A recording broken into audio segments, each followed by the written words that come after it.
Fort Lauderdale, they make up to 300 gallons of craft beer a day.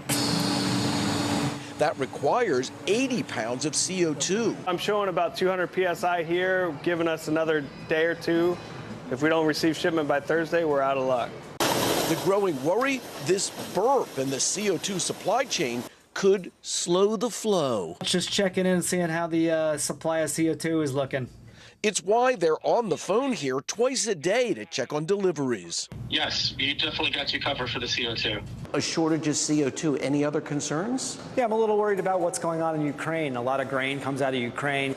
Carbon dioxide is used in beer, but also in water treatment plants, at commercial swimming pools, in soda pop, even by welders. It's mostly a byproduct from the manufacture of ethanol and oil.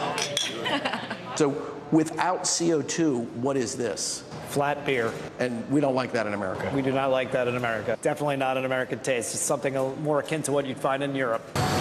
If they don't get the carbon dioxide soon, brewers will be over a barrel. Thanks to Carrie for that eye-opening report. Start messing with the beer, you might have a revolution on your hands. Right, especially with your IPA, right? That is full-on boo-hoo-hoo over that CO2. Serious problem, now you all know. Thanks for watching. We'll see you tomorrow.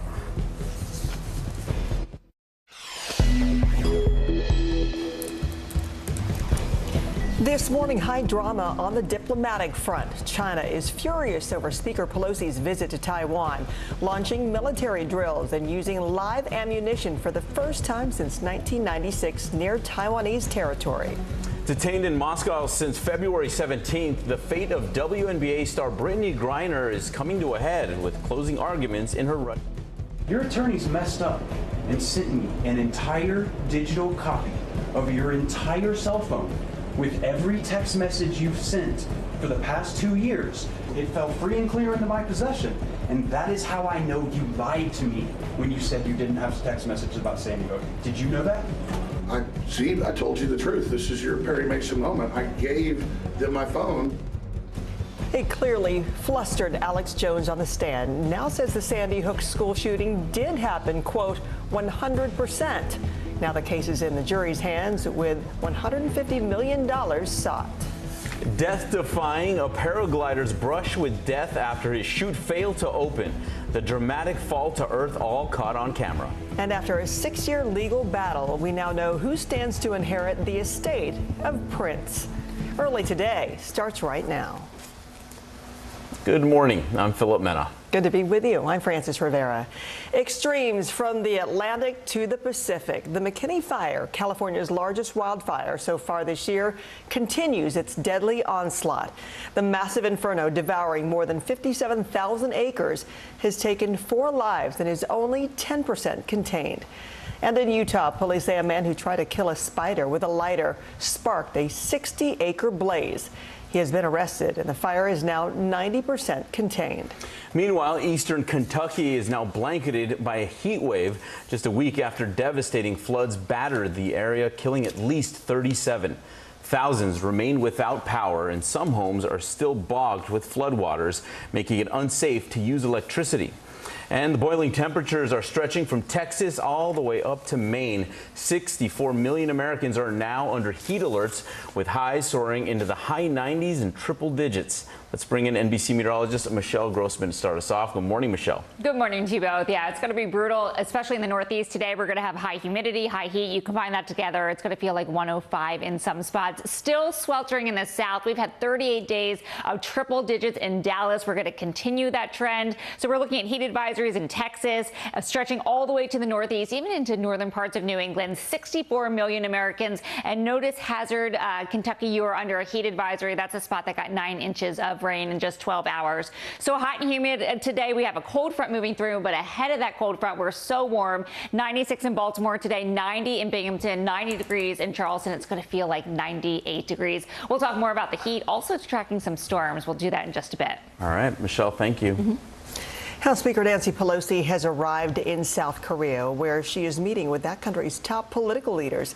This comes after her high-profile and controversial visit to Taiwan, which sparked a military show of force by China.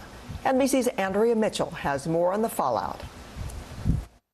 Just as House Speaker Nancy Pelosi was waving farewell to Taiwan, China responding by firing warning shots, its first live-fire exercises off Taiwan since 1996. Taiwan says even encroaching into what it considers its territorial waters.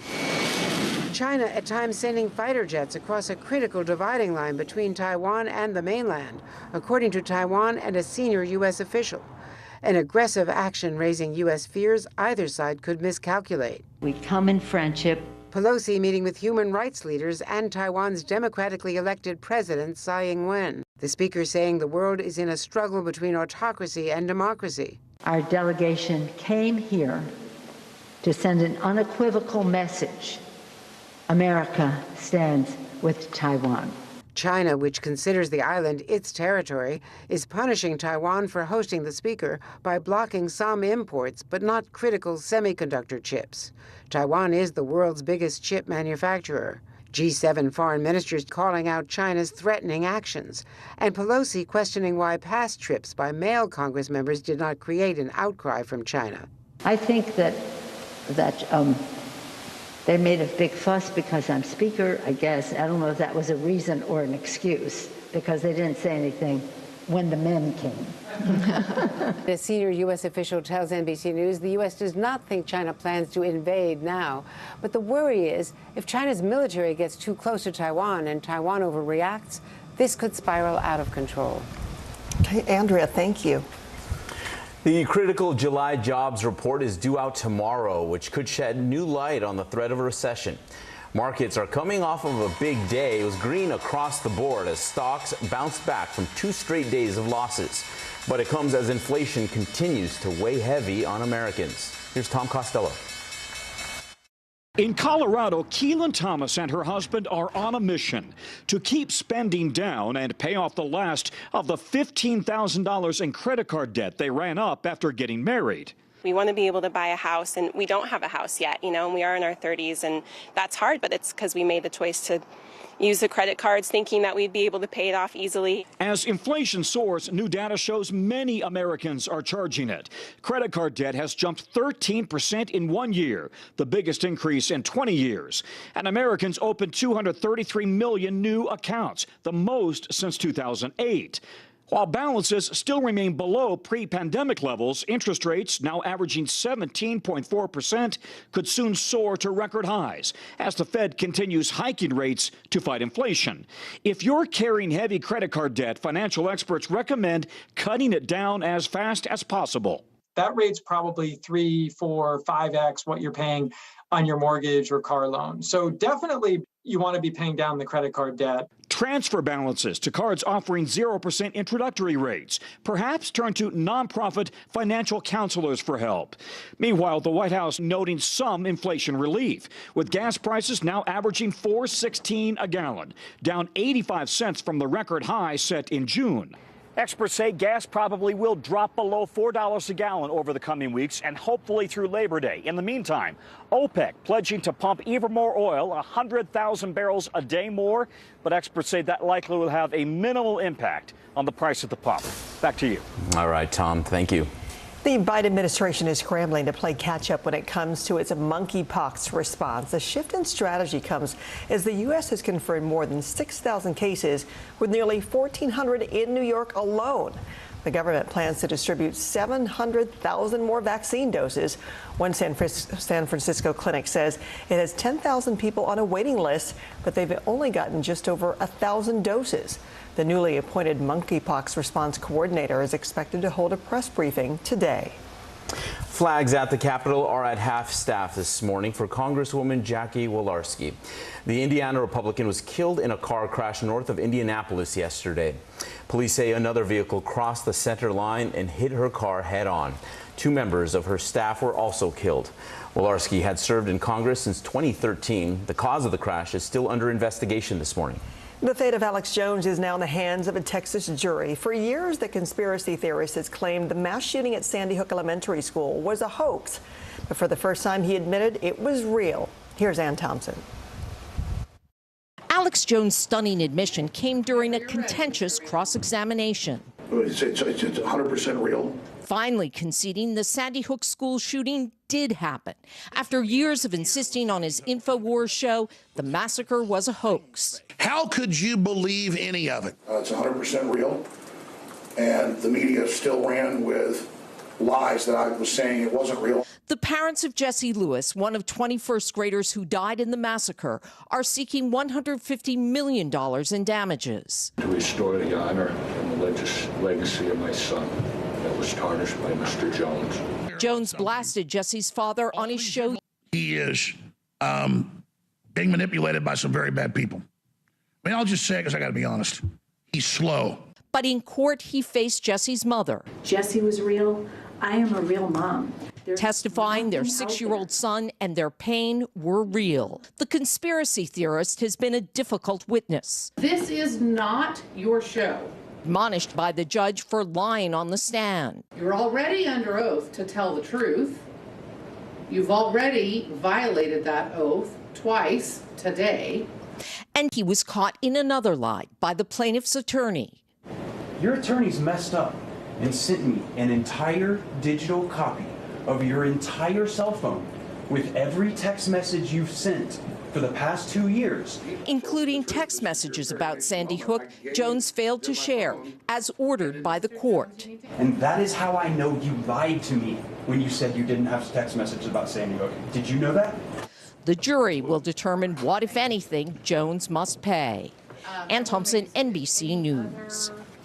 After a 6-year legal battle, Prince's $156 million estate has been settled.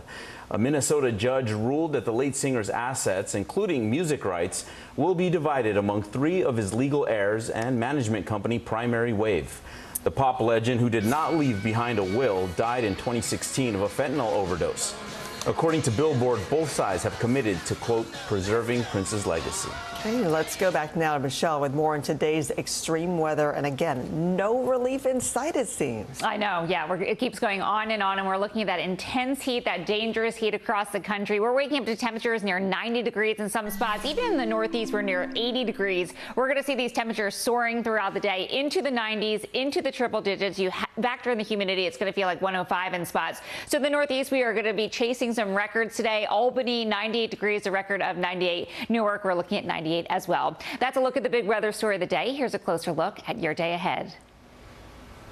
The heat continues. We're looking at temperatures into the triple digits in the northern plains. 100 degrees today in Billings, and it's hot. It's humid. It's going to be brutal in the Northeast today. Temperatures near 100 degrees in Boston with lots of sunshine. 97 in Philly. All right, a steamy August day. Also looking at some storms too. We'll track that in just a bit. All right, sounds good, Michelle. Talk to you in just a bit. All right, in today's foodie quick hits, Choco Taco lovers, there is hope for you yet. After facing backlash for discontinuing the frozen treat last month, Klondike announced it will work to bring the ice cream back to store shelves in the coming years. How about some food for thought? Here's this mustard donut. French's is partnering with Dough Donuts to bring yellow mustard infused donuts to NYC in honor of National Mustard Day this Saturday. And the Mexican pizza is making another comeback, this time for good. After bringing back the beloved snack for 2 weeks in May, Taco Bell will now be making it a permanent menu, stay on the menu starting in September. We're back in a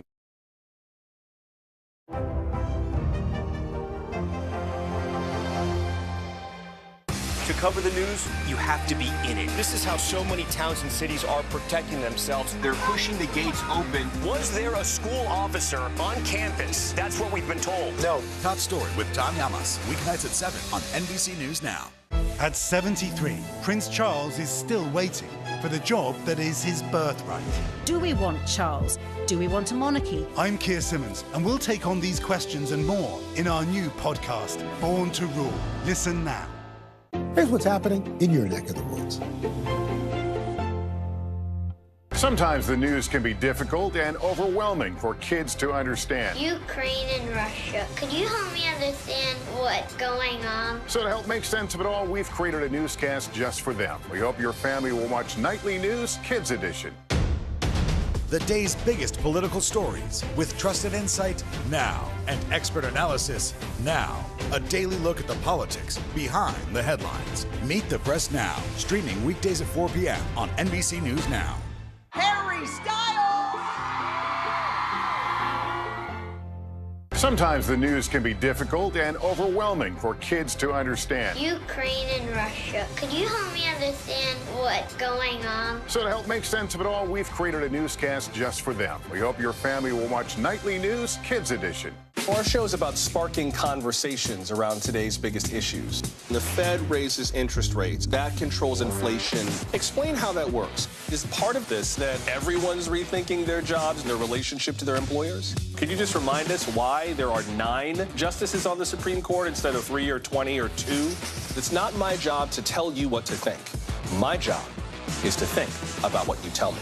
Now Tonight with Joshua Johnson, streaming weeknights at 8 on NBC News Now.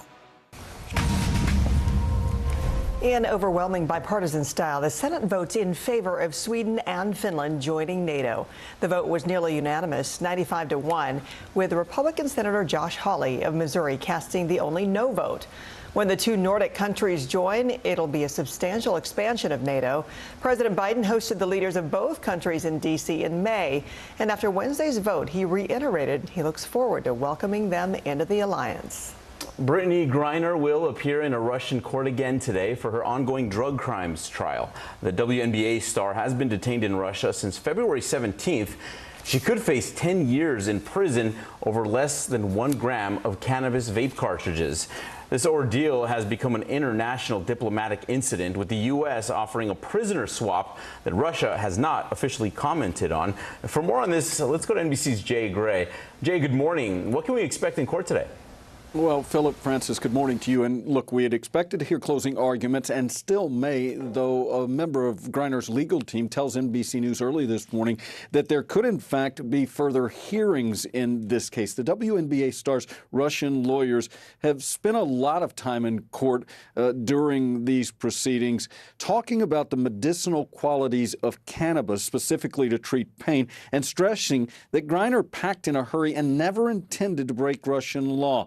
There also does continue to be that speculation about a prisoner swap that could bring Griner and American Paul Whelan home. The U.S. has reportedly offered Russian arms dealer Viktor Bout, known as the Merchant of Death, in an exchange. The Kremlin, though, may want 2 prisoners in that exchange. They may want a 2-for-2 deal.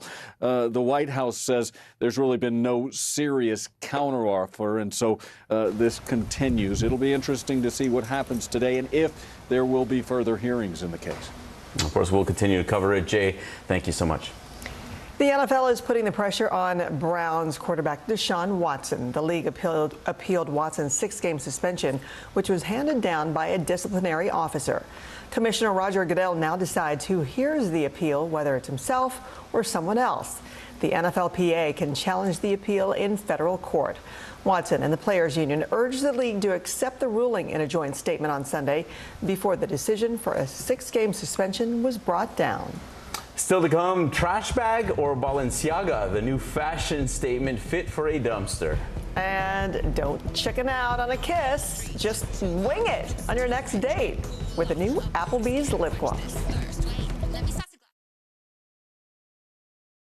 Now Tonight with Joshua Johnson, streaming weeknights at 8 on NBC News Now. The Seduction, Dateline's newest podcast. Listen now. You don't know when your moment's coming, but when it does, you take it. Let's go. This is a critical choke point for this fire.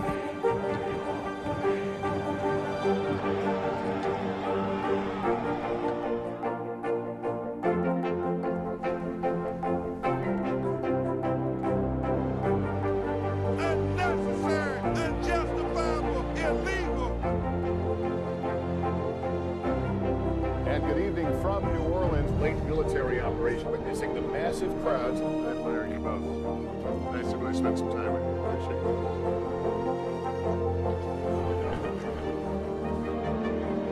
At any moment now.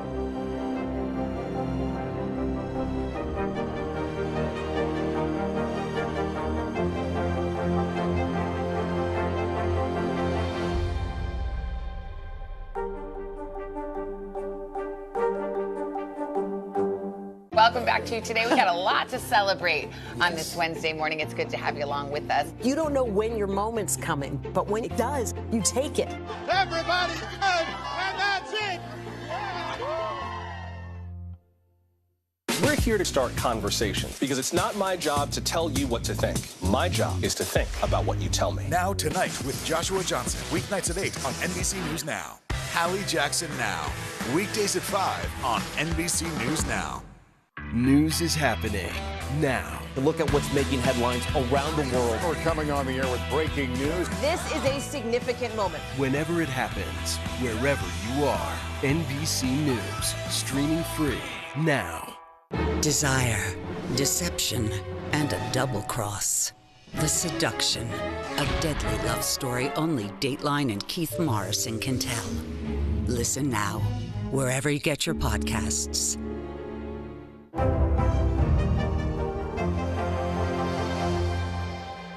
Hallie Jackson Now. Weekdays at 5 on NBC News Now. NBC News, streaming free now. Dateline Missing in America. Hear their stories. Help bring them home. Top Story with Tom Llamas. Weeknights at 7 on NBC News Now.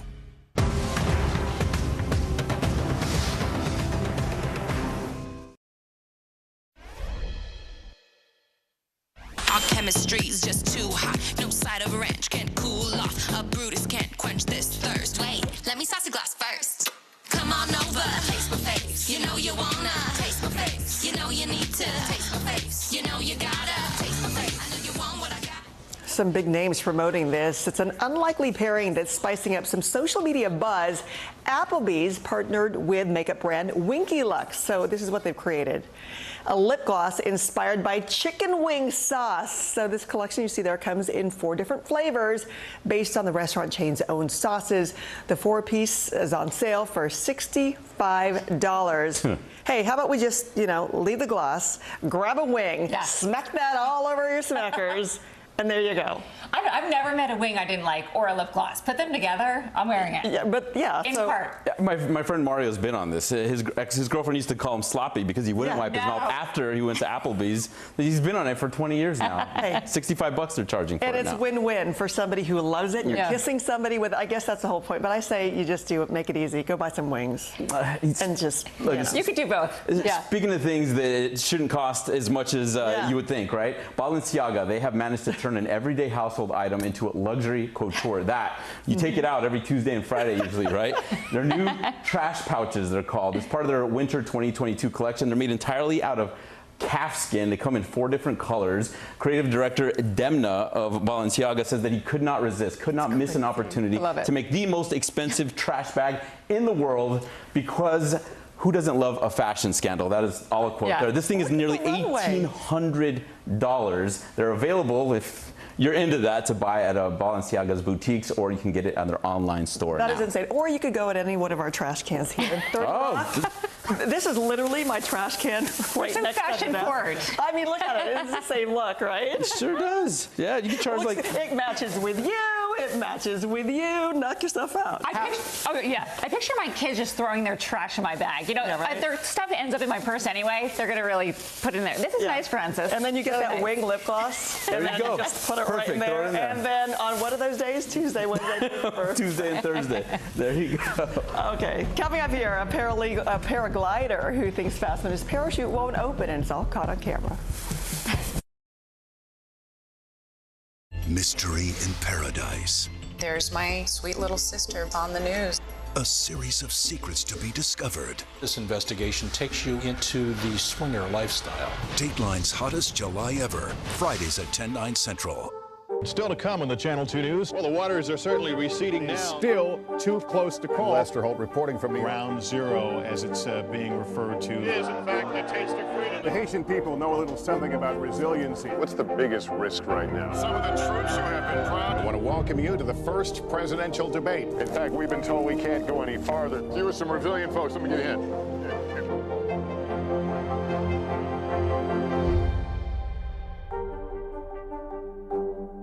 Top Story with Tom Llamas is your news playlist on NBC News Now. And now, you can listen to it as a podcast. Available anytime and anywhere. Hallie Jackson Now. Weekdays at 5 on NBC News Now. Right now on NBC News Now, look at what's making headlines around the world. We've got 3 new developments just this afternoon. We begin this hour with breaking news. This is what it looks and feels like to try to escape Ukraine. I don't want to say goodbye. This factory has gone from making kitchen pots to lethal items. There's an intense artillery battle underway. Breaking news this morning. The heartbreak, the grief, and the tears that we have seen here are all tragically familiar. Was there a school officer on campus? Because that's what we've been told. No. The shooting is once again reigniting the debate over gun laws. If it's Tuesday, it is primary night. The highest profile races yet this year. The official confirmation of Judge Ketanji Brown Jackson. Let's zoom out a bit to our changing climate. What do we think that the new normal is going to be? The rollout of COVID vaccines for children under 5. Inflation is cutting into almost everything. Another honest conversation about what it means to be Asian American. We're coming on the air with the news NBC Scoop. Bringing the news to you is not only a job, it's an honor. We'll meet Ukrainians who are defending their country one block at a time. When you were still in Kiev, could you hear the bombing? My name is Lester. Who's this?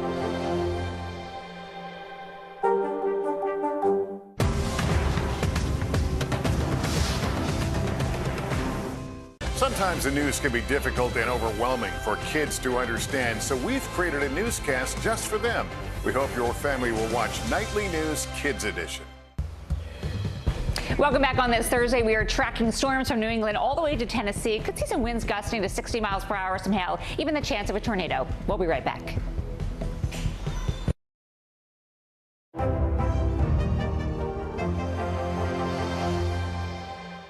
At 73, Prince Charles is still waiting for the job that is his birthright. Do we want Charles? Do we want a monarchy? I'm Keir Simmons, and we'll take on these questions and more in our new podcast, Born to Rule. Listen now. Dateline Missing in America. Hear their stories. Help bring them home. From Brooklyn, we're next to the subway station. The state's reservoirs are alarmingly low. War will pass them by.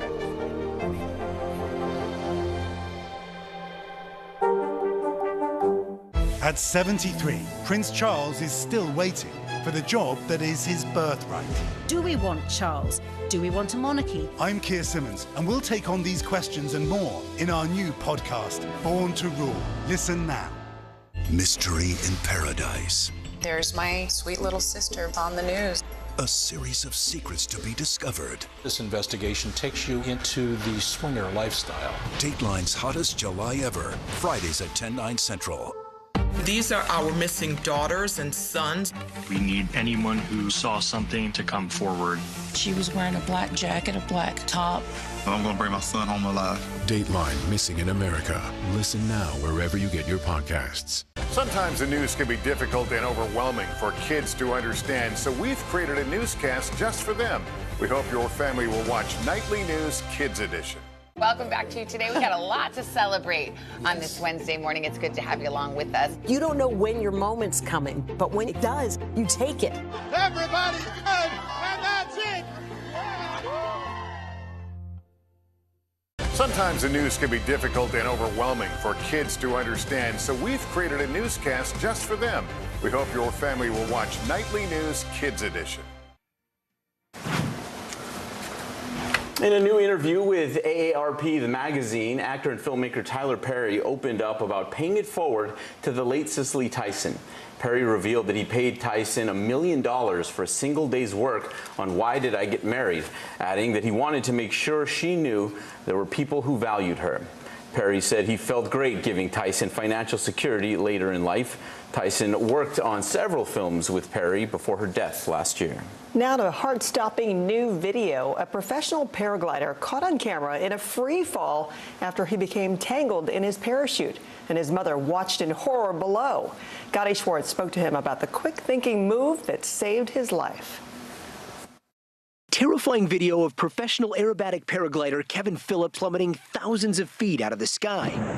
As he was completing his second training run of the day, a gust of wind causing turbulence. His parachute getting caught on his left arm. Everything was going well, but then my left hand got stuck somehow. Sending him into a free fall. Just descending with a massive speed, accelerating really quick. His mother watching from the ground. In this moment, I was just functioning. I didn't think really far. I knew I needed to function, so I did everything I knew what I need to do. His rescue chute getting tangled in the fray, but finally, with the ground quickly approaching, he's able to manually release it. I would say 1 or 2 seconds before impact, I was able to open it.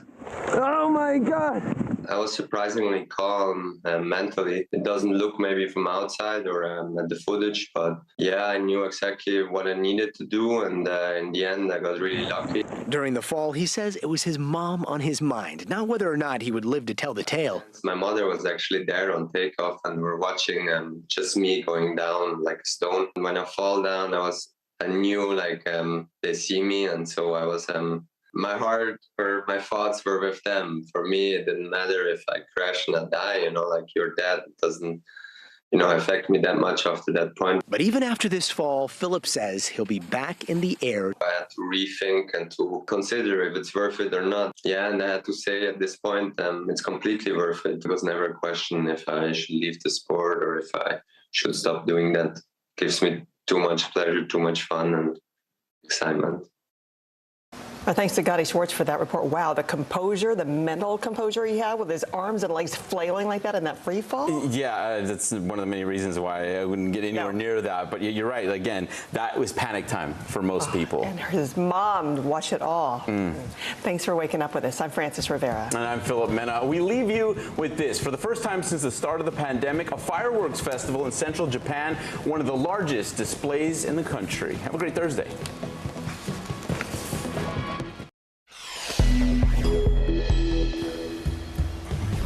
This morning in a Russian courtroom, closing arguments in the Brittany Griner case. Well, she'll face 10 years in a prison, or could a diplomatic deal bring her back to America? InfoWars' Alex Jones admits under oath that the Sandy Hook school massacre was, quote, 100% real, plus a bombshell from the opposing attorney as the jury gets the case. Show of military might in the wake of Speaker Pelosi's controversial visit to Taiwan. China using live ammunition begins unprecedented military drills around Taiwan. Mayors around the nation, including New York City and Washington, D.C., are sounding the alarm over migrants being bused to their cities by the federal government with no discernible assistance. And say it ain't so. A beer shortage could be on the way because of new supply chain issues. It's Thursday, August 4th. Early Today starts right now. Good morning. Thanks for joining us. I'm Philip Mena. I'm Frances Rivera. WNBA star Brittany Griner could soon learn her fate. She has been wrongfully detained in Russia, according to the U.S. government, and today she'll be back in court. She could face 10 years in prison over less than 1 gram of cannabis vape cartridges. Her ordeal has become an international diplomatic incident, with the U.S. offering a prisoner swap that Russia has not officially commented on. For more on this, we go to NBC's Jay Gray. Jay, good morning. What can we expect in court today? Yeah, and Frances, we expect to hear closing arguments in this case from both sides, though a member of Griner's legal team tells NBC News early this morning that there could be more hearings in this case. So we'll have to find out if this is actually the close when this takes place a bit later in the morning. The WNBA star's Russian lawyers have spent a ton of time in the courtroom really talking about the medical qualities of cannabis specifically to treat pain and stressing that she packed in a hurry when she was leaving the country and really never intended to break Russian law. There does continue to be some speculation about some type of prisoner exchange that could bring Griner, along with American Paul Whelan, home. The U.S. has reportedly offered a Russian arms dealer that is right now being held in the U.S., Victor Bout, who is known as the Merchant of Death, in that exchange.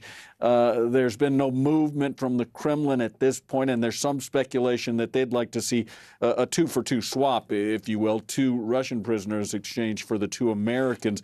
The White House says, though, that there's been no serious counteroffer. All right, we're waiting and watching for that as well. Jay, thank you. In a display of overwhelming bipartisanship, the Senate has voted in favor of NATO membership for Finland and Sweden. The vote was 95-1, with Republican Senator Josh Hawley of Missouri casting that only no vote. The Russian invasion of Ukraine has made the two Nordic countries abandon their longtime neutrality. Both nations are geographically close to Russia, particularly Finland, which shares an 830-mile-long border with their neighbor to the east. Today, House Speaker Nancy Pelosi is meeting with South Korean leaders. These talks come on the heels of her controversial trip to Taiwan, which led to a show of military force by China. NBC's Drew Petrimo has the latest on the fallout. House Speaker Nancy Pelosi turned and gave a final wave before leaving Taiwan after a brief but controversial trip. Our delegation came here to send an unequivocal message. America stands with Taiwan. China's response, a show of force, sending a squadron of fighter jets buzzing through the Taiwan Strait, where the Chinese military is conducting intense live-fire exercises. Taiwan officials say government offices have been hit by cyber attacks, and China says it will block some imports from Taiwan. We knew this was going to happen. We knew China was going to behave in this way. Again, it doesn't change our policy. We are going to monitor and we will manage what Beijing chooses to do. The tensions have the world watching closely. Taiwan produces half the globe's processor chips, an essential component in everything from smartphones to cars. A disruption could send shockwaves through the global economy. The U.S. has long supported democracy in Taiwan, but mainland China claims Taiwan as its own territory and promises to bring the island a heel. What matters to us is that we salute the successes of Taiwan. And despite the high stakes, leaders from both parties are voicing support for the trip. I don't think the Chinese get to tell members of Congress where they can go. After initially showing concern about Pelosi's trip, the White House is making a point to say that U.S. policy toward Taiwan is unchanged. In Washington, Drew Petrimo, NBC News. The fate of Alex Jones is in the hands of a Texas jury this morning. During closing arguments, the far-right conspiracy theorist finally admitted that the Sandy Hook shooting was real after calling it a hoax for a decade. Do you understand now that it was absolutely irresponsible of you to do that? It was, especially since I met the parents, and it's 100% real.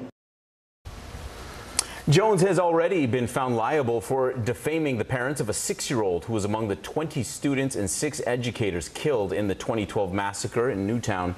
This defamation trial will decide just how much he should have to pay to Sandy Hook parents. Yesterday, he was also accused of perjury by the plaintiff's attorney. Your attorneys messed up and sent me an entire digital copy of your entire cell phone with every text message you've sent for the past 2 years. And as of 2 days ago, it fell free and clear into my possession. And that is how I know you lied to me. Mr. Jones, in discovery, you were asked, do you have Sandy Hook text messages on your phone? And you said no, correct? You said that under oath, Mr. Jones, didn't you? I mean, if I was mistaken, I was mistaken, but you got the messages right there. You know what perjury is, right? Parents are seeking $150 million in damages from Jones. Flags at the Capitol are at half-staff this morning for Congresswoman Jackie Walorski. The Indiana Republican was killed in a car crash north of Indianapolis yesterday. Police say another vehicle crossed the center line and hit her car head-on. 2 members of her staff were also killed. Walorski had served in Congress since 2013. The cause of the crash is still under investigation this morning. Turning now to eastern Kentucky, where the desperate search for survivors continues after catastrophic flooding killed at least 37 people. Many homes and stores in that area destroyed by those deadly storms. NBC's Jesse Kirsch spoke to residents still reeling from the disaster. In Isom, Kentucky, this grocery store has nothing to sell. It's just devastation. Total devastation. Deadly floods gutted Gwen Christian's supermarket. We can tell about where the water came up because look at this shelf. Looks like nothing ever happened, and everything else, mud. What you have to understand is our customers are our family. The people who works in this store is our family. We know each other. We know each other's pains. Neighbor Natasha York lost everything. I have no belongings. I have no home. I have nothing. again. 1 week after this horrific natural disaster began, residents still lining up for basic supplies. Neighbors helping each other pick up the muddy, shattered pieces. All we can do now is start to rebuild and get back what we lost. But many lost something you can't replace. Among the 37 killed, Gabriel Hensley. His wife says the 30-year-old was heading home from the overnight shift when the floods swept away the father of 5. Other families are still looking for closure. He's my everything. Tracy Ritchie hasn't heard from her dad since the floods reduced his house to concrete blocks. Now she's waiting to see if her DNA matches a victim. I'd give anything to give my dad a hug, you know. If they could find him, that'd be wonderful. But I don't think that's going to happen. Grief, compassion, but also perseverance, rising from the brutal force of nature. Jesse Kirsch, NBC News, Isom, Kentucky. And now to the weather and the heat alert stretching from Texas to Maine and 66 million Americans in the path of extreme heat. NBC meteorologist Michelle Grossman is tracking it all. Michelle, good morning. Good morning to you both. Yeah, and that includes parts of Kentucky. We're going to see heat advisories there with temperatures into the 90s, feeling like 100 in some spots. Not great news for people without power, still recovering at this hour. So we're looking at dangerous heat from Texas all the way to parts of New England. 66 million Americans under a heat advisory. And that's because we're going to see those temperatures soaring once again, hot and humid, brutal in the Northeast with temperatures into the mid to upper 90s, 96 in Baltimore. You factor in that high humidity, it will feel like 103. It'll feel like 100 in New York City this afternoon, feeling like 98 in Boston. And we're going to have a cold front that's going to move through, but before that, we have that really hot air. So by tomorrow, still warm, 92 in New York City, feeling like 99. Philly, you're going to feel like 100 degrees, and we're feeling like 99 by tomorrow afternoon in D.C. So the heat goes on. We're staying toasty in the central plains, southern plains, into the Ohio Valley in the Northeast. So by Saturday, we're looking at temperatures in the 90s in St. Louis. Same story in Memphis. Dallas, you've had 38 triple-digit days, second warmest summer on record. Buffalo, we're going to be into the 80s as we go throughout the weekend. That's a look at the big weather story of the day. Here's a closer look at your day ahead. All right, we continue to sizzle in the northern plains, temperatures into the upper 90s, 100 degrees in Billings. And we're going to be really toasty in the Northeast as well. You factor in that humidity, it's going to feel pretty terrible. 97 in Philadelphia, 96 in Scranton. All right, so steamy for many of us today. We're also tracking some storms. We'll do that in just a few minutes. All right, Michelle, talk to you then. Here's another reason that our planet may be warmer. You might remember when the island of Tonga was devastated this past January by a volcanic eruption, right? Well, NASA scientists say that a massive amount of water vapor was blasted into the stratosphere, equal to more than 58,000 Olympic-sized swimming pools, and that could raise temperatures by trapping heat. And it may be 5 to 10 years before that vapor fully dissipates. Early today is back in a minute with why cities far from the southern border are seeking help with a migrant surge. And why the NFL is fighting the suspension ruling for quarterback Deshaun Watson. Mr. Secretary, when is this going to get better? You came into this job saying you were going to fight crime. Have you been successful? Found a way to put that. Can you update us on the status of negotiations? No stress, no mess, just yum. That's it. At 73, Prince Charles is still waiting for the job that is his birthright. Do we want Charles? Do we want a monarchy? I'm Keir Simmons, and we'll take on these questions and more in our new podcast, Born to Rule. Listen now. We're here to start conversations about the big things happening in our world, because it's not my job to tell you what to think. My job is to think about what you tell me. Now Tonight with Joshua Johnson, streaming weeknights at 8 on NBC News Now. News is happening now. Look at what's making headlines around the world. Right now on Morning News Now. We're coming on the air with breaking news. And this is a significant moment. Whenever it happens, wherever you are, NBC News, streaming free now.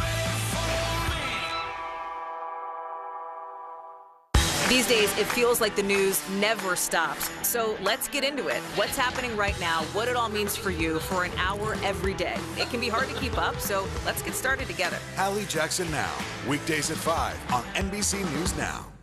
It's the best time of the morning. Time for that pop start, baby. I'm feeling the vibe today on the show. Sometimes the news can be difficult and overwhelming for kids to understand. Ukraine and Russia. Could you help me understand what's going on? So to help make sense of it all, we've created a newscast just for them. We hope your family will watch Nightly News Kids Edition.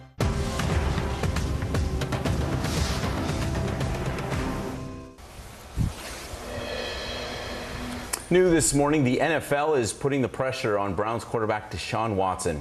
The league appealed Watson's 6-game suspension, which was handed down by a disciplinary officer. Commissioner Roger Goodell now decides who will hear the appeal, whether it's himself or someone else. The NFLPA can challenge that appeal in federal court. Watson and the Players Union urged the league to accept the ruling in a joint statement on Sunday before the decision for a 6-game suspension was brought down. A 74-year-old Long Island man has been sentenced to 30 months in prison for mailing dozens of violent threats to LGBTQ+ groups and businesses over the course of several years. Retired schoolteacher Robert Faring, who pleaded guilty in February, threatened to blow up New York's historic bar, Stonewall Inn, considered the birthplace of the gay rights movement, and threatened to place explosives at New York's Pride March in 2021, among many other incidents. Cities thousands of miles from the southern border are feeling the effects of a record number of migrants. And now the mayors of New York and Washington, D.C. are pleading for help as their resources are being stretched. NBC's Gabe Gutierrez has more.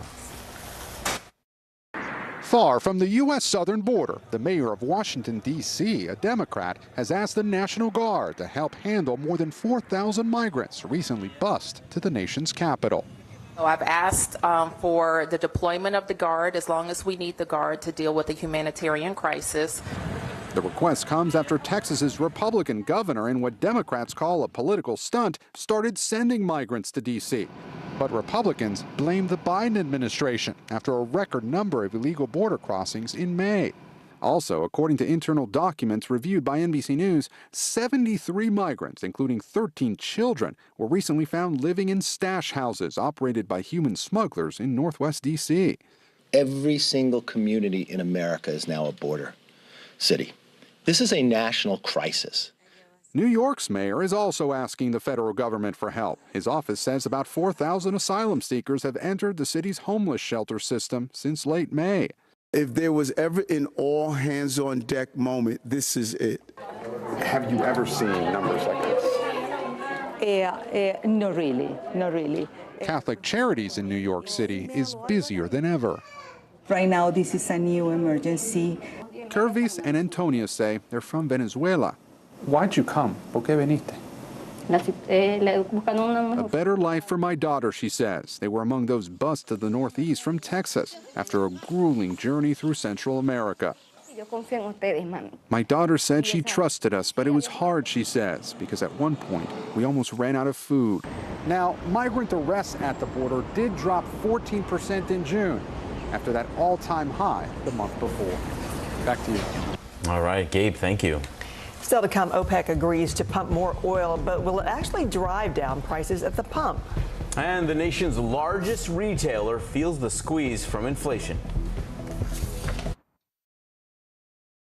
We're here to start conversations because it's not my job to tell you what to think.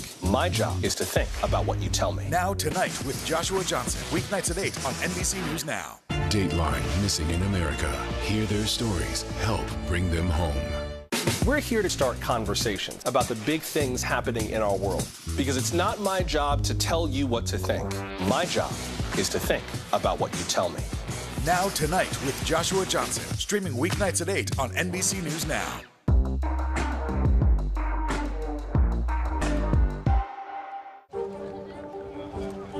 Let's go. This is a critical choke point for this fire.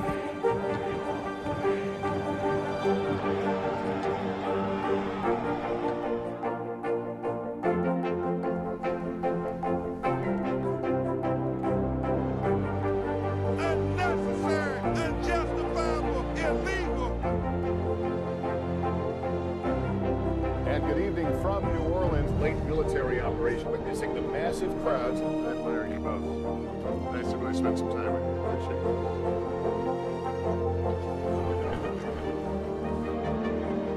At any moment now.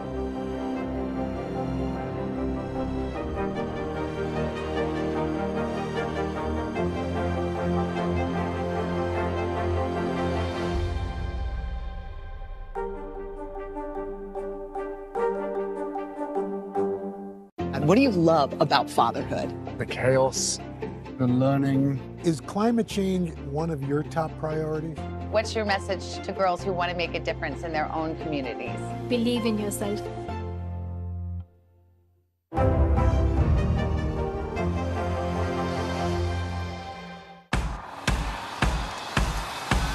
News is happening now. Look at what's making headlines around the world. Right now on Morning News Now. We're coming on the air with breaking news. And this is a significant moment. Whenever it happens, wherever you are, NBC News, streaming free now. Welcome back to Today. We got a lot to celebrate on this Wednesday morning. It's good to have you along with us. You don't know when your moment's coming, but when it does, you take it. Everybody's good, and that's it.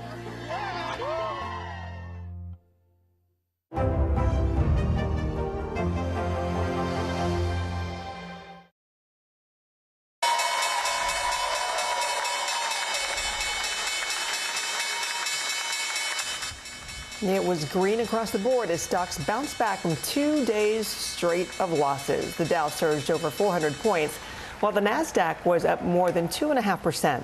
Markets are flat this morning as investors await the critical July jobs report tomorrow. But this morning, we are seeing signs that consumers may be spending less, even as gas prices may be easing a bit.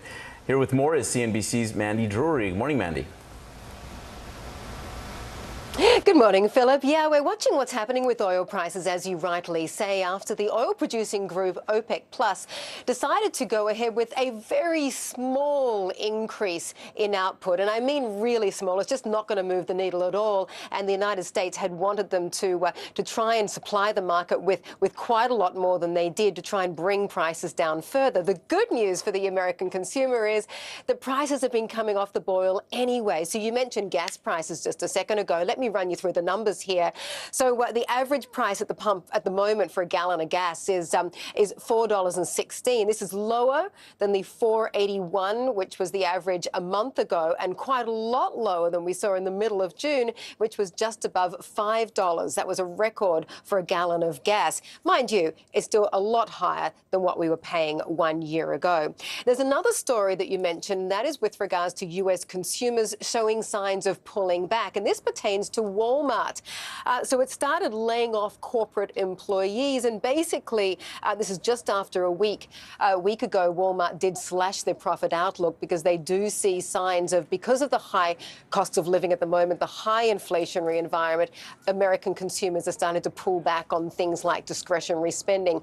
Little factoid for you, Walmart is apparently the largest employer in the United States with nearly 1.6 million employees. It's incredible, isn't it? Anyway, back to you guys. They are ubiquitous around here. Walmart is. All right, Maddie, thank you.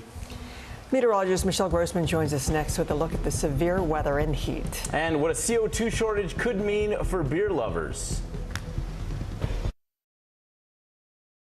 Right now on NBC News Now, look at what's making headlines around the world. We've got 3 new developments just this afternoon. We begin this hour with breaking news. This is what it looks and feels like to try to escape Ukraine. I don't want to say goodbye.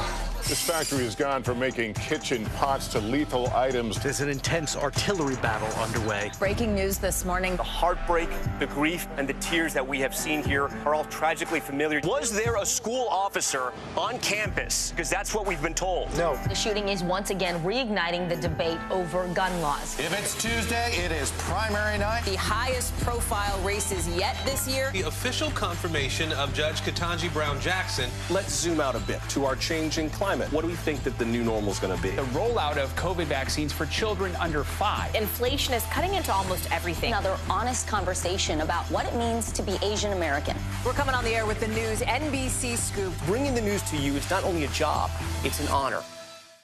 No stress, no mess, just yum. That's it. Hallie Jackson Now, weekdays at 5 on NBC News Now. Still to come on the Channel 2 News. Well, the waters are certainly receding now. Still too close to call. Lester Holt reporting from Ground Zero, as it's being referred to. It is, in fact, the taste of freedom. The Haitian people know a little something about resiliency. What's the biggest risk right now? Some of the troops who have been proud. I want to welcome you to the first presidential debate. In fact, we've been told we can't go any farther. You with some resilient folks, let me get a hint.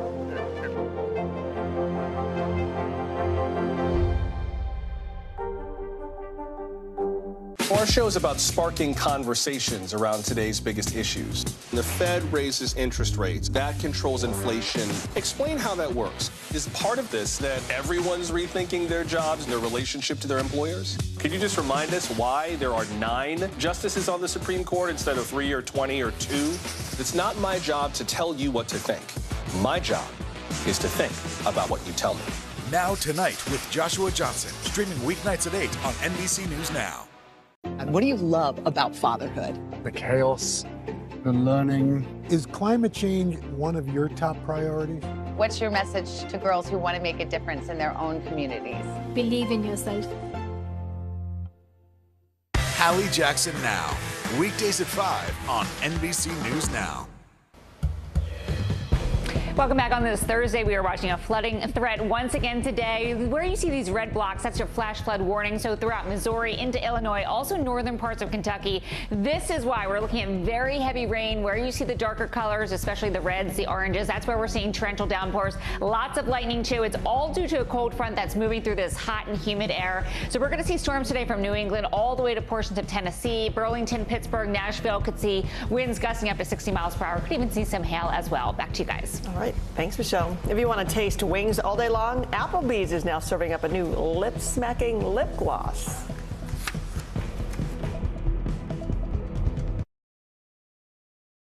These days, it feels like the news never stops. So let's get into it. What's happening right now, what it all means for you for an hour every day. It can be hard to keep up, so let's get started together. Hallie Jackson Now, weekdays at 5 on NBC News Now.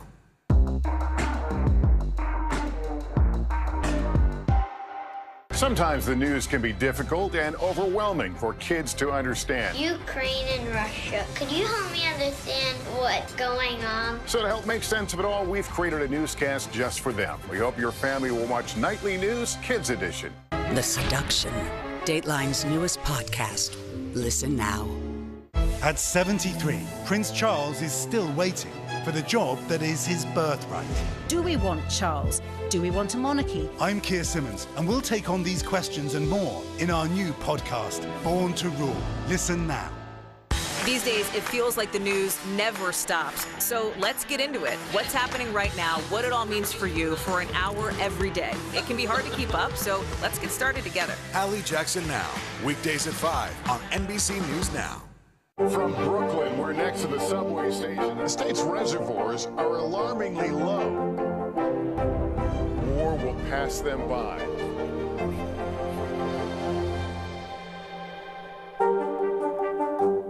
These days, it feels like the news never stops. So let's get into it. What's happening right now, what it all means for you for an hour every day. It can be hard to keep up, so let's get started together. Hallie Jackson Now, weekdays at 5 on NBC News Now.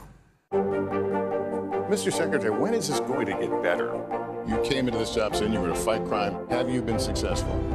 Found a way to put that. Can you update us on the status of negotiations? Harry Styles!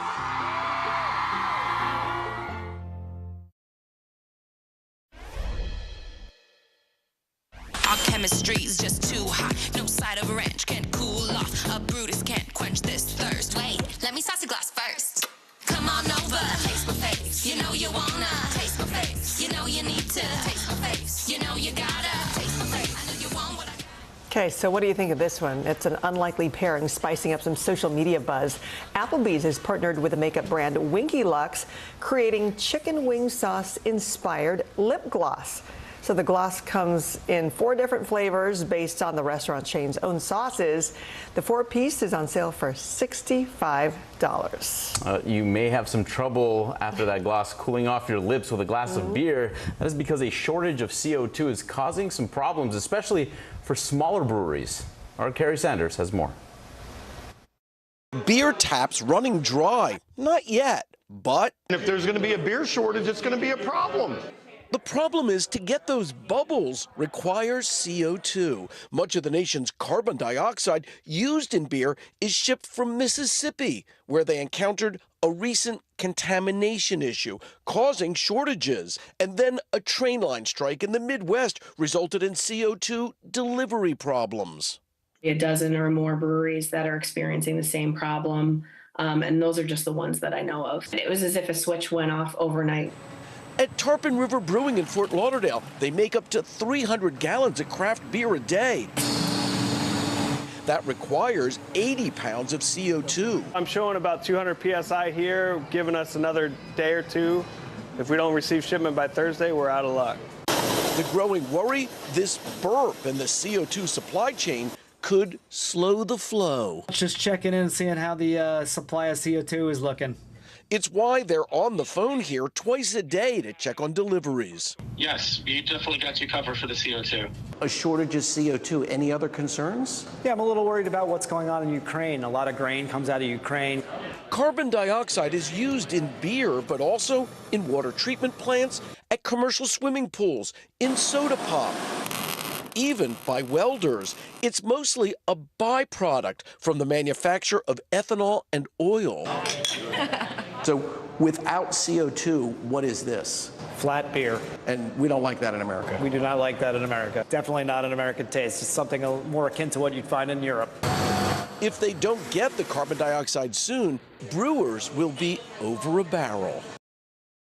Thanks to Carrie for that eye-opening report. Start messing with the beer, you might have a revolution on your hands. Right, especially with your IPA, right? That is full-on boo-hoo-hoo over that CO2. Serious problem, now you all know. Thanks for watching, see you tomorrow.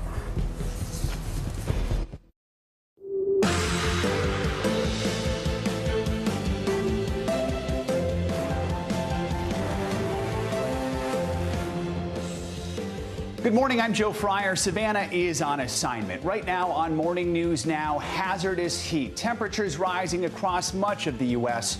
This morning, tens of millions of Americans from Texas to Maine now waking up to heat alerts as yet another widespread heat wave takes hold. This is only making conditions worse in flood-ravaged Kentucky. The extreme temperatures posing a new threat to an already devastated community. We have team coverage. Final plea. WNBA star Brittany Griner back in a Russian court this morning for closing arguments in her trial on drug charges.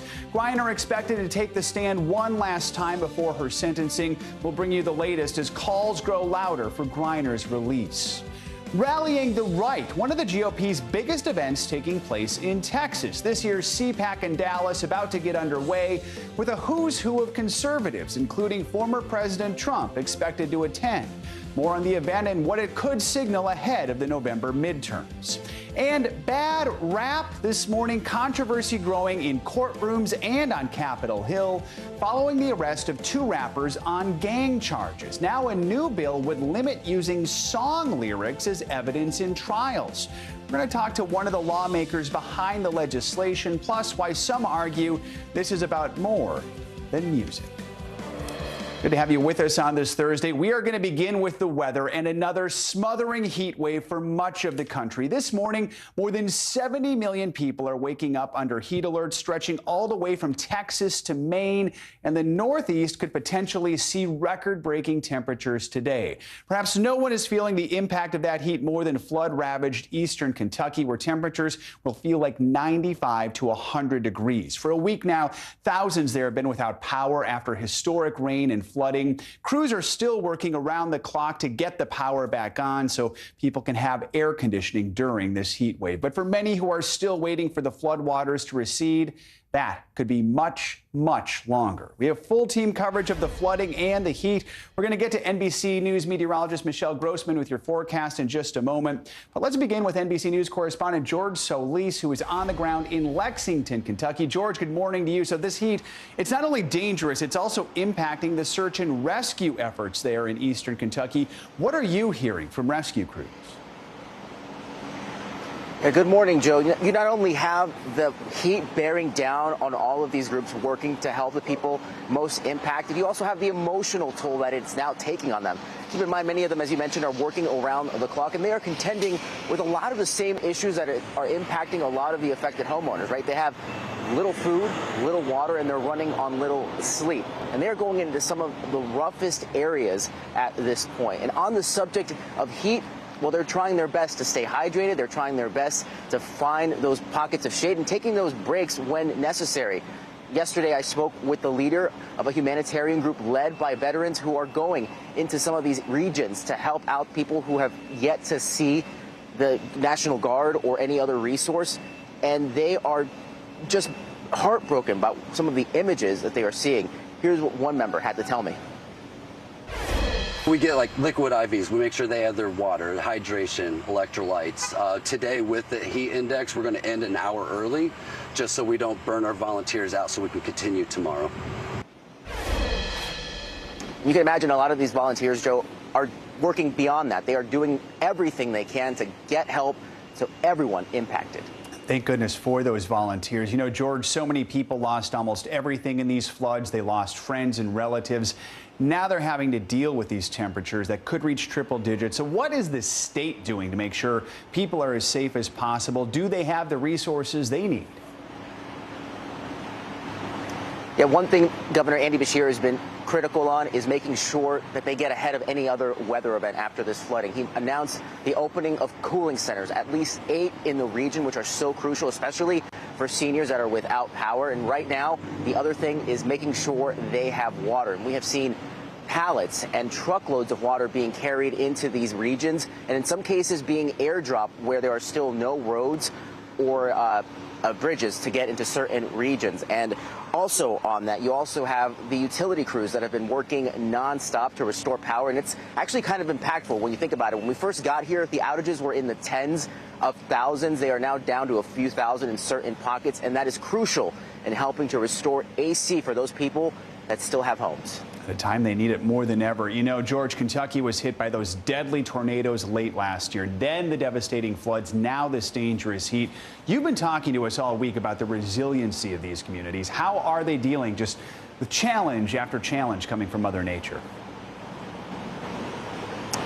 Yeah, Joe, and this is one of those cases where the worst is bringing out the best in people. You have people who have been impacted by other weather events on the western side who have driven miles to help out their neighbors here on the eastern side of the state. They are bringing food, they are bringing water, they are bringing medical supplies. Sometimes you have complete strangers helping strangers, just there to listen to people who have been through the worst right now. And it is just such a show of solidarity and support. People here united in a way that is really just emotional in some cases. And I should mention, there's also a relief fund that the people of Kentucky have started. At this point, it has raised more than $3 million. Joe? Very impressive. George Solis reporting from Bluegrass Country. George, thank you so much. Let's continue our coverage. Get a check on your morning news now, weather, what's happening in Kentucky and beyond. Michelle Grossman joins us. Hey, Michelle, good morning. Hey there, Joe. Good to see you. And we do have a heat advisory in Hazard. It was just a week ago where they saw 9 inches of rain in 12 hours. Still going through those recovery efforts, as George just showed us. So it's going to be a tough day there once again. We're looking at heat alerts for 73 million Americans. From the central and southern plains, Dallas, you've had 38 triple digits this summer, and you're so far the second warmest summer, so we're going to see what happens by the end of the summer. But these heat alerts stretch into the New England area, also the Northeast, into the Carolinas, so Boston, D.C., Philadelphia. You're going to see very warm temperatures. You factor in the humidity, it's going to feel brutal this afternoon. So Northeast sizzle, we're looking at temperatures into the 90s, but feeling like 100 in New York City by this afternoon. It's going to feel like 98 degrees in Boston, feeling like 103 in Baltimore, and we're going to see more of the same tomorrow. We have a cold front that's working to the east. I'll show you that in just a minute, but it's not going to get quite here yet. So Friday, we're looking at another warm day, 93 in Philadelphia. It's going to feel more like 100 by the afternoon. It's going to feel like 99 in New York City and feeling like 101 as far north as Providence. We're going to keep it toasty throughout the weekend as well. So that cold front moves through the east, not much of relief. We're still going to see really high dew points as well. So Buffalo, you're going to be into the 80s, D.C. staying in the 90s. Now let's talk about the cold front that's moving through, because it is spurring some flood warnings this morning where you see the red here, and you can see why. We're seeing torrential rainfall Rain rates of 1 to 2 inches per hour. Where you see the darker colors, especially the reds, especially the oranges, that's where we're seeing torrential downpours. We're seeing some lightning, hearing some thunder as well. And we're also looking at the chance show for some severe weather from New England all the way to Tennessee, where we could see winds gusting up to 60 miles per hour. Back to you. All right, rain and heat. We know to keep an eye on it. Thank you, Michelle. Sure. Now to some breaking news. China has launched several ballistic missiles into water surrounding Taiwan after Beijing announced the start of live-fire military drills. The exercises come after House Speaker Nancy Pelosi visited Taiwan in a controversial trip that sparked condemnation and fury in Beijing. NBC News Digital reporter Rhoda Kwan joins us now from Taiwan's capital, Taipei. Rhoda, good to have you with us. So walk us through what's happening and what China is disclosing about these drills. How close are these missiles to the island, and how's Taiwan responding? Yeah, so Chinese state media today said that it launched, quote, precision missile tests and that they had, quote, the intended effect. We don't really have the information on how close they were to the island of Taiwan. The Taiwan's defense ministry has confirmed that China's army did send 11 ballistic missiles to the north, south and east of Taiwan, starting at about 2 p.m. today. This is also the first time China has sent missiles into the waters around Taiwan since 1996 during the Third Taiwan Strait crisis. Taiwan's response has been to condemn these missile tests, and they've compared them to North Korea's missile tests, and they've also called on the international community to continue to show solidarity with Taiwan. So what we're seeing is a lot of military posturing around the waters of Taiwan.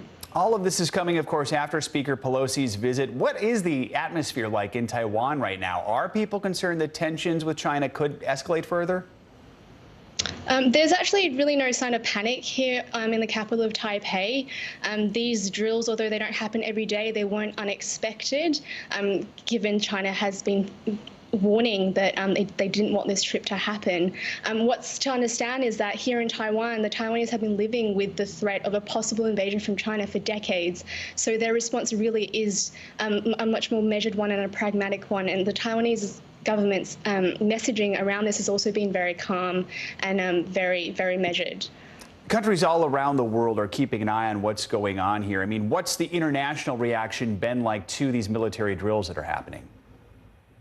Yeah, so neighbouring countries are definitely very concerned about these drills in the waters around Taiwan. Japan today has again expressed serious concerns. South Korea yesterday called for calm.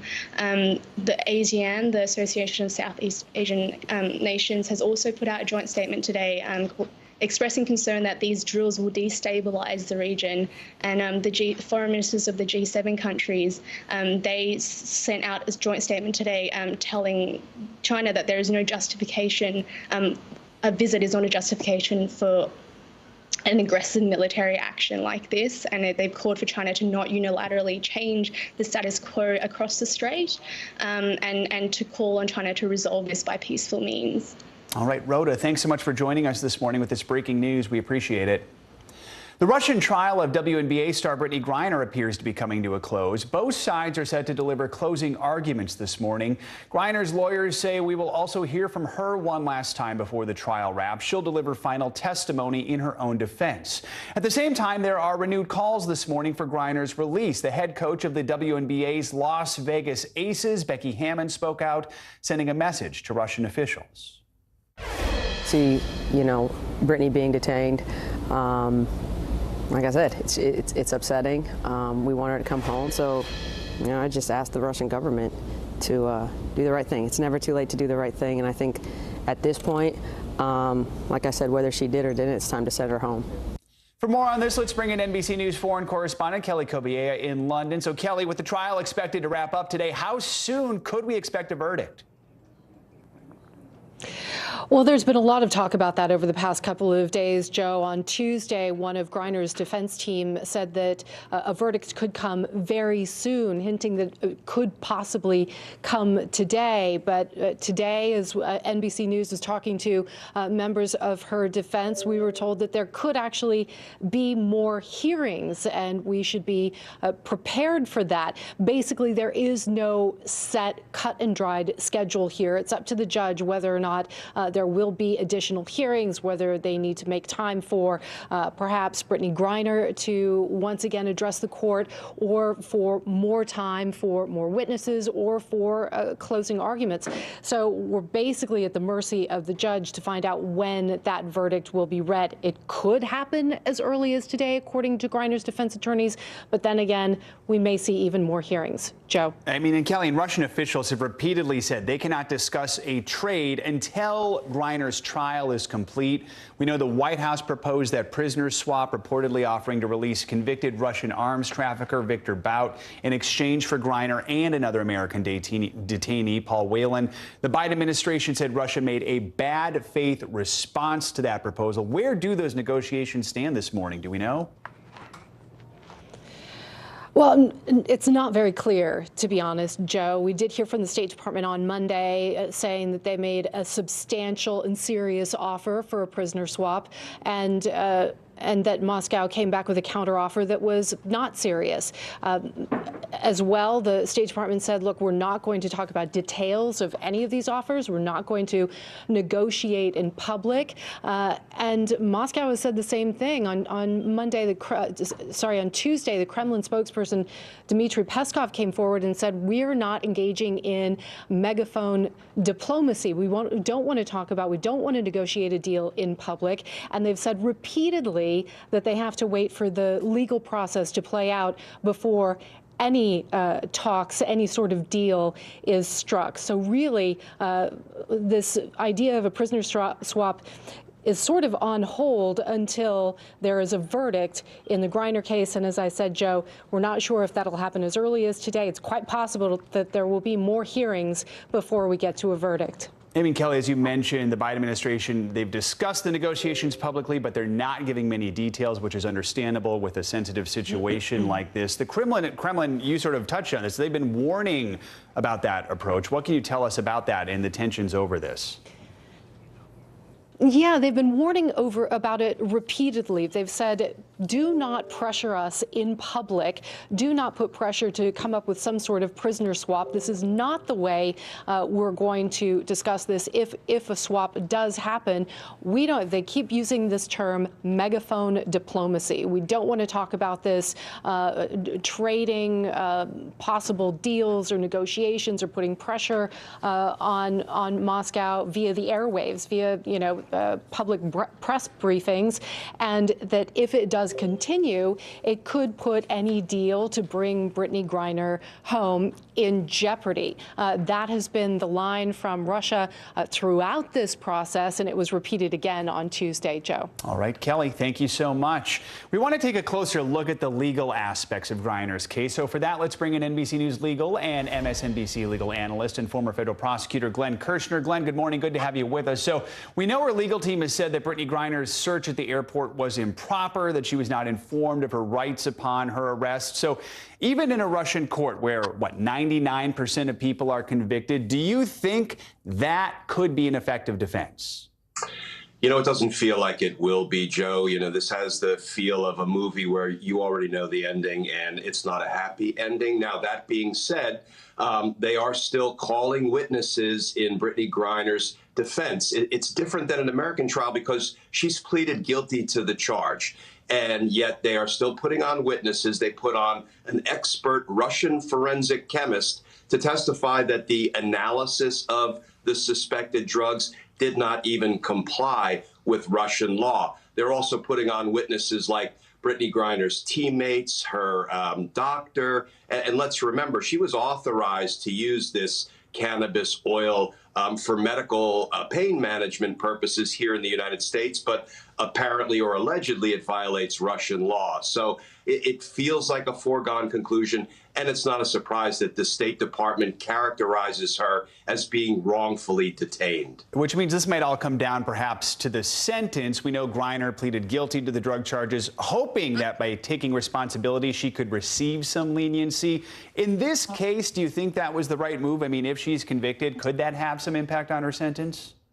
You know, it's hard to figure out what is the right move in a Russian court, given, as you say, nearly a 100% conviction rate. It doesn't really have the feel of a truly legitimate criminal justice system. And I think it's worth remembering that she was taken into custody by the Russian authorities at about the same time that Russia invaded Ukraine. So it feels like she's being used as a political or diplomatic pawn. But I have to believe her defense team is sort of making the best play it can to try to seek, a lenient sentence for her. And we're about to see how that turns out. So Griner is expected to take the stand today, knowing what we've been discussing here over the last few minutes, knowing this is not like your typical American trial.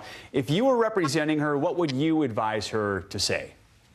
Well, she's already pleaded guilty, so I do think you have to express remorse. I think you have to apologize if, in fact, she broke the laws of Russia.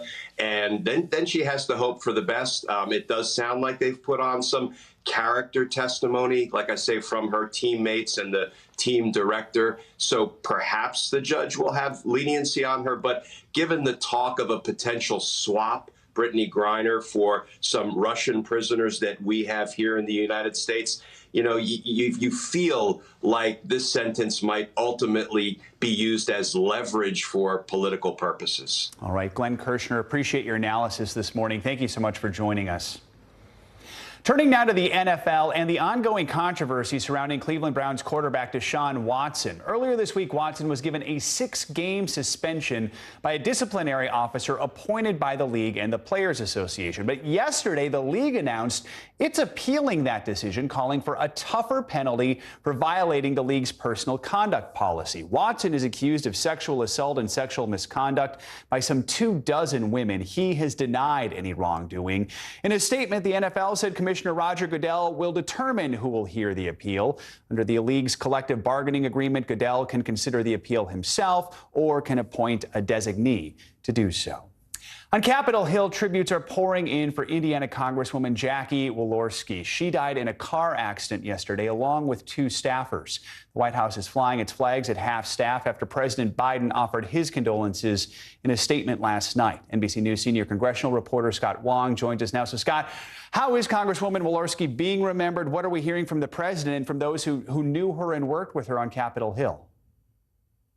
Well, Joe, I covered Congresswoman Walorski for a number of years when in covering the House of Representatives. There are 2 types of lawmakers on Capitol Hill. There are show horses and workhorses. And Congresswoman Walorski definitely was a workhorse. She was somebody who operated behind the scenes. She held powerful positions on committees, the Ways and Means Committee, Armed Services. And then she was also the top Republican on the Ethics Committee, a tough assignment because that's the committee that investigates potential wrongdoing by your fellow members of Congress. Kevin McCarthy, who put her on that committee and appointed her, called her tough but fair, a no-nonsense straight shooter who knew that Congress must reflect the will of the people with decency and honesty. You mentioned President Joe Biden weighing in with the statement. He wrote, "We may have represented different parties and disagreed on many issues, but she was respected by members of both parties for her work on the House Ways and Means Committee, on which she served. She also served as co-chair of the House Hunger Caucus, and my team and I appreciated her partnership." Now, 2 other of her staffers also were in the car and died in that 2-car collision in her northern Indiana district. Just another reminder of how dangerous some of these jobs in Congress can be as members travel and put on thousands and thousands of miles on their vehicles, particularly in these rural districts, Joe. An important reminder, no doubt more tributes will be pouring in the coming days. Scott, let's turn our attention to politics now, that $740 billion reconciliation bill. We know the Senate parliamentarians currently reviewing the text, which is an incredibly important part of this process. So where do things stand? Are Democrats bracing for the possibility of even more changes? Yeah, I think they are. I think we can expect that there will be some changes, whether they are tweaks or substantive changes. We're not quite sure. Democrats and Republicans have been meeting with the Senate parliamentarian behind closed doors in a pretty, secretive closed door process all week now. What they're trying to figure out is whether or not certain elements of this massive climate and economic package can remain. She makes the call whether or not these various portions of the package can pass muster. So that's sort of what's happening behind the scenes.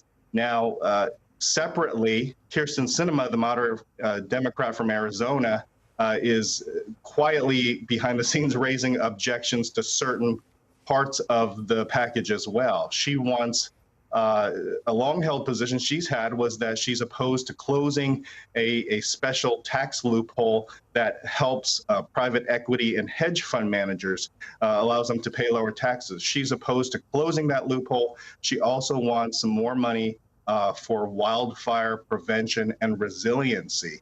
So obviously, wildfire is a big issue and drought a big issue in Arizona. Scott, real quickly while we have you, I also want to ask you about this subpoena handed down to Donald Trump's former White House counsel, Pat Cipollone, by the Justice Department. So this is part of the DOJ's investigation into the January 6th insurrection. What can you tell us about that? I mean, at this moment, I really see this as a handoff from the January 6th committee, which is starting to wind down, moving into their report writing mode away from the public hearings. And now DOJ is really ramping up. And so we have seen a number of action from the DOJ, including now, taking a hard look at Cipollone. We know from the previous testimony to the January 6th committee, Cipollone was there in the White House in key moments related to January 6th, specifically when there was an effort to try to install Trump allies into DOJ to launch a widespread investigation into voter fraud. Separately, on January 6th itself, he did not want Trump to go to the Capitol to join the protesters because he believed that could open up President Trump and the White House to greater legal and criminal exposure. And finally, Joe, he's also, when the riot began, Cipollone, if you remember, said that we have to go tell President Trump to stop this, to intervene, to say something, to get the rioters to go home, because if not, then people in the White House would have blood on their hands. Joe. All right, Scott, a lot to cover in Washington this morning. Thanks so much for joining us. Coming up on Morning News Now, getting personal. New sanctions over the war in Ukraine now taking aim at one of the rumored mistresses of Russia's president. We'll bring you the latest on that. Plus, overwhelmed, how the growing immigration crisis is taking a toll on cities thousands of miles from the southern border. We'll be right back.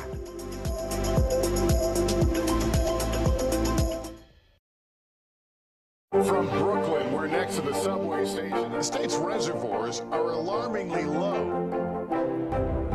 War will pass them by.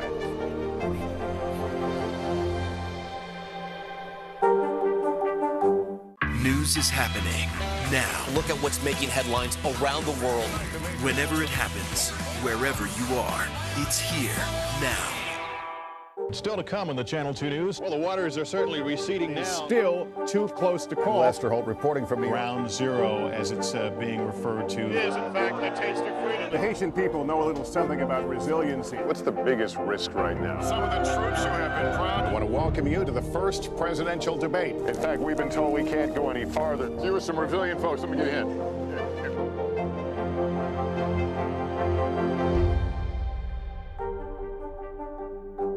Mystery in Paradise. There's my sweet little sister on the news. A series of secrets to be discovered. This investigation takes you into the swinger lifestyle. Dateline's hottest July ever. Fridays at 10/9 Central. NBC News, streaming free now.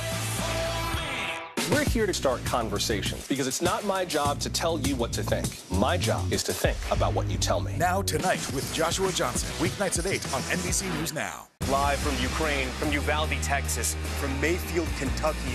To cover the news, you have to be in it. This is how so many towns and cities are protecting themselves. You can actually see they're pushing the gates open. Was there a school officer on campus? That's what we've been told. No. Do you remember any tornado as bad as this one? You look at this and you're thinking, we're not going to have power for weeks, if not months. Exactly. Every night, it's your news playlist. Top Story with Tom Yamas, weeknights at 7 on NBC News Now. No stress, no mess, just yum. That's it. The fire has grown leaps and bounds. You see behind me is typical. How you doing? Pretty bad. NBC News, streaming free now. You don't know when your moment's coming, but when it does, you take it. NBC News, streaming free now. Our show is about sparking conversations around today's biggest issues. The Fed raises interest rates. That controls inflation. Explain how that works. Is part of this that everyone's rethinking their jobs and their relationship to their employers? Could you just remind us why there are 9 justices on the Supreme Court instead of 3 or 20 or 2? It's not my job to tell you what to think. My job is to think about what you tell me. Now Tonight with Joshua Johnson, streaming weeknights at 8 on NBC News Now. Hallie Jackson Now, weekdays at 5 on NBC News Now. Welcome back. The United States announced a new target for sanctions over the Ukraine war yesterday. And for Russian President Vladimir Putin, this is now personal. The Treasury Department took aim at the woman rumored to be Putin's mistress and one of his closest allies. NBC News correspondent Josh Letterman reports from Ukraine. New U.S. sanctions targeting some of Vladimir Putin's closest allies, including Alina Kabaeva, the woman rumored to be the Russian president's girlfriend. It's the latest move by the Biden administration to ramp up pressure on Putin over his war in Ukraine, and a step the U.S. had previously avoided out of concern it would escalate tensions with Moscow, U.S. officials told the Wall Street Journal. In April, the newspaper also reported that U.S. and European officials believe Kabaeva is the mother of at least one of Putin's children. The U.S. Treasury Department now says she has, quote, a close relationship with Putin, without specifying whether it's romantic. I think the message is, if you don't want to be sanctioned, you need to distance yourself from Putin. You need to not support Russia's invasion of Ukraine. A former Olympic gold medalist in rhythmic gymnastics, Kabaeva is known as Russia's most flexible woman and once served in the State Duma, Russia's parliament. She's now the chairwoman for the National Media Group, a state-aligned conglomerate that owns a variety of Russian news media, TV, and film companies. The new sanctions freeze any assets Kabaeva has in the U.S. and bar U.S. persons from doing business with her. Does this effectively cut Kabaeva off from the Western financial system? Yeah, that's effectively what's happening here. It's unclear what, if any, assets Kabaeva has in the U.S., but it's part of a strategy of increasingly isolating those connected to Putin and Russia's war in Ukraine. The sanctions bring the U.S. into step with the U.K. and the European Union, both of which have already imposed sanctions and restrictions on Kabaeva in recent months. In April, the former gymnast made a rare public appearance at a gymnastics exhibition in Moscow. She spoke at the event, called the Alina Festival, in her honor. У каждой семьи есть история войны, и мы ни в коем случае не должны забывать про это, а передавать из поколения в поколение. She made the comment standing in front of Z's, a symbol that's become a mark of support for Russia's invasion of Ukraine. We reached out to the National Media Group she chairs for comment, but didn't receive a response. In 2008, a Russian tabloid reported that Putin had divorced his wife at the time and planned to marry Kabaeva. Putin vigorously denied the story, and hours later, publishers shut the paper down. That was Josh Letterman bringing us that report. The Biden administration has been looking for new ways to ramp up the economic pressure on Putin, but since Russia already faces some of the most stringent sanctions in history, experts say there are not many obvious targets left. More international headlines now, and the first ship carrying grain from Ukraine has passed inspection in Istanbul. NBC News correspondent Claudio Lavanga joined us with more on this and other world news. Hey, Claudio, good morning. Good morning, guys. Well, the hope is that as the first ship carrying grain from Ukraine since the start of the war approaches its final destination in Lebanon, more ships will be allowed to do so. Well, now there are about 17 other ships, according at least to the Ukrainian authorities, that are loaded and ready to go, but it is still unclear whether, if and when, they will be allowed to leave Ukraine's shores. There are an estimated 20 million tons of grain that have been stuck in Ukraine since Russia invaded back in February. And let's move to Iceland, where a volcano began erupting on Wednesday, providing spectacular images of magma spewing from its cracks. The volcano is only 20 miles from the island's capital, Reykjavik, but its airport remains open and no flights were disrupted. In 2010, the eruption of another volcano on the island sent so much ash and dust into the atmosphere that air travel between Europe and North America was interrupted for days. And let's end this short tour of the world in Australia, where chunks of debris that fell from space were found found in the mountains there. According to experts, at least one of the objects is likely a scrap of hardware from a SpaceX Dragon capsule that was launched in May. SpaceX did not comment, but it did set up a hotline to call if people find space debris.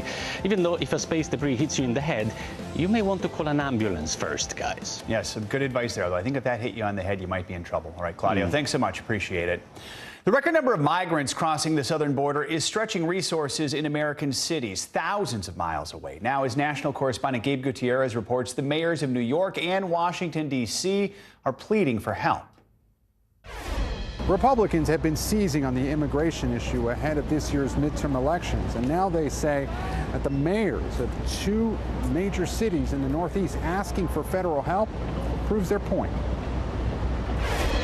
Far from the U.S. southern border, the mayor of Washington, D.C., a Democrat, has asked the National Guard to help handle more than 4,000 migrants recently bused to the nation's capital.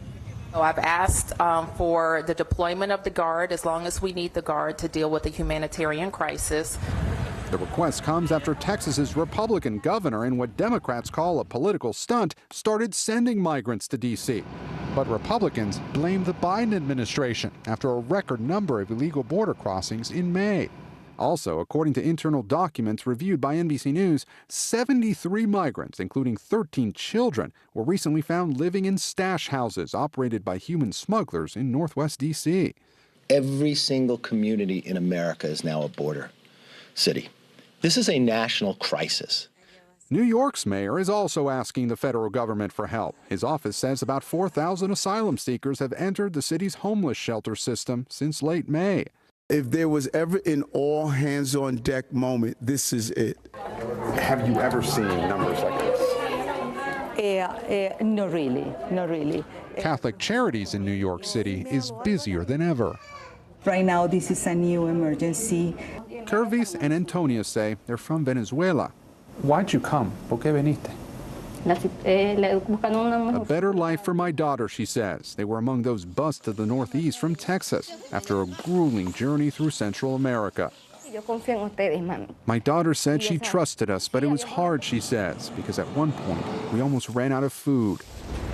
Now, migrant arrests at the border did drop 14% in June, after that all-time high the month before. Back to you. Gabe Gutierrez, thank you so much. Coming up, a stunning concession in court by far-right conspiracy theorist Alex Jones. That's 100% real, and the media still ran with lies that I was saying it wasn't real. Up next, a dramatic development in his defamation trial after years of Jones calling the Sandy Hook school shooting a hoax. This is Morning News Now.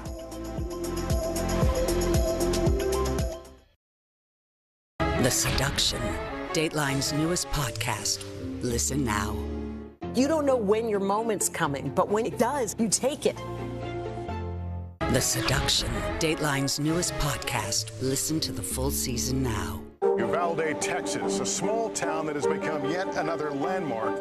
How long do you think it took for all this damage to occur?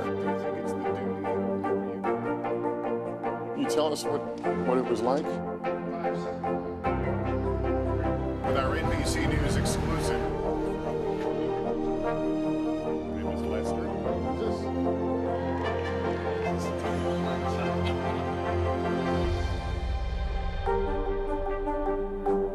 The Seduction, Dateline's newest podcast. Listen now. Let's go. This is a critical choke point for this fire.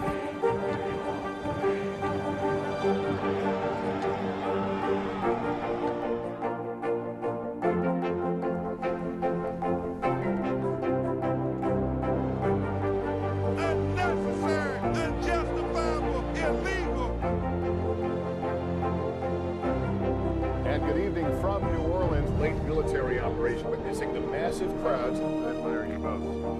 Nice to really spend some time with you. Appreciate it.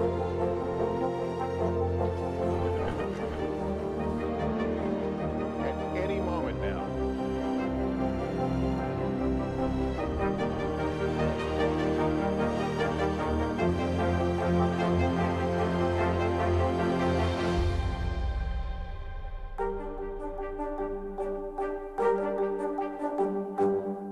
Top Story with Tom Llamas, weeknights at 7 on NBC News Now. Now Tonight with Joshua Johnson, streaming weeknights at 8 on NBC News Now. We're back now with the latest from the Conservative Political Action Conference, or CPAC, which kicks off this morning in Dallas. Former President Trump and Senator Ted Cruz are just a couple of the high-profile headliners who are expected to speak this weekend. NBC News reporter Gary Grumbach joins us now from the conference in Dallas. Gary, good morning to you. So what should we expect to see at the conference? Who else is expected to be speaking there? Good morning, Joe. Yeah, CPAC has long been a gathering of conservatives and conservative ideas.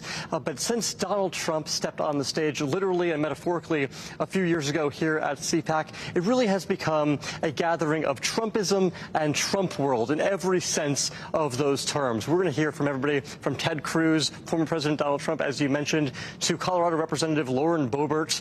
Fox News host Sean Hannity will be here, and also Texas Attorney General Ken Paxton. So we're getting those types of voices from domestically. But we're also going to hear from Hungarian Prime Minister Viktor Orban. He's giving the marquee speech here at CPAC, Texas, later this afternoon. And for those of you who are unfamiliar with Orban, he is the far-right leader of Hungary, who actually Freedom House moved their level of freedom from free to partly free, in part because of Orban's leadership. And just last week, he denounced countries where European and non-European people intermingle as, quote, no longer nations. So that's some fairly racist rhetoric from Orban there when he's going to be speaking here at CPAC. We're going to be talking to attendees throughout the day if they agree with what he has to say and if Orban does have a place here at CPAC. Joe? Gary, I want to ask you about a couple key issues. First of all, abortion. We saw that strong defense of abortion rights by voters in Kansas's primary elections this week. How is that sitting with conservatives? That's a huge issue at CPAC. Is it going to be addressed at the conference this weekend? Yeah, you know, abortion is something that is obviously a very emotional and personal issue for so many people across the country, conservatives, of course, included here. And while the issue of Kansas's vote specifically won't be necessarily a session subject here this weekend, we are hearing about the world of post-Roe America, what that looks like in the eyes of many conservatives here across the country. They have a session planned on that specifically later today. And I also want to ask you about the political fallout from the January 6th hearings. Are we going to expect to see a lot of pushback to what the committee disclosed during all of those hearings that were televised from Capitol Hill? Yeah, you got to remember, this is the world of Trumpism and Trump world here. So what Donald Trump thinks is that this is an illegitimate kangaroo court, he calls it. That's exactly what folks here and folks I've talked to across the country that are conservative believe. And actually, later today, we're going to be hearing a session called Giving Liz the Biz, of course, a reference to chair of the committee, Liz Cheney. And it's going to be led by Matt Whitaker, the former attorney general during the Trump administration, Matt Schlapp, the head of CPAC as well. And so and Jim Jordan, the representative, as well. So it's going to be three folks who have a lot of reason to not find this committee legitimate. And folks we've talked to all over the country say Donald Trump did nothing wrong on January 6th, and they don't believe he should be found liable for anything related to that day or what happened at the U.S. Capitol. I'm going to guess Congresswoman Liz Cheney is not there. We should also note some other notable Republicans, former Vice President Mike Pence, the current governor of Florida, Ron DeSantis. They're not going to be attending CPAC this weekend. Does that say anything about the party right now? Yeah, no Pence, no Pompeo, no Christie. Some of the biggest names, no DeSantis, some of the biggest names in the Republican Party right now are not going to be here. And I think that does remind you what this sort of event has turned into. This used to be a gathering of conservatives where you would hear from the Pences and the DeSantises of the world, but not anymore. It does create sort of a line in the sand, a dividing line as to the Trump wing of the party and everybody else that considers himself a Republican. And it's going to make for a very interesting Saturday afternoon for two reasons. One, because of the annual straw poll that is held every year. It's something that experts and election watchers look at really closely to see who are conservatives interested in for the next election. Of course, in this case, 2024. It's also going to be interesting because later that afternoon, about 2 hours after that straw poll concludes, former President Donald Trump is expected to take the stage here behind me to what is expected to be a raucous crowd. All right, Gary Grumbach reporting from Dallas. Gary, thank you so much. For years, conspiracy theorist Alex Jones claimed the massacre at Sandy Hook Elementary School was a hoax. But in an Austin, Texas courtroom yesterday, Jones admitted under oath that it was indeed real. It's the first of several trials in which Sandy Hook families are seeking millions of dollars in damages. NBC News correspondent Ann Thompson has the latest.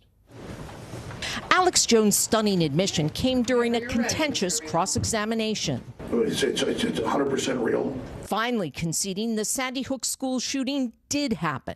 After years of insisting on his InfoWars show, the massacre was a hoax. How could you believe any of it? It's 100% real. And the media still ran with lies that I was saying it wasn't real. The parents of Jesse Lewis, one of 20 first graders who died in the massacre, are seeking $150 million in damages. To restore the honor and the legacy of my son that was tarnished by Mr. Jones.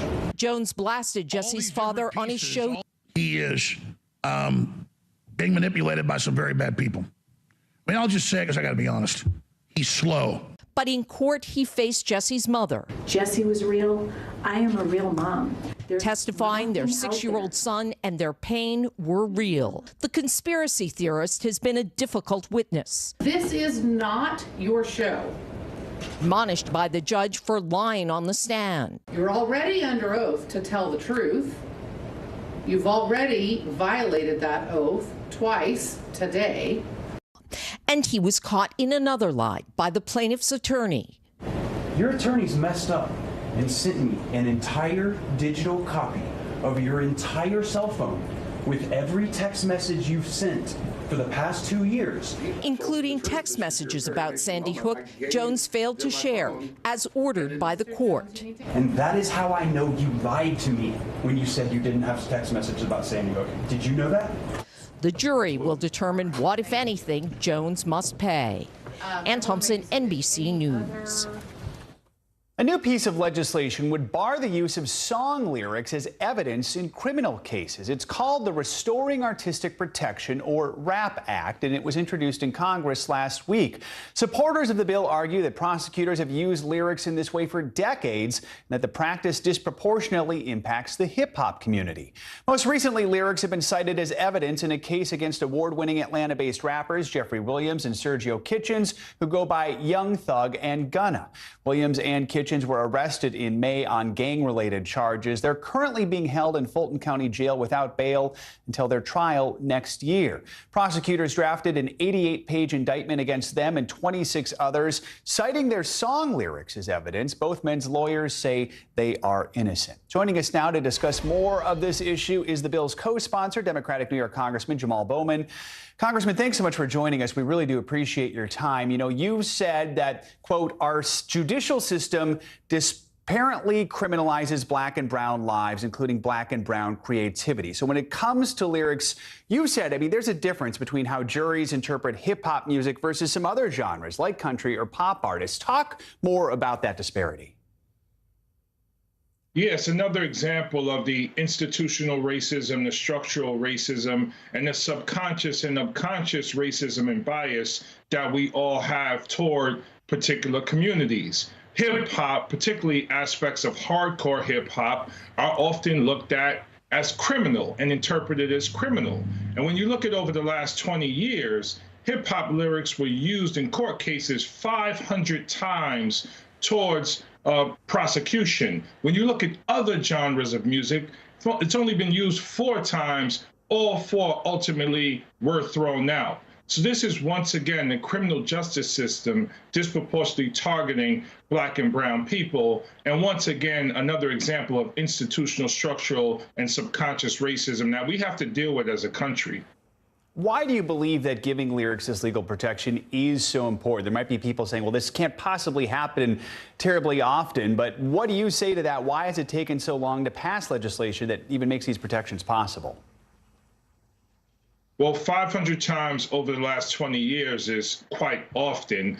And what I want to tell people out there is, number one, this is a free speech issue. If we don't have free speech, we do not have a democracy. That's number one.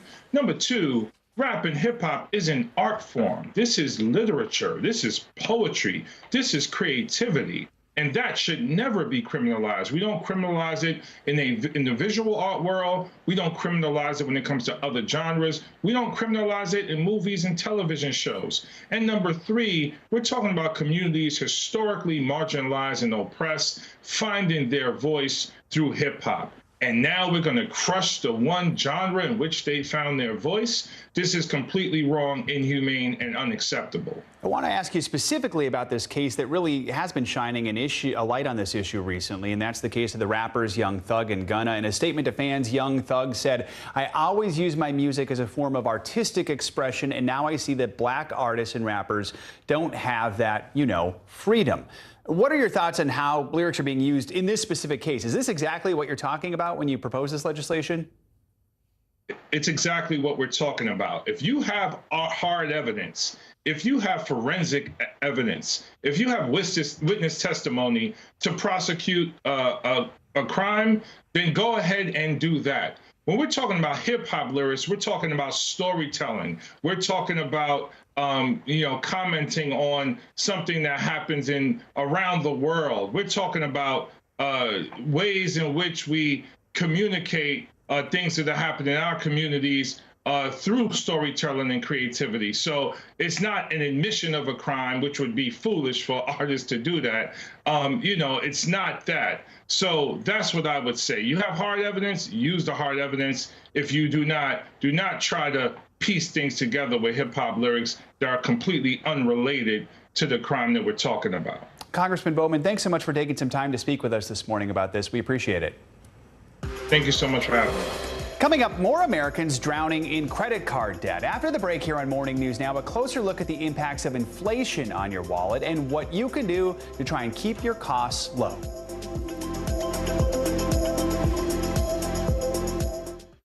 Now Tonight with Joshua Johnson, streaming weeknights at 8 on NBC News Now. The fire has grown leaps and bounds. You see behind me is typical. How you doing? Pretty bad. Top Story with Tom Llamas, weeknights at 7 on NBC News Now. From Brooklyn, we're next to the subway station. The state's reservoirs are alarmingly low. War will pass them by.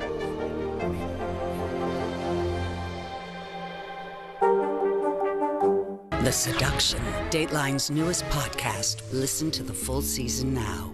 News is happening now. Look at what's making headlines around the world. Whenever it happens, wherever you are, it's here now.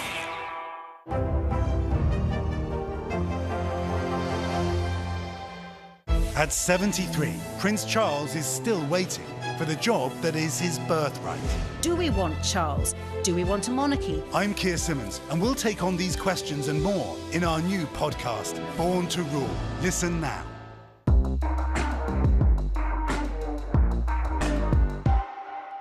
Hallie Jackson Now, weekdays at 5 on NBC News Now. Harry Styles!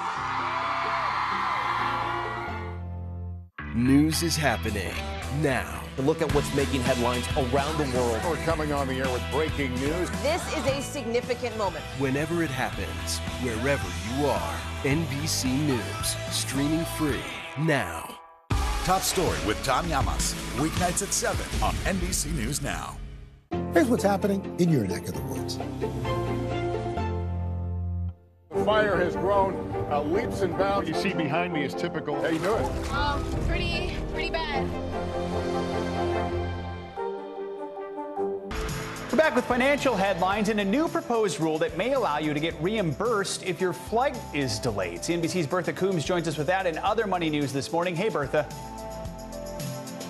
Hey, Joe, flying these days is more of an adventure than most of us can handle. The Department of Transportation says it may require airlines to offer passengers a refund if their flight is significantly delayed or canceled, and they're actually adding some real meat on that. The proposed rule would require a refund if departure or arrival times change by 3 hours or more for a domestic flight, or at least 6 hours for an international one. Refunds would also be due if the airline changes the departure or arrival airport or adds stops to the itinerary. The rule would even apply for travelers travelers who buy non-refundable tickets. The proposal comes as the government has been flooded with complaints from flyers. Meantime, Walmart is confirming that it has begun to lay off corporate employees. The retail giant isn't saying exactly how many workers will be impacted and from which divisions. In a statement to CNBC, Walmart describes the layoffs as a way to, quote, better position the company for a stronger future, unquote. The news comes about a week after the company slashed its profit outlook and warned that consumers are starting to pull back on discretionary spending. Meantime, TikTok is teaming up with Ticketmaster to sell event tickets within the app. Musicians, comedians, sports teams, and venues can search for relevant events and link them on their videos. The feature is only open to select creators for now. The list includes Demi Lovato, Usher, the Backstreet Boys, and WWE. Link will appear above the creator's username on the video, and that will open a browser where then you can buy the tickets. So hopefully they'll get all the kinks out of it now, so when BTS goes back on tour and the BTS army jumps in, they have it all worked out. Yeah, and if they do, they should call it Ticktocketmaster, right? There you go. I like it. They can borrow that if they'd like. All right. Thank you, Bertha. Appreciate it. Wall Street is bouncing back after a couple days in the red this week, with all three major indices making notable gains. But on Main Street, many Americans are still feeling the impacts of inflation. Credit card debt is now soaring. Here's NBC News correspondent Tom Costello. In Colorado, Keelan Thomas and her husband are on a mission to keep spending down and pay off the last of the $15,000 in credit card debt they ran up after getting married. We want to be able to buy a house, and we don't have a house yet, and we are in our 30s, and that's hard, but it's because we made the choice to use the credit cards thinking that we'd be able to pay it off easily. As inflation soars, new data shows many Americans are charging it. Credit card debt has jumped 13% in 1 year, the biggest increase in 20 years. And Americans opened 233 million new accounts, the most since 2008. While balances still remain below pre-pandemic levels, interest rates, now averaging 17.4%, could soon soar to record highs as the Fed continues hiking rates to fight inflation. If you're carrying heavy credit card debt, financial experts recommend cutting it down as fast as possible. That rate's probably 3, 4, 5x what you're paying on your mortgage or car loan. So definitely you want to be paying down the credit card debt. Transfer balances to cards offering 0% introductory rates. Perhaps turn to nonprofit financial counselors for help. Meanwhile, the White House noting some inflation relief, with gas prices now averaging $4.16 a gallon, down 85 cents from the record high set in June. Experts say gas probably will drop below $4 a gallon over the coming weeks and hopefully through Labor Day. In the meantime, OPEC pledging to pump even more oil, 100,000 barrels a day more. But experts say that likely will have a minimal impact on the price at the pump. Back to you. All right, Tom, thank you. Coming up, an incredibly close call, all caught on camera. How this paraglider was able to save himself after getting tangled in his parachute. You're watching Morning News Now.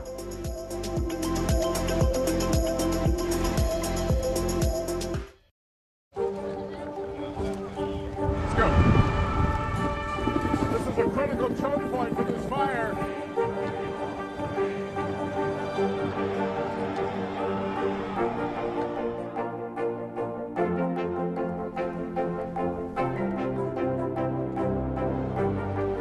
Unnecessary, unjustifiable, illegal. And good evening from New Orleans. Late military operation witnessing the massive crowds. I admire you both. Nice to really spend some time with you. Appreciate it.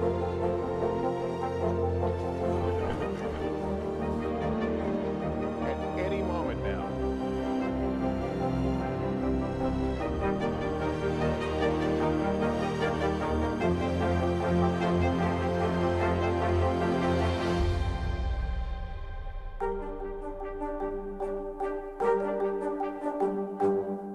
These days, it feels like the news never stops. So let's get into it. What's happening right now, what it all means for you for an hour every day. It can be hard to keep up, so let's get started together. Hallie Jackson Now, weekdays at 5 on NBC News Now.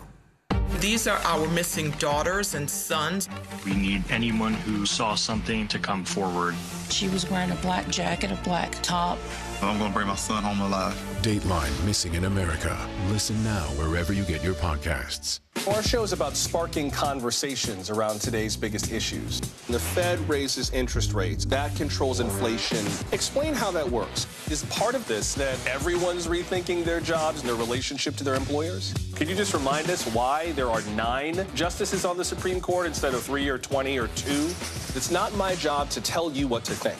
My job is to think about what you tell me. Now Tonight with Joshua Johnson, streaming weeknights at 8 on NBC News Now. Chrissy Teigen and her husband John Legend are expecting a baby. On Wednesday, the model and TV personality posted this photo on Instagram. Coming up here in a moment, announcing her 4th pregnancy. In the post, she also referenced her recent pregnancy loss, writing that she has fears about this pregnancy after losing her 3rd child, Jack, last September. Teigen and Legend have been married for almost 9 years now. They have 2 other children, Luna and Miles. She wrote, quote, "The last few years have been a blur of emotions, to say the least, but joy has filled our home and hearts." Again, we wish them both the best.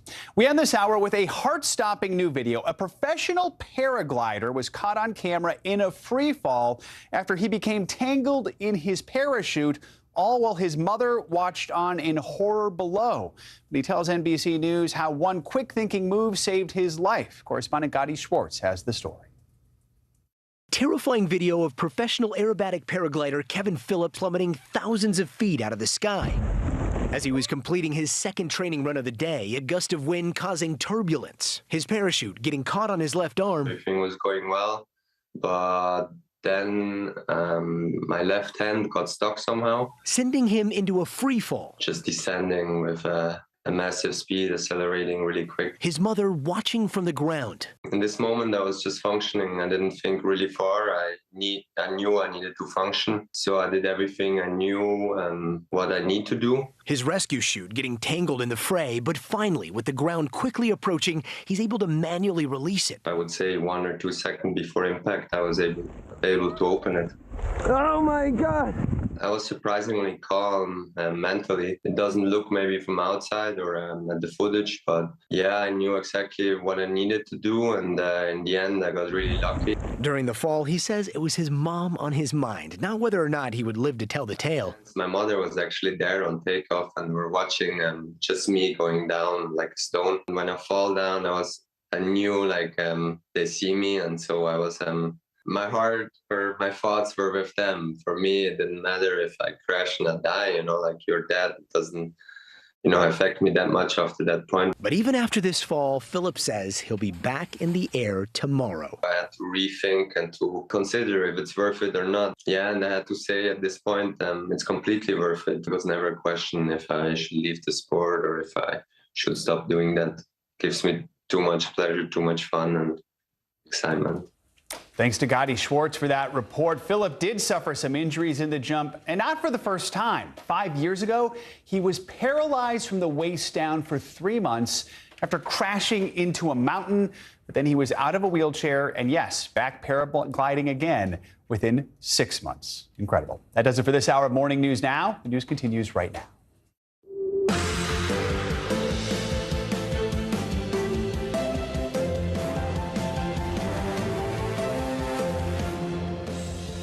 Good morning, I'm Joe Fryer. Savannah is on assignment. Right now on Morning News Now, summer scorcher. Millions of Americans are dealing with oppressive heat this morning. More than 70 million people are under heat alerts. We're going to take you to Texas, suffering through its 2nd warmest summer and 2nd longest drought. State's struggling power grid will be put to the test today as records are expected to be broken from the southwest to the northeast. What you can expect today. Protecting access. President Biden taking action, signing an executive order to cover the costs for women crossing state lines to get an abortion.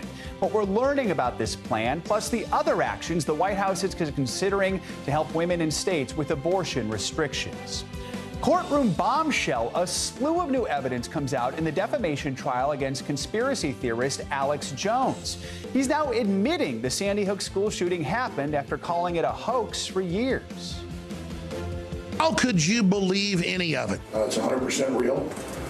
and the media still ran with lies that I was saying it wasn't real. Plus, the mistake by Jones's own attorneys releasing years of text messages in the case and what that could mean for a verdict. Also this morning, brutal. Inflation is now hitting another thing a lot of us rely on every day. Coffee. You might be drinking it right now. I know I am. It's likely you're going to be paying more for it. How coffee shops are trying to manage the high prices and what it means for your next coffee run. Good to have you with us this morning. We're going to begin with that extreme heat continuing to plague much of the country today. More than 70 million people are under heat alerts from Maine down to Texas. NBC News correspondent Kristen Dahlgren is in Dallas this morning, where Texans are in the midst of an unrelenting heat wave and a severe drought. Hey, good morning, Joe, from Dallas, where we are gearing up for a brutal one here. And let's talk about all of those temperature records. This area already seeing the second warmest summer on record, the second longest stretch without rain. And as we soar back into the triple digits today, the Texas power grid here expected to see the highest demand in history. It's been 62 days with no rain. All of North Texas tomorrow under a heat advisory. The longest dry spell for the Dallas metro area in over 20 years.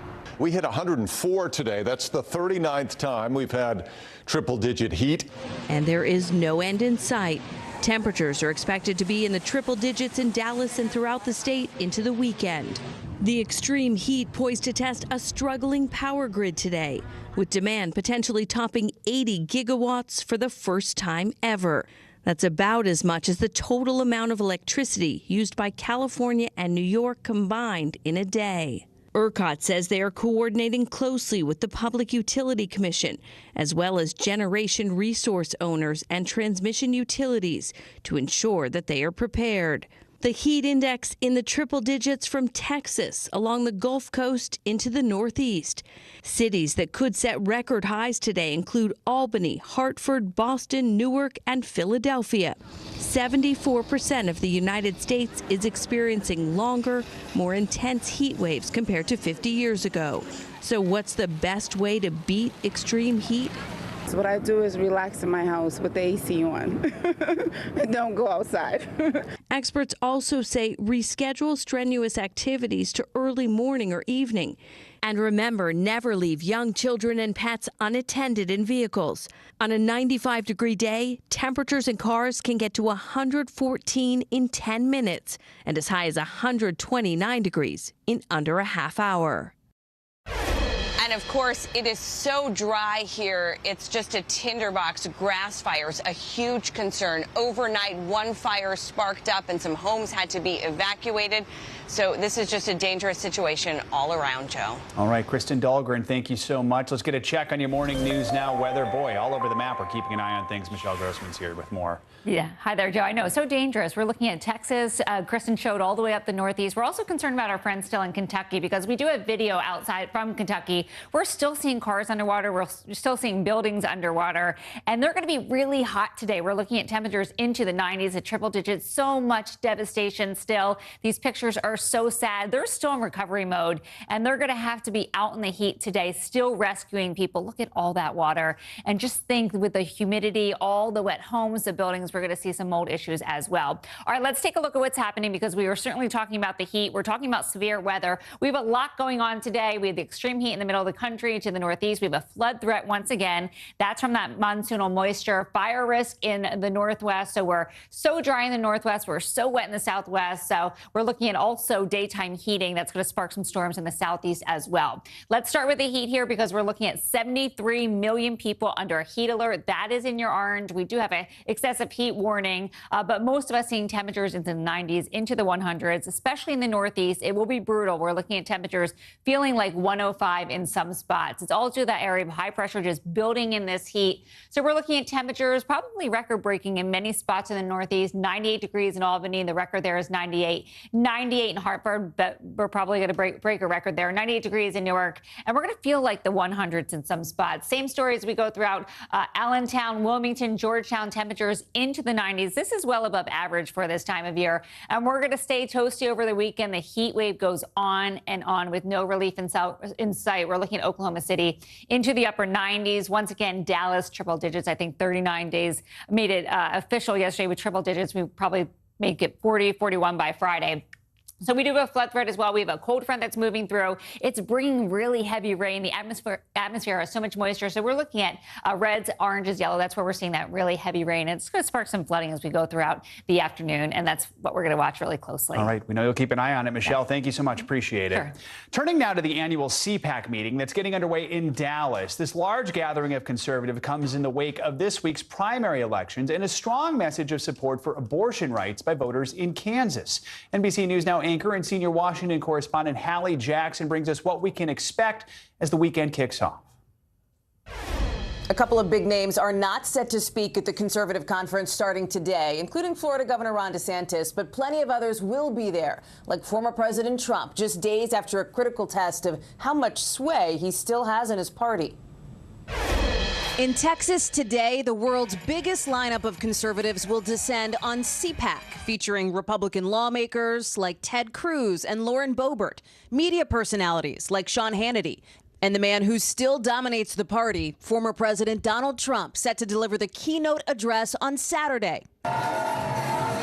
Against the backdrop of a key test of his grip on the GOP in this week's primaries. Multiple candidates he backed who have embraced his election fraud lies doing well, including former TV host Carrie Lake in a race too close to call even this morning with a narrow lead against Karen Taylor Robeson in the Arizona governor's primary.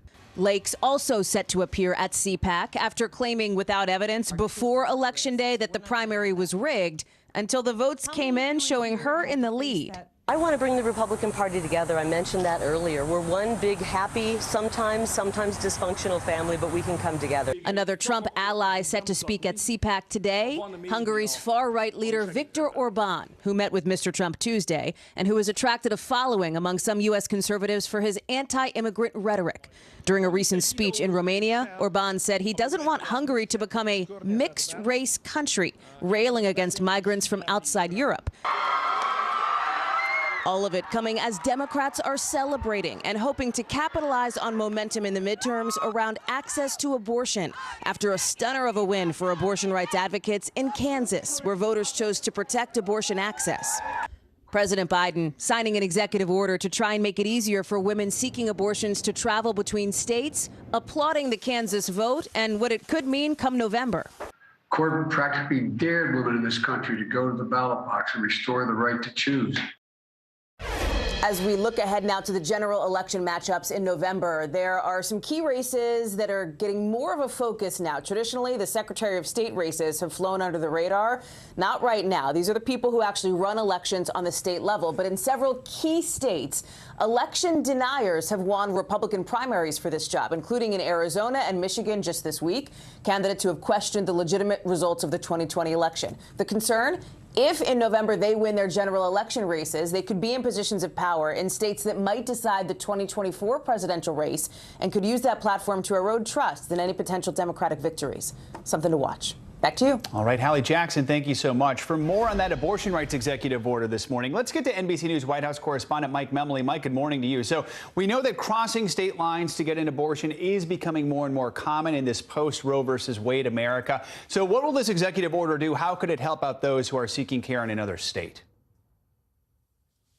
Well, Joe, what this executive order does is it invites states to apply for a Medicaid waiver, a so-called 1115 waiver, which would allow states to use their state Medicaid funding for out-of-state patients. Now, this really, I think, reinforces the idea that we're about to see a real patchwork of abortion provisions throughout the country. In a state with a Democratic governor where they control the levers of power, they might be willing to apply for these kind of Medicaid waivers to provide that abortion care for out-of-state patients. But Republican states where Republicans tend to be opposed to abortion rights are unlikely to not only apply for these Medicaid waivers, but likely to challenge this in court. And so this executive order really speaks to the limited tools available to the White House. And it's one reason why the president reiterated, you heard a little bit of what he said yesterday. He said that the Supreme Court's decision and the Kansas referendum yesterday showed the power of women, and he called for Democrats, but really all Americans to go to the polls this fall and support more supporters of abortion rights so that they can codify Roe versus Wade into law. So, Mike, let's talk about a question that's popped up a lot lately, and that's the Hyde Amendment, which actually bans using federal funds for abortions, except in cases of rape, incest, or danger to the life of a woman.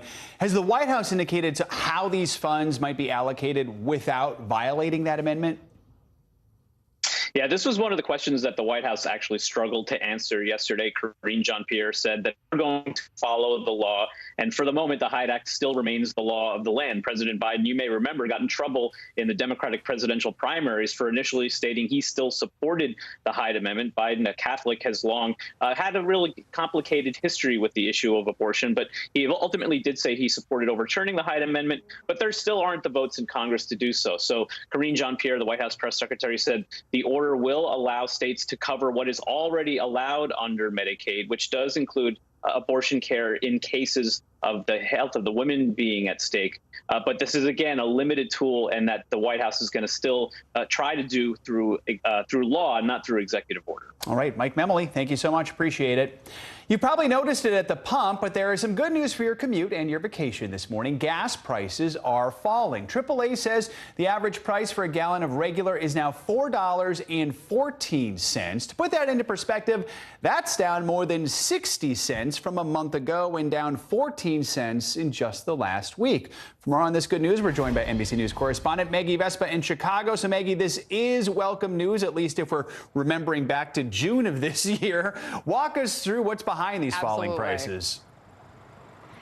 Definitely, Joe. I mean, you know just as well as we do that there's nothing simple behind gas prices and what drives them up or down. But there are a few factors here that experts are really pointing to. They say, number one, the price of oil fell a little bit when we started talking about fears of the R word, a possible recession. So that's one factor. They also point to a historic release of emergency oil by the Biden administration from the Strategic Petroleum Reserve. They say that can help as well. But then also a big statistic that experts are pointing to is this the drop in demand, meaning they say a lot of drivers, once gas hit that all feared $5 mark and above, basically started driving less. So all of those things combined, that's kind of why they say we're seeing this price at the pump finally falling, Joe. So what is next? How long do experts think prices will continue to fall? How low could they go? Do we know?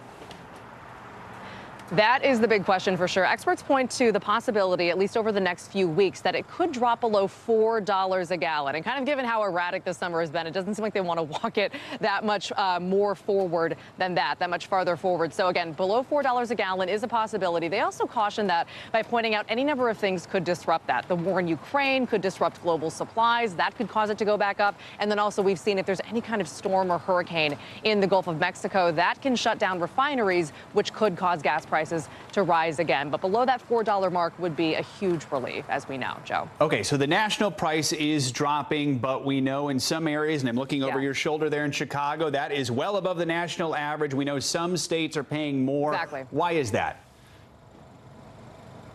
Sure. I mean, as you point out, it's $4.89 here at this Exxon in Chicago. It varies from state to state, city to city. It can vary from gas station to gas station. And again, it just kind of that idea that there's nothing simplistic behind gas prices. So there are a number of reasons. Sometimes state and local fuel taxes can drive the prices to different levels. Also, just the topography and geography of getting oil, getting gasoline to different areas of the country can make it more expensive in areas maybe where they have to go through mountain ranges or just get it around kind of inconvenient landmarks, that kind of thing. So just to kind of point to it, Gas Buddy shows the variation across the country. And as you said, the average $4.14 here in Chicago, it's $4.89. The most expensive states right now, predictably, California, Alaska, and Hawaii. And the cheapest states, according to Gas Buddy, as of today, Texas, South Carolina, and Oklahoma. So tons of variation, but the national average falling, especially after this expensive of a summer. As you said, Joe, great news. And that is the good news. Maggie, thank you so much. Appreciate it. Closing arguments have concluded in the defamation trial of conspiracy theorist Alex Jones. He is being sued by parents of a 6-year-old boy who was murdered in the 2012 school shooting at Sandy Hook Elementary.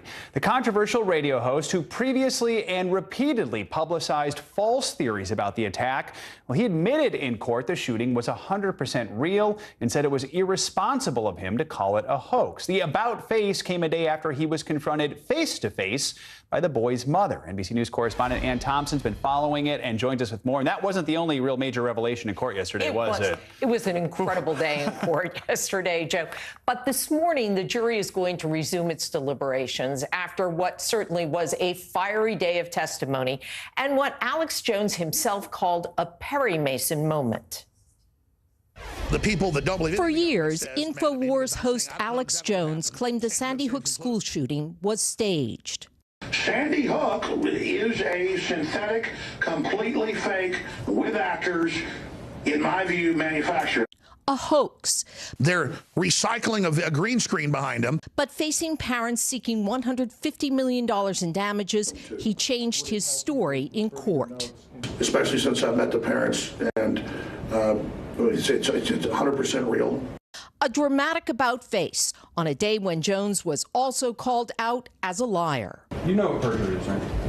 The plaintiff's attorney accusing Jones of withholding evidence.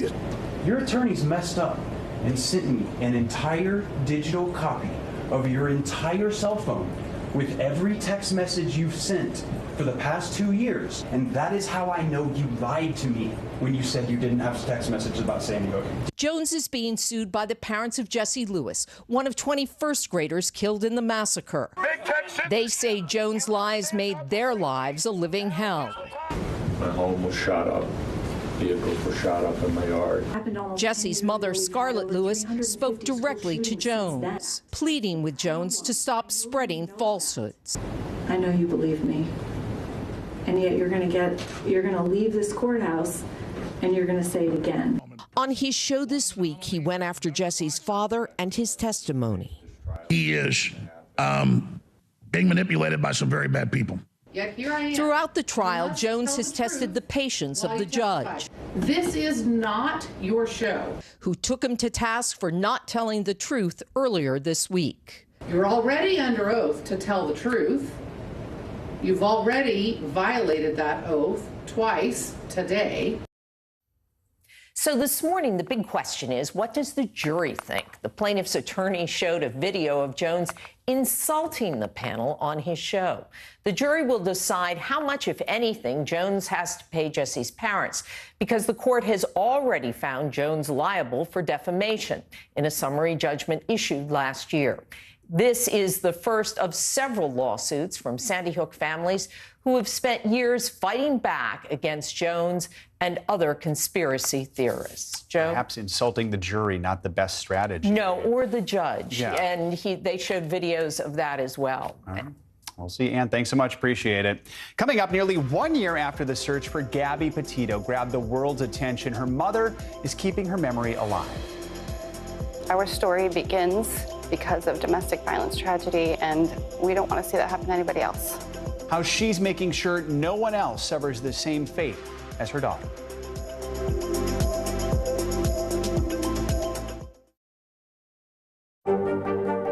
Mr. Secretary, when is this going to get better? You came into this job saying you were going to fight crime. Have you been successful?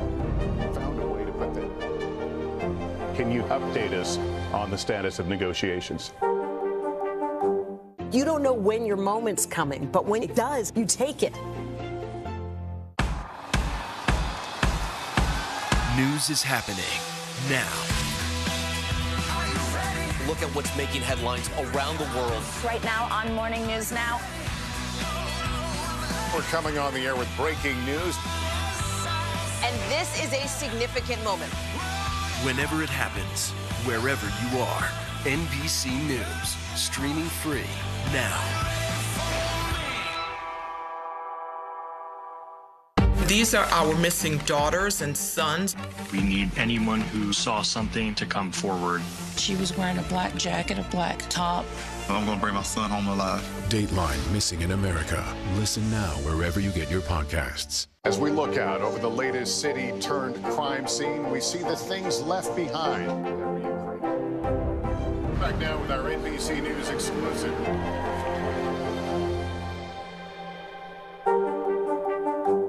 The Seduction, Dateline's newest podcast. Listen now.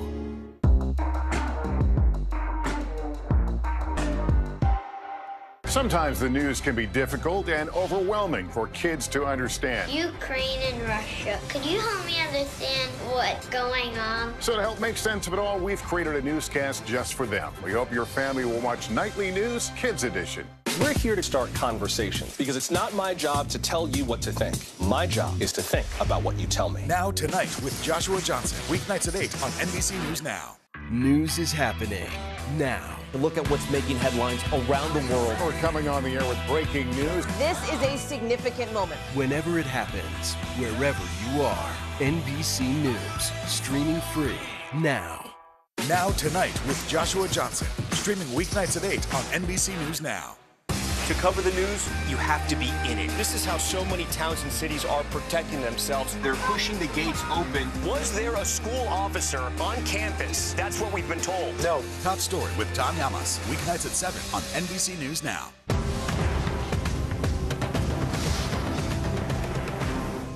Sometimes the news can be difficult and overwhelming for kids to understand, so we've created a newscast just for them.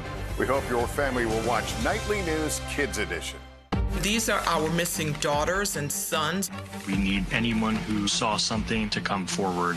She was wearing a black jacket, a black top. I'm going to bring my son home alive. Dateline Missing in America. Listen now wherever you get your podcasts. It has been nearly 1 year since the search for Gabby Petito came to a heartbreaking end. The young woman who went missing on a cross-country road trip with her fiance grabbed the world's attention.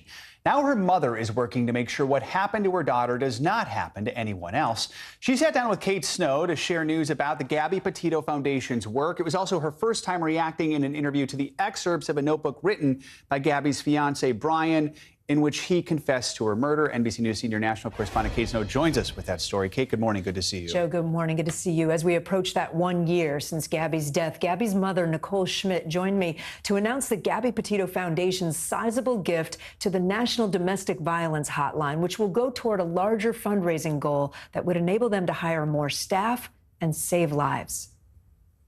How are you? It's hard. It's still hard every single day. We're trying to do good for Gabby and for everybody else.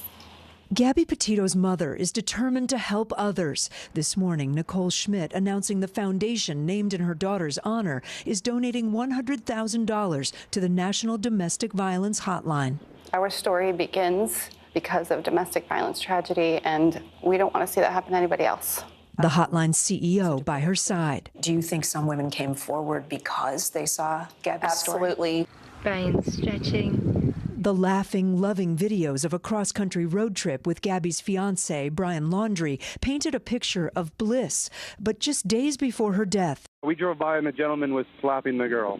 Bystanders called the police in Moab, Utah. There's two people saying that they saw him punch you. We're just independent witnesses by Moonflower. Well, to be honest, I definitely hit him first. I wanted to jump through the screen and rescue my daughter. She's hurting. She's scared. Looking at it now, do you suspect that that was the only time this ever happened in their relationship? In hindsight, looking at that, no. Gabby Petito's body was later found in Wyoming. The coroner said she was strangled. Brian Laundrie disappeared and took his own life. In June, his lawyer released pages of Brian's notebook that said Gabby fell in a creek and was in extreme pain. Quote, "I ended her life. I thought it was merciful, that it is what she wanted." You tweeted fed up with an image that read, "Narcissists rewrite history to escape accountability. You are not crazy." What did you mean by that? That was his character. Even in his last moments, he wanted to make sure he looked like the good guy, right? That's ridiculous. We know how she died. You think it's blatantly untrue? 100%. The Laundrie's attorney had no comment. After Gabby's murder, the National Domestic Violence Hotline saw an uptick in calls and chats. Strangers reached out to Gabby's family. We got a lot of messages and emails from people that said, "Your daughter saved my life. I left because of her."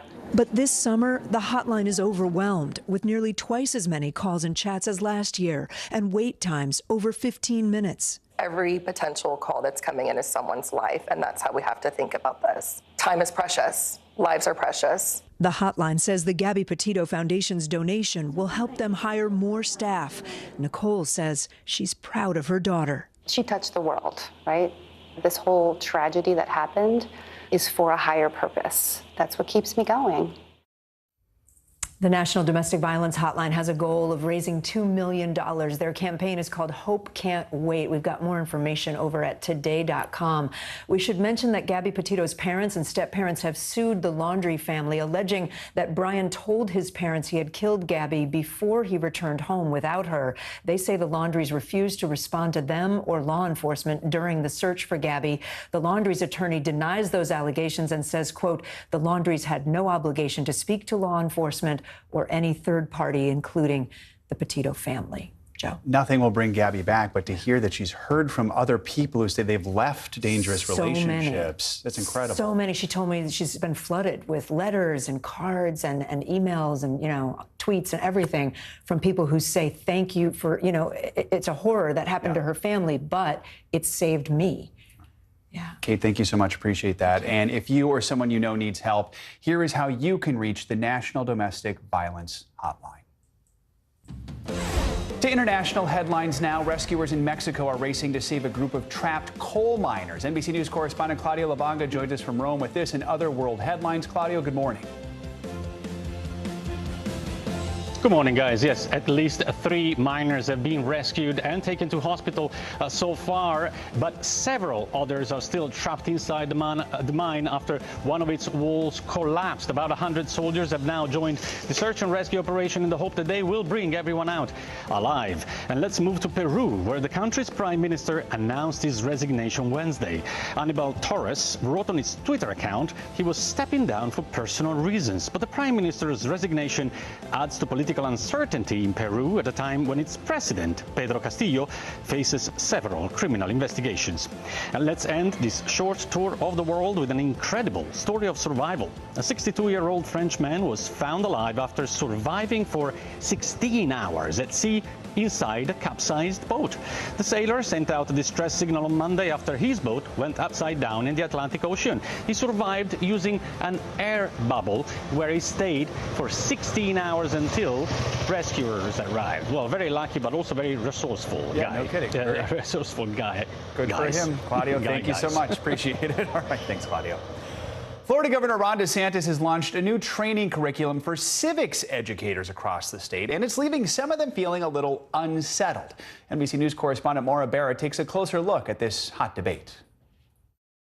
Some areas of Florida's new training for civics education is sounding an alarm for some educators. What they did was present a single perspective as the only one, the correct one. They cherry-picked evidence. Justin Vogel, who will start his 12th year teaching in St. Johns County, was at one of these trainings launched by the governor as part of his Civics Literacy Excellence Initiative. The state of Florida has funded a 3-day civics excellence teacher training, and we have the first 2,500 teachers that are going through that now. Barbara Siegel teaches in Broward County and also attended the training. Both educators looking to deepen their knowledge for their classrooms until they say they were shocked to learn what they were expected to teach their students. As educators, we don't necessarily tell them how to think.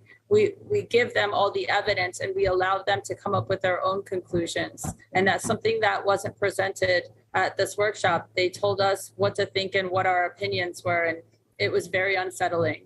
They say while some parts of the training were factual, some material was very concerning. For example, NBC News obtained the slides for the presentation from the Florida Board of Education. Here are some slides the teachers say raised red flags. It's not a misconception. One, titled Opposition to Slavery, worried Barbara and Justin that it could become very easy for new educators to miss the nuances of history. Putting myself in the shoes of a first or second year teacher, seeing this slide, it's very easy to say that George Washington and TJ were both very anti-slavery. You know, they did everything they could, notwithstanding the fact they both owned slaves. And there's nothing wrong with viewing it as complicated. Right. I mean, our country is complicated. Yes. We reached out to the Florida Department of Education about the concerns raised by some educators, and they responded in part that our civics instructors are teaching true and accurate history. Every lesson taught is based on history, not ideology or any form of indoctrination. It is important to understand that all Florida civics standards were created and developed by Florida teachers with Florida students in mind. The training, made available to nearly 3,000 educators, has drawn mixed reactions.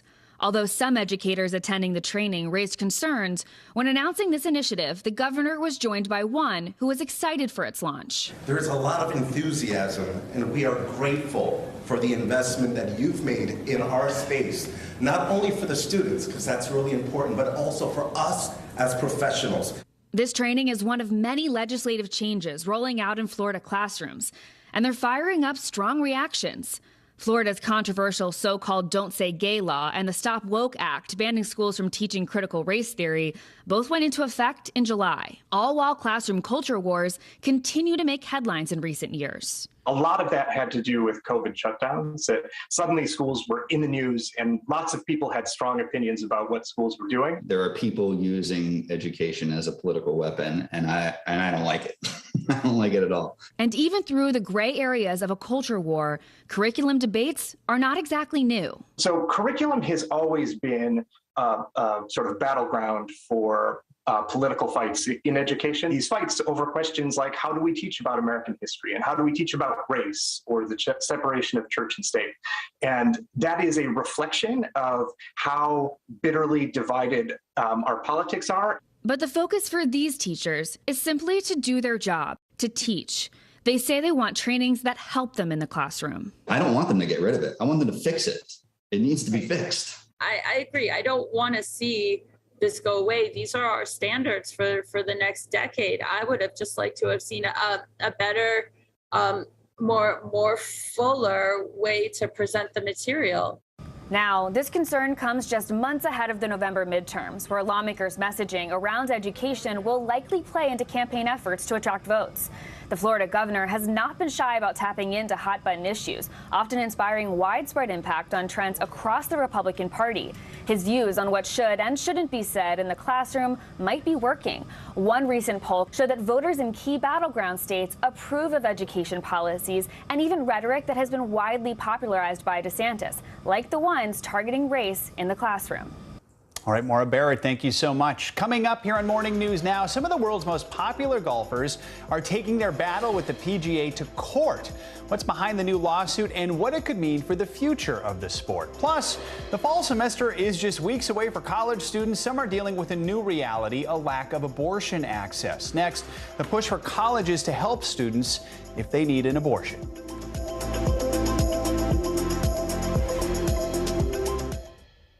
Now Tonight with Joshua Johnson, streaming weeknights at 8 on NBC News Now.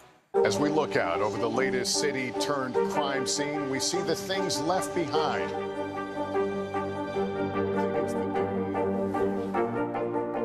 Can you tell us what it was like? Our NBC News exclusive.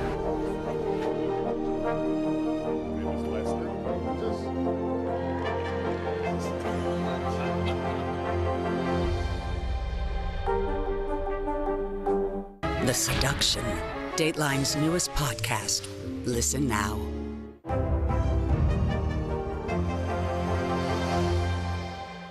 Now Tonight with Joshua Johnson, streaming weeknights at 8 on NBC News Now.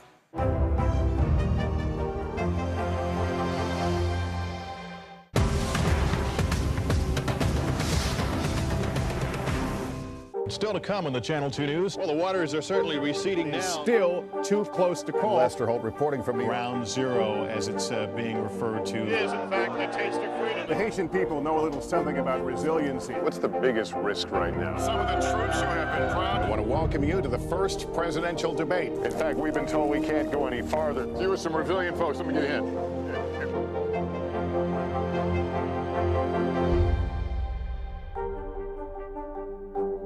Hallie Jackson Now, weekdays at 5 on NBC News Now.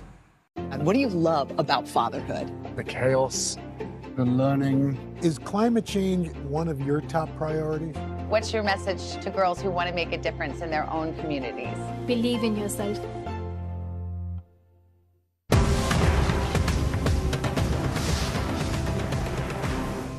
Dateline Missing in America. Hear their stories. Help bring them home. As we look out over the latest city-turned-crime scene, we see the things left behind.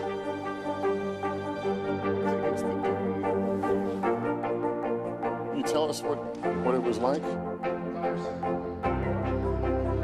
Our NBC News exclusive.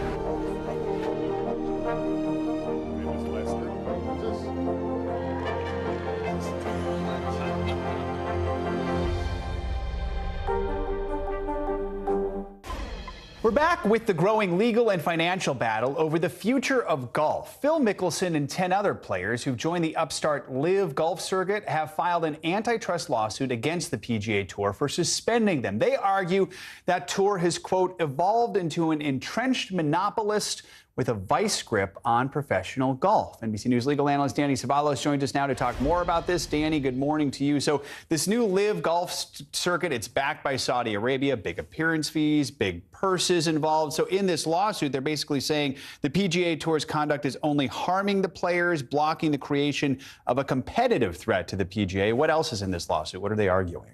Well, the key is they're looking for an injunction. In other words, down the road, once this case is adjudicated, whether or not they get money damages is not the important thing. The critical thing here is they're asking the court to say, stop the clock.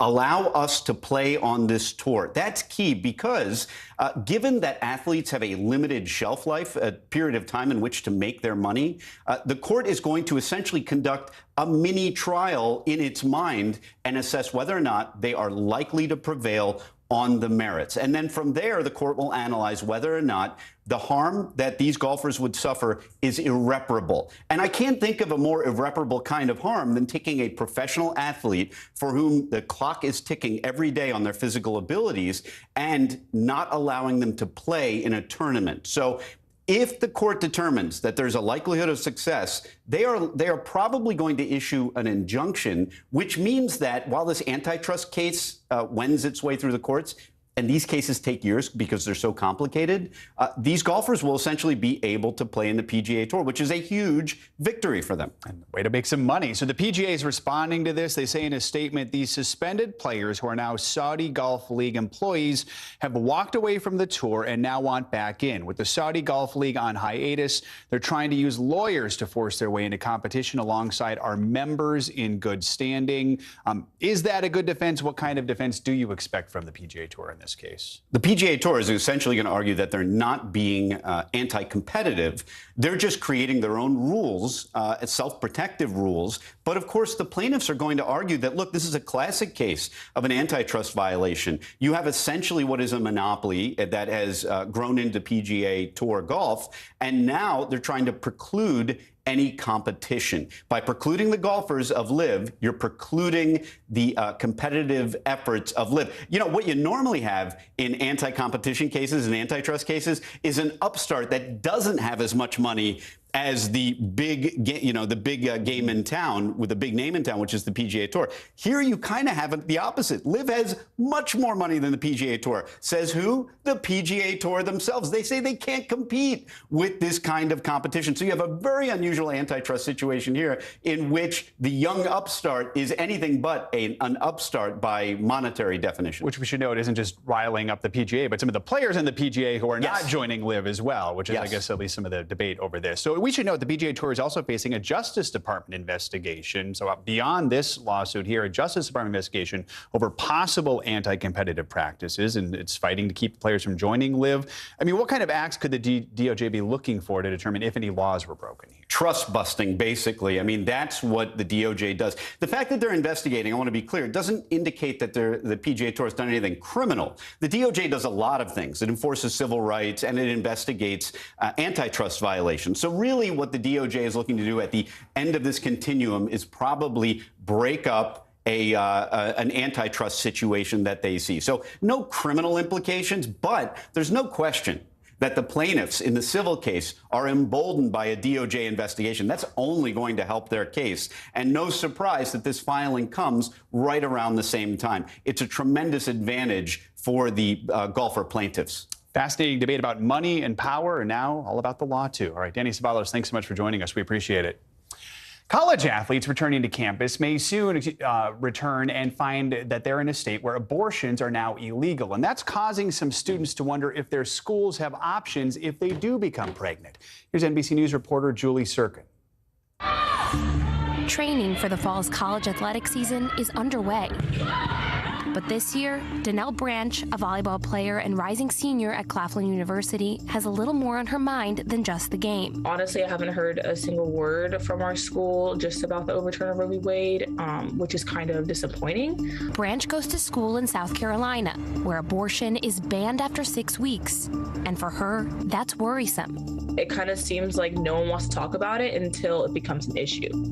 And at this point, it is an issue. Branch is not alone. After the Supreme Court overturned Roe versus Wade, the state-by-state patchwork of abortion access has left college athletes, many in the peak of their careers, asking whether their school has a plan if they become pregnant. Most athletic departments do not touch that with a 10-foot pole. Tracy Hathaway is a former college basketball coach who, along with Jelana Oliveira, developed an app to connect former and current college athletes. Now, they're adding a reproductive health section so athletes can get information on their own time. When you think about when health services is open, student athletes are in practice or in class. I would encourage athletic departments to do more.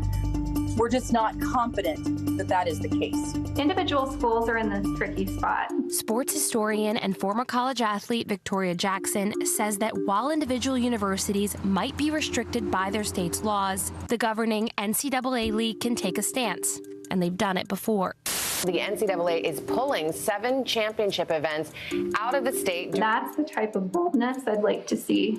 In a statement, the NCAA told NBC News that it continues to evaluate the potential impact of the Supreme Court's decision. The league said each school should develop policies that comply with local laws. Even if that school comes up with a plan for supporting that athlete who goes forward with a pregnancy, who knows if they're going to be able to stay in that peak performance. And you should feel comfortable to go to your coach, go to your AD.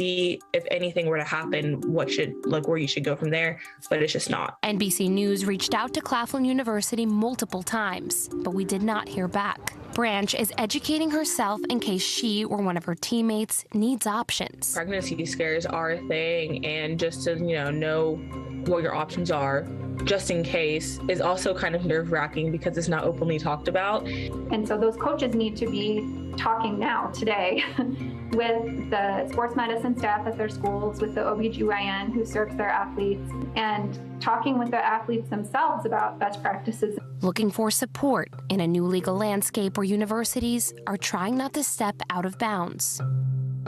Our thanks to Julie Sirkin for that report. Coming up, it's something that a lot of us rely on at this hour. I know I do. Coffee. And if you feel like you're paying even more for it right now, well, that's because you are. What's driving up those costs and how coffee shops are trying to manage it? Next.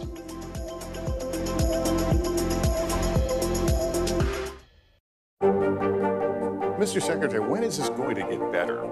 You came into this job saying you were going to fight crime. Have you been successful? Found a way to put that. Can you update us on the status of negotiations? Here's what's happening in your neck of the woods. The day's biggest political stories with trusted insight now and expert analysis now. A daily look at the politics behind the headlines. Meet the Press Now, streaming weekdays at 4 p.m. on NBC News Now.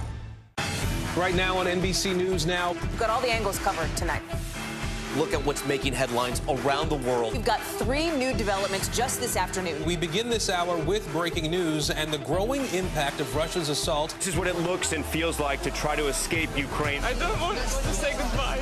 This factory has gone from making kitchen pots to lethal items. There's an intense artillery battle underway between Ukrainian forces and Russian troops. Breaking news this morning. The heartbreak, the grief, and the tears that we have seen here are all tragically familiar. Was there a school officer on campus? Because that's what we've been told. No. The shooting is once again reigniting the debate over gun laws. If it's Tuesday, it is primary night. The highest profile races yet this year. We are talking elections in a battleground state. The official confirmation of Judge Ketanji Brown Jackson. Let's zoom out a bit to our changing climate. What do we think that the new normal is going to be? We got some promising news this morning about the rollout of COVID vaccines for children under 5. Have you seen a demand for mental health services increase among Latinos? It's time for another honest conversation about what it means to be Asian American. The people of the Chamizal neighborhood aren't the only ones experiencing what they call environmental injustice.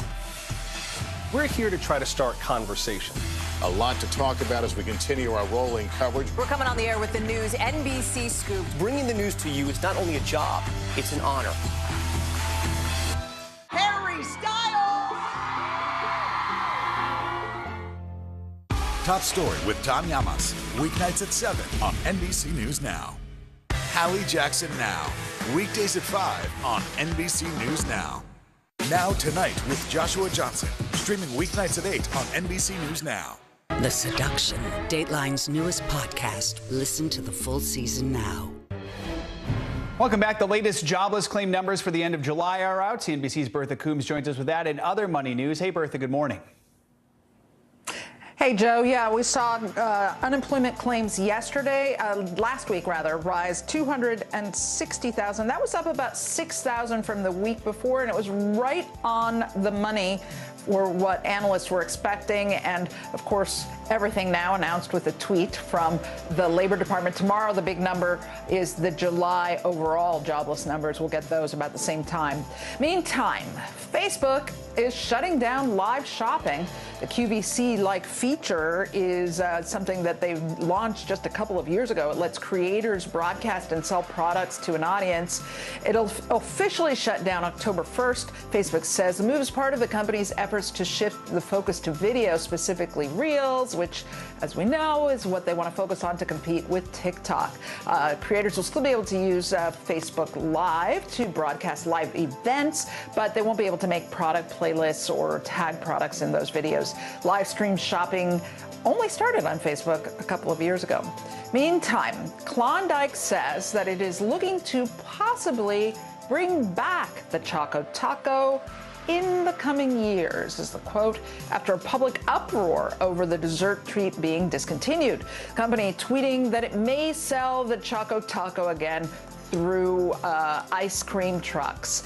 Late last month, Klondike, which is owned by Unilever, confirmed that the product was being put out to pasture due to a spike in demand for other items over the past few years.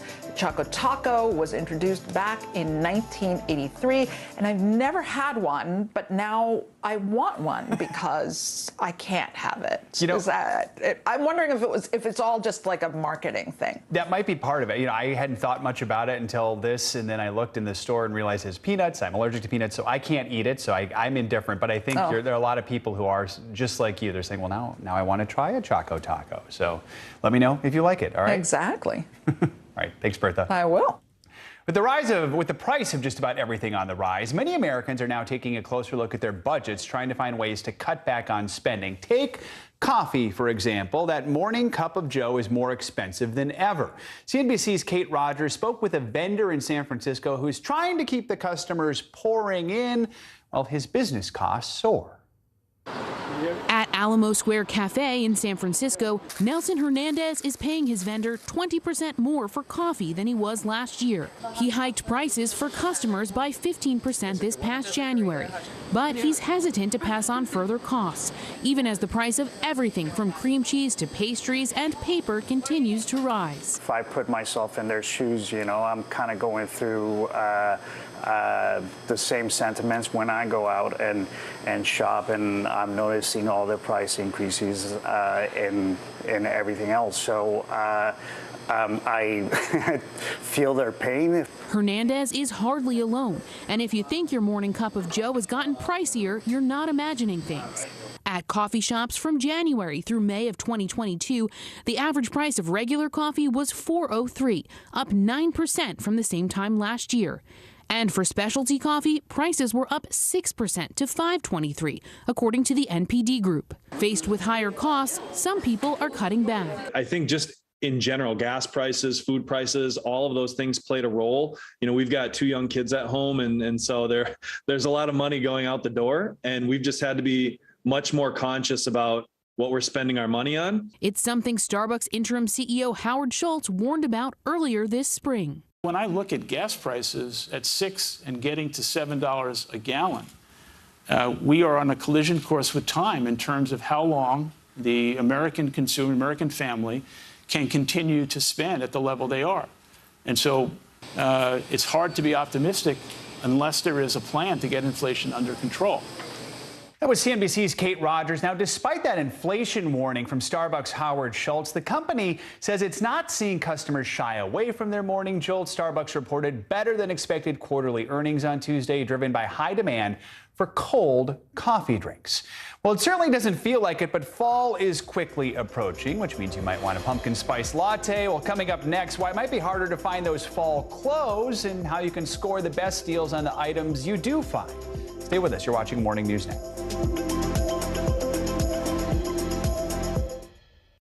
Dateline Missing in America. Hear their stories. Help bring them home.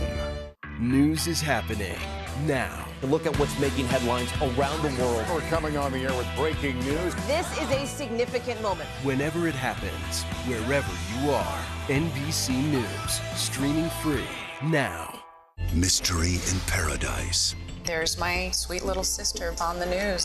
A series of secrets to be discovered. This investigation takes you into the swinger lifestyle. Dateline's hottest July ever. Fridays at 10/9 Central. No stress, no mess, just yum. That's it. The fire has grown leaps and bounds. You see behind me is typical. How you doing? Pretty bad.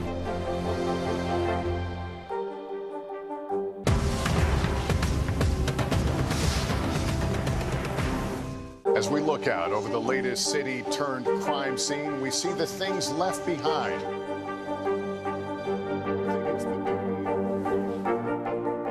Can you tell us what it was like? Our NBC News exclusive.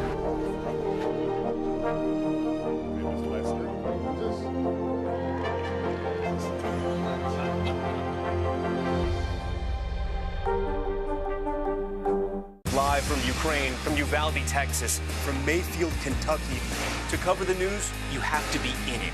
This is how so many towns and cities are protecting themselves. You can actually see they're pushing the gates open. Was there a school officer on campus? That's what we've been told. No. Do you remember any tornado as bad as this one? You look at this and you're thinking, we're not going to have power for weeks, if not months. Exactly. Every night, it's your news playlist. Top Story with Tom Yamas. Weeknights at 7 on NBC News Now. Here's what's happening in your neck of the woods. Welcome back. Much of the country might still be baking under near record temperatures, but you can't hold back pumpkin spice season. Yeah, Oreo has announced that after a 5-year hiatus, the pumpkin spice Oreo will be back on store shelves a little later this month. The seasonal treat features a pumpkin spice flavored cream sandwiched between 2 yellow Oreo cookies.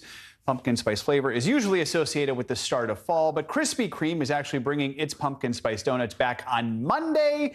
In case you're wondering, Starbucks has not yet said when its famous pumpkin spice latte will return, but it usually happens around the last week of August, so not too much longer, even though it's 5,000 degrees outside. Well, we're thinking about fall. Have you started shopping for clothes for the cooler temperatures yet? Well, if you have, you may have noticed a lack of autumn looks. NBC News senior consumer investigative correspondent Vicki Nguyen joins us now with some tips on how to find what you want and button up the very best deals. Vicki, good morning. From the spooky to the merry, retailers seem to stock their shelves with seasonal items earlier each year. But when it comes to clothes, some shoppers looking for fall fashion may feel left out in the cold. My 16-year-old daughter went to the mall the other day, and all she saw were summer clothes, deeply discounted summer clothes, and she was kind of wondering where the fall clothes were. The merchandise once stuck on cargo ships during the supply chain crisis, eventually leaving retailers across the country with a boatload of inventory. That summer surplus still sitting in stores as consumers spend less on clothing amid decades-high inflation.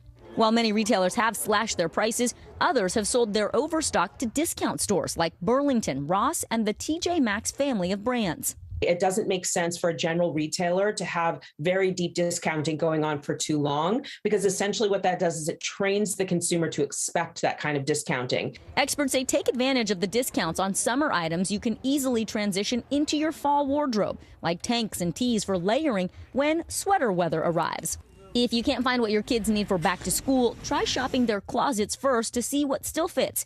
And if new gear does make the list, start small. This idea that every season you have to buy something new head to toe. But pick one or two pieces, invest in those pieces, go online, research where you can find the best value. Parents can also shop secondhand for clothing, shoes, even backpacks at a fraction of retail, including back-to-school basics like denim. Stores like Plato's Closet, Buffalo Exchange, and Crossroads source the majority of their inventories from the local community, so they remain largely unaffected by supply chain issues. Online thrift stores like ThredUp offering another option as we fall into a new season of savings. If the fall clothes come in late, we'll see some good discounting right out of the gate.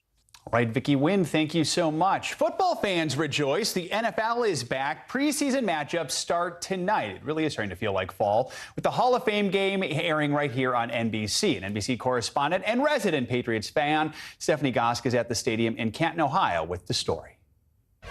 Hey there, Joe. So this has the feel of an NFL stadium, but would you believe this is actually where the high school team plays? It's where Tom McDaniels was a coach for years and where his son Josh watched and learned from him. Tonight, Josh McDaniels comes back as the new head coach for the Las Vegas Raiders. I sat down with both of them to talk about how special this game is to them and this town. Tonight marks the start of the NFL preseason and a new era for the Silver and Black. The Raiders, now with superstar Davante Adams and new head coach Josh McDaniels, taking on the Jacksonville Jaguars here in Canton, Ohio, birthplace of professional football and home to the Hall of Fame. I mean, there are football towns in America, and then there's Canton. It's a different place. They love football. It's a place very familiar with having the McDaniels family coaching their teams to victory. When you walk on this field, are you struck by the history your family has here? Yeah, very aware of it. Tom McDaniels was a high school football coach for 40 years, much of that time spent here in Canton, winning National Coach of the Year in 1997. Not long after he learned to walk, Josh was on these sidelines with his dad. As soon as he could read, he had to have a practice plan. You would actually give him a handout? Yeah, he had a practice plan. Oh, yes. It was a blessing for me that he allowed me to do those things. I would say that is what I attribute my passion and love for the game to, is being able to see that at a young age. Josh eventually played quarterback for his father's McKinley Bulldogs. Now he is the head coach of the Raiders. I know you've had a lot of influences in your coaching career. Who would you say is the most influential? My father and Coach Belichick, easily. That's Patriots coach Bill Belichick, who McDaniels worked under for 18 years, winning 6 Super Bowl rings. I am a lifelong Patriots fan, and I got to tell you, it's a little jarring seeing you in that shirt. Yeah. You still getting used to it? Yeah, I think so. Last year, Raiders head coach John Gruden resigned after racist and sexist emails he sent were made public. Are there any lingering questions in the locker room, and how do you handle those? You know, I think this group did a tremendous job. The organization as a whole was unbelievable. Helping McDaniels navigate it all, his father, whose impact in Canton is felt on and off the field. When you look at what, not just the family, but what Coach did for all the guys that have worked for him and played for him, he has left a legacy with all of us. Not least of all, his son. What's it going to mean to you to see him walk into that stadium as the head coach of an NFL team for the first time for the Raiders? Well, I guess maybe I hope I'm not on camera at that moment, you know, because it may tug at my heart a little bit. I'll be very excited for him and a little bit emotional, too. I hate to break it to Tom, but you better believe that our friends at NBC Sports are going to have their cameras right on him in that moment. Joe. All right, Stephanie, thank you. That does it for this hour of Morning News Now. The news continues right now.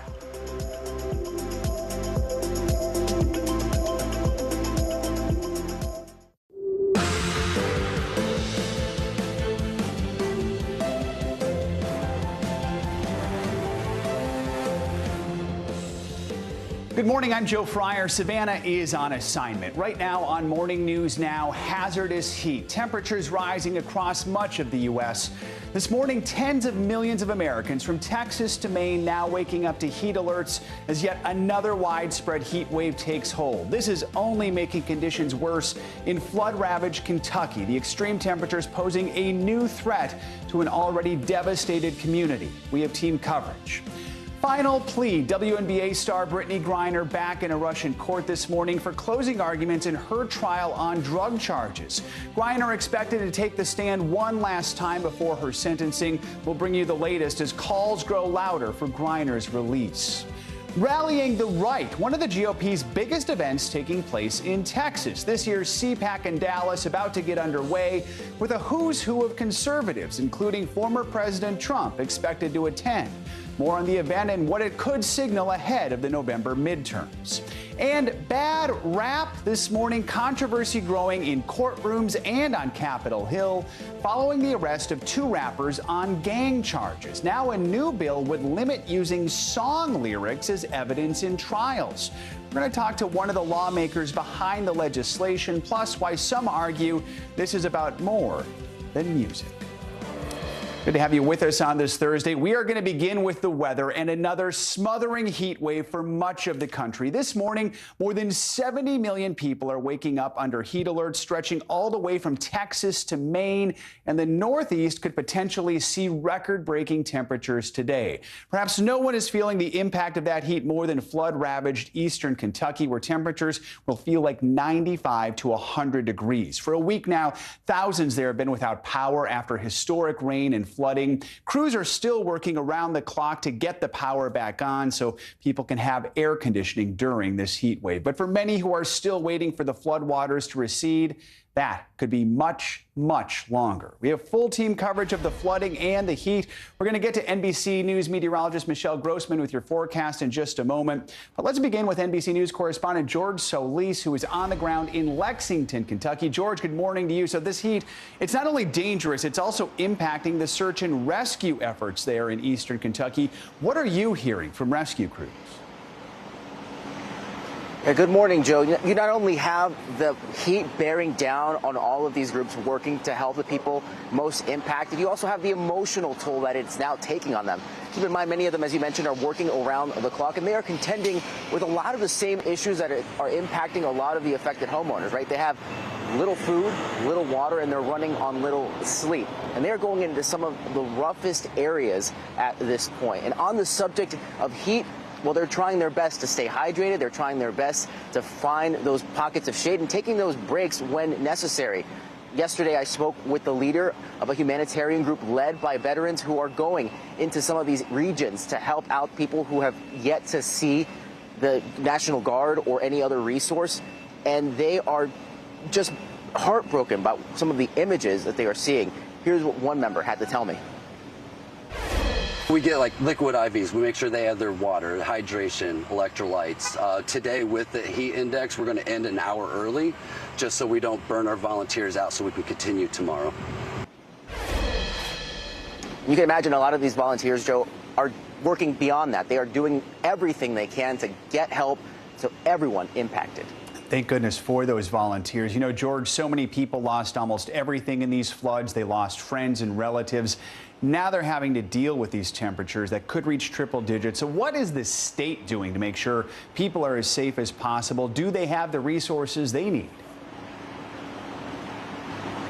Yeah, one thing Governor Andy Beshear has been critical on is making sure that they get ahead of any other weather event after this flooding. He announced the opening of cooling centers, at least 8 in the region, which are so crucial, especially for seniors that are without power. And right now, the other thing is making sure they have water. And we have seen pallets and truckloads of water being carried into these regions, and in some cases being airdropped where there are still no roads or bridges to get into certain regions. And also on that, you also have the utility crews that have been working nonstop to restore power. And it's actually kind of impactful when you think about it. When we first got here, the outages were in the tens of thousands. They are now down to a few thousand in certain pockets. And that is crucial in helping to restore AC for those people that still have homes. At a time they need it more than ever. You know, George, Kentucky was hit by those deadly tornadoes late last year, then the devastating floods, now this dangerous heat.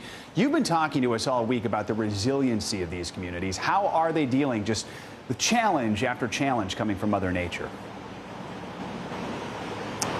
Yeah, Joe, and this is one of those cases where the worst is bringing out the best in people. You have people who have been impacted by other weather events on the western side who have driven miles to help out their neighbors here on the eastern side of the state. They are bringing food, they are bringing water, they are bringing medical supplies. Sometimes you have complete strangers helping strangers, just there to listen to people who have been through the worst right now. And it is just such a show of solidarity and support. People here united in a way that is really just emotional in some cases. And I should mention, there's also a relief fund that the people of Kentucky have started. At this point, it has raised more than $3 million.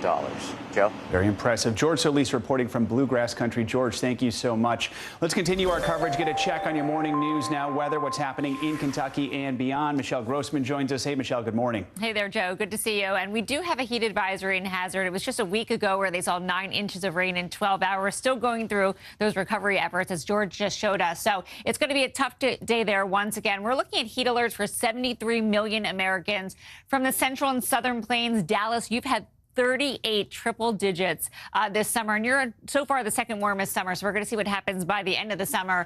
But these heat alerts stretch into the New England area, also the Northeast, into the Carolinas, so Boston, D.C., Philadelphia. You're going to see very warm temperatures. You factor in the humidity, it's going to feel brutal this afternoon. So Northeast sizzle, we're looking at temperatures into the 90s, but feeling like 100 in New York City by this afternoon. It's going to feel like 98 degrees in Boston, feeling like 103 in Baltimore, and we're going to see more of the same tomorrow. We have a cold front that's working to the east. I'll show you that in just a minute, but it's not going to get quite here yet. So Friday, we're looking at another warm day, 93 in Philadelphia. It's going to feel more like 100 by the afternoon. It's going to feel like 99 in New York City and feeling like 101 as far north as Providence. We're going to keep it toasty throughout the weekend as well. So that cold front moves through the east. Not much of relief. We're still going to see really high dew points as well. So Buffalo, you're going to be into the 80s. D.C. staying in the 90s. Now let's talk about the cold front that's moving through, because it is spurring some flood warnings this morning where you see the red here, and you can see why. We're seeing torrential rainfall. Rain rates of 1 to 2 inches per hour. Where you see the darker colors, especially the reds, especially the oranges, that's where we're seeing torrential downpours. We're seeing some lightning, hearing some thunder as well. And we're also looking at the chance show for some severe weather from New England all the way to Tennessee, where we could see winds gusting up to 60 miles per hour. Back to you. All right, rain and heat. We know to keep an eye on it. Thank you, Michelle. Sure. Now to some breaking news. China has launched several ballistic missiles into water surrounding Taiwan after Beijing announced the start of live-fire military drills. The exercises come after House Speaker Nancy Pelosi visited Taiwan in a controversial trip that sparked condemnation and fury in Beijing. NBC News Digital reporter Rhoda Kwan joins us now from Taiwan's capital, Taipei. Rhoda, good to have you with us. So walk us through what's happening and what China is disclosing about these drills. How close are these missiles to the island, and how's Taiwan responding? Yeah, so Chinese state media today said that it launched, quote, precision missile tests, and that they had, quote, the intended effect. We don't really have the information on how close they were to the island of Taiwan. The Taiwan's defense ministry has confirmed that China's army did send 11 ballistic missiles to the north, south and east of Taiwan, starting at about 2 p.m. today. This is also the first time China has sent missiles into the waters around Taiwan since 1996 during the Third Taiwan Strait crisis. Taiwan's response has been to condemn these missile tests, and they've compared them to North Korea's missile tests, and they've also called on the international community to continue to show solidarity with Taiwan. So what we're seeing is a lot of military posturing around the waters of Taiwan. All of this is coming, of course, after Speaker Pelosi's visit. What is the atmosphere like in Taiwan right now? Are people concerned that tensions with China could escalate further? There's actually really no sign of panic here in the capital of Taipei. These drills, although they don't happen every day, they weren't unexpected, given China has been warning that they didn't want this trip to happen. What's to understand is that here in Taiwan, the Taiwanese have been living with the threat of a possible invasion from China for decades. So their response really is a much more measured one and a pragmatic one. And the Taiwanese government's messaging around this has also been very calm and very, very measured. Countries all around the world are keeping an eye on what's going on here. I mean, what's the international reaction been like to these military drills that are happening? Yeah, so neighbouring countries are definitely very concerned about these drills in the waters around Taiwan. Japan today has again expressed serious concerns. South Korea yesterday called for calm. The ASEAN, the Association of Southeast Asian Nations, has also put out a joint statement today expressing concern that these drills will destabilize the region. And the foreign ministers of the G7 countries, they sent out a joint statement today telling China that there is no justification, a visit is not a justification for an aggressive military action like this, and they've called for China to not unilaterally change the status quo across the strait, and to call on China to resolve this by peaceful means. All right, Rhoda, thanks so much for joining us this morning with this breaking news. We appreciate it. The Russian trial of WNBA star Brittany Griner appears to be coming to a close. Both sides are set to deliver closing arguments this morning. Griner's lawyers say we will also hear from her one last time before the trial wraps. She'll deliver final testimony in her own defense. At the same time, there are renewed calls this morning for Griner's release. The head coach of the WNBA's Las Vegas Aces, Becky Hammon, spoke out, sending a message to Russian officials. See, Brittany being detained. Like I said, it's upsetting. We want her to come home, so I just asked the Russian government to do the right thing. It's never too late to do the right thing, and I think at this point, like I said, whether she did or didn't, it's time to send her home. For more on this, let's bring in NBC News foreign correspondent Kelly Kobiea in London. So, Kelly, with the trial expected to wrap up today, how soon could we expect a verdict? Well, there's been a lot of talk about that over the past couple of days, Joe. On Tuesday, one of Griner's defense team said that a verdict could come very soon, hinting that it could possibly come today. But today, as NBC News is talking to members of her defense, we were told that there could actually be more hearings, and we should be prepared for that. Basically, there is no set, cut and dried schedule here. It's up to the judge whether or not there will be additional hearings, whether they need to make time for perhaps Brittany Griner to once again address the court, or for more time for more witnesses, or for closing arguments. So we're basically at the mercy of the judge to find out when that verdict will be read. It could happen as early as today, according to Griner's defense attorneys, but then again, we may see even more hearings. Joe. And Kelly, and Russian officials have repeatedly said they cannot discuss a trade until Griner's trial is complete. We know the White House proposed that prisoner swap, reportedly offering to release convicted Russian arms trafficker Victor Bout in exchange for Griner and another American detainee, Paul Whelan. The Biden administration said Russia made a bad faith response to that proposal. Where do those negotiations stand this morning? Do we know? Well, it's not very clear, to be honest, Joe. We did hear from the State Department on Monday saying that they made a substantial and serious offer for a prisoner swap, and that Moscow came back with a counteroffer that was not serious. As well, the State Department said, look, we're not going to talk about details of any of these offers. We're not going to negotiate in public. And Moscow has said the same thing. On Tuesday, the Kremlin spokesperson Dmitry Peskov came forward and said, we're not engaging in megaphone diplomacy. We don't want to talk about, we don't want to negotiate a deal in public. And they've said repeatedly that they have to wait for the legal process to play out before any talks, any sort of deal is struck. So really, this idea of a prisoner swap is sort of on hold until there is a verdict in the Griner case. And as I said, Joe, we're not sure if that'll happen as early as today. It's quite possible that there will be more hearings before we get to a verdict. Kelly, as you mentioned, the Biden administration, they've discussed the negotiations publicly, but they're not giving many details, which is understandable with a sensitive situation like this. The Kremlin, you sort of touched on this. They've been warning about that approach. What can you tell us about that and the tensions over this? Yeah, they've been warning about it repeatedly. They've said do not pressure us in public.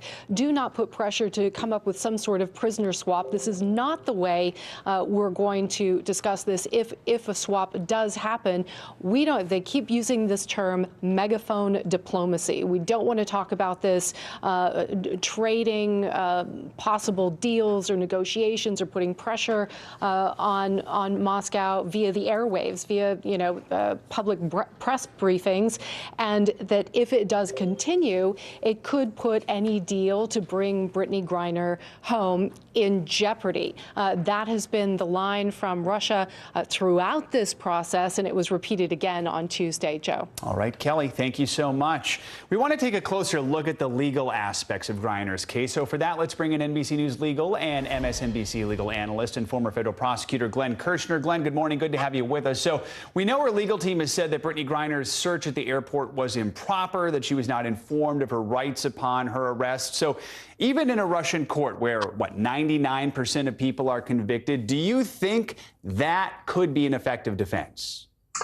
You know, it doesn't feel like it will be, Joe. You know, this has the feel of a movie where you already know the ending and it's not a happy ending. Now, that being said, they are still calling witnesses in Brittany Griner's defense. It's different than an American trial because she's pleaded guilty to the charge. And yet they are still putting on witnesses. They put on an expert Russian forensic chemist to testify that the analysis of the suspected drugs did not even comply with Russian law. They're also putting on witnesses like Brittany Griner's teammates, her doctor. And let's remember, she was authorized to use this cannabis oil for medical pain management purposes here in the United States, but apparently or allegedly it violates Russian law. So it feels like a foregone conclusion, and it's not a surprise that the State Department characterizes her as being wrongfully detained. Which means this might all come down perhaps to the sentence. We know Griner pleaded guilty to the drug charges, hoping that by taking responsibility she could receive some leniency. In this case, do you think that was the right move? I mean, if she's convicted, could that have some impact on her sentence? You know, it's hard to figure out what is the right move in a Russian court, given, as you say, nearly a 100% conviction rate. It doesn't really have the feel of a truly legitimate criminal justice system. And I think it's worth remembering that she was taken into custody by the Russian authorities at about the same time that Russia invaded Ukraine. So it feels like she's being used as a political or diplomatic pawn. But I have to believe her defense team is sort of making the best play it can to try to seek, a lenient sentence for her. And we're about to see how that turns out. So Griner is expected to take the stand today, knowing what we've been discussing here over the last few minutes, knowing this is not like your typical American trial. If you were representing her, what would you advise her to say? Well, she's already pleaded guilty, so I do think you have to express remorse. I think you have to apologize if, in fact, she broke the laws of Russia. And then she has to hope for the best. It does sound like they've put on some character testimony, like I say, from her teammates and the team director. So perhaps the judge will have leniency on her. But given the talk of a potential swap, Brittany Griner for some Russian prisoners that we have here in the United States, you feel like this sentence might ultimately be used as leverage for political purposes. All right, Glenn Kirshner, appreciate your analysis this morning. Thank you so much for joining us. Turning now to the NFL and the ongoing controversy surrounding Cleveland Browns quarterback Deshaun Watson. Earlier this week, Watson was given a 6-game suspension by a disciplinary officer appointed by the league and the Players Association. But yesterday, the league announced it's appealing that decision, calling for a tougher penalty for violating the league's personal conduct policy. Watson is accused of sexual assault and sexual misconduct by some 24 women. He has denied any wrongdoing. In a statement, the NFL said Commissioner Roger Goodell will determine who will hear the appeal. Under the league's collective bargaining agreement, Goodell can consider the appeal himself or can appoint a designee to do so. On Capitol Hill, tributes are pouring in for Indiana Congresswoman Jackie Walorski. She died in a car accident yesterday, along with 2 staffers. The White House is flying its flags at half-staff after President Biden offered his condolences in a statement last night. NBC News senior congressional reporter Scott Wong joins us now. So, Scott, how is Congresswoman Walorski being remembered? What are we hearing from the president and from those who knew her and worked with her on Capitol Hill?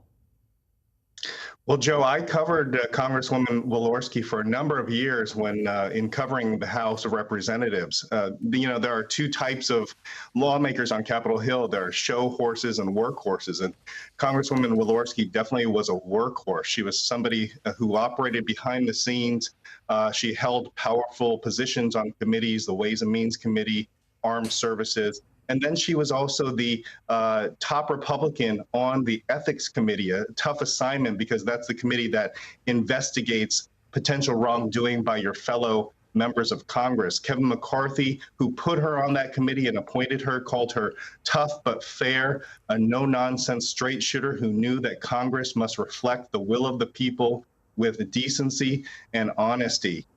You mentioned President Joe Biden weighing in with the statement.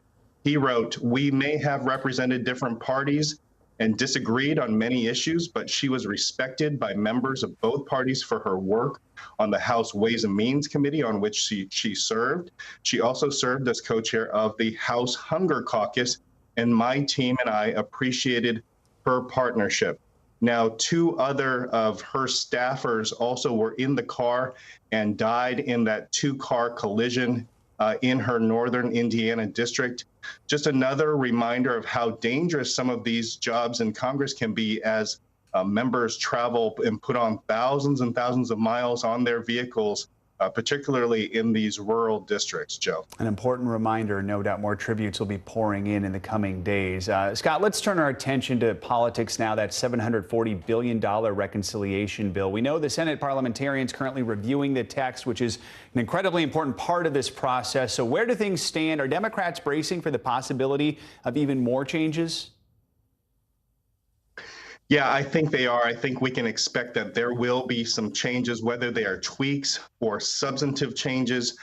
We're not quite sure. Democrats and Republicans have been meeting with the Senate parliamentarian behind closed doors in a pretty, secretive closed door process all week now. What they're trying to figure out is whether or not certain elements of this massive climate and economic package can remain. She makes the call whether or not these various portions of the package can pass muster. So that's sort of what's happening behind the scenes. Now, separately, Kyrsten Sinema, the moderate Democrat from Arizona, is quietly behind the scenes raising objections to certain parts of the package as well. She wants a long-held position she's had was that she's opposed to closing a special tax loophole that helps private equity and hedge fund managers, allows them to pay lower taxes. She's opposed to closing that loophole. She also wants some more money for wildfire prevention and resiliency. So obviously, wildfire is a big issue and drought a big issue in Arizona. Scott, real quickly while we have you, I also want to ask you about this subpoena handed down to Donald Trump's former White House counsel, Pat Cipollone, by the Justice Department. So this is part of the DOJ's investigation into the January 6th insurrection. What can you tell us about that? I mean, at this moment, I really see this as a handoff from the January 6th committee, which is starting to wind down, moving into their report writing mode away from the public hearings.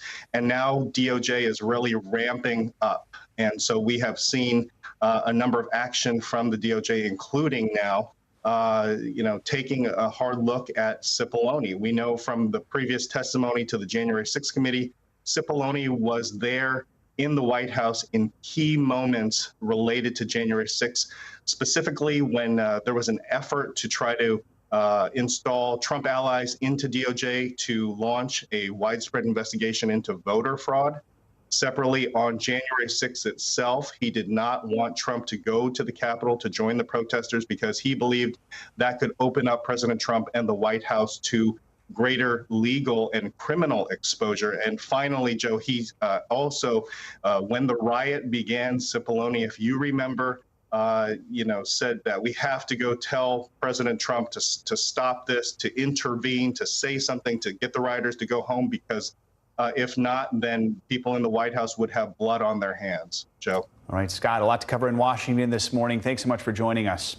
Coming up on Morning News Now, getting personal. New sanctions over the war in Ukraine now taking aim at one of the rumored mistresses of Russia's president. We'll bring you the latest on that. Plus, overwhelmed, how the growing immigration crisis is taking a toll on cities thousands of miles from the southern border. We'll be right back.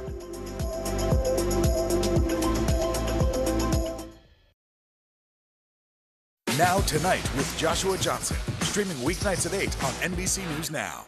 From Brooklyn, we're next to the subway station. The state's reservoirs are alarmingly low. War will pass them by.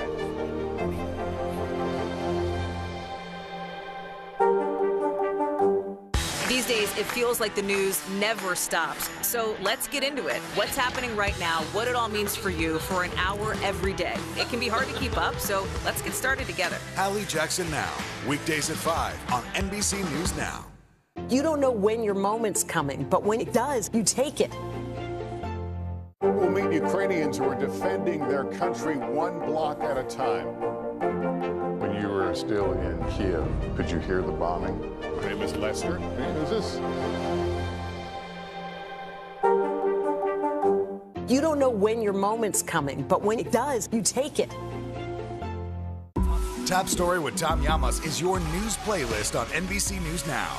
And now, you can listen to it as a podcast. Available anytime and anywhere. Here's what's happening in your neck of the woods.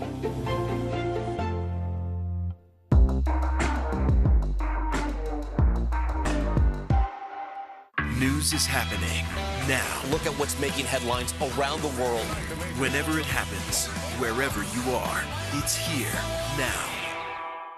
These days, it feels like the news never stops. So let's get into it. What's happening right now, what it all means for you for an hour every day. It can be hard to keep up, so let's get started together. Hallie Jackson Now, weekdays at 5 on NBC News Now.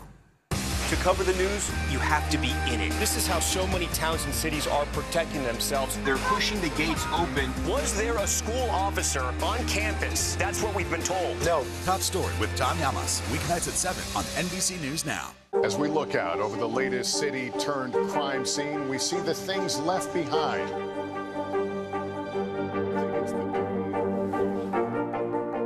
Can you tell us what it was like? Our NBC News exclusive.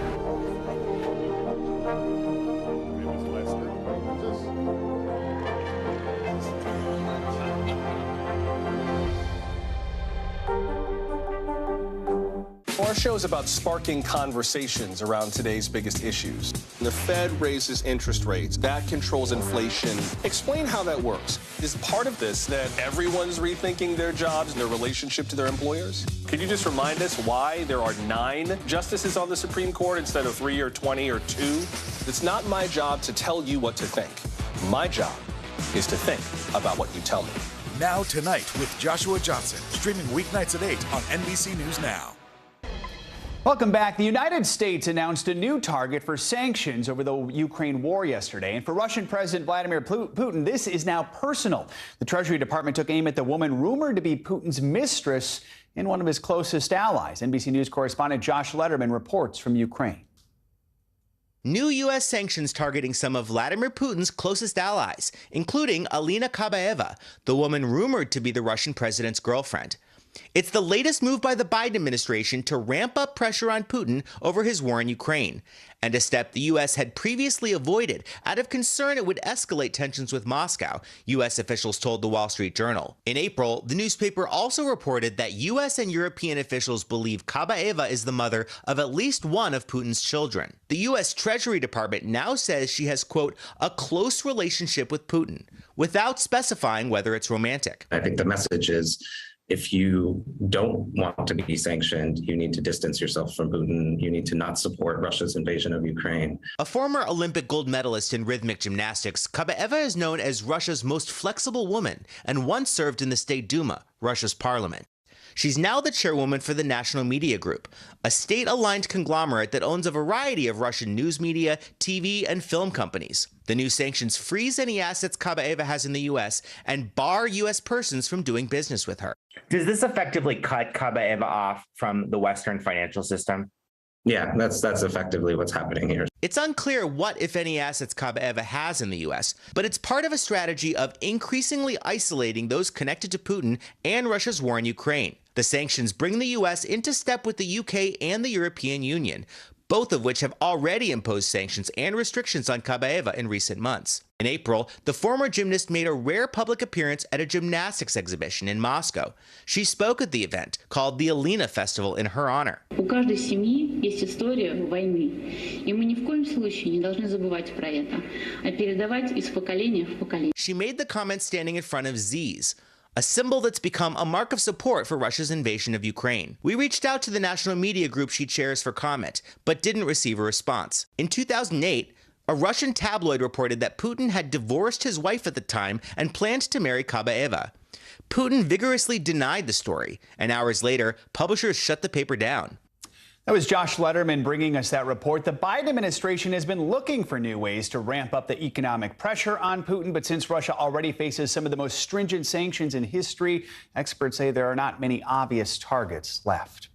More international headlines now, and the first ship carrying grain from Ukraine has passed inspection in Istanbul. NBC News correspondent Claudio Lavanga joined us with more on this and other world news. Hey, Claudio, good morning.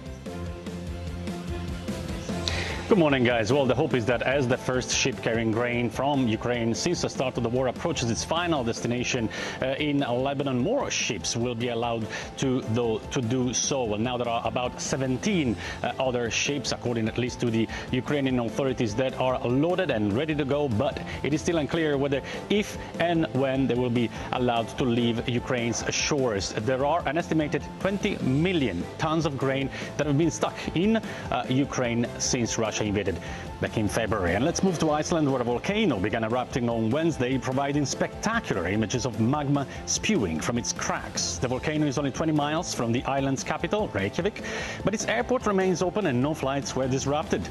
In 2010, the eruption of another volcano on the island sent so much ash and dust into the atmosphere that air travel between Europe and North America was interrupted for days. And let's end this short tour of the world in Australia, where chunks of debris that fell from space were found in the mountains there. According to experts, at least one of the objects is likely a scrap of hardware from a SpaceX Dragon capsule that was launched in May.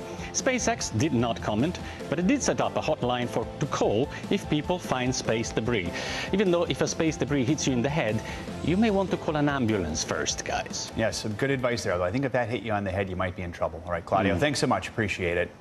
The record number of migrants crossing the southern border is stretching resources in American cities thousands of miles away. Now, as national correspondent Gabe Gutierrez reports, the mayors of New York and Washington, D.C.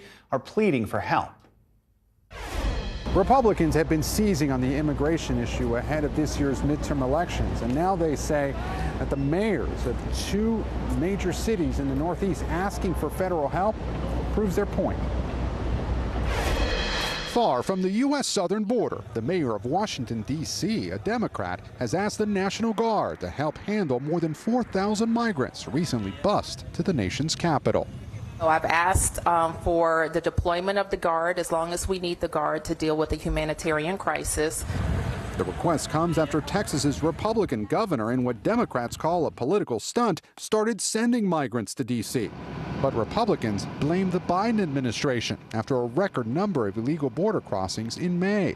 Also, according to internal documents reviewed by NBC News, 73 migrants, including 13 children, were recently found living in stash houses operated by human smugglers in Northwest D.C. Every single community in America is now a border city. This is a national crisis. New York's mayor is also asking the federal government for help. His office says about 4,000 asylum seekers have entered the city's homeless shelter system since late May. If there was ever an all-hands-on-deck moment, this is it. Have you ever seen numbers like this? Not really, not really. Catholic Charities in New York City is busier than ever. Right now, this is a new emergency. Kervis and Antonia say they're from Venezuela. Why'd you come? ¿Por qué viniste? A better life for my daughter, she says. They were among those bused to the Northeast from Texas after a grueling journey through Central America. My daughter said she trusted us, but it was hard, she says, because at one point we almost ran out of food. Now, migrant arrests at the border did drop 14% in June, after that all-time high the month before. Back to you. Gabe Gutierrez, thank you so much. Coming up, a stunning concession in court by far-right conspiracy theorist Alex Jones. That's 100% real, and the media still ran with lies that I was saying it wasn't real. Up next, a dramatic development in his defamation trial after years of Jones calling the Sandy Hook school shooting a hoax. This is Morning News Now.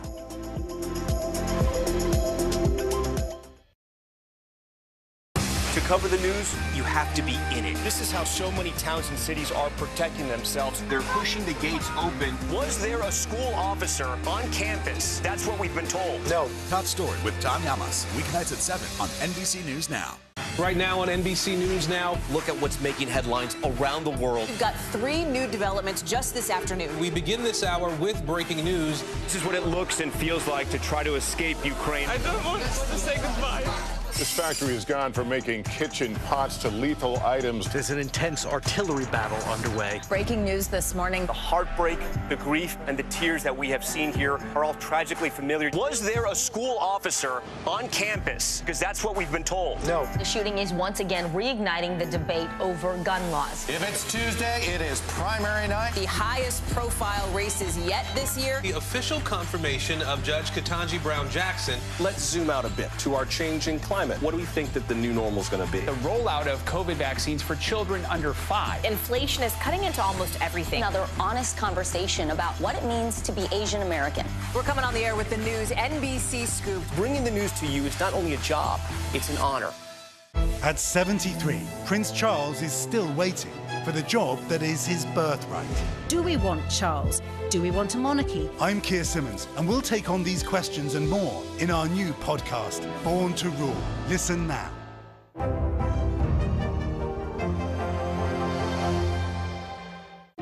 No stress, no mess, just yum. That's it. Now Tonight with Joshua Johnson. Streaming weeknights at 8 on NBC News Now. Desire, deception, and a double cross. The Seduction, a deadly love story only Dateline and Keith Morrison can tell. Listen now, wherever you get your podcasts. Back now with the latest from the Conservative Political Action Conference, or CPAC, which kicks off this morning in Dallas. Former President Trump and Senator Ted Cruz are just a couple of the high-profile headliners who are expected to speak this weekend. NBC News reporter Gary Grumbach joins us now from the conference in Dallas. Gary, good morning to you. So what should we expect to see at the conference? Who else is expected to be speaking there? Good morning, Joe. Yeah, CPAC has long been a gathering of conservatives and conservative ideas, but since Donald Trump stepped on the stage, literally and metaphorically, a few years ago here at CPAC, it really has become a gathering of Trumpism and Trump world in every sense of those terms. We're going to hear from everybody from Ted Cruz, former President Donald Trump, as you mentioned, to Colorado Representative Lauren Boebert.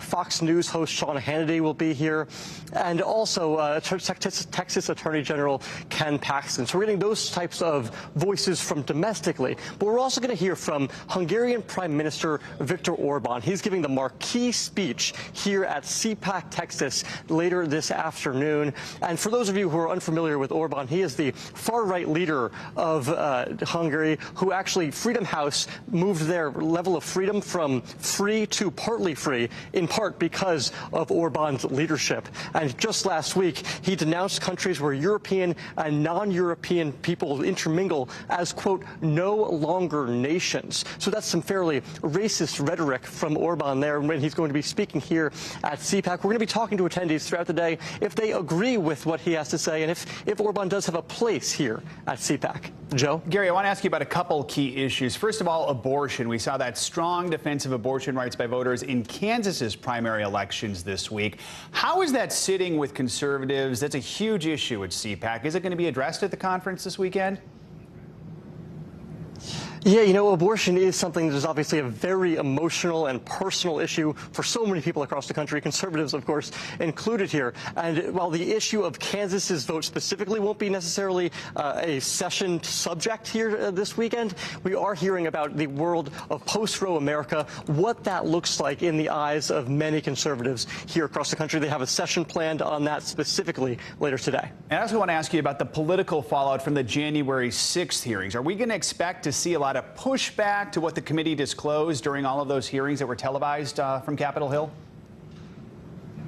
Yeah, you got to remember, this is the world of Trumpism and Trump world here. So what Donald Trump thinks is that this is an illegitimate kangaroo court, he calls it. That's exactly what folks here and folks I've talked to across the country that are conservative believe. And actually, later today, we're going to be hearing a session called Giving Liz the Biz, of course, a reference to Chair of the committee, Liz Cheney. And it's going to be led by Matt Whitaker, the former Attorney General during the Trump administration, Matt Schlapp, the head of CPAC as well. And so and Jim Jordan, the representative, as well. So it's going to be three folks who have a lot of reason to not find this committee legitimate. And folks we've talked to all over the country say Donald Trump did nothing wrong on January 6th, and they don't believe he should be found liable for anything related to that day or what happened at the U.S. Capitol. I'm going to guess Congresswoman Liz Cheney is not there. We should also note some other notable Republicans, former Vice President Mike Pence, the current governor of Florida, Ron DeSantis. They're not going to be attending CPAC this weekend. Does that say anything about the party right now?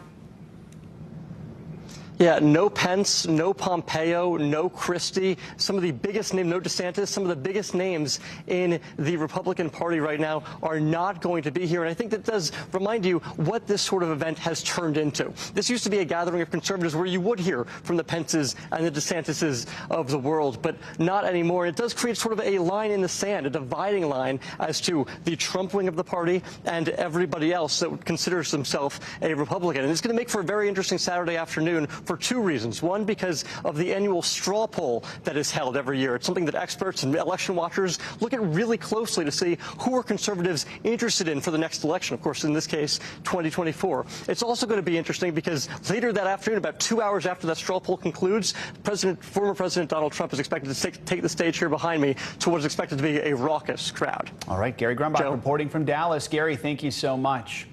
For years, conspiracy theorist Alex Jones claimed the massacre at Sandy Hook Elementary School was a hoax. But in an Austin, Texas courtroom yesterday, Jones admitted under oath that it was indeed real. It's the first of several trials in which Sandy Hook families are seeking millions of dollars in damages. NBC News correspondent Ann Thompson has the latest. Alex Jones' stunning admission came during a contentious cross-examination. It's 100% real. Finally conceding the Sandy Hook school shooting did happen. After years of insisting on his InfoWars show, the massacre was a hoax. How could you believe any of it? It's 100% real. And the media still ran with lies that I was saying it wasn't real. The parents of Jesse Lewis, one of 21st graders who died in the massacre, are seeking $150 million in damages. To restore the honor and the legacy of my son that was tarnished by Mr. Jones. Jones blasted Jesse's father on his show. He is being manipulated by some very bad people. I mean, I'll just say it because I got to be honest. He's slow. But in court, he faced Jesse's mother. Jesse was real. I am a real mom. Testifying their 6-year-old son and their pain were real. The conspiracy theorist has been a difficult witness. This is not your show. Admonished by the judge for lying on the stand. You're already under oath to tell the truth. You've already violated that oath twice today. And he was caught in another lie by the plaintiff's attorney. Your attorney's messed up and sent me an entire digital copy of your entire cell phone with every text message you've sent for the past 2 years. Including text messages about Sandy Hook Jones failed to share, as ordered by the court. And that is how I know you lied to me when you said you didn't have text messages about Sandy Hook. Did you know that? The jury will determine what, if anything, Jones must pay. Ann Thompson, NBC News. A new piece of legislation would bar the use of song lyrics as evidence in criminal cases. It's called the Restoring Artistic Protection, or RAP Act, and it was introduced in Congress last week. Supporters of the bill argue that prosecutors have used lyrics in this way for decades and that the practice disproportionately impacts the hip-hop community. Most recently, lyrics have been cited as evidence in a case against award-winning Atlanta-based rappers Jeffrey Williams and Sergio Kitchens, who go by Young Thug and Gunna. Williams and Kitchens were arrested in May on gang-related charges. They're currently being held in Fulton County Jail without bail until their trial next year. Prosecutors drafted an 88-page indictment against them and 26 others, citing their song lyrics as evidence. Both men's lawyers say they are innocent. Joining us now to discuss more of this issue is the bill's co-sponsor, Democratic New York Congressman Jamal Bowman. Congressman, thanks so much for joining us. We really do appreciate your time. You know, you've said that, quote, our judicial system apparently criminalizes black and brown lives, including black and brown creativity. So when it comes to lyrics, you said, I mean, there's a difference between how juries interpret hip hop music versus some other genres like country or pop artists. Talk more about that disparity. Yes, another example of the institutional racism, the structural racism, and the subconscious and unconscious racism and bias that we all have toward particular communities. Hip hop, particularly aspects of hardcore hip hop, are often looked at as criminal and interpreted as criminal. And when you look at over the last 20 years, hip hop lyrics were used in court cases 500 times towards prosecution. When you look at other genres of music, it's only been used 4 times. All 4 ultimately were thrown out. So this is once again the criminal justice system disproportionately targeting black and brown people. And once again, another example of institutional, structural, and subconscious racism that we have to deal with as a country.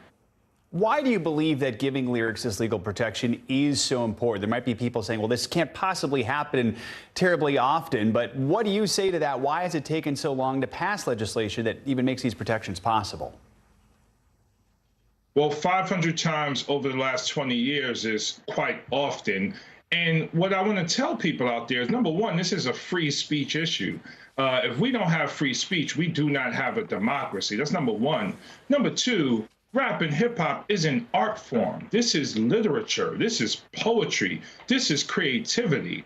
And that should never be criminalized. We don't criminalize it in the visual art world. We don't criminalize it when it comes to other genres. We don't criminalize it in movies and television shows. And number three, we're talking about communities historically marginalized and oppressed, finding their voice through hip hop. And now we're going to crush the one genre in which they found their voice. This is completely wrong, inhumane, and unacceptable. I want to ask you specifically about this case that really has been shining a light on this issue recently, and that's the case of the rappers Young Thug and Gunna. In a statement to fans, Young Thug said, "I always use my music as a form of artistic expression, and now I see that black artists and rappers don't have that, freedom."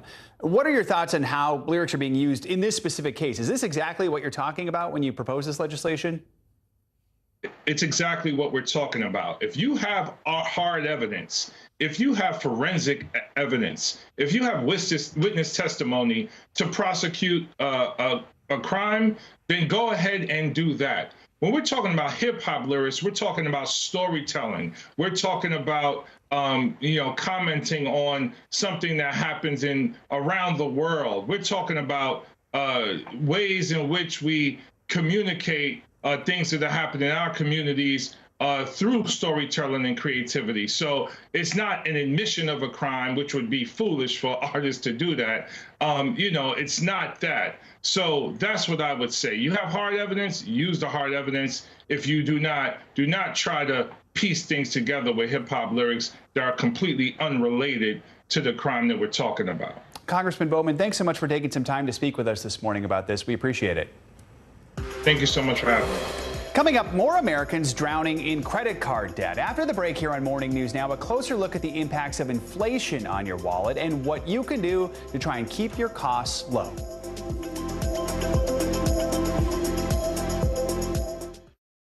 The Seduction, Dateline's newest podcast. Listen to the full season now. fire has grown leaps and bounds. You see behind me is typical. How you doing? Pretty bad.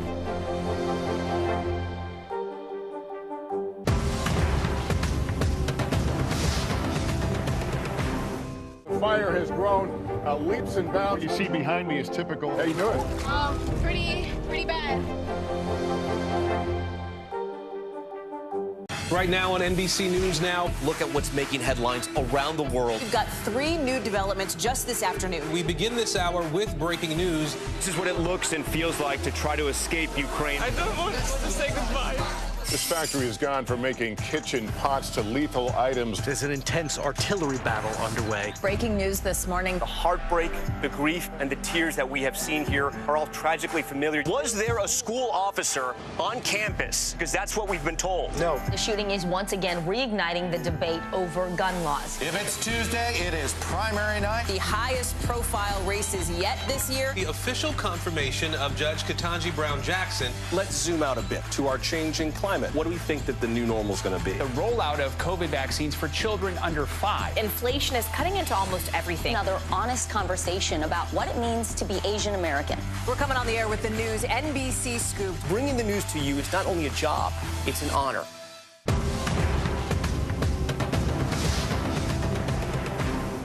Now Tonight with Joshua Johnson, streaming weeknights at 8 on NBC News Now. Let's go. This is a critical choke point for this fire.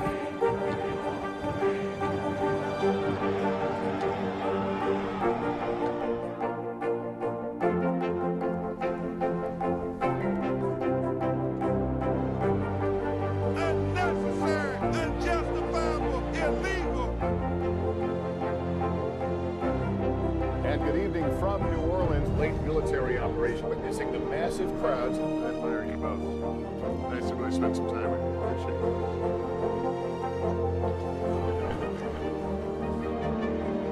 At any moment now.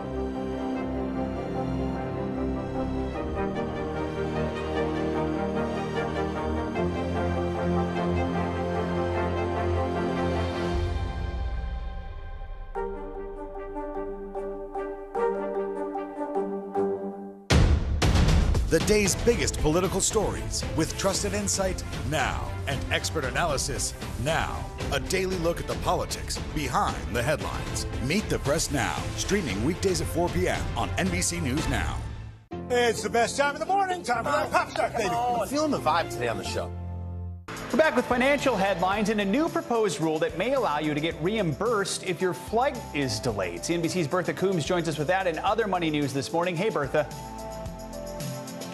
Hey, Joe, you know, flying these days is more of an adventure than most of us can handle. The Department of Transportation says it may require airlines to offer passengers a refund if their flight is significantly delayed or canceled, and they're actually adding some real meat on that. The proposed rule would require a refund if departure or arrival times change by 3 hours or more for a domestic flight, or at least 6 hours for an international one. Refunds would also be due if the airline changes the departure or arrival airport or adds stops to the itinerary. The rule would even apply for travelers who buy non-refundable tickets. The proposal comes as the government has been flooded with complaints from flyers. Meantime, Walmart is confirming that it has begun to lay off corporate employees. The retail giant isn't saying exactly how many workers will be impacted and from which divisions. In a statement to CNBC, Walmart describes the layoffs as a way to, quote, better position the company for a stronger future, unquote. The news comes about a week after the company slashed its profit outlook and warned that consumers are starting to pull back on discretionary spending. Meantime, TikTok is teaming up with Ticketmaster to sell event tickets within the app. Musicians, comedians, sports teams, and venues can search for relevant events and link them on their videos. Feature is only open to select creators for now. The list includes Demi Lovato, Usher, the Backstreet Boys, and WWE. Link will appear above the creator's username on the video and that will open a browser where then you can buy the tickets. So hopefully they'll get all the kinks out of it now, so when BTS goes back on tour and the BTS Army jumps in, they have it all worked out. Yeah, and if they do, they should call it TikTok-it Master, right? There you TikTok-it go. Master. I See, like there you go. it. They can borrow that if they'd like. All right. Thank you, Bertha. Appreciate it. Wall Street is bouncing back after a couple days in the red this week, with all three major indices making notable gains. But on Main Street, many Americans are still feeling the impacts of inflation. Credit card debt is now soaring. Here's NBC News correspondent Tom Costello. In Colorado, Keelan Thomas and her husband are on a mission to keep spending down and pay off the last of the $15,000 in credit card debt they ran up after getting married. We want to be able to buy a house, and we don't have a house yet, and we are in our 30s, and that's hard, but it's because we made the choice to use the credit cards thinking that we'd be able to pay it off easily. As inflation soars, new data shows many Americans are charging it. Credit card debt has jumped 13% in 1 year, the biggest increase in 20 years. And Americans opened 233 million new accounts, the most since 2008. While balances still remain below pre-pandemic levels, interest rates, now averaging 17.4%, could soon soar to record highs as the Fed continues hiking rates to fight inflation. If you're carrying heavy credit card debt, financial experts recommend cutting it down as fast as possible. That rate's probably 3, 4, 5x what you're paying on your mortgage or car loan. So definitely you want to be paying down the credit card debt. Transfer balances to cards offering 0% introductory rates. Perhaps turn to nonprofit financial counselors for help. Meanwhile, the White House noting some inflation relief, with gas prices now averaging $4.16 a gallon, down 85 cents from the record high set in June. Experts say gas probably will drop below $4 a gallon over the coming weeks and hopefully through Labor Day. In the meantime, OPEC pledging to pump even more oil, 100,000 barrels a day more. But experts say that likely will have a minimal impact on the price at the pump. Back to you. All right, Tom, thank you. Coming up, an incredibly close call, all caught on camera. How this paraglider was able to save himself after getting tangled in his parachute. You're watching Morning News Now.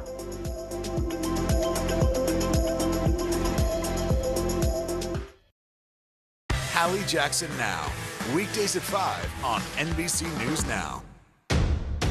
The day's biggest political stories with trusted insight now and expert analysis now. A daily look at the politics behind the headlines. Meet the Press Now, streaming weekdays at 4 p.m. on NBC News Now. Right now on NBC News Now. We've got all the angles covered tonight. Look at what's making headlines around the world. We've got 3 new developments just this afternoon. We begin this hour with breaking news and the growing impact of Russia's assault. This is what it looks and feels like to try to escape Ukraine. I don't want us to say goodbye. This factory has gone from making kitchen pots to lethal items. There's an intense artillery battle underway between Ukrainian forces and Russian troops. Breaking news this morning. The heartbreak, the grief, and the tears that we have seen here are all tragically familiar. Was there a school officer on campus? Because that's what we've been told. No. The shooting is once again reigniting the debate over gun laws. If it's Tuesday, it is primary night. The highest profile races yet this year. We are talking elections in a battleground state. The official confirmation of Judge Ketanji Brown Jackson. Let's zoom out a bit to our changing climate. What do we think that the new normal is going to be? We got some promising news this morning about the rollout of COVID vaccines for children under 5. Have you seen a demand for mental health services increase among Latinos? It's time for another honest conversation about what it means to be Asian American. The people of the Chamizal neighborhood aren't the only ones experiencing what they call environmental injustice. We're here to try to start conversation. A lot to talk about as we continue our rolling coverage. We're coming on the air with the news NBC Scoop. Bringing the news to you is not only a job, it's an honor. No stress, no mess, just yum. That's it.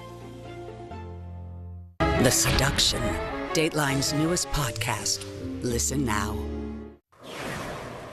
Chrissy Teigen and her husband John Legend are expecting a baby. On Wednesday, the model and TV personality posted this photo on Instagram, coming up here in a moment, announcing her 4th pregnancy. In the post, she also referenced her recent pregnancy loss, writing that she has fears about this pregnancy after losing her 3rd child, Jack, last September. Teigen and Legend have been married for almost 9 years now. They have 2 other children, Luna and Miles. She wrote, quote, "The last few years have been a blur of emotions, to say the least, but joy has filled our home and hearts." Again, we wish them both the best. We end this hour with a heart-stopping new video. A professional paraglider was caught on camera in a free fall after he became tangled in his parachute, all while his mother watched on in horror below. He tells NBC News how one quick-thinking move saved his life. Correspondent Gotti Schwartz has the story. Terrifying video of professional aerobatic paraglider Kevin Phillips plummeting thousands of feet out of the sky.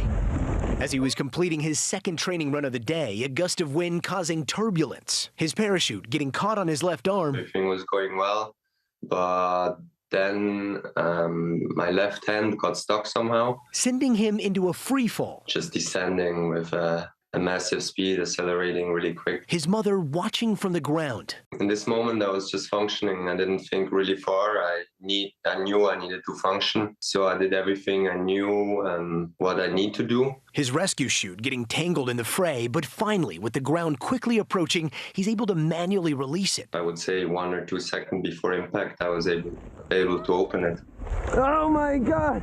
I was surprisingly calm mentally. It doesn't look maybe from outside or at the footage, but yeah, I knew exactly what I needed to do, and in the end, I got really lucky. During the fall, he says it was his mom on his mind, not whether or not he would live to tell the tale. My mother was actually there on takeoff, and we're watching just me going down like a stone. When I fall down, I knew like they see me, and so I was.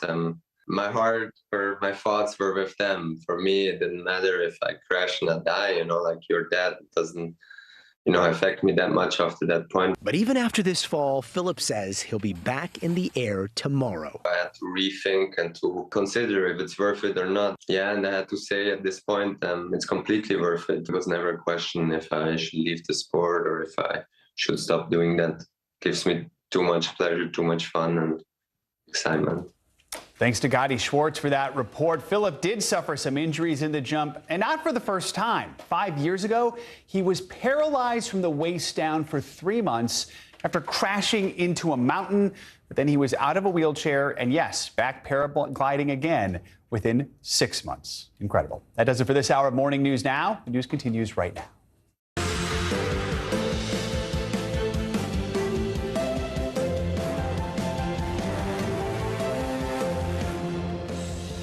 Good morning, I'm Joe Fryer. Savannah is on assignment. Right now on Morning News Now, summer scorcher. Millions of Americans are dealing with oppressive heat this morning. More than 70 million people are under heat alerts. We're going to take you to Texas, suffering through its 2nd warmest summer and 2nd longest drought. The state's struggling power grid will be put to the test today as records are expected to be broken from the southwest to the northeast. What you can expect today. Protecting access. President Biden taking action, signing an executive order to cover the cost for women crossing state lines to get an abortion. What we're learning about this plan, plus the other actions the White House is considering to help women in states with abortion restrictions. Courtroom bombshell. A slew of new evidence comes out in the defamation trial against conspiracy theorist Alex Jones. He's now admitting the Sandy Hook school shooting happened after calling it a hoax for years. How could you believe any of it? It's 100% real, and the media still ran with lies that I was saying it wasn't real. Plus, the mistake by Jones's own attorneys releasing years of text messages in the case and what that could mean for a verdict. Also this morning, brutal. Inflation is now hitting another thing a lot of us rely on every day. Coffee. You might be drinking it right now. I know I am. It's likely you're going to be paying more for it. How coffee shops are trying to manage the high prices and what it means for your next coffee run. Good to have you with us this morning. We're going to begin with that extreme heat continuing to plague much of the country today. More than 70 million people are under heat alerts from Maine down to Texas. NBC News correspondent Kristen Dahlgren is in Dallas this morning, where Texans are in the midst of an unrelenting heat wave and a severe drought. Hey, good morning, Joe, from Dallas, where we are gearing up for a brutal one here. And let's talk about all of those temperature records. This area already seeing the second warmest summer on record, the second longest stretch without rain. And as we soar back into the triple digits today, the Texas power grid here expected to see the highest demand in history. It's been 62 days with no rain. All of North Texas tomorrow under a heat advisory. The longest dry spell for the Dallas metro area in over 20 years. We hit 104 today. That's the 39th time we've had triple-digit heat. And there is no end in sight. Temperatures are expected to be in the triple digits in Dallas and throughout the state into the weekend. The extreme heat poised to test a struggling power grid today, with demand potentially topping 80 gigawatts for the first time ever. That's about as much as the total amount of electricity used by California and New York combined in a day. ERCOT says they are coordinating closely with the Public Utility Commission, as well as generation resource owners and transmission utilities, to ensure that they are prepared. The heat index in the triple digits from Texas along the Gulf Coast into the Northeast. Cities that could set record highs today include Albany, Hartford, Boston, Newark, and Philadelphia.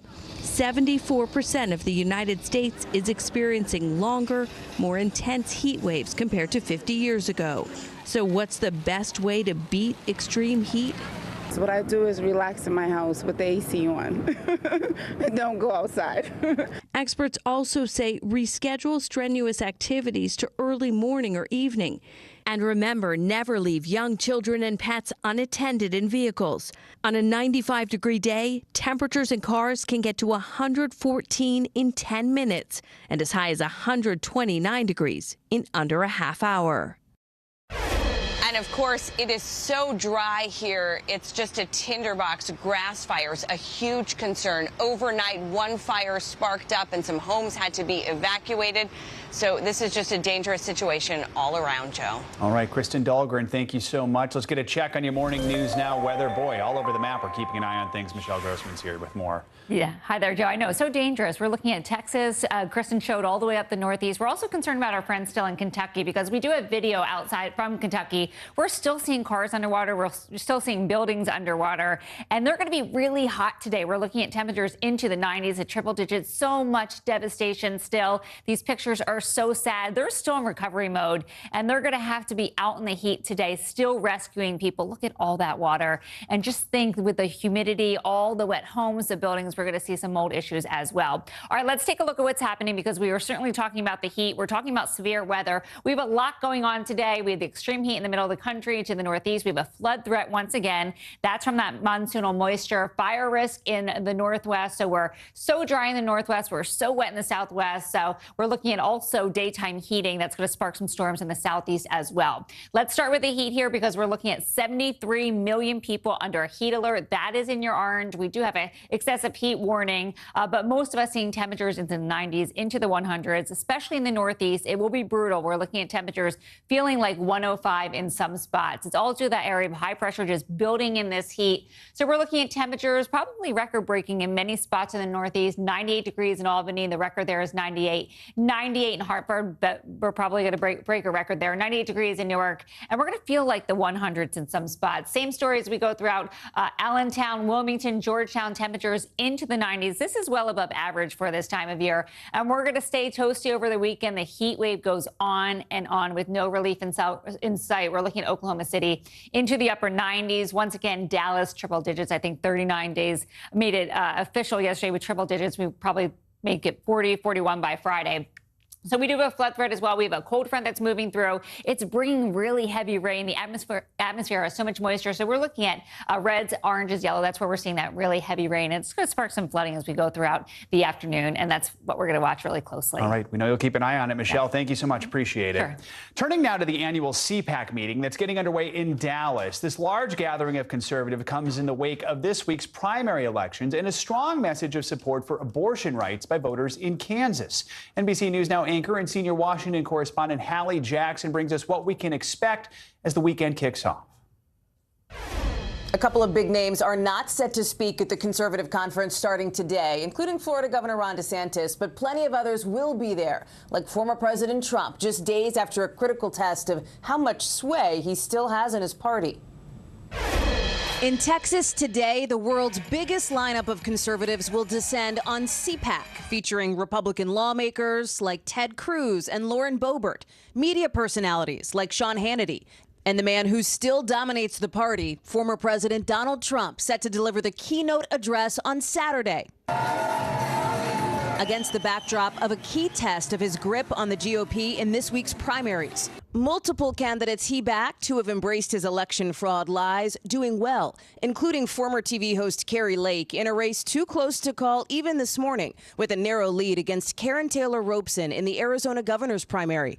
Lake's also set to appear at CPAC after claiming without evidence before Election Day that the primary was rigged until the votes came in showing her in the lead. I want to bring the Republican Party together. I mentioned that earlier. We're one big, happy, sometimes dysfunctional family, but we can come together. Another Trump ally set to speak at CPAC today, Hungary's far-right leader Viktor Orban, who met with Mr. Trump Tuesday and who has attracted a following among some U.S. conservatives for his anti-immigrant rhetoric. During a recent speech in Romania, Orban said he doesn't want Hungary to become a mixed-race country, railing against migrants from outside Europe. All of it coming as Democrats are celebrating and hoping to capitalize on momentum in the midterms around access to abortion after a stunner of a win for abortion rights advocates in Kansas, where voters chose to protect abortion access. President Biden signing an executive order to try and make it easier for women seeking abortions to travel between states, applauding the Kansas vote and what it could mean come November. Court practically dared women in this country to go to the ballot box and restore the right to choose. As we look ahead now to the general election matchups in November, there are some key races that are getting more of a focus now. Traditionally, the Secretary of State races have flown under the radar. Not right now. These are the people who actually run elections on the state level. But in several key states, election deniers have won Republican primaries for this job, including in Arizona and Michigan just this week. Candidates who have questioned the legitimate results of the 2020 election. The concern?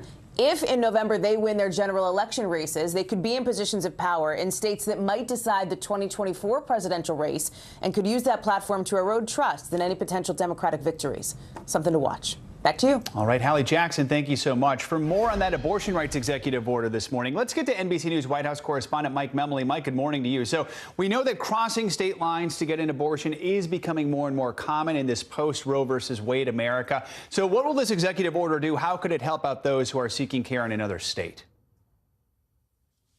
Well, Joe, what this executive order does is it invites states to apply for a Medicaid waiver, a so-called 1115 waiver, which would allow states to use their state Medicaid funding for out-of-state patients. Now, this really, I think, reinforces the idea that we're about to see a real patchwork of abortion provisions throughout the country. In a state with a Democratic governor where they control the levers of power, they might be willing to apply for these kind of Medicaid waivers to provide that abortion care for out-of-state patients. But Republican states where Republicans tend to be opposed to abortion rights are unlikely to not only apply for these Medicaid waivers, but likely to challenge this in court. And so this executive order really speaks to the limited tools available to the White House. And it's one reason why the president reiterated, you heard a little bit of what he said yesterday. He said that the Supreme Court's decision and the Kansas referendum yesterday showed the power of women, and he called for Democrats, but really all Americans, to go to the polls this fall and support more supporters of abortion rights so that they can codify Roe versus Wade into law. So, Mike, let's talk about a question that's popped up a lot lately, and that's the Hyde Amendment, which actually bans using federal funds for abortions, except in cases of rape, incest, or danger to the life of a woman. Has the White House indicated how these funds might be allocated without violating that amendment?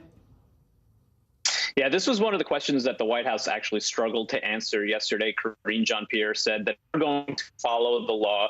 And for the moment, the Hyde Act still remains the law of the land. President Biden, you may remember, got in trouble in the Democratic presidential primaries for initially stating he still supported the Hyde Amendment. Biden, a Catholic, has long had a really complicated history with the issue of abortion, but he ultimately did say he supported overturning the Hyde Amendment, but there still aren't the votes in Congress to do so. So Karine Jean-Pierre, the White House press secretary, said the order will allow states to cover what is already allowed under Medicaid, which does include abortion care in cases of the health of the women being at stake. But this is, again, a limited tool, and that the White House is going to still try to do through law, not through executive order. All right, Mike Memoli, thank you so much. Appreciate it. You probably noticed it at the pump, but there is some good news for your commute and your vacation this morning. Gas prices are falling. AAA says the average price for a gallon of regular is now $4.14. To put that into perspective, that's down more than 60 cents from a month ago and down 14 cents in just the last week. For more on this good news, we're joined by NBC News correspondent Maggie Vespa in Chicago. So, Maggie, this is welcome news, at least if we're remembering back to June of this year. Walk us through what's behind these falling prices.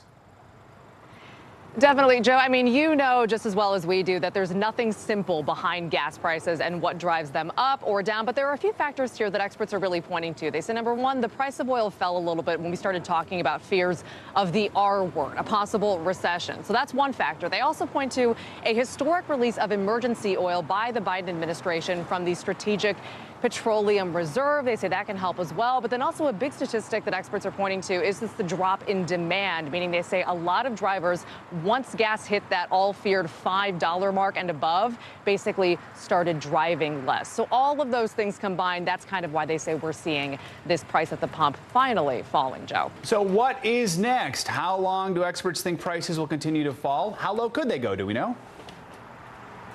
That is the big question for sure. Experts point to the possibility, at least over the next few weeks, that it could drop below $4 a gallon. And kind of given how erratic the summer has been, it doesn't seem like they want to walk it that much more forward than that much farther forward. So again, below $4 a gallon is a possibility. They also caution that by pointing out any number of things could disrupt that. The war in Ukraine could disrupt global supplies. That could cause it to go back up. And then also we've seen if there's any kind of storm or hurricane in the Gulf of Mexico, that can shut down refineries, which could cause gas prices to rise again. But below that $4 mark would be a huge relief, as we know, Joe. Okay, so the national price is dropping, but we know in some areas, and I'm looking over your shoulder there in Chicago, that is well above the national average. We know some states are paying more. Exactly. Why is that?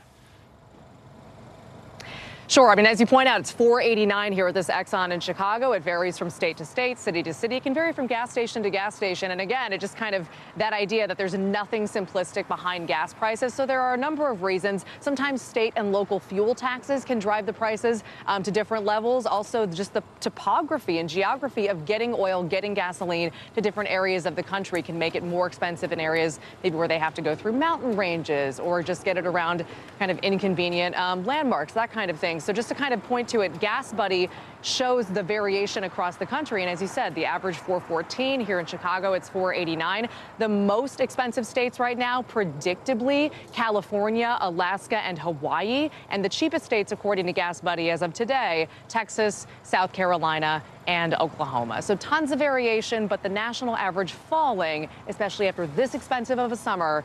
As you said, Joe, great news. And that is the good news. Maggie, thank you so much. Appreciate it.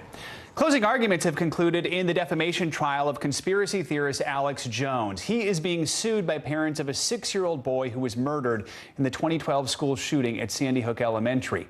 The controversial radio host, who previously and repeatedly publicized false theories about the attack, well, he admitted in court the shooting was 100% real and said it was irresponsible of him to call it a hoax. The about face came a day after he was confronted face-to-face by the boy's mother. NBC News correspondent Ann Thompson Thompson's been following it and joins us with more. And that wasn't the only real major revelation in court yesterday, was it? It was an incredible day in court yesterday, Joe. But this morning, the jury is going to resume its deliberations after what certainly was a fiery day of testimony and what Alex Jones himself called a Perry Mason moment. The people that don't believe it. For years, InfoWars host Alex Jones claimed the Sandy Hook school shooting was staged. Sandy Hook is a synthetic, completely fake, with actors, in my view, manufactured. A hoax. They're recycling a green screen behind them. But facing parents seeking $150 million in damages, he changed his story in court. Especially since I've met the parents, and it's 100% real. A dramatic about-face on a day when Jones was also called out as a liar. You know what perjury is, right? The plaintiff's attorney accusing Jones of withholding evidence. Your attorney's messed up and sent me an entire digital copy of your entire cell phone with every text message you've sent for the past 2 years. And that is how I know you lied to me when you said you didn't have text messages about Sandy Hook. Jones is being sued by the parents of Jesse Lewis, one of 20 first graders killed in the massacre.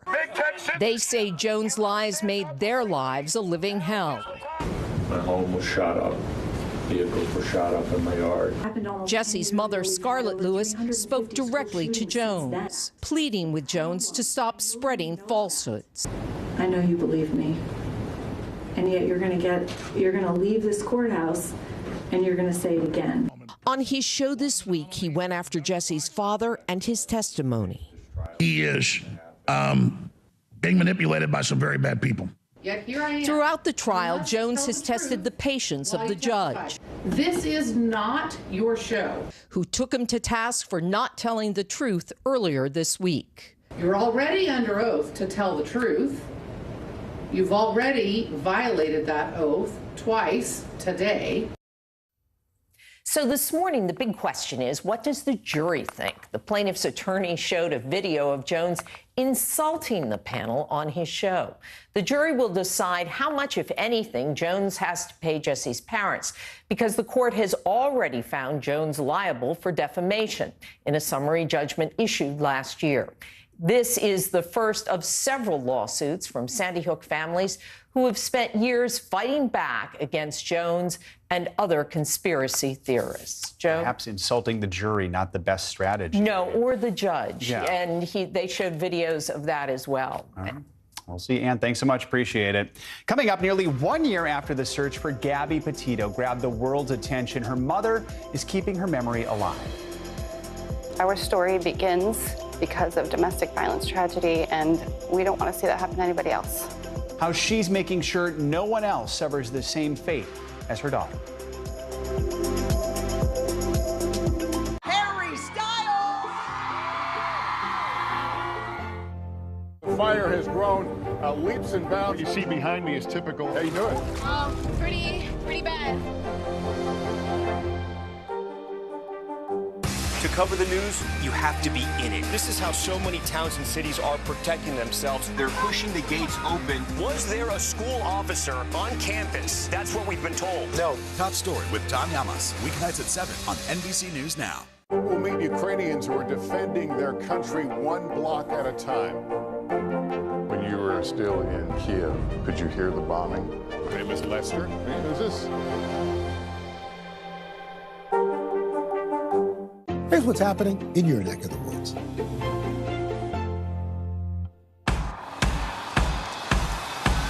News is happening now. Look at what's making headlines around the world. Right now on Morning News Now. We're coming on the air with breaking news. And this is a significant moment. Whenever it happens, wherever you are, NBC News, streaming free now. The fire has grown leaps and bounds. You see behind me is typical. How you doing? Pretty bad. NBC News, streaming free now. To cover the news, you have to be in it. This is how so many towns and cities are protecting themselves. They're pushing the gates open. Was there a school officer on campus? That's what we've been told. No. Top story with Tom Yamas. Weeknights at 7 on NBC News Now. Here's what's happening in your neck of the woods. Now Tonight with Joshua Johnson. Streaming weeknights at 8 on NBC News Now. It has been nearly 1 year since the search for Gabby Petito came to a heartbreaking end. The young woman who went missing on a cross-country road trip with her fiancé grabbed the world's attention. Now her mother is working to make sure what happened to her daughter does not happen to anyone else. She sat down with Kate Snow to share news about the Gabby Petito Foundation's work. It was also her first time reacting in an interview to the excerpts of a notebook written by Gabby's fiancé, Brian, in which he confessed to her murder. NBC News senior national correspondent Kate Snow joins us with that story. Kate, good morning. Good to see you. Joe, good morning. Good to see you. As we approach that 1 year since Gabby's death, Gabby's mother, Nicole Schmidt, joined me to announce the Gabby Petito Foundation's sizable gift to the National Domestic Violence Hotline, which will go toward a larger fundraising goal that would enable them to hire more staff and save lives. How are you? It's hard. It's still hard every single day. We're trying to do good for Gabby and for everybody else. Gabby Petito's mother is determined to help others. This morning, Nicole Schmidt announcing the foundation named in her daughter's honor is donating $100,000 to the National Domestic Violence Hotline. Our story begins because of domestic violence tragedy, and we don't want to see that happen to anybody else. The hotline's CEO by her side. Do you think some women came forward because they saw Gabby's story? Absolutely. Brian stretching. The laughing, loving videos of a cross-country road trip with Gabby's fiancé, Brian Laundrie, painted a picture of bliss. But just days before her death, we drove by and the gentleman was slapping the girl. Bystanders called the police in Moab, Utah. There's two people saying that they saw him punch you. We're just independent witnesses by Moonflower. Well, to be honest, I definitely hit him first. I want to jump through the screen and rescue my daughter. She's hurting. She's scared. Looking at it now, do you suspect that that was the only time this ever happened in their relationship? In hindsight, looking at that, no. Gabby Petito's body was later found in Wyoming. The coroner said she was strangled. Brian Laundrie disappeared and took his own life. In June, his lawyer released pages of Brian's notebook that said Gabby fell in a creek and was in extreme pain. Quote, "I ended her life. I thought it was merciful, that it is what she wanted." You tweeted fed up with an image that read, "Narcissists rewrite history to escape accountability. You are not crazy." What did you mean by that? That was his character. Even in his last moments, he wanted to make sure he looked like the good guy, right? That's ridiculous. We know how she died. You think it's blatantly untrue? 100%. The Laundrie's attorney had no comment. After Gabby's murder, the National Domestic Violence Hotline saw an uptick in calls and chats. Strangers reached out to Gabby's family.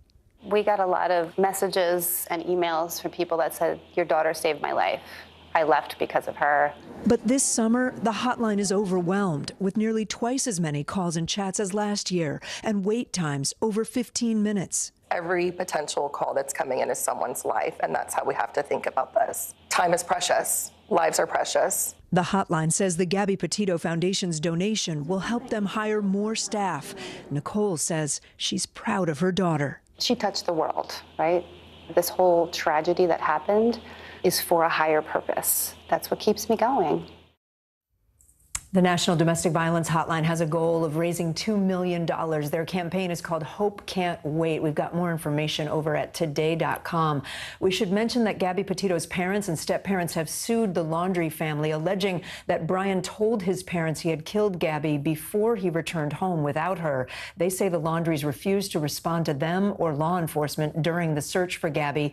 The Laundries attorney denies those allegations and says, quote, the Laundries had no obligation to speak to law enforcement or any third party, including the Petito family. Joe. Nothing will bring Gabby back, but to hear that she's heard from other people who say they've left dangerous relationships, that's incredible. So many. She told me that she's been flooded with letters and cards and emails and, tweets and everything from people who say, thank you for, it's a horror that happened to her family, but it saved me.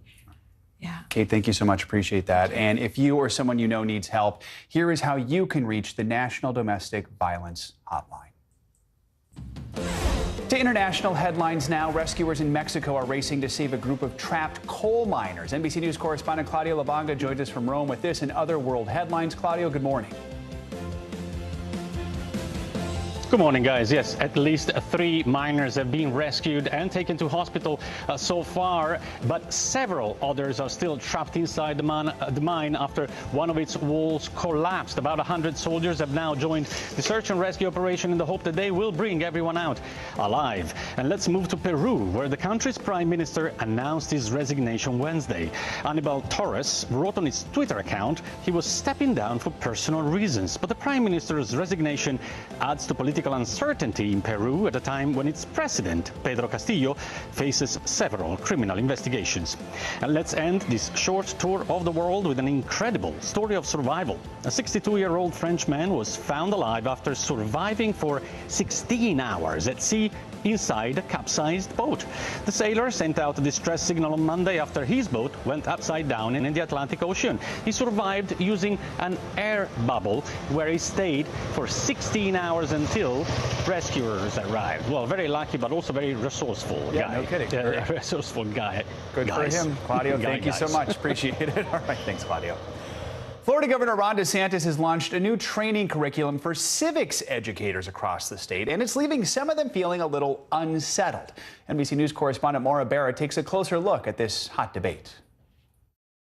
Some areas of Florida's new training for civics education is sounding an alarm for some educators. What they did was present a single perspective as the only one, the correct one. They cherry-picked evidence. Justin Vogel, who will start his 12th year teaching in St. Johns County, was at one of these trainings launched by the governor as part of his Civics Literacy Excellence Initiative. The state of Florida has funded a 3-day civics excellence teacher training, and we have the first 2,500 teachers that are going through that now. Barbara Siegel teaches in Broward County and also attended the training. Both educators looking to deepen their knowledge for their classrooms until they say they were shocked to learn what they were expected to teach their students. As educators, we don't necessarily tell them how to think. We give them all the evidence and we allow them to come up with their own conclusions. And that's something that wasn't presented at this workshop. They told us what to think and what our opinions were, and it was very unsettling.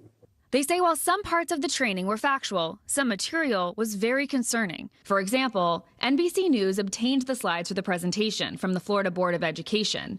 Here are some slides the teachers say raised red flags. It's not a misconception.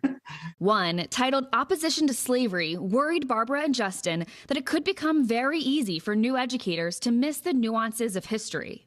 Putting myself in the shoes of a first or second year teacher, seeing this slide, it's very easy to say that George Washington and TJ were both very anti-slavery.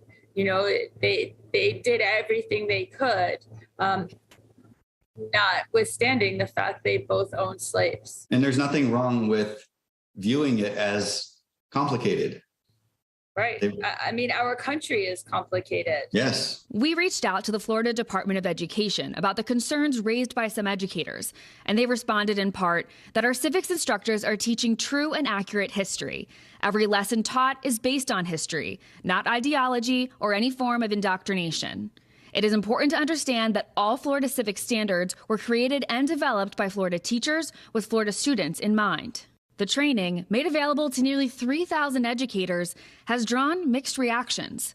Although some educators attending the training raised concerns, when announcing this initiative, the governor was joined by one who was excited for its launch. There's a lot of enthusiasm, and we are grateful for the investment that you've made in our space, not only for the students, because that's really important, but also for us as professionals. This training is one of many legislative changes rolling out in Florida classrooms, and they're firing up strong reactions. Florida's controversial so-called Don't Say Gay law and the Stop Woke Act banning schools from teaching critical race theory both went into effect in July, all while classroom culture wars continue to make headlines in recent years. A lot of that had to do with COVID shutdowns. Suddenly schools were in the news and lots of people had strong opinions about what schools were doing. There are people using education as a political weapon, and I don't like it. I don't like it at all. And even through the gray areas of a culture war, curriculum debates are not exactly new. So curriculum has always been sort of battleground for political fights in education. These fights over questions like how do we teach about American history and how do we teach about race or the separation of church and state. And that is a reflection of how bitterly divided our politics are. But the focus for these teachers is simply to do their job, to teach. They say they want trainings that help them in the classroom. I don't want them to get rid of it. I want them to fix it. It needs to be fixed. I agree. I don't want to see this go away. These are our standards for the next decade. I would have just liked to have seen a better, more fuller way to present the material. Now, this concern comes just months ahead of the November midterms, where lawmakers' messaging around education will likely play into campaign efforts to attract votes. The Florida governor has not been shy about tapping into hot-button issues, often inspiring widespread impact on trends across the Republican Party. His views on what should and shouldn't be said in the classroom might be working. One recent poll showed that voters in key battleground states approve of education policies and even rhetoric that has been widely popularized by DeSantis, like the ones targeting race in the classroom. All right, Maura Barrett, thank you so much. Coming up here on Morning News Now, some of the world's most popular golfers are taking their battle with the PGA to court. What's behind the new lawsuit and what it could mean for the future of the sport. Plus, the fall semester is just weeks away for college students. Some are dealing with a new reality, a lack of abortion access. Next, the push for colleges to help students if they need an abortion.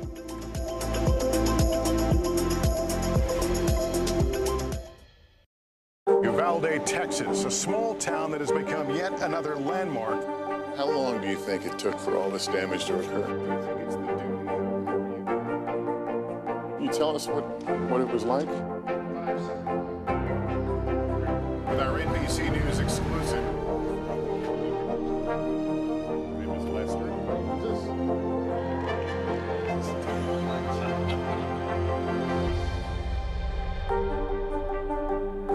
Sometimes the news can be difficult and overwhelming for kids to understand. Ukraine and Russia. Could you help me understand what's going on? So to help make sense of it all, we've created a newscast just for them. We hope your family will watch Nightly News Kids Edition. Mystery in Paradise. There's my sweet little sister on the news. A series of secrets to be discovered. This investigation takes you into the swinger lifestyle. Dateline's hottest July ever. Fridays at 10/9 Central. Top Story with Tom Llamas is your news playlist on NBC News Now. And now, you can listen to it as a podcast. Available anytime and anywhere. Now Tonight with Joshua Johnson. Streaming weeknights at 8 on NBC. No stress, no mess, just yum. That's it. These days, it feels like the news never stops. So let's get into it. What's happening right now, what it all means for you for an hour every day. It can be hard to keep up, so let's get started together. Hallie Jackson Now, weekdays at 5 on NBC News Now. Top Story with Tom Llamas is your news playlist on NBC News Now. And now, you can listen to it as a podcast. Available anytime and anywhere. Mr. Secretary, when is this going to get better?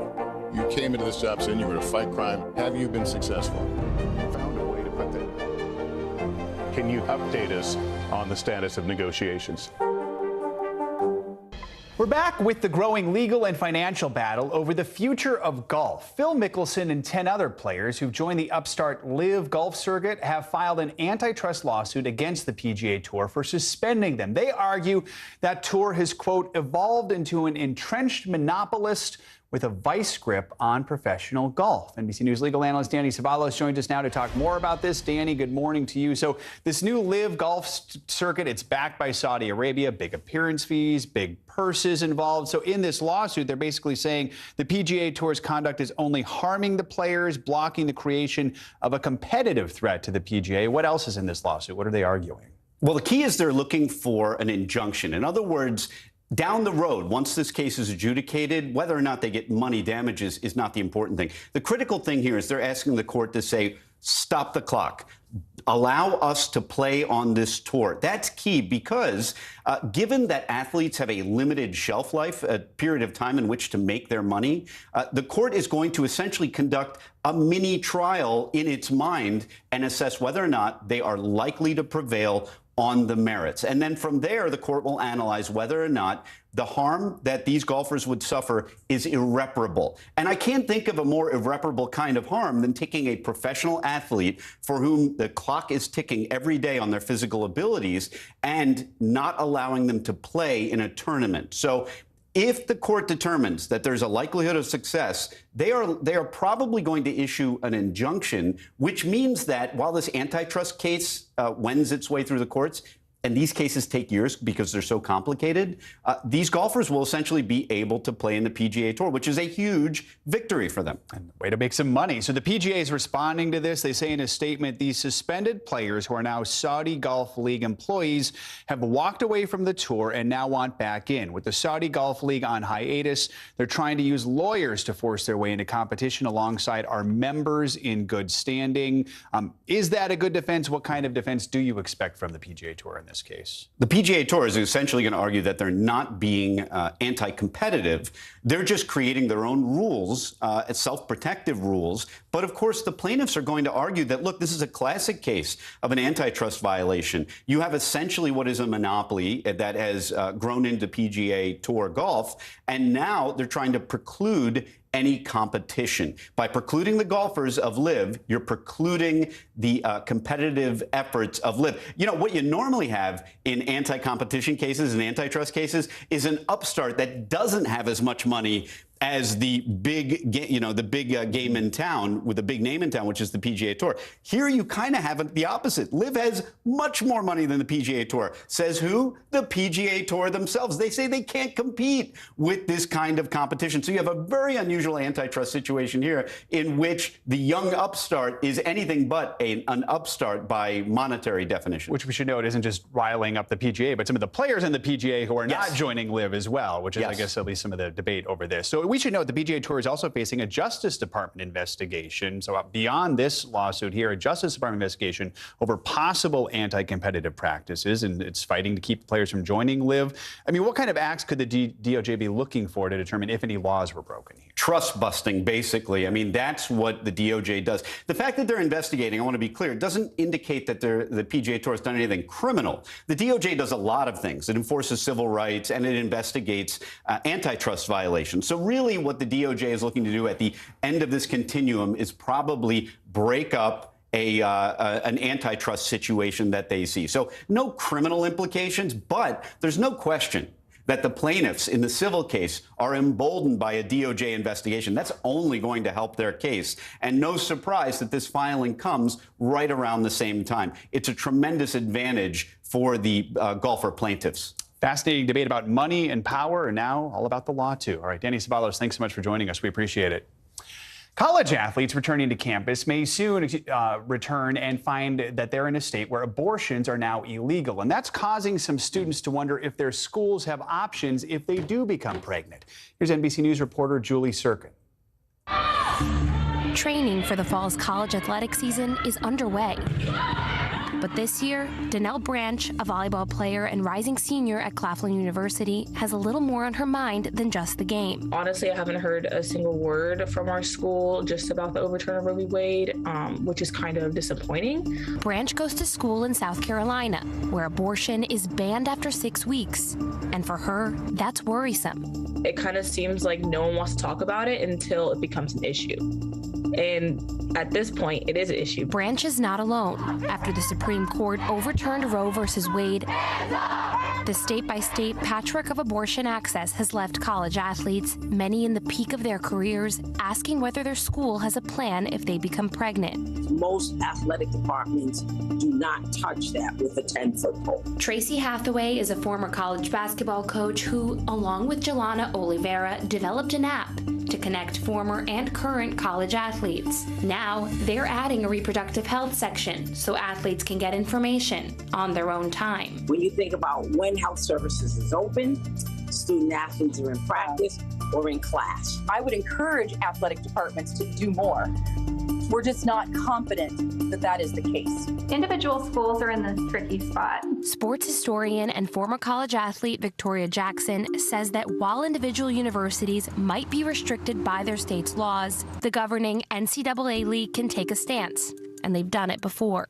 The NCAA is pulling 7 championship events out of the state. That's the type of boldness I'd like to see. In a statement, the NCAA told NBC News that it continues to evaluate the potential impact of the Supreme Court's decision. The league said each school should develop policies that comply with local laws. Even if that school comes up with a plan for supporting that athlete who goes forward with a pregnancy, who knows if they're going to be able to stay in that peak performance. And you should feel comfortable to go to your coach, go to your AD. If anything were to happen, where you should go from there, but it's just not. NBC News reached out to Claflin University multiple times, but we did not hear back. Branch is educating herself in case she or one of her teammates needs options. Pregnancy scares are a thing, and just to know what your options are, just in case, is also kind of nerve-wracking because it's not openly talked about. And so those coaches need to be talking now, today, with the sports medicine staff at their schools, with the OBGYN who serves their athletes,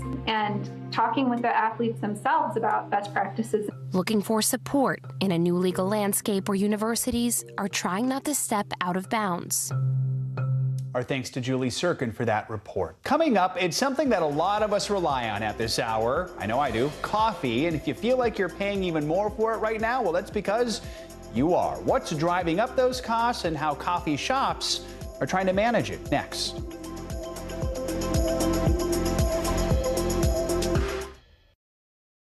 No stress, no mess, just yum. That's it. As we look out over the latest city-turned-crime scene, we see the things left behind.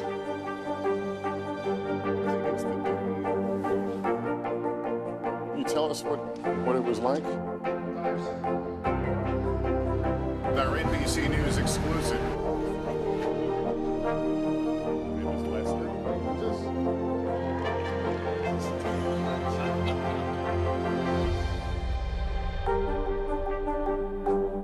To cover the news, you have to be in it. This is how so many towns and cities are protecting themselves. They're pushing the gates open. Was there a school officer on campus? That's what we've been told. No. Top Story with Tom Llamas, weeknights at 7 on NBC News Now.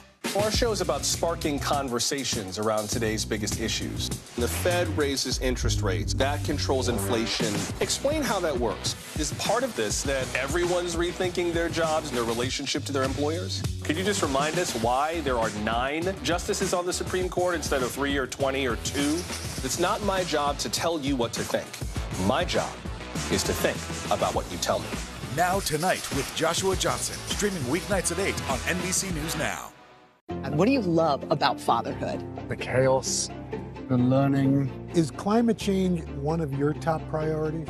What's your message to girls who want to make a difference in their own communities? Believe in yourself.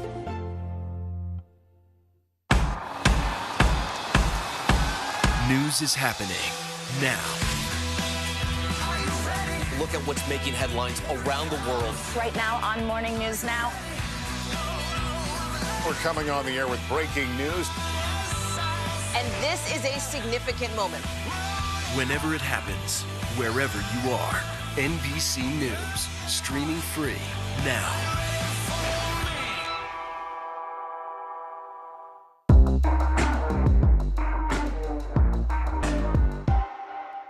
These days, it feels like the news never stops. So let's get into it. What's happening right now, what it all means for you for an hour every day. It can be hard to keep up, so let's get started together. Hallie Jackson Now, weekdays at 5 on NBC News Now. As we look out over the latest city-turned-crime scene, we see the things left behind.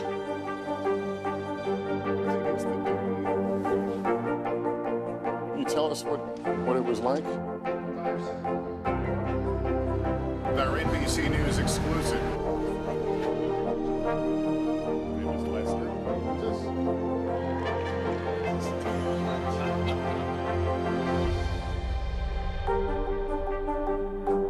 It's the best time of the morning. Time for that pop start, baby. I'm feeling the vibe today on the show.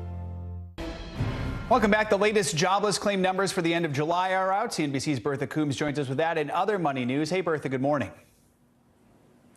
Hey, Joe. Yeah, we saw unemployment claims last week, rise 260,000. That was up about 6,000 from the week before, and it was right on the money for what analysts were expecting. And of course, everything now announced with a tweet from the Labor Department. Tomorrow, the big number is the July overall jobless numbers. We'll get those about the same time. Meantime, Facebook is shutting down live shopping. The QVC-like feature is something that they launched just a couple of years ago. It lets creators broadcast and sell products to an audience. It'll officially shut down October 1st. Facebook says the move is part of the company's efforts to shift the focus to video, specifically Reels, which, as we know, is what they want to focus on to compete with TikTok. Creators will still be able to use Facebook Live to broadcast live events, but they won't be able to make product playlists or tag products in those videos. Live stream shopping only started on Facebook a couple of years ago. Meantime, Klondike says that it is looking to possibly bring back the Choco Taco in the coming years, is the quote, after a public uproar over the dessert treat being discontinued. Company tweeting that it may sell the Choco Taco again through ice cream trucks. Late last month, Klondike, which is owned by Unilever, confirmed that the product was being put out to pasture due to a spike in demand for other items over the past few years. Choco Taco was introduced back in 1983, and I've never had one, but now I want one because I can't have it. I'm wondering if it's all just like a marketing thing. That might be part of it. I hadn't thought much about it until this, and then I looked in the store and realized it's peanuts. I'm allergic to peanuts, so I can't eat it. So I'm indifferent. But I think there are a lot of people who are just like you. They're saying, well, now I want to try a Choco Taco. So let me know if you like it. All right. Exactly. All right. Thanks, Bertha. I will. With the price of just about everything on the rise, many Americans are now taking a closer look at their budgets, trying to find ways to cut back on spending. Take coffee, for example. That morning cup of joe is more expensive than ever. CNBC's Kate Rogers spoke with a vendor in San Francisco who's trying to keep the customers pouring in while his business costs soar. At Alamo Square Cafe in San Francisco, Nelson Hernandez is paying his vendor 20% more for coffee than he was last year. He hiked prices for customers by 15% this past January, but he's hesitant to pass on further costs, even as the price of everything from cream cheese to pastries and paper continues to rise. If I put myself in their shoes, I'm kind of going through the same sentiments when I go out and shop, and I'm noticing all the price increases in everything else. So I feel their pain. Hernandez is hardly alone, and if you think your morning cup of joe has gotten pricier, you're not imagining things. At coffee shops from January through May of 2022, the average price of regular coffee was $4.03, up 9% from the same time last year. And for specialty coffee, prices were up 6% to $5.23, according to the NPD Group. Faced with higher costs, some people are cutting back. I think just in general, gas prices, food prices, all of those things played a role. We've got 2 young kids at home, and so there's a lot of money going out the door, and we've just had to be much more conscious about what we're spending our money on. It's something Starbucks interim CEO Howard Schultz warned about earlier this spring. When I look at gas prices at $6 and getting to $7 a gallon, we are on a collision course with time in terms of how long the American consumer, American family, can continue to spend at the level they are. And so it's hard to be optimistic unless there is a plan to get inflation under control. That was CNBC's Kate Rogers. Now, despite that inflation warning from Starbucks' Howard Schultz, the company says it's not seeing customers shy away from their morning jolt. Starbucks reported better than expected quarterly earnings on Tuesday, driven by high demand for cold coffee drinks. Well, it certainly doesn't feel like it, but fall is quickly approaching, which means you might want a pumpkin spice latte. Well, coming up next, why it might be harder to find those fall clothes and how you can score the best deals on the items you do find. Stay with us. You're watching Morning News Now.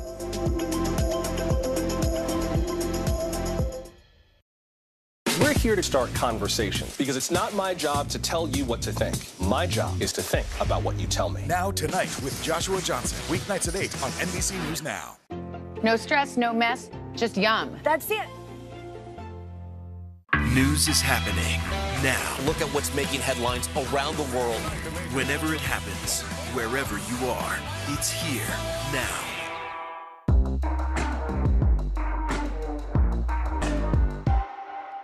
These are our missing daughters and sons. We need anyone who saw something to come forward. She was wearing a black jacket, a black top. I'm going to bring my son home alive. Dateline Missing in America. Listen now wherever you get your podcasts. Now Tonight with Joshua Johnson. Streaming weeknights at 8 on NBC. Live from Ukraine, from Uvalde, Texas, from Mayfield, Kentucky. To cover the news, you have to be in it. This is how so many towns and cities are protecting themselves. You can actually see they're pushing the gates open. Was there a school officer on campus? That's what we've been told. No. Do you remember any tornado as bad as this one? You look at this and you're thinking, we're not going to have power for weeks, if not months. Exactly. Every night, it's your news playlist. Top Story with Tom Llamas. Weeknights at 7 on NBC News Now. News is happening now. Look at what's making headlines around the world. Right now on Morning News Now. We're coming on the air with breaking news. And this is a significant moment. Whenever it happens, wherever you are, NBC News, streaming free now. The fire has grown leaps and bounds. What you see behind me is typical. How you doing? Pretty bad. Welcome back. Much of the country might still be baking under near record temperatures, but you can't hold back pumpkin spice season. Yeah, Oreo has announced that after a 5-year hiatus, the pumpkin spice Oreo will be back on store shelves a little later this month. The seasonal treat features a pumpkin spice flavored cream sandwiched between 2 yellow Oreo cookies. Pumpkin spice flavor is usually associated with the start of fall, but Krispy Kreme is actually bringing its pumpkin spice donuts back on Monday. In case you're wondering, Starbucks has not yet said when its famous pumpkin spice latte will return, but it usually happens around the last week of August, so not too much longer, even though it's 5,000 degrees outside. Well, we're thinking about fall. Have you started shopping for clothes for the cooler temperatures yet? Well, if you have, you may have noticed a lack of autumn looks. NBC News senior consumer investigative correspondent Vicki Nguyen joins us now with some tips on how to find what you want and button up the very best deals. From the spooky to the merry, retailers seem to stock their shelves with seasonal items earlier each year. But when it comes to clothes, some shoppers looking for fall fashion may feel left out in the cold. My 16-year-old daughter went to the mall the other day, and all she saw were summer clothes, deeply discounted summer clothes, and she was kind of wondering where the fall clothes were. The merchandise once stuck on cargo ships during the supply chain crisis, eventually leaving retailers across the country with a boatload of inventory. That summer surplus still sitting in stores as consumers spend less on clothing amid decades-high inflation.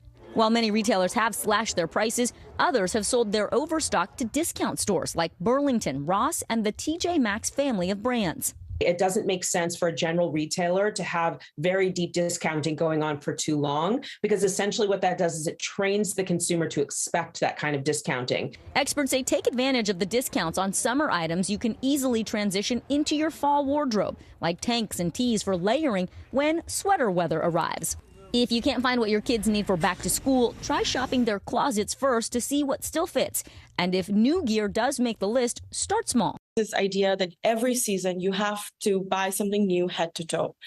But pick 1 or 2 pieces, invest in those pieces, go online, research where you can find the best value. Parents can also shop secondhand for clothing, shoes, even backpacks at a fraction of retail, including back-to-school basics like denim. Stores like Plato's Closet, Buffalo Exchange, and Crossroads source the majority of their inventories from the local community, so they remain largely unaffected by supply chain issues. Online thrift stores like ThredUp offering another option as we fall into a new season of savings. If the fall clothes come in late, we'll see some good discounting right out of the gate.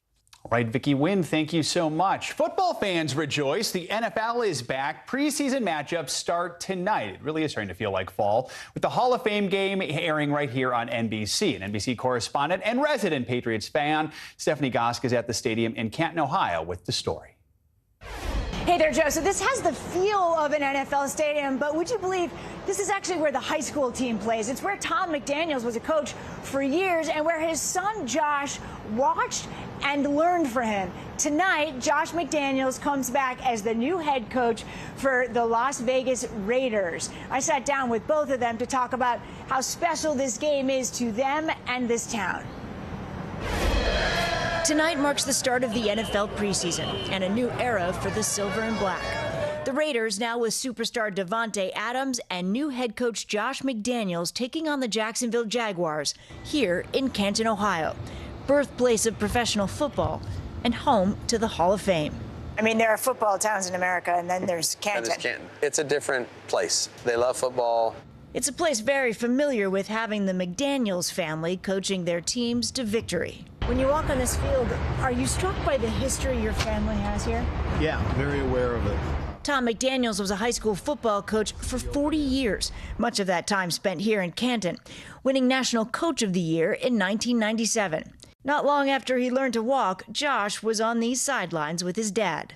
As soon as he could read, he had to have a practice plan. You would actually give him a handout?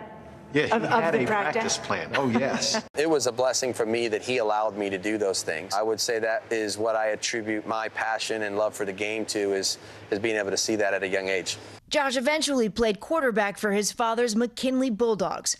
Now he is the head coach of the Raiders. I know you've had a lot of influences in your coaching career. Who would you say is the most influential?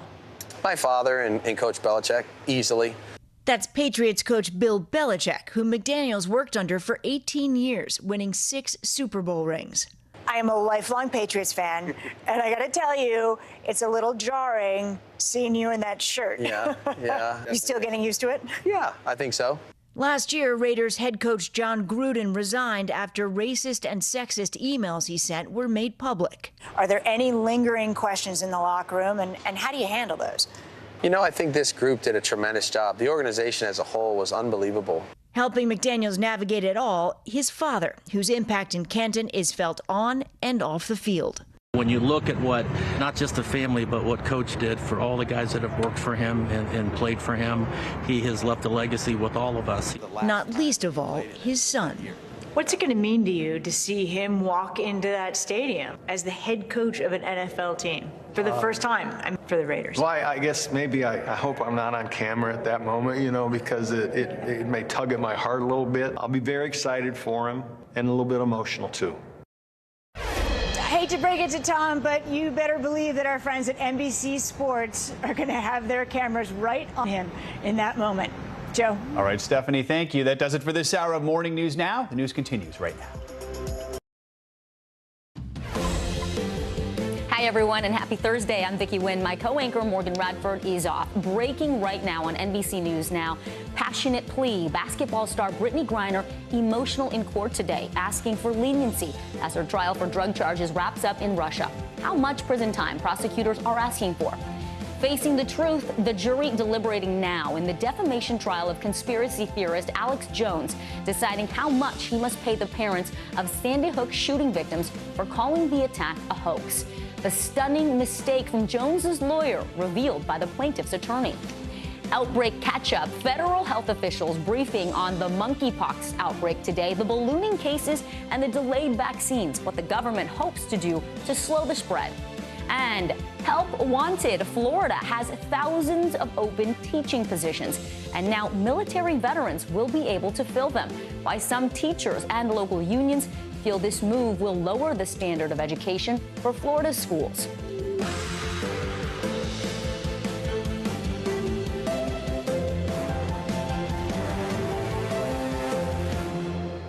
Thanks for being with me. We begin with breaking news. WNBA basketball star Brittany Griner is awaiting her fate in a Russian court today. Griner was arrested 6 months ago for possession of hashish oil at a Moscow airport. Hashish is a form of cannabis which is illegal in Russia for both medicinal and recreational use. Joining us now, civil rights attorney and former prosecutor Kristen Gibbons-Fedden. Kristen, thanks for being here. What are we watching for right now, and what are the options on the table for Griner to get out of a Russian prison and back here to home? Things are tough because this is not your typical criminal case, and it certainly doesn't follow the same standards that the United States criminal cases follow, which is based on our U.S. Constitution. Here, the prosecutor is seeking a jail sentence of 9.5 years. In this particular case, as you may know, she's been found guilty, but she also pled guilty, but said that she had no criminal intent. That was strategic on Brittany's defense team, because what it did was it said to the judge, look, I didn't mean to do it, but I'm taking full responsibility. That is a plea for leniency. So hopefully the judge will give her a more lenient sentence than the up to 10 years, which this case or this charge would carry. The other complication, Vicky, is that there is also a lot of politics at play here. Russia, basically, after they invaded Ukraine, has really utilized Brittany and placed her as almost, as her partner has called it, a political pawn. So not only does this particular charge carry with it a high jail sentence of 10 years, but then she's also being a political pawn. So her sentence is really up in the air. It's a really complex situation. Kristen, walk us through this and give us some context in terms of what happens in these Russian trials. We have heard time and again that even with pleas for leniency, even with a guilty plea and an admission like the one that Brittany Griner provided, that often the judges are not lenient. Usually there is a 99% conviction rate and a stiff sentence, frankly. That's right. And even if there was an acquittal, unlike in the United States judicial system, acquittals can be overturned into guilty pleas. That's not what we see here in the United States, where if a person or a defendant is acquitted, the prosecution cannot go forward with any additional charges. In the Russian system, again, with the added layer of all the political complexities, she is likely to serve exactly what the prosecutor is asking for, which is that 9.5-year sentence, just for having cannabis in a vape, which was perfectly permissible. But I think one of the other things that's really important here is that the United States has already declared that she was wrongfully detained, and that shouldn't change based on the imposition of the conviction of that verdict. And so the United States... Oh, the conviction. And so the United States, by declaring her as wrongfully detained initially, should still be making any and all movements to try to get her to come back to the United States and get Russia to release her. And Kristen, the United States has signaled it would be willing to do a prisoner swap, and we're going to talk about that in just a little bit. But I do want to talk to you a little bit more about the legal aspect of what's happening now. Hashish oil, as we mentioned, is not legal in Russia. But Brittany Griner has said this is like a second home to her. This is not something that she brought there on purpose, that she was in a hurry, she was packing her bags and somehow forgot about this, which she uses here in the United States to help her cope with basically her basketball injuries. At this point, I think we have some live pictures, or we're going to get to some live pictures of what's happening in the courtroom. What more can Brittany Griner's attorneys do at this point? At this point, during the trial, the judge heard from 2 character witnesses. My hope is that with the sentencing, they'll be able to hear from additional witnesses. And the problem is that even though this is a second home to her, her partner's not here, the judge is not going to be able to hear from people who know her, her family, her teammates who are in the United States. They did hear from one teammate from her Russian team. But again, it's going to be really difficult because all of the things that she would have at home, such as character witnesses, people who can testify as to her great character, how she doesn't deserve a sentence like this, are not here for her. Kristen, I'm going to have you stand by, if you will, please. We're going to bring in NBC News foreign correspondent Molly Hunter, who's live in London right now. Molly, walk us through what's happening right now in court as we take a look at these live pictures. Yeah, that's right. We are watching those live pictures. We are waiting for the judge to continue and to finish summarizing the case. So what we know right now, the judge says that Brittany Griner committed these crimes deliberately. So she was charged with 2 things, possession and then conscious smuggling. The judge has found her guilty. We are now listening to a summary of the criminal case. So he is summarizing the criminal case. And then towards the end of that, they will talk about what factors they took into account. They'll take into account her international celebrity, why she was there, all of these additional things. They will explain, is the expectation, how they framed the case and then how they found the sentencing. At the end of that will come the sentencing. Now, as you have mentioned, the prosecutors have asked for 9.5 years. Those 2 charges carry a maximum of 10 years. So the big question is how how many years, of course, she will get. Also, as part of that sentencing, the expectation is that we will find out where she will serve out that sentence, where she will be sent, what detention facility. Now, Russian state media reports that she will be sent to a general penal colony, so something on the milder, kind of lower security level. For context for our audience, Alexei Navalny serves at a very, at the highest level of security detention facility in the country. So the expectation is that Brittany Griner will go to a lower security facility. But they want to know how many years, of course, she will be serving. And then from there, as you mentioned, really the only way out, even if there are appeals from her legal team, which is the expectation, really that is just process. So the only way out, really, legal experts say for Brittany Griner is going to be through a high-stakes prisoner swap. Molly, so you said the judge is looking at 2 counts here, the possession and the conscious smuggling, despite what Brittany Griner said that this was an accident. Correct. We're looking at pictures of her right now literally behind bars. Can you tell us a little bit more about the conditions in which she has been held in custody? Yeah, that's right. And look, I'm just looking down at my phone just because we are just getting kind of rough notes from our producer who is monitoring the proceedings. The judge, right, so the judge is issuing her findings ahead of an official verdict and sentencing. So we have not had that official kind of stamp of approval verdict and sentencing. It looks like we're about halfway through, nearing the end of this sentencing kind of process. You see that she's in a cage. This is where we have seen Brittany Griner in the courtroom on a regular basis when she has appeared. Brittany Griner is 6'9". They have even asked, her legal team has asked to not be held in that cage because it's not comfortable. There have been certain asks throughout the last, 6 months of detention since February 17th when she was arrested to make her detention more comfortable. Most of those requests have not been met. But really, we know very little because we have heard very little from Brittany Griner over the last 6 months about what her headspace is like, what her mental health is like, what her experience over these last 6 months has been. Molly, can we talk a little bit about the U.S.'s proposal for a prisoner swap for a man named Victor Bout? He is an arms dealer, a Russian arms dealer. What can you tell us about that potential prisoner swap for not just Brittany Griner, but then also the other prisoner, Wayland, that's being held there, too?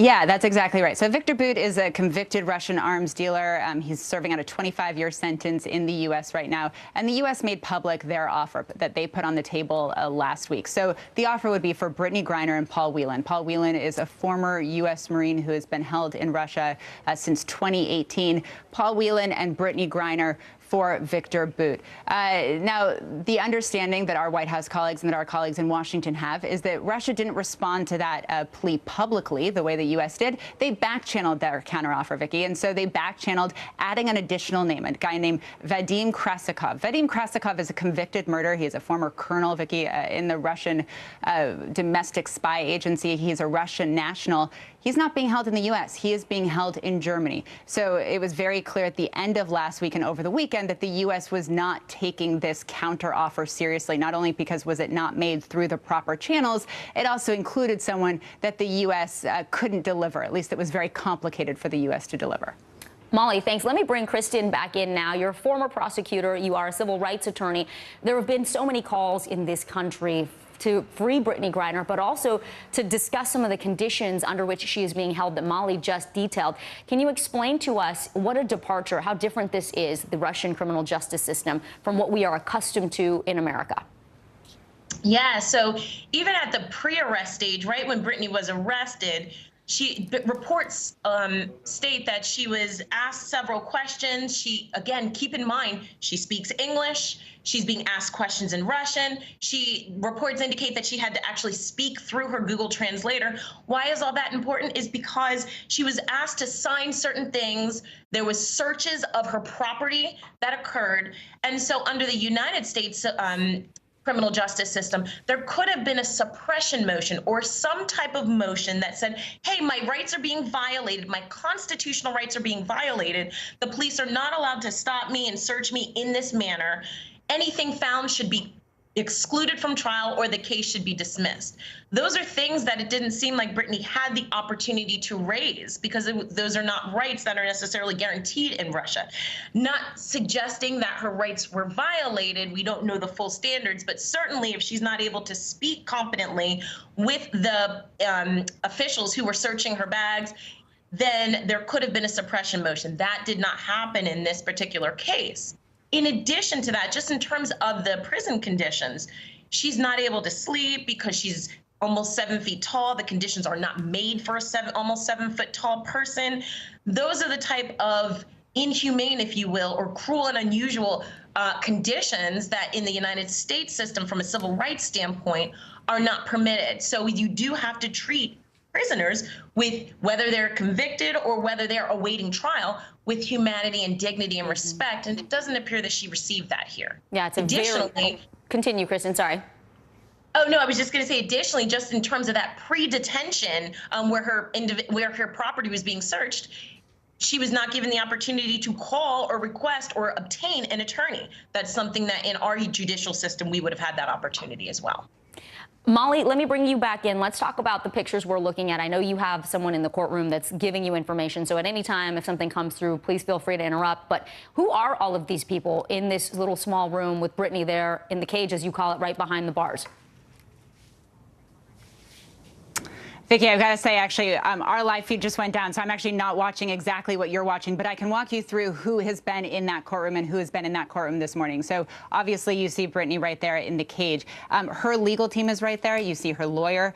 There's a translator who has been translating for her. When we've been listening to her English testimony like we did this morning, that was actually, of course, there was a Russian translator who was translating that for the rest of the courtroom. And actually, Vicki, while we're on that and while we're waiting, I actually think we have some sound of her testimony to share with our audience, if we do have that. I've never meant to hurt anybody. I never meant to put in jeopardy the Russian population. I never meant to break any laws here. I made an honest mistake, and I hope that in your ruling that it doesn't end my life here. So we obviously didn't hear that Russian translation during it, but we did hear her when she walked back into the courtroom. She was talking to a translator. She was talking to her lawyer, Alexander Boykov. But you heard her, Vicki, earlier just then. That is the argument, that she did this by mistake, that this was an honest mistake. And what we do know from the judge reading out this summary of the sentencing is that they don't buy that they say this was deliberate. There is no way that this was an honest mistake. So this was had criminal intent, which clearly will play into the sentencing.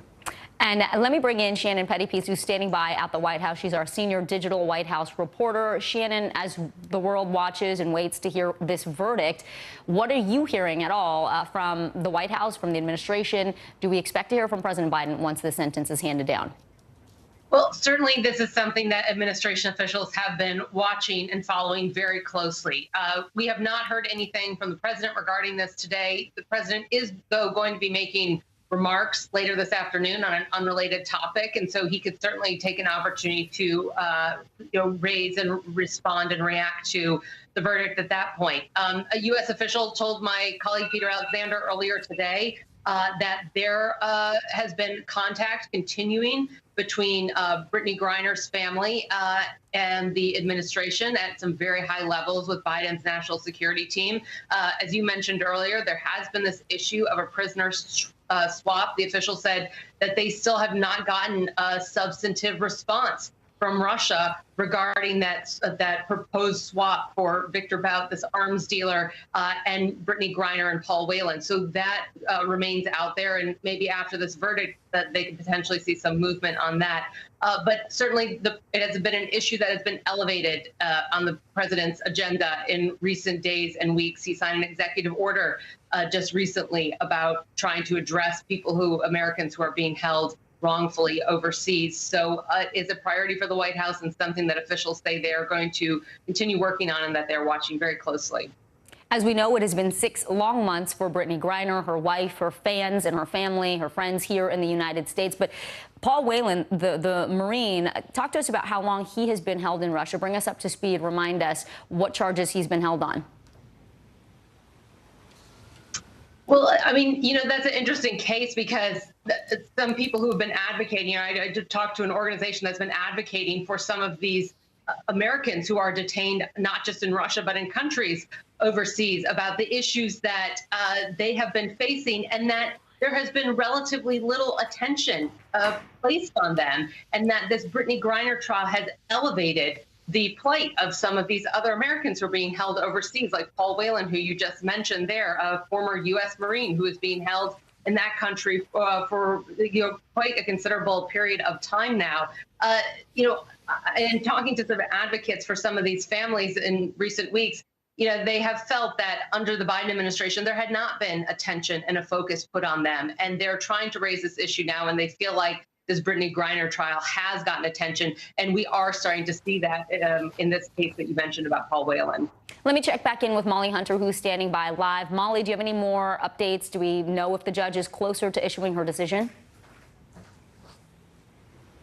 We don't. I'm staring at my phone. If you see me looking down, Vicki, waiting for anything. She is nearing the end, we hear. But just additionally, talking about this prisoner swap, you just heard from Shannon. Look, Paul Whelan is a former U.S. Marine. He was arrested in 2018 on spying charges. And it wasn't until 2020 that he was given his sentence, almost a year and a half after he was arrested in December of 2018. He is serving a 16-year sentence. So he has spent the last couple of years in a Russian detention facility. And you've heard from his family. You have heard from him, actually, after Trevor Reed came home earlier this year, that he, of course, didn't want to be left behind, that he desperately wanted, of course, to be included in a prisoner swap as well. So it's going to be very interesting what we hear from his family, from Brittany Griner's family in coming days. And certainly there will be a lot of high-level coordination from the White House, obviously, with their families about what can be out in the public, what kinds of things they want strategically out in the public, if these negotiations with Russia are going to move forward, if they are stalling, if they're happening kind of, behind closed doors. And as you heard Shannon just say, the White House has not gotten a substantive response to that Brittany Griner, Paul Whelan deal for Victor Bout. And I'm just going to stare at my phone one more time. It looks like we do have some updates. She is still summarizing.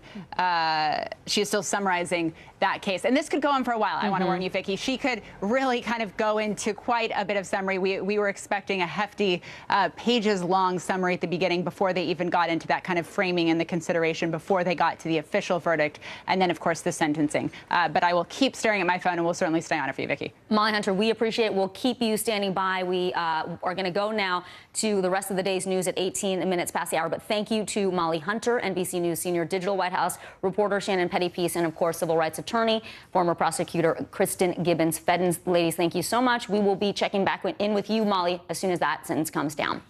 All right, moving on to another court trial that's being closely watched. It is the first full day of jury deliberations in the Alex Jones defamation trial. The InfoWars host was left in shock when it was revealed by the plaintiff's attorney that his attorney had mistakenly given 2 years of cell phone records that included every text message Jones has sent. NBC News correspondent Ann Thompson is following the trial and joins us live now. Ann, so this is now all in the jury's hands. How much do we know about the text messages and whether that's going to play a role in the deliberations? Well, one of the interesting things, Vicki, is while the jury has been deliberating, the defense asked for a mistrial based on the fact that those text messages were mistakenly sent to the plaintiff's attorneys and they were denied by the judge. So we know that they will play some kind of role in this because it all goes to Alex Jones' credibility. Does he lie? Does he tell the truth? And the plaintiff made that point very strongly yesterday, that Alex Jones lies. The people that don't believe it. For years, InfoWars host Alex Jones claimed the Sandy Hook school shooting was staged. Sandy Hook is a synthetic, completely fake, with actors, in my view, manufactured. A hoax.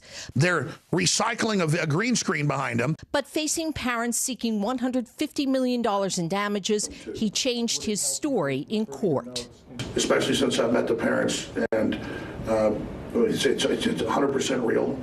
A dramatic about-face on a day when Jones was also called out as a liar. You know what perjury is, right? The plaintiff's attorney accusing Jones of withholding evidence. Your attorney's messed up and sent me an entire digital copy of your entire cell phone with every text message you've sent for the past 2 years. And that is how I know you lied to me when you said you didn't have text messages about Sandy Hook. Jones is being sued by the parents of Jesse Lewis, one of 20 first graders killed in the massacre. They say Jones' lies made their lives a living hell. My home was shot up. vehicles were shot up in my yard. Jesse's mother, Scarlett Lewis, spoke directly to Jones, pleading with Jones to stop spreading falsehoods. I know you believe me, and yet you're going to leave this courthouse and you're going to say it again. On his show this week, he went after Jesse's father and his testimony. He is being manipulated by some very bad people. Yet here I am. Throughout the trial, Jones has tested the patience of the judge. This is not your show. Who took him to task for not telling the truth earlier this week. You're already under oath to tell the truth. You've already violated that oath twice today. And we know in this case, the plaintiffs are asking for $150 million in damages.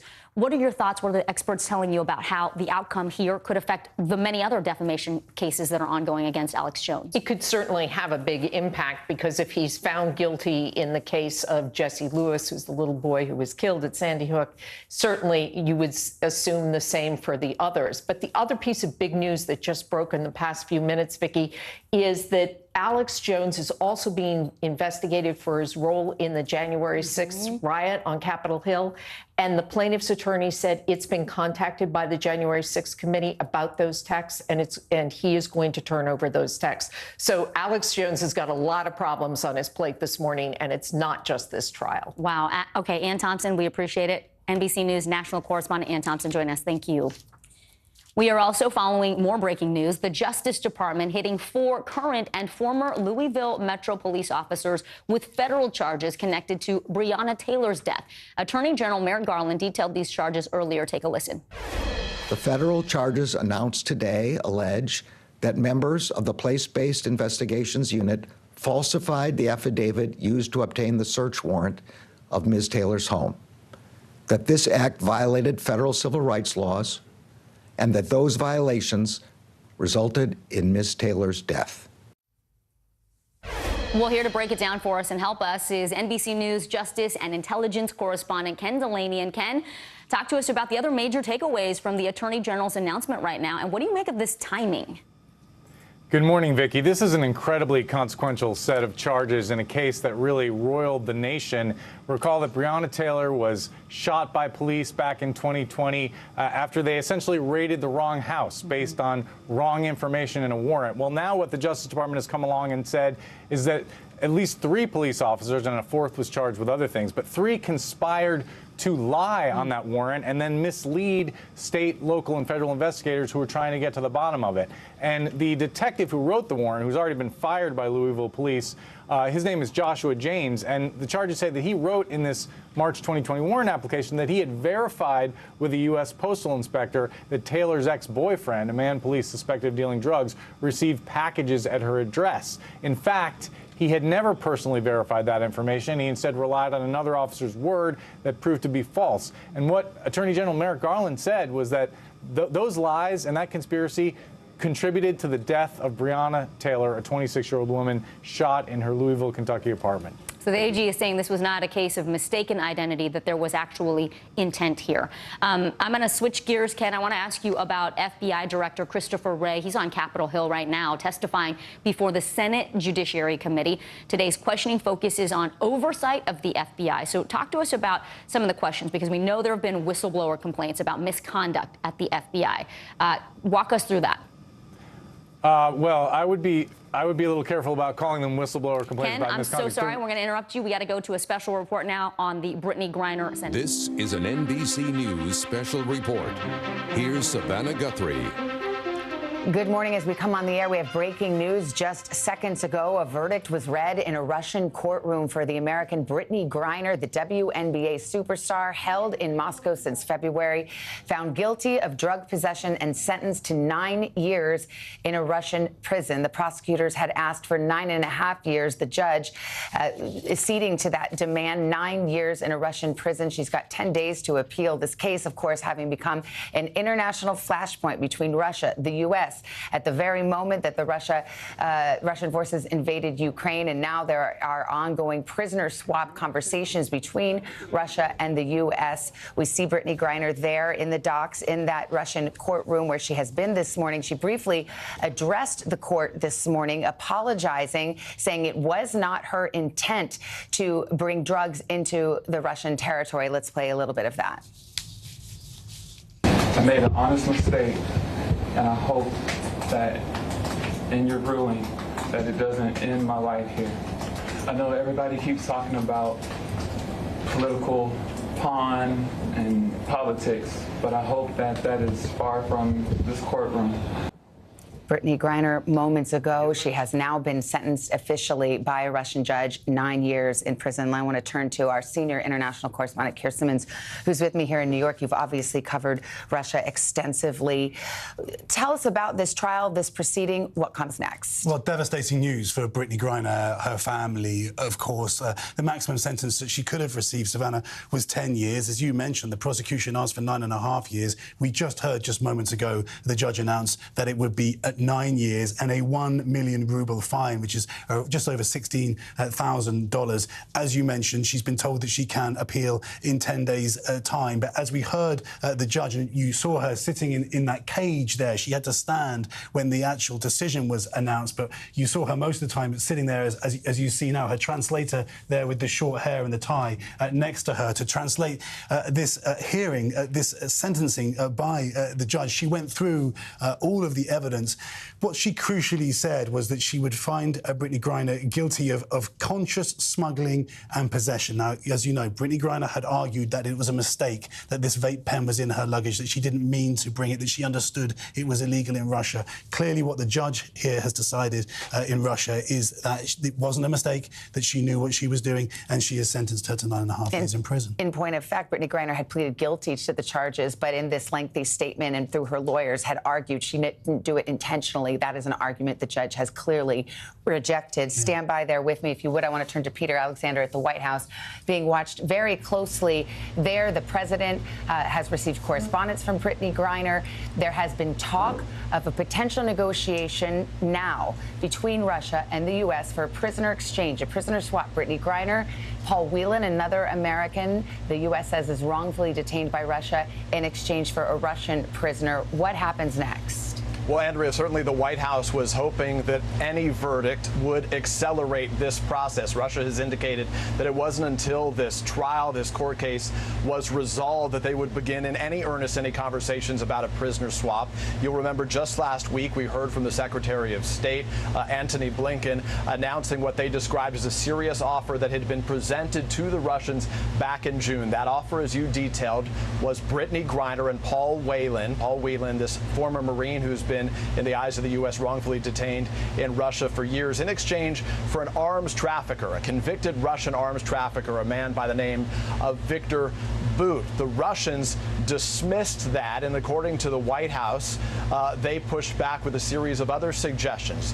They wanted there to be another individual, a convicted murderer who is now being held in Germany, to be added to the mix there. The U.S. responding to that, describing that as not being a serious counteroffer, one that they say was not done in good faith. Secretary Blinken speaking to his counterpart, the foreign minister of Russia, Sergei Lavrov, just last week. And within the last couple of hours, I spoke to a national security official with the Biden administration who says that to this point, the U.S. says that Russia has not substantively engaged in these negotiations. Their desire in coming public, according to this official, was to try to jolt the process, to get Russia to do more, to engage more earnestly in this back and forth. So it remains to be seen whether this will perhaps be the impetus for that. The U.S., particularly this White House, has been in touch with Brittany Griner's family, the president and the vice president speaking to Sherelle Griner, Brittany Griner's wife, early last month, and they've been speaking to her wife through other officials within recent days as well, Andrew. Savannah. Peter, thank you very much. I want to turn to you, Keir. You certainly know these Russian officials. How do you read what is coming out of the Russian government? Sergei Lavrov and Antony Blinken having spoken on the phone for the first time since the war in Ukraine over this matter.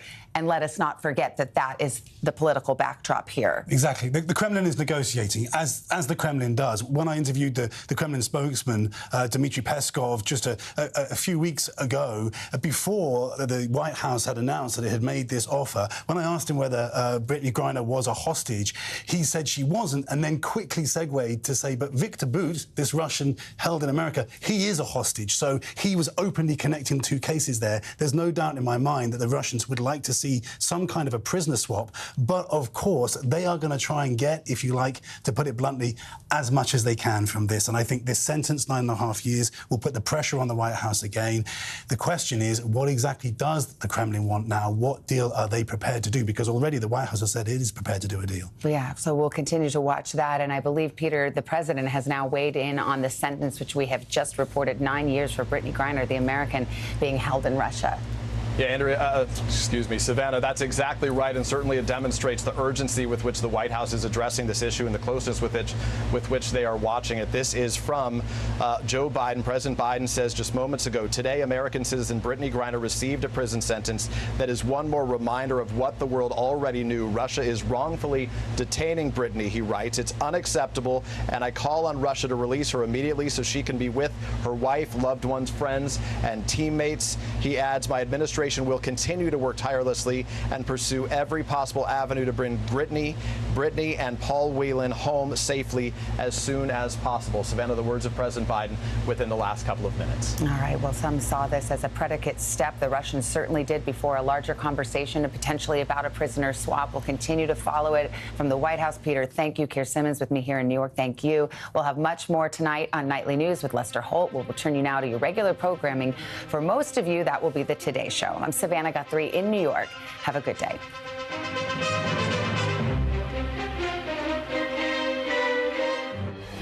Okay, now we're back with that breaking news. We just heard WNBA basketball star Brittany Griner has been sentenced to 9 years in prison. That's just 6 months shy of what the prosecutor was asking for.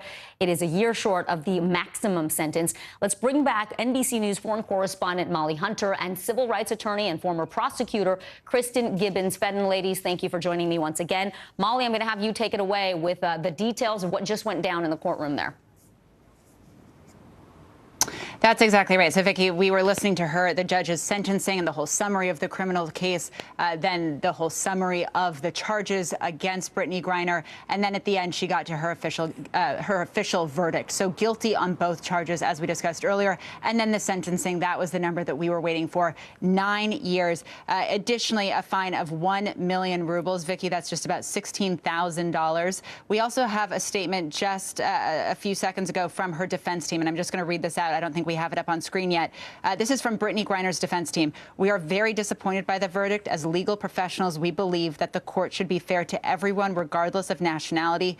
The court completely ignored all of the evidence of the defense and, most importantly, the guilty plea. This contradicts the existing legal practice, taking into account the amount of the substance, not to mention the defects of the expertise and the plea. The verdict is absolutely unreasonable. We will certainly file an appeal, and that is from Brittany Griner's defense team. Now, that team can file an appeal in 10 days, Vicki, so they have to wait 10 days. But really, as we were discussing earlier, an appeal in this situation is really more of process. This is when the negotiations start. This is when the high-level diplomacy is at play, because her only way out of one of these detention facilities is likely going to be through one of those high-level prisoner swaps and through negotiations between the U.S. and Russia. And let me bring our viewers up to speed. This is a statement from President Joe Biden just moments ago, where he is talking about this sentence. He calls this the wrongful detaining of Brittany Griner. He is calling for her immediate release and says that the United States will pursue every avenue to bring Brittany Griner home, as well as former U.S. Marine Paul Whelan, who is also being detained in Russia. Molly, remind us about the Paul Whelan case and then the conditions that the U.S. publicly put out for this potential prisoner swap for Victor Bout. That's exactly right. So you heard President Biden himself say last week that this is a priority, that getting Americans who are being held in Russia is a priority for this administration. Brittany Griner, of course, we've been discussing. Paul Whelan is a former U.S. Marine. He's an American citizen. He also holds Canadian citizenship and several other nationalities. He was arrested in December of 2018 on spying charges. He was convicted in 2020. So he's been held for about the last year and a half, Vicki, in Russia. Earlier this year, when Trevor Reed returned home, you heard from Paul Whelan's family and from Paul Whelan, who said, you know, why am I being left behind? I certainly am happy for Trevor Reed, but I also desperately want to be included in future prisoner swaps and to be included. And obviously, his family is waiting for him to come home. Victor Bout is a Russian national. He's serving out a 25-year sentence in the U.S., Vicki. He is a convicted arms dealer. This is someone who is certainly, the U.S. has decided, obviously, is worth giving up to bring these two Americans home. This was the public offer that the U.S. put on the table last week. As we discussed, though, there was a Russian counteroffer, but it came through back channels. And it also added another name to the list, a guy named Vadim Krasikov. He's a Russian national. He's a convicted murderer. He's a former colonel in the Russian domestic spy agency, Vicki, but he's not being held in the U.S. He is being held in Germany. So they have added an additional name, someone that the U.S. cannot necessarily deliver. So very quickly, the U.S. told our colleagues in Washington, the White House reacted, saying this was not a serious offer. This was not a serious counteroffer. This wasn't someone that they could add to this prisoner swap. So according to the White House and according to our colleagues in Washington, Russia has not come back with a substantive counteroffer or any kind of agreement to the Brittany Griner, Paul Whelan, and Victor Bout prisoner swap. And so now here we have it. As you mentioned, 1 million rubles is the fine. That's about $16,000. But really the significance here is 9 years in a Russian lower security facility, as you talked about earlier, Molly. Let me bring you in, Kristen. Can we talk a little bit about what Brittany Griner means to the Americans here and the outcry for her release, the public pressure that has been put on the White House, what this case symbolizes? Interestingly, I think this case symbolizes a lot of things. It symbolizes the disparities of male versus female athletes and their compensation structure. The reason that Brittany was actually in Russia is because even though she played for the WNBA, Olympic medalist, just accomplished in every single regard, she still had to, in order to make a sufficient living, had to go over to Russia or internationally to obtain fair compensation. There she was paid, it's reported, close to $1 million, which is not even close to half of what a WNBA high player is paid. So I think it highlights the complexities and the disparities between female compensation and male compensation generally, but also particularly in sports. There's also the other. Yeah, I appreciate that you brought that up. I think that's actually a really great point that you've made as to why she was even in Russia, but the love that she has for that country, too. She's called it her second home, not just as a place to earn an income, but because of the friendship, the fans. She used that in her appeal to the judge. Go ahead, continue, Kristen. She did, Vicki, and you make such a great point because one of her character witnesses was actually a teammate of her Russian team, the place that she called a second home. But it seems like based on that high sentence that the judge imposed, it was completely rejected. The other disparity in English on agency right now, if you want to take it. The other disparity that it actually highlights, I think, is the treatment, because this took a bit for it to get some traction. She was detained in February, but it really didn't receive much traction for a couple of weeks. And we're talking about the possession of cannabis oil, something that, you know, under our standards is lawful.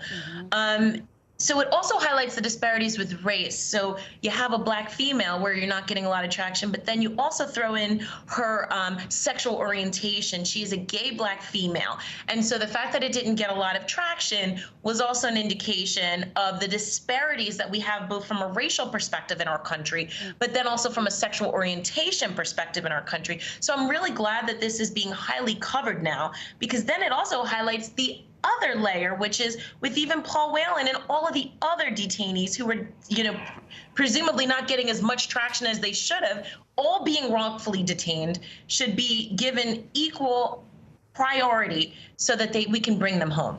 giving us some really important context there. Civil rights attorney and former prosecutor Kristen Gibbons-Fedden, we so appreciate it, as well as our foreign correspondent Molly Hunter, who's been following this case from outside the courtroom. Molly, thank you. Well, coming up, the labor shortage is impacting classrooms across the nation, but schools in Florida think they may have found a fix with the help of the nation's veterans. That's coming up next.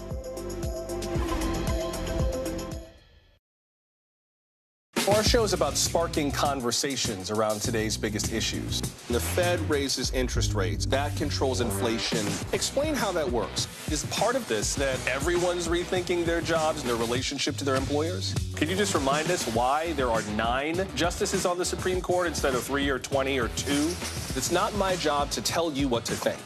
My job is to think about what you tell me. Now Tonight with Joshua Johnson, streaming weeknights at 8 on NBC News Now. News is happening now.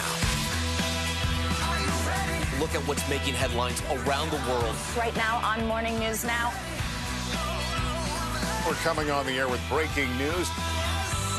And this is a significant moment. Whenever it happens, wherever you are, NBC News, streaming free now. These days, it feels like the news never stops. So let's get into it. What's happening right now, what it all means for you for an hour every day. It can be hard to keep up, so let's get started together. Hallie Jackson Now, weekdays at 5 on NBC News Now. The Seduction, Dateline's newest podcast. Listen to the full season now. The fire has grown leaps and bounds. You see behind me is typical. How you doing? Pretty bad.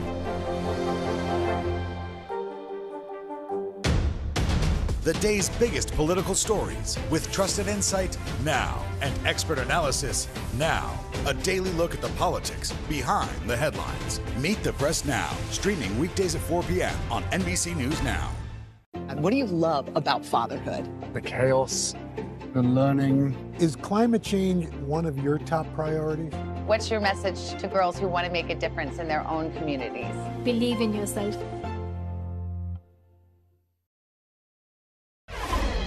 Well, the school year is coming up fast, but in Florida, there are still 9,000 teacher positions that need to be filled before the start of the semester. This is a situation pushing the state to get creative.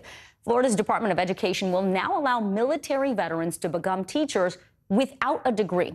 While these vets would still need to meet certain requirements, this decision is being met with concern, as you might imagine. Joining me now are NBC South Florida reporter Christian Benavides and the president of the American Federation of Teachers, Randy Weingarten.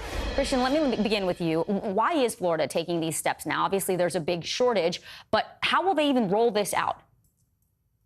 Well, Vicky, as you mentioned, just to give a sense of how dire the teacher shortage is here in Florida, just last week, the president of the state's largest teachers union said we're still about 9,000 teachers short for the upcoming school year. And school here in Florida begins on August 10th. That's in just 6 days. So the state legislature said that in order to address the shortage, it will allow military veterans who have no teaching experience or a college degree to teach in the classroom. That's caused uproar from some educators, including the president of the teachers union in Sarasota County on Florida's West Coast, who told the local newspaper, you can't just throw a warm body in the classroom. That's not the answer.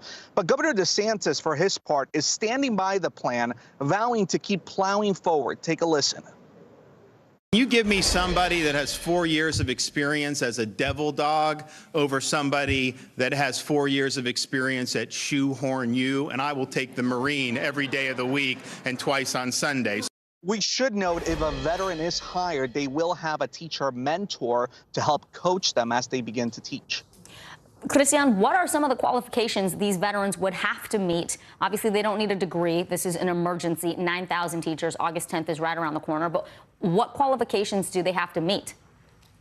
Right. Keep in mind, these are supposed to be temporary special vouchers for just 5 years. And during those 5 years, veterans will need to complete their bachelor's degree in order to continue teaching. Now, to qualify, you must have 4 years of military service, a minimum of 60 college credits, and a 2.5 GPA on those college courses. They also have to receive a passing score on the subject area exam that they're going to be teaching. But for educators, many of whom have master's degrees and are in the classroom, there's real concern that this move would be lowering the bar of education here in Florida. There's also concern that in some areas, lower performing schools could end up receiving most of this group of veterans, since they're often the schools facing the most severe shortages. Which further maybe increases that gap of inequity. Randy, let me bring you in right now. Clearly, you've been in education for a long time. You're an expert there. Talk to us about the reaction to this decision. What are you hearing from teachers there in Florida and also across the country? So, number one, we love our vets, and we want vets to become teachers. And we've had programs for vets to become teachers. That's not the issue here.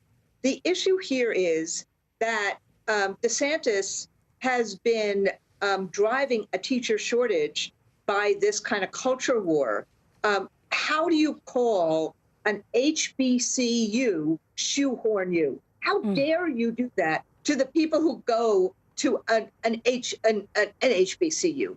It's that kind of pitting one against the other. So what the vets will see, and this is why people are so concerned, is that it's going to take experienced teachers to help the vets deal with all the issues that kids come in with. This is not about fighting an adversary force. This is about children. And part of what we need to do is the social, emotional issues, the Piaget kind of issues that we have to do, the Maslow issues that we have to do, the Bloom issues. And I'm raising this because nobody would even think about doing this if it was a pilot, if it was an engineer, if it was a doctor. So yeah, we have lots of pipeline programs and we want vets in here. But what's happened is that DeSantis refuses to actually treat teachers like professionals, actually treat teachers like the gifts that they are. Change the conversation. Stop yelling at them. Actually try to recruit and retain people in a good way. And then let's also get vets in for a pipeline like we have our career pipelines. That's the point.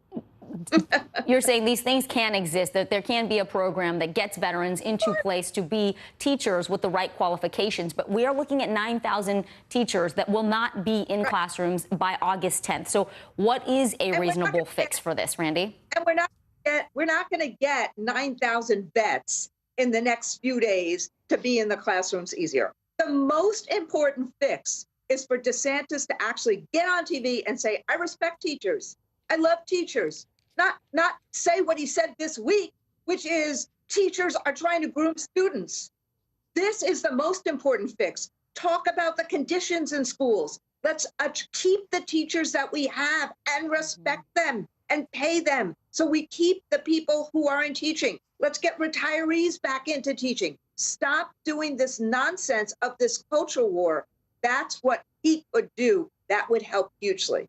I think teachers, parents, students would all agree that we want quality teachers. You want to retain them. You don't want to see them leaving because of burnout or because they don't have enough resources. We'll see if this plan in Florida works out. Christian Benavides from NBC South Florida and Randy Weingarten from the American Federation of Teachers. Thank you so much for your time today.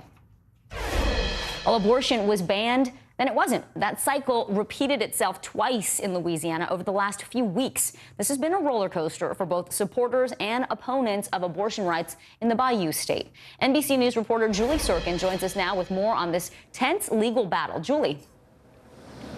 Yeah, Vicki, it's important for our viewers to understand that when my producer, Kelsey Kershaw, and I went to Louisiana at the end of last week, the clinic that we visited that does provide abortion services to women may have never imagined that that day, last Thursday, was the last that they will be giving these procedures to women who want to terminate their pregnancies.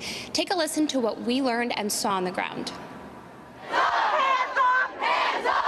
When the Supreme Court overturned Roe, 13 states across the U.S. had trigger laws, immediately banning or restricting abortion procedures. Just like everyone else, my heart just was overjoyed. I was fine with Roe versus Wade being overturned because we forgot that it's a human being and that baby doesn't have a choice. but at least 5 of those states had the laws challenged.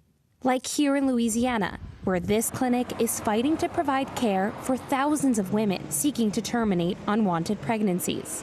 Every day this clinic's open, it's another day women receive care to which they're entitled and need. Kathleen Pittman, director of the Hope Medical Group for Women, has worked here for 30 years. We started seeing closures, complete closure in Texas, Oklahoma, Mississippi, Alabama, Arkansas. We're determined. We're going to hang on for as long as we possibly can. The abortion clinic on Louisiana's northwestern border is suing the state, calling the trigger bans, quote, unconstitutional and vague, saying the laws, quote, fail to provide notice of exactly what conduct is prohibited, if any, and when. I actually spoke to a 16-year-old this morning who we have a protester out there, and she's like, he said that he was going to pray for me. I don't want his prayers. His prayers mean nothing to me. Haley Brand is a patient advocate at the clinic. Her job is to speak with women seeking abortions. I wish somebody who was anti-abortion could come in this clinic and sit in the corner or be a fly on the wall even, just to see that people don't make this decision willy-nilly. Hope Medical Group for Women is just one of 3 clinics in the entire state of Louisiana that still provides abortion services. Compare that number to hundreds of crisis pregnancy centers throughout the state of Louisiana, like Mary's House. They don't provide abortion services, but they do provide women with options in the hopes that they won't terminate their pregnancies. Of course, we don't want them to have an abortion, but we don't pressure, we just say, here's what it is. Lan Seba founded the pregnancy center in 2015, down the road from Hope. Aside from a single ultrasound machine in the back, it's not your typical clinic. Most women who come here are unmarried, between the ages of 15 and 24, and are financially and emotionally vulnerable. What is your response to that kind of thought, to women who think they don't have a choice anymore? You know, you have to go deeper than it's a choice because it's a baby. Supporters of abortion rights call these centers, quote, fake clinics, saying they take advantage of pregnant women in crisis and mislead them. We don't recommend anything. We say, here are the 3 options. If you take abortion off the table, it seems like, well, it's not fair, I don't have that choice. But, you don't have a choice for a lot of things. A majority of women who receive abortions in Louisiana are Black.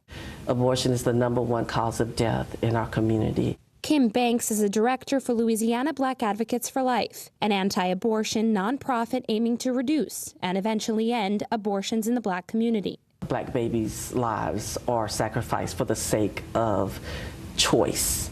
And so that to me is devastating. Louisiana already has a high maternal mortality rate.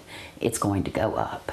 And we're going to see some women whose reproductive health is absolutely ruined because of their inability to obtain a safe legal abortion. Louisiana's Attorney General Jeff Landry is pushing for the court battle to end and aims to outlaw the procedure as soon as possible.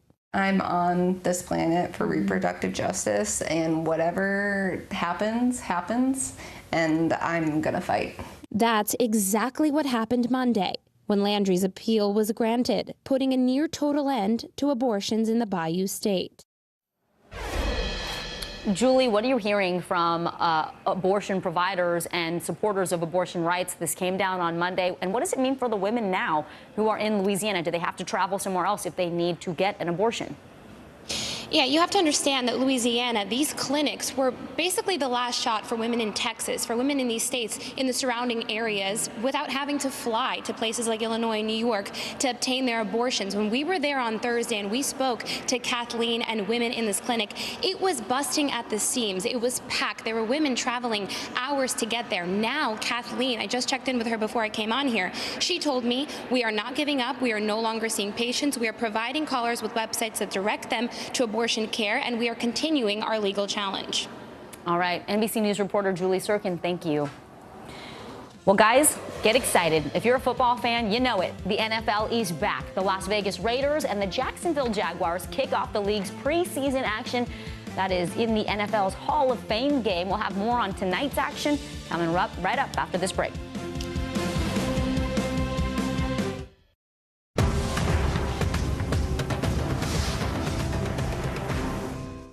Dateline Missing in America. Hear their stories. Help bring them home. From Brooklyn, we're next to the subway station. The state's reservoirs are alarmingly low. War will pass them by.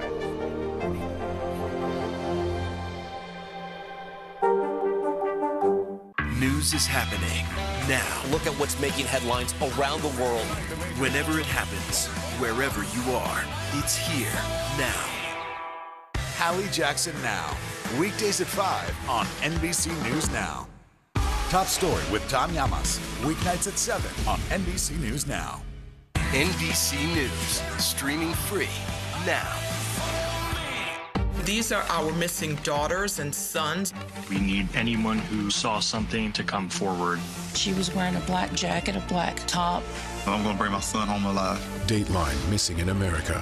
Listen now wherever you get your podcasts. Desire, deception, and a double cross. The Seduction, a deadly love story only Dateline and Keith Morrison can tell. Listen now, wherever you get your podcasts. Sometimes the news can be difficult and overwhelming for kids to understand, so we've created a newscast just for them.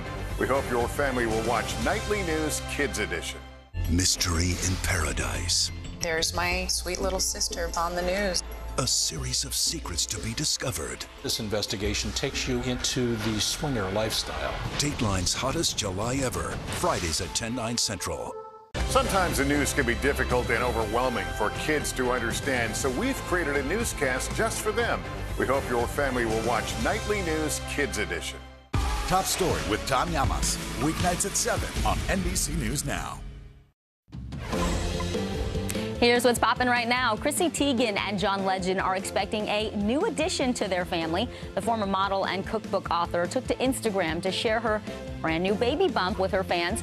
This news comes nearly 2 years after she suffered a pregnancy loss. Teigen has been very open about her journey to conceive, announcing back in February the couple was trying again and they were undergoing IVF treatment. Daytime soap opera Days of Our Lives is on the move. It will now be exclusively streaming on Peacock. Days is NBC's longest running series. It has surpassed more than 14,000 episodes. TikTok continues to make its way into the music industry, announcing a new partnership with Ticketmaster. Soon you'll be able to buy event tickets right through TikTok. This comes after TikTok filed for a trademark in May to launch a new music streaming app. All right, guys, well, the NFL making its long-awaited return in the birthplace of football, Canton, Ohio. Tonight on NBC News, the Las Vegas Raiders will take on the Jacksonville Jaguars to kick off all the preseason action. Here's NBC News correspondent Stephanie Gosk. Tonight marks the start of the NFL preseason and a new era for the Silver and Black. The Raiders, now with superstar Davante Adams and new head coach Josh McDaniels, taking on the Jacksonville Jaguars here in Canton, Ohio, birthplace of professional football and home to the Hall of Fame. I mean, there are football towns in America, and then there's Canton. It's a different place. They love football. It's a place very familiar with having the McDaniels family coaching their teams to victory. When you walk on this field, are you struck by the history your family has here? Yeah, very aware of it. Tom McDaniels was a high school football coach for 40 years, much of that time spent here in Canton, winning National Coach of the Year in 1997. Not long after he learned to walk, Josh was on these sidelines with his dad.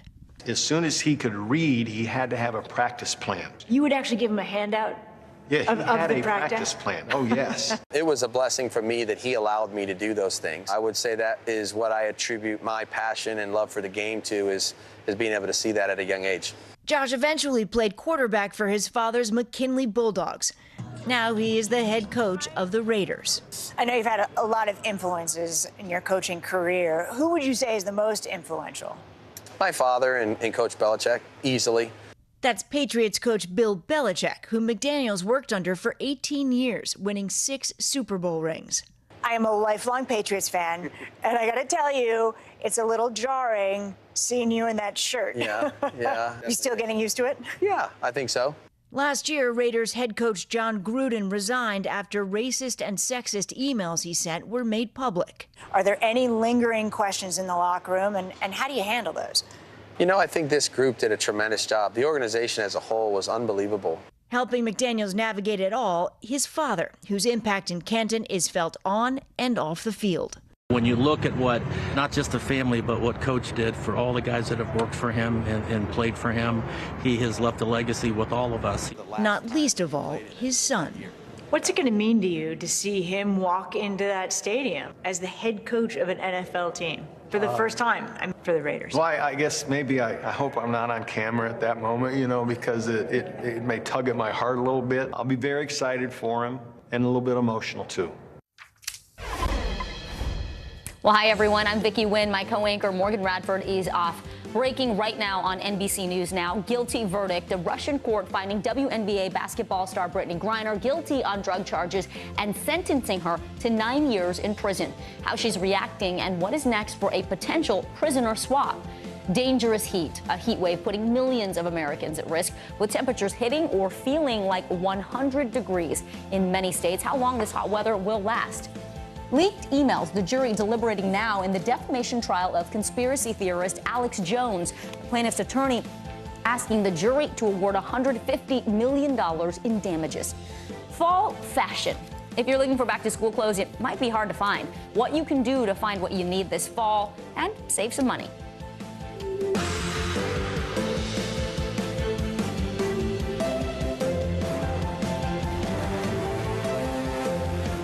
Thanks for being with me this Thursday. We begin this hour with breaking news. Basketball star Brittany Griner has been sentenced to 9 years in a Russian prison. The two-time Olympic gold medalist was convicted for possession of cannabis while crossing through a Moscow airport nearly 6 months ago. NBC News foreign correspondent Molly Hunter has been following all of the details from London, and she joins us now. Molly, this decision just came down. The judge gave slightly less prison time than prosecutors requested. Walk us through everything that happened in court today. Vicki, that's right, and we've been following it minute by minute as closely as we possibly can, of course. It started out by the judge reading a summary of the criminal case. The case has been going on. Her first day in court, Brittany Griner's first day in court was July 1st. So a summary of the case, then a summary of the charges, and then got to that guilty verdict. Guilty on both charges, Vicki. And then the sentencing. We knew that this court was going to find Brittany Griner guilty. What we didn't know is how many years they would sentence her for. So the two charges carried a maximum of 10 years. The prosecution asked for 9.5, and the judge decided on 9 years, as well as a 1 million ruble fine. That's approximately $16,000. Now, Vicki, a lot has happened since that verdict has been handed down. I do just want to bring our audience up to speed with a little bit of color that we've got. Russian state TV just ran video of Brittany Griner walking out of the Russian courtroom. She's handcuffed, and she says in English, "I love my family." Right now, what's happening is the defense team is giving statements. The prosecutor is speaking. We're hearing a lot of statements outside the courtroom. I do just want to give our audience a little taste. We did hear from Brittany earlier today. She spoke in English in the courtroom before that verdict was read. Take a quick listen. I never meant to hurt anybody. I never meant to put in jeopardy the Russian population. I never meant to break any laws here. I made an honest mistake, and I hope that in your ruling that it doesn't end my life here. And Vicki, that was her argument and her defense team's argument throughout the entire case, that this was an honest mistake. She was rushing to pack. This was not intentional. This did not have criminal intent. This was not deliberate. And the judge clearly found that was not true. She said earlier that Brittany Griner deliberately did this, deliberately brought these drugs into the country. Now, we do have a statement. I just want to put it up on screen. Brittany Griner's defense team says, "We are very disappointed by the verdict. As legal professionals, we believe that the court should be fair to everyone, regardless of nationality. The court completely ignored all the evidence of the defense, and most importantly, the guilty plea. This contradicts the existing legal practice." Brittany Griner, I just want to remind our audience, did plead guilty. Now, taking into account the amount of the substance, not to mention the defects of the expertise and the plea, the verdict is absolutely unreasonable. We will certainly file an appeal. Now, Vicki, the earliest that they can file an appeal, that her legal team can file an appeal, is 10 days. Really, though, this is just procedural. That this, they don't expect, I don't think, no one expects who is watching Russian court proceedings very, very closely, that this would overturn this verdict. And I also just want to bring you up to speed. We do have a statement from President Biden. Let's put that up on screen for our audience. He says, today, American citizen Brittany Griner received a prison sentence that is one more reminder of what the world already knew. Russia is wrongfully detaining Brittany. It's unacceptable, and I call on Russia to release her immediately so she can be with her wife, loved ones, friends, and teammates. My administration will continue to work tirelessly and pursue every possible avenue to bring Brittany and Paul Whelan home safely as soon as possible. And that, of course, gets us into the other thing we've been talking about, Vicki, is that potential prisoner swap. Yeah, Molly, that's the next question I have for you. The U.S. is already offered to do that prisoner swap. This came out several weeks ago for Brittany. Victor Bout, that Russian arms dealer who is currently in U.S. custody. Where do things stand? Some legal experts were saying actually it may be easier after a conviction and after a sentencing to get that deal moving. Yeah, and I can't speculate, of course, about how fast those negotiations may or may not go behind closed doors or what the Russians may be thinking now that that verdict has been handed down. But certainly the verdict has been handed down. This is what was the expected outcome, which is why the U.S. came forward and made public their prisoner swap deal and put that on the table last week. So as you mentioned, Paul Whelan, he's a former Marine. He was arrested in 2018. He was convicted of spying charges in Russia in 2020. He's been held since then. So the deal is Brittany Griner and Paul Whelan for Victor Bout. Victor Bout is a Russian citizen. He is serving a 25-year sentence, Vicki, for arms dealing in the U.S. Now, according to the U.S., Russia has not offered up a substantial counteroffer to that. They did back-channel an offer. They offered up another name. They put in another name, a guy named Vadim Krasikov, who's a convicted murderer being held in Germany. Now, the U.S. still says that wasn't a serious offer, and they are waiting for the Russians to come forward with a serious counteroffer or to agree to this deal. NBC News foreign correspondent Molly Hunter, thank you for your excellent reporting minute by minute this afternoon for us. Thank you. Well, from the Great Plains through New England, it will likely reach 100 degrees or feel like it as another heat wave puts tens of millions of Americans in danger. Temperature records could be shattered in several Northeast cities today. And according to the National Weather Service, over the past 30 years, heat-related deaths have outnumbered those from other weather events like tornadoes, floods, and hurricanes. NBC News meteorologist Bill Cairns has the forecast in just a moment. But first, we want to check in with NBC News correspondent Kristen Dahlgren, who is standing by in a sweltering North Texas. Hey, Kristen. Well, hey there from Dallas, where they are seeing records fall. This is already the second warmest summer on record. We are now here in the second longest stretch without rain. And as temperatures soar back over 100 degrees today, the Texas power grid is expected to see its highest demand in history. It's been 62 days with no rain. All of North Texas tomorrow under a heat advisory. The longest dry spell for the Dallas metro area in over 20 years.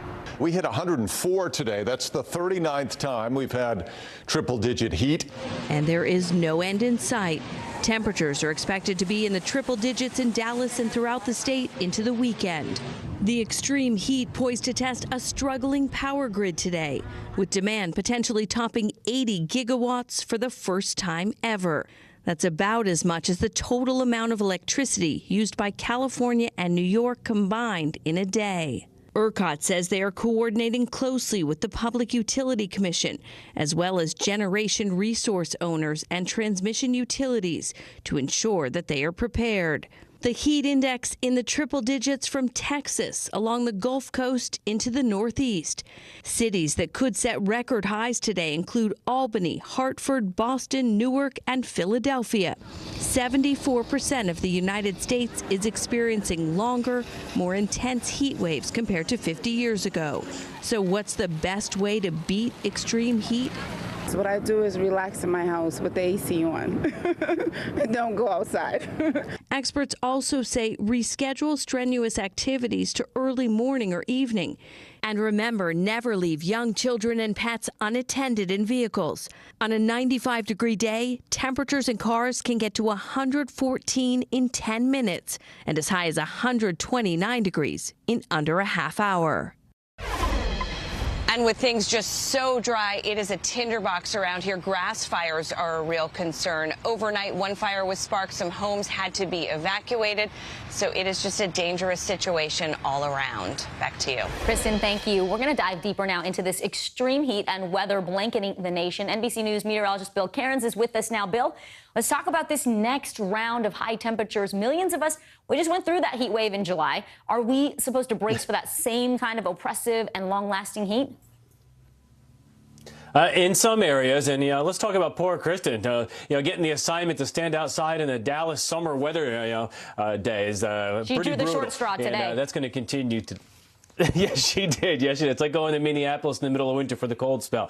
Yeah, the short straws. So let's go for the numbers first to kind of give you the idea. Not everyone is seeing this extreme heat, by the way. Remember yesterday we had it in like St. Louis and Chicago. They're out of it. They got cooled off by some thunderstorms. So we have two areas. We have one from Texas all the way to Kansas, a little bit up there in Montana, South Dakota, and also right on the border of Wyoming and Nebraska. And then everywhere from the mid-Atlantic up into New England is also under heat advisories. The step up from heat advisories is heat warnings. And that's kind of been the theory what's been going on all summer long. We've had a lot of heat advisories, but not many heat warnings. Heat warning is when you get more concerned with the elderly and children and people passing out and heat illness. Heat advisory is the step below that, where we're just telling everyone, be careful, be smart. By this time in the summer, you've already mostly experienced conditions like this anyways. So here's the current temperature, and look like the hottest spot on the map. Looks like a lot of areas just got into the 90s. Lubbock, Dallas, Houston, Raleigh's at 90. Washington, D.C.'s at 90.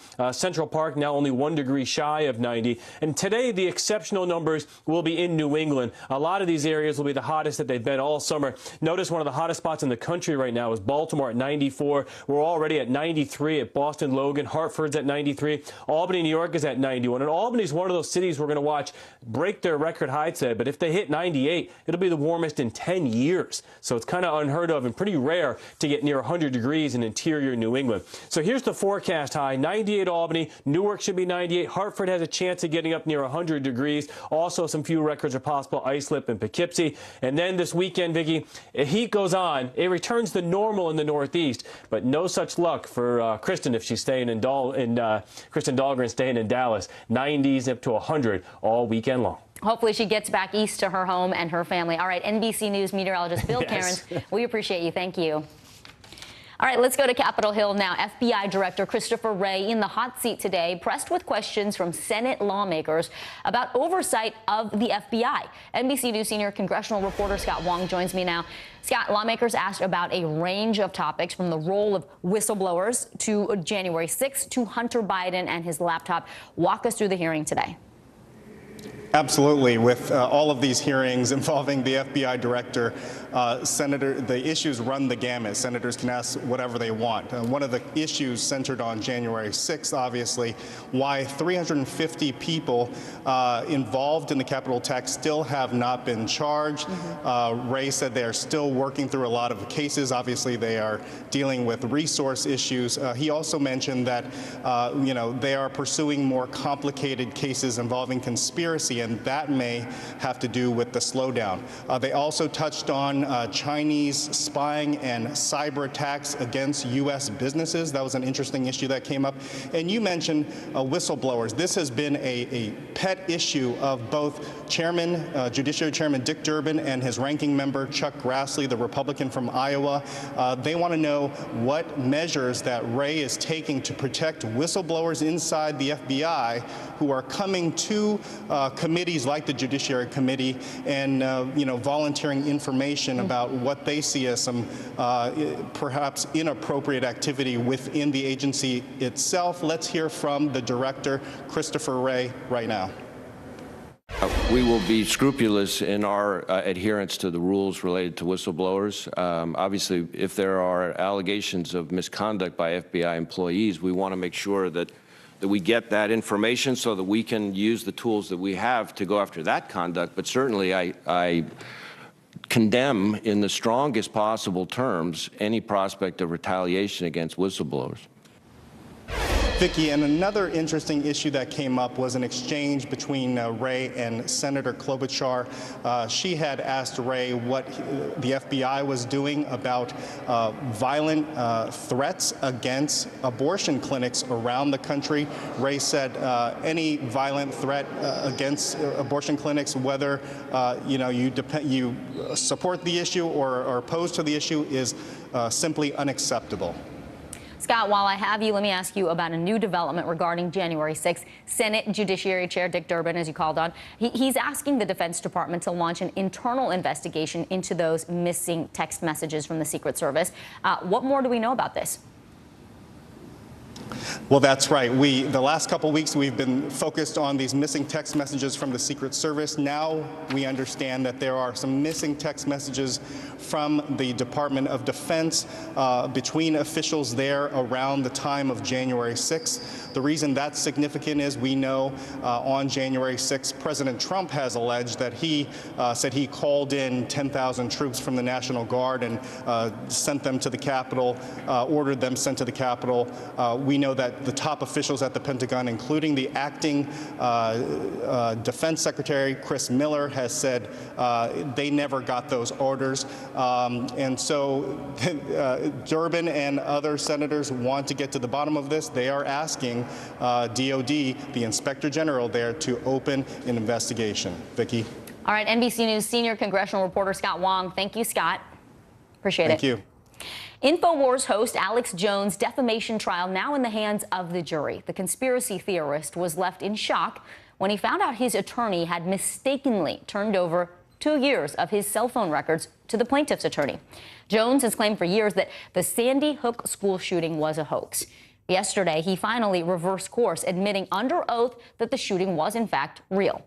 NBC News senior reporter Ben Collins has been on top of this trial. Ben, that moment, which was significant, it actually wasn't even the biggest surprise yesterday. A lot of people are reacting to this bombshell from the attorney for one of the families whose child was killed at Sandy Hook. Take a listen. We'll talk on the other side. Your attorney's messed up and sent me an entire digital copy of your entire cell phone with every text message you've sent for the past 2 years. It fell free and clear into my possession, and that is how I know you lied to me when you said you didn't have text messages about Sandy Hook. This would have most people quaking in their boots. Every text message you've sent over the past 2 years, let alone someone like Alex Jones. How did he and his legal team respond, and what are we learning today about what was actually in those 2 years of messages, Ben?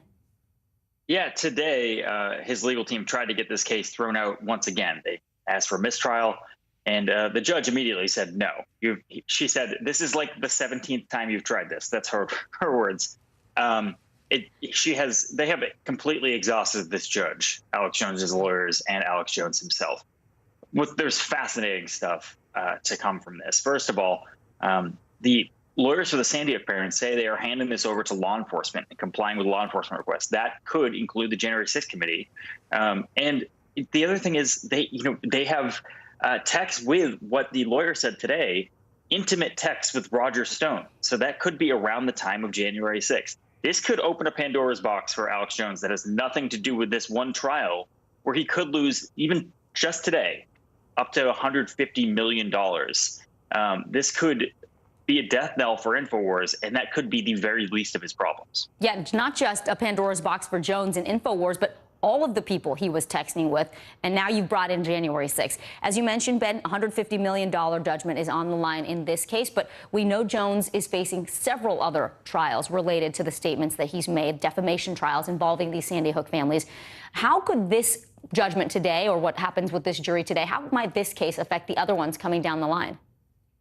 Well, this case has already affected it. This leaked phone has already affected it, because the medical records for the plaintiffs in the next trial were included in this phone as sent to the lawyers, and the lawyers should not have access to this information. The Sandy Hook lawyers said they instantly destroyed it once they realized what they had in their possession, but they had psychiatric records in Alex Jones's possession of the next plaintiffs in the next Sandy Hook defamation trial.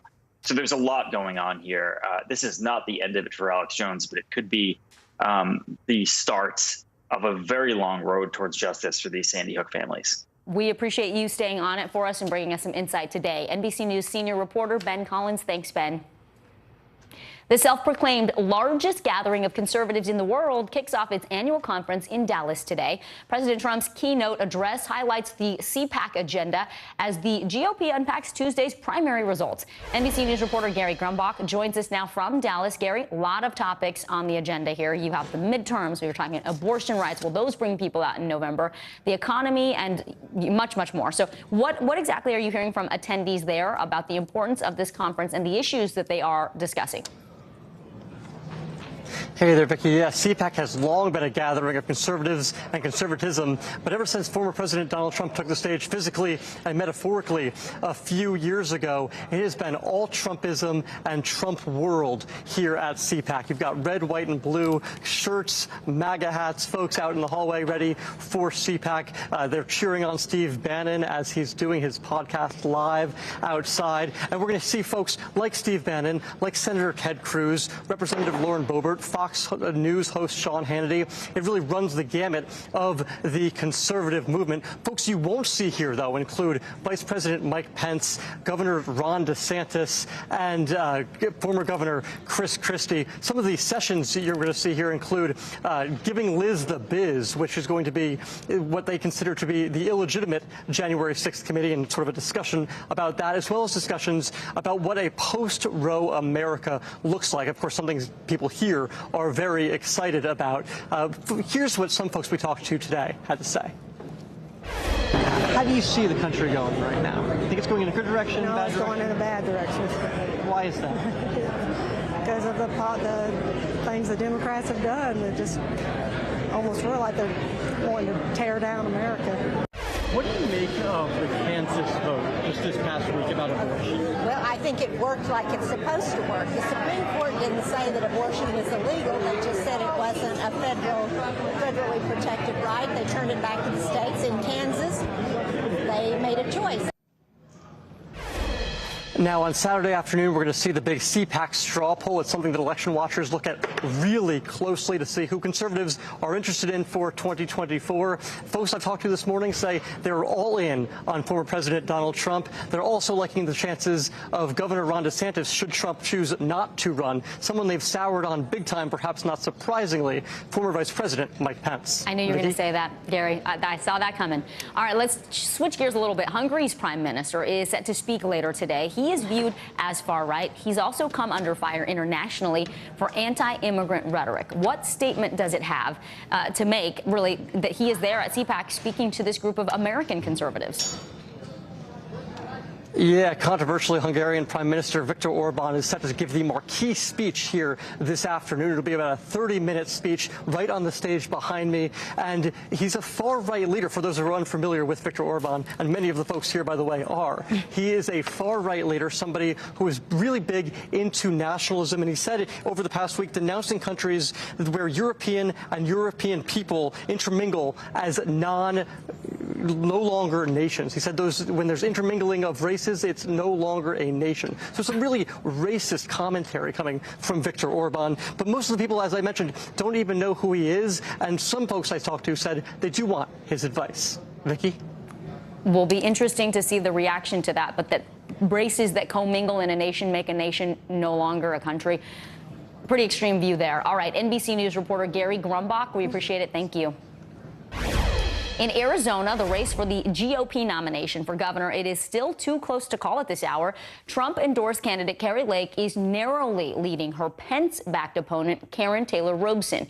Lake declaring victory even before the official results are called. NBC News correspondent Vaughn Hilliard joins us now from Phoenix. Vaughn, before the election, Kari Lake claimed the primary was rigged. Now that it looks like she may win, she's taken on a really different tone. Right, and I think it puts a lot into perspective. If Kari Lake had been currently sitting behind with the ballots that have been counted, what would this conversation be looking like now? It would probably look a lot more like what she was setting it up to be there in those days before the primary, when she was suggesting, despite not actually providing any specified allegations or evidence or claims, that there were so-called fraud and irregularities. And that is why reporters at a press press conference yesterday that we attended, pushed back on Lake, who is now currently holding a lead in this gubernatorial race. It is still too close to call. NBC News has not called it for Lake at this time, but pushed back on why she was so certain that she was, in fact, the winner. Take a listen. Because we know what the outcome of this is. We the people won. We won. Question? You said this election was messed up. You said you have evidence of cheating. Why should voters trust that you won this election fair and square? Elections are just such a mess. Well, we have a lot of evidence of irregularities and problems, and we're going to address those. Will you release it? I'm not going to release it to the fake news, but we'll release it to the authorities. Why not release it right now? If it's real. Why would I release it to a bunch of people who denied that there was fraud when there was obviously fraud? This is the unfortunate irony of all of this here, is that just because she is currently leading, Kari Lake has now declared victory here, despite more than 100,000 ballots still to be counted in this race. Now, we do expect Lake to ultimately pull off this win. The ballots that have yet to be counted are those late ballots that were turned in the final 48 hours, and we've seen those trend towards Kari Lake here. So we do expect Lake to pull off this victory, but the unfortunate irony here and the greater complications that this could pose is when you have a candidate who has clearly shown a willingness to claim fraud and irregularities without evidence, ultimately facing just 96 days from now a general election campaign that is anticipated to be close against the Democratic nominee here in the state of Arizona, and that is Katie Hobbs. Vicky. Yeah, it's going to be important to see that evidence if she does, in fact, produce it to the authorities, as she said that she would.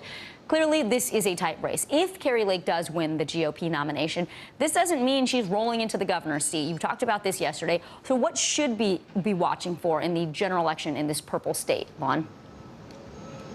Right. I think that two things can coexist at once. You can have a candidate who has been bombastic and combative the last year, Kari Lake, who has galvanized the Trump-inspired voters here around the state.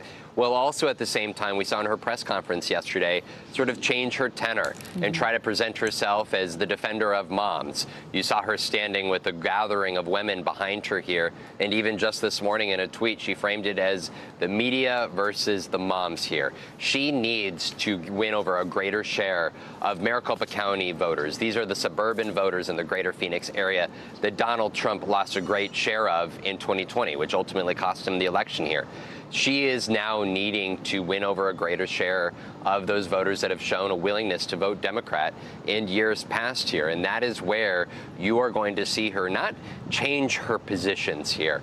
You don't see her walk back her assertions that the 2020 election was rigged or stolen. She also doubled down on the idea that her Democratic opponent, who helped oversee the 2020 election, should be arrested. Yet at the same time, she's going to try to sell the big lie to voters. She is going to try to sell the positions that she has run on for the last year and a half in a way that is a little bit more tailored to these more suburban voters here in the greater Phoenix area. Vicki? So many of these strategies sound so familiar. All right, NBC News correspondent Vaughn Hilliard in Phoenix for us. Thank you, Vaughn. As Russia intensifies attacks on Ukraine, forces there are now on a new mission to rescue thousands of children. After the break, we'll take a look at the Ukrainian children forced from their homes and deported to Russian-occupied territories.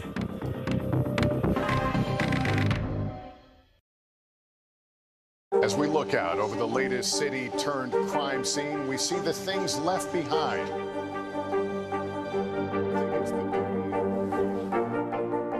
Can you tell us what it was like? Our NBC News exclusive.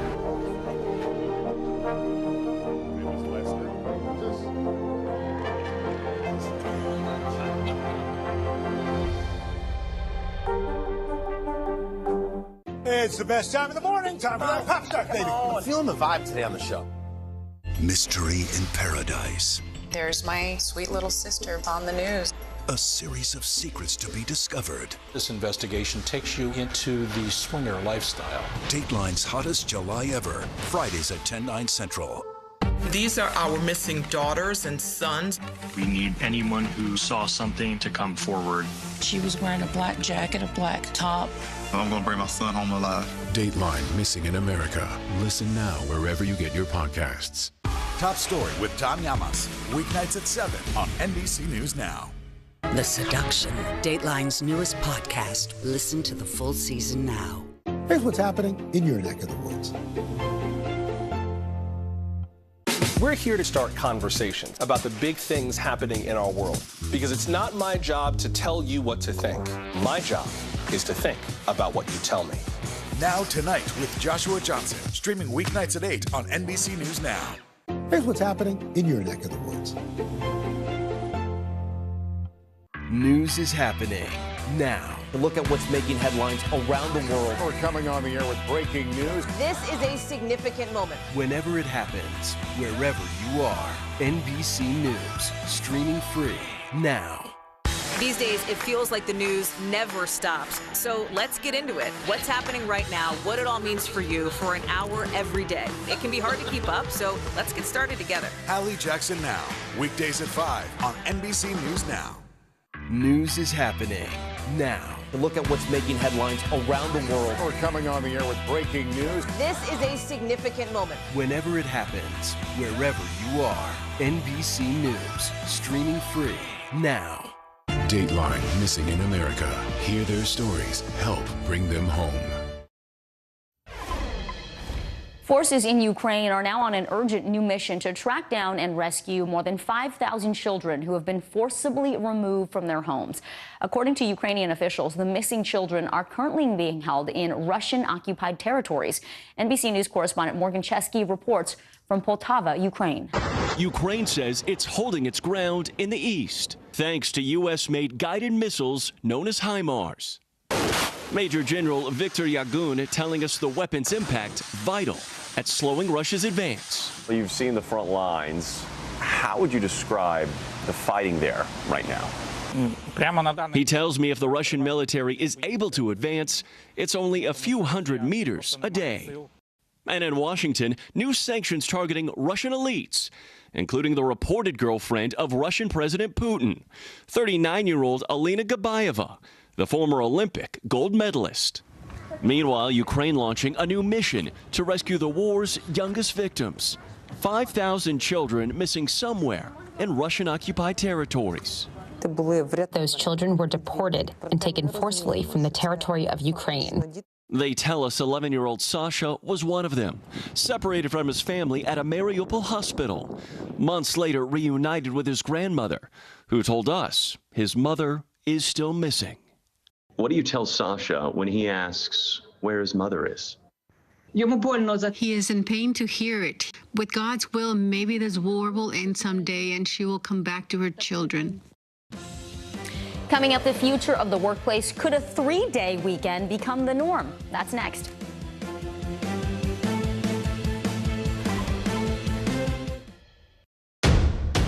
The day's biggest political stories with trusted insight now and expert analysis now. A daily look at the politics behind the headlines. Meet the Press Now, streaming weekdays at 4 p.m. on NBC News Now. Mr. Secretary, when is this going to get better? You came into this job saying you were to fight crime. Have you been successful? Found a way to put that. Can you update us on the status of negotiations? It's the best time in the morning. Time for that pop start, baby. I'm feeling the vibe today on the show. Hallie Jackson Now, weekdays at 5 on NBC News Now.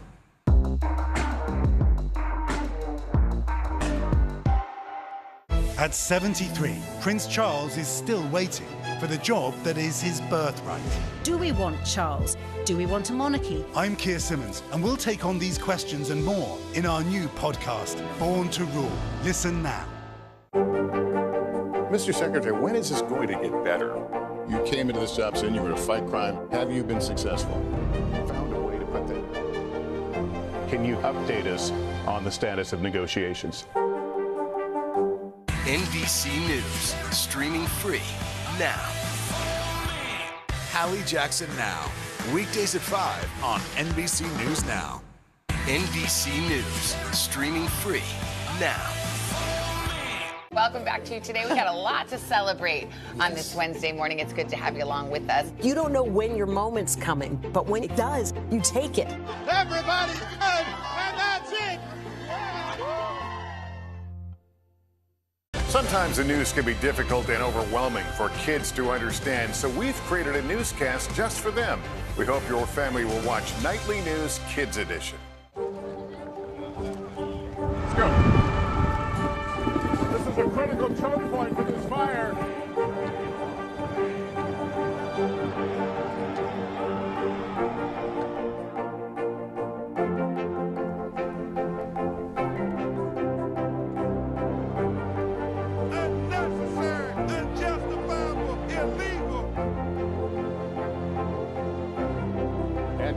From New Orleans, late military operation, witnessing the massive crowds. I admire you both. Nice to really spend some time with you. Appreciate it.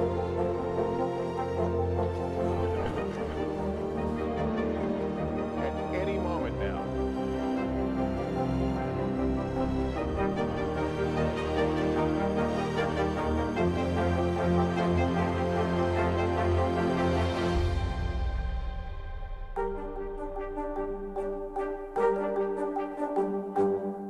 Top Story with Tom Llamas, weeknights at 7 on NBC News Now. What do you say to a 4-day work week? It sounds pretty awesome, right? Some less stress, maybe a longer weekend. The pandemic opening up the possibility of a shorter week, which could change the future of how we work. CNBC correspondent Andrea Day talked with one nonprofit to see how they are pushing for this change. The 4-day week is realistic, and I think actually that we are evolving in that direction. Juliet Shore is the lead researcher at 4-Day Week Global, a global nonprofit conducting 6-month trials, hoping to change the future of the workplace. We recruit companies who are willing to offer their employees full pay, but for 4 days of work. These are 32-hour work weeks. They're currently running pilot programs in 6 countries, most recently adding their largest trial to date. That's in the UK, with over 70 companies participating. We collect company data and analyze it. And so far, feedback has been positive. We have statistically significant declines in stress and burnout, improvements in physical health, mental health. One of the companies participating in this pilot is the crowdfunding platform Kickstarter. We started a 6-month, 4-day week pilot in April. Chief Strategy Officer John Leland says they transitioned to a fully remote office at the beginning of the pandemic, and now they're testing out a shorter work week. Given the hiring environment and how much stress our employees were under, we thought it was worth taking the risk and taking the leap and trying to see if a 4-day work week would work for our organization. His advice on making it work in just 4 days? You really have to take a hard look at the ways that your company works. It's cutting down on meetings that are too long or don't even need to exist in the first place, and strip out anything that isn't really core to them delivering on the work that they need to deliver on. He says employees are now hitting their goals with an added perk. Our employees are very happy and very grateful. They're more engaged than they've ever been. People feel less stressed at work. But is the 4-day work week suitable for every industry? John says yes. We'll probably see it first happen in industries like the tech industry that are probably leaning more towards the future of work and where it's maybe a little bit easier. But I think inevitably we will and need to see this happen across all industries. Until then, it's still TGIF for most of us. But thank God it's Thursday. Sure has a nice ring to it. All right, well, fall right around the corner, pumpkin spice lattes, colorful leaves, fall fashion, it's all coming back. But you may have noticed the options for autumn looks are limited this year as stores keep summer clearance items on shelves. So here are some tips to get you ready for the changing seasons and, of course, save you some bucks. From the spooky to the merry, retailers seem to stock their shelves with seasonal items earlier each year. But when it comes to clothes, some shoppers looking for fall fashion may feel left out in the cold. My 16-year-old daughter went to the mall the other day, and all she saw were summer clothes, deeply, deeply discounted summer clothes, and she was kind of wondering where the fall clothes were. The merchandise once stuck on cargo ships during the supply chain crisis, eventually leaving retailers across the country with a boatload of inventory. That summer surplus still sitting in stores as consumers spend less on clothing amid decades-high inflation. While many retailers have slashed their prices, others have sold their overstock to discount stores like Burlington, Ross, and the TJ Maxx family of brands. It doesn't make sense for a general retailer to have very deep discounting going on for too long, because essentially what that does is it trains the consumer to expect that kind of discounting. Experts say take advantage of the discounts on summer items you can easily transition into your fall wardrobe, like tanks and tees for layering when sweater weather arrives. If you can't find what your kids need for back to school, try shopping their closets first to see what still fits.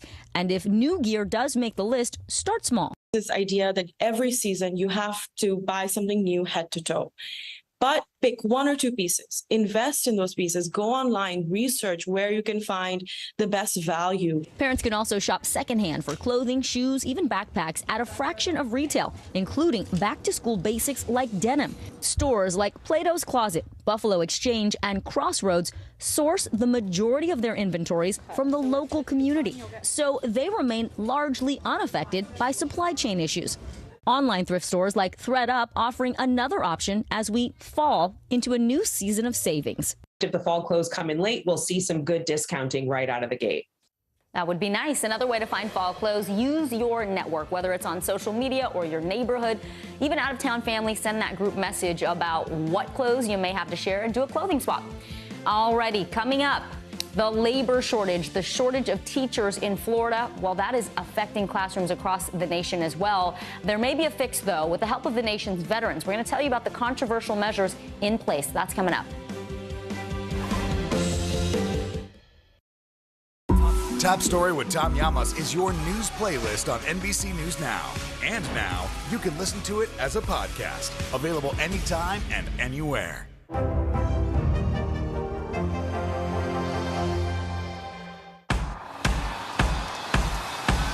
News is happening now. Look at what's making headlines around the world. Right now on Morning News Now.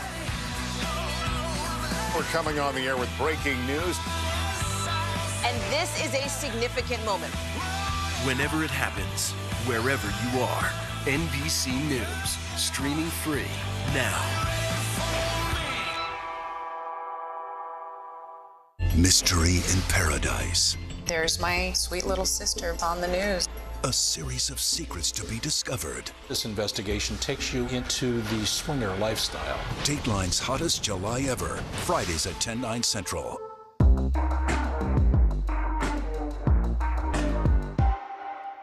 We're here to start conversations about the big things happening in our world, because it's not my job to tell you what to think.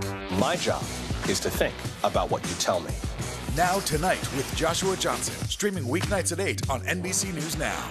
Welcome back to Today. We got a lot to celebrate on this Wednesday morning. It's good to have you along with us. You don't know when your moment's coming, but when it does, you take it.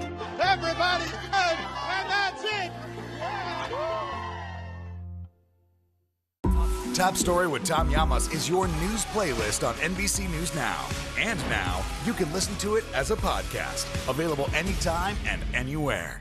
The Seduction, Dateline's newest podcast. Listen to the full season now.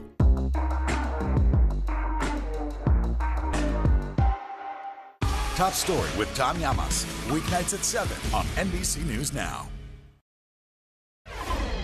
Well, the school year is coming up fast, but in Florida, there are still 9,000 teacher positions that need to be filled before the start of the semester. This is a situation pushing the state to get creative. Florida's Department of Education will now allow military veterans to become teachers without a degree. While these vets would still need to meet certain requirements, this decision is being met with concern, as you might imagine. Joining me now are NBC South Florida reporter Christian Benavides and the president of the American Federation of Teachers, Randy Weingarten. Christian, let me begin with you. Why is Florida taking these steps now? Obviously, there's a big shortage, but how will they even roll this out? Well, Vicky, as you mentioned, just to give a sense of how dire the teacher shortage is here in Florida, just last week, the president of the state's largest teachers union said we're still about 9,000 teachers short for the upcoming school year. And school here in Florida begins on August 10th. That's in just 6 days. So the state legislature said that in order to address the shortage, it will allow military veterans who have no teaching experience or a college degree to teach in the classroom. That's cost uproar from some educators, including the president of the teachers union in Sarasota County on Florida's West Coast, who told the local newspaper, you can't just throw a warm body in the classroom. That's not the answer. But Governor DeSantis, for his part, is standing by the plan, vowing to keep plowing forward. Take a listen. You give me somebody that has 4 years of experience as a devil dog over somebody that has 4 years of experience at shoehorn you, and I will take the Marine every day of the week and twice on Sundays. We should note, if a veteran is hired, they will have a teacher mentor to help coach them as they begin to teach. Christian, what are some of the qualifications these veterans would have to meet? Obviously, they don't need a degree. This is an emergency. 9,000 teachers. August 10th is right around the corner. But what qualifications do they have to meet? Right. Keep in mind, these are supposed to be temporary special vouchers for just 5 years. And during those 5 years, veterans will need to complete their bachelor's degree in order to continue teaching. Now, to qualify, you must have 4 years of military service, a minimum of 60 college credits, and a 2.5 GPA on those college courses. They also have to receive a passing score on the subject area exam that they're going to be teaching. But for educators, many of whom have master's degrees and are in the classroom, there's real concern that this move would be lowering the bar of education here in Florida. There's also concern that in some areas, lower performing schools could end up receiving most of this group of veterans, since they're often the schools facing the most severe shortages. Vicki? Which further maybe increases that gap of inequity. Randy, let me bring you in right now. Clearly, you've been in education for a long time. You're an expert there. Talk to us about the reaction to this decision. What are you hearing from teachers there in Florida and also across the country? So, number one, we love our vets, and we want vets to become teachers. And we've had programs for vets to become teachers. That's not the issue here. The issue here is that DeSantis has been driving a teacher shortage by this kind of culture war. How do you call an HBCU shoehorn you? How dare you do that to the people who go to an HBCU? It's that kind of pitting one against the other. So what the vets will see, and this is why people are so concerned, is that it's going to take experienced teachers to help the vets deal with all the issues that kids come in with. This is not about fighting an adversary force. This is about children. And part of what we need to do is the social, emotional issues, the Piaget kind of issues that we have to do, the Maslow issues that we have to do, the Bloom issues. And I'm raising this because nobody would even think about doing this if it was a pilot, if it was an engineer, if it was a doctor. So yeah, we have lots of pipeline programs and we want vets in here. But what's happened is that DeSantis refuses to actually treat teachers like professionals, actually treat teachers like the gifts that they are. Change the conversation. Stop yelling at them. Actually try to recruit and retain people in a good way. And then let's also get vets in for a pipeline like we have our career pipelines. That's the point. You're saying these things can exist, that there can be a program that gets veterans into place to be teachers with the right qualifications. But we are looking at 9,000 teachers that will not be in classrooms by August 10th. So what is a reasonable fix for this, Randy? And we're not going to get 9,000 vets in the next few days to be in the classrooms easier. The most important fix is for DeSantis to actually get on TV and say, I respect teachers. I love teachers. Not say what he said this week, which is teachers are trying to groom students. This is the most important fix. Talk about the conditions in schools. Let's keep the teachers that we have and respect them and pay them so we keep the people who are in teaching. Let's get retirees back into teaching. Stop doing this nonsense of this culture war. That's what he could do. That would help hugely. I think teachers, parents, students would all agree that we want quality teachers. You want to retain them. You don't want to see them leaving because of burnout or because they don't have enough resources. We'll see if this plan in Florida works out. Christian Benavides from NBC South Florida and Randy Weingarten from the American Federation of Teachers. Thank you so much for your time today. While abortion was banned, then it wasn't. That cycle repeated itself twice in Louisiana over the last few weeks. This has been a roller coaster for both supporters and opponents of abortion rights in the Bayou State. NBC News reporter Julie Sorkin joins us now with more on this tense legal battle. Julie. Yeah, Vicki, it's important for our viewers to understand that when my producer, Kelsey Kershaw, and I went to Louisiana at the end of last week, the clinic that we visited that does provide abortion services to women may have never imagined that that day, last Thursday, was the last that they will be giving these procedures to women who want to terminate their pregnancies. Take a listen to what we learned and saw on the ground. When the Supreme Court overturned Roe, 13 states across the U.S. had trigger laws, immediately banning or restricting abortion procedures. Just like everyone else, my heart just was overjoyed. I was fine with Roe versus Wade being overturned because we forgot that it's a human being and that baby doesn't have a choice. But at least 5 of those states had the laws challenged, like here in Louisiana, where this clinic is fighting to provide care for thousands of women seeking to terminate unwanted pregnancies. Every day this clinic's open, it's another day women receive care to which they're entitled and need. Kathleen Pittman, director of the Hope Medical Group for Women, has worked here for 30 years. We started seeing closures, complete closure in Texas, Oklahoma, Mississippi, Alabama, Arkansas. We're determined. We're going to hang on for as long as we possibly can. The abortion clinic on Louisiana's northwestern border is suing the state, calling the trigger bans, quote, unconstitutional and vague, saying the laws, quote, fail to provide notice of exactly what conduct is prohibited, if any, and when. I actually spoke to a 16-year-old this morning who we have a protester out there, and she's like, he said that he was going to pray for me. I don't want his prayers. His prayers mean nothing to me. Haley Brand is a patient advocate at the clinic. Her job is to speak with women seeking abortions. I wish somebody who was anti-abortion could come in this clinic and sit in the corner or be a fly on the wall even, just to see that people don't make this decision willy-nilly. Hope Medical Group for Women is just one of 3 clinics in the entire state of Louisiana that still provides abortion services.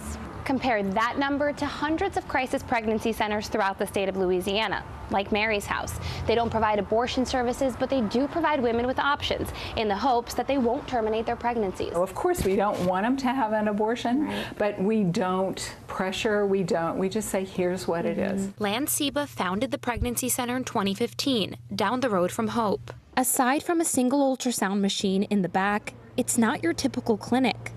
Most women who come here are unmarried, between the ages of 15 and 24, and are financially and emotionally vulnerable.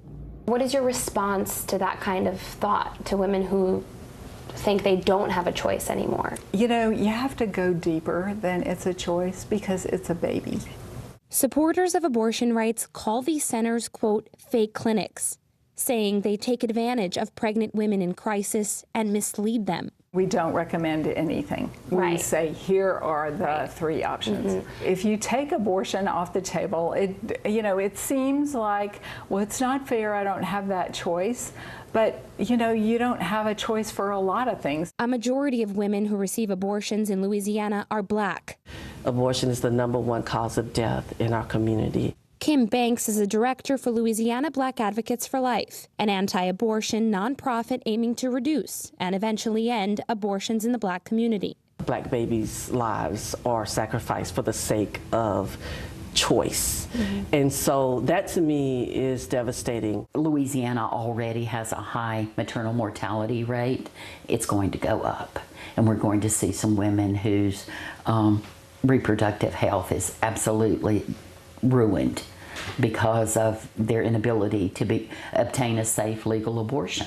Louisiana's Attorney General Jeff Landry is pushing for the court battle to end and aims to outlaw the procedure as soon as possible.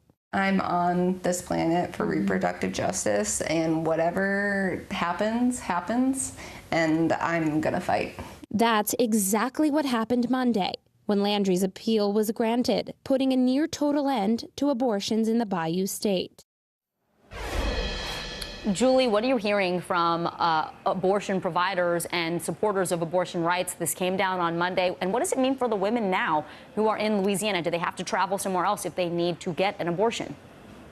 Yeah, you have to understand that Louisiana, these clinics were basically the last shot for women in Texas, for women in these states in the surrounding areas without having to fly to places like Illinois and New York to obtain their abortions. When we were there on Thursday and we spoke to Kathleen and women in this clinic, it was busting at the seams. It was packed. There were women traveling hours to get there. Now, Kathleen, I just checked in with her before I came on here. She told me we are not giving up. We are no longer seeing patients. We are providing callers with websites that direct them to abortion care, and we are continuing our legal challenge.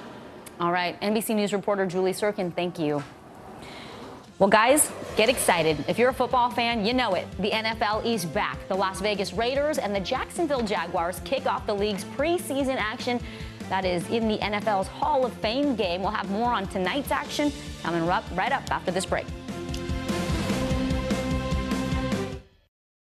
And what do you love about fatherhood? The chaos, the learning. Is climate change one of your top priorities?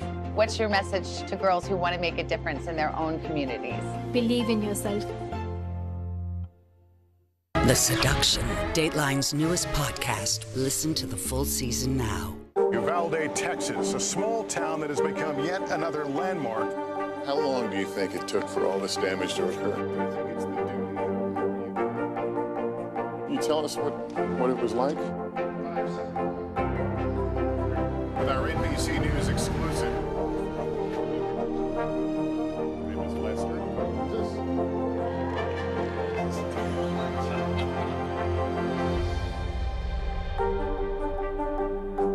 Sometimes the news can be difficult and overwhelming for kids to understand, so we've created a newscast just for them. We hope your family will watch Nightly News Kids Edition. Now Tonight with Joshua Johnson, streaming weeknights at 8 on NBC News Now. Live from Ukraine, from Uvalde, Texas, from Mayfield, Kentucky. To cover the news, you have to be in it. This is how so many towns and cities are protecting themselves. You can actually see they're pushing the gates open. Was there a school officer on campus? That's what we've been told. No. Do you remember any tornado as bad as this one? You look at this and you're thinking, we're not going to have power for weeks, if not months. Exactly. Every night, it's your news playlist. Top Story with Tom Yamas, weeknights at 7 on NBC News Now. Sometimes the news can be difficult and overwhelming for kids to understand, so we've created a newscast just for them. We hope your family will watch Nightly News Kids Edition. And what do you love about fatherhood? The chaos, the learning. Is climate change one of your top priorities? What's your message to girls who want to make a difference in their own communities? Believe in yourself. Here's what's popping right now. Chrissy Teigen and John Legend are expecting a new addition to their family. The former model and cookbook author took to Instagram to share her brand new baby bump with her fans. This news comes nearly 2 years after she suffered a pregnancy loss. Teigen has been very open about her journey to conceive, announcing back in February the couple was trying again and they were undergoing IVF treatment.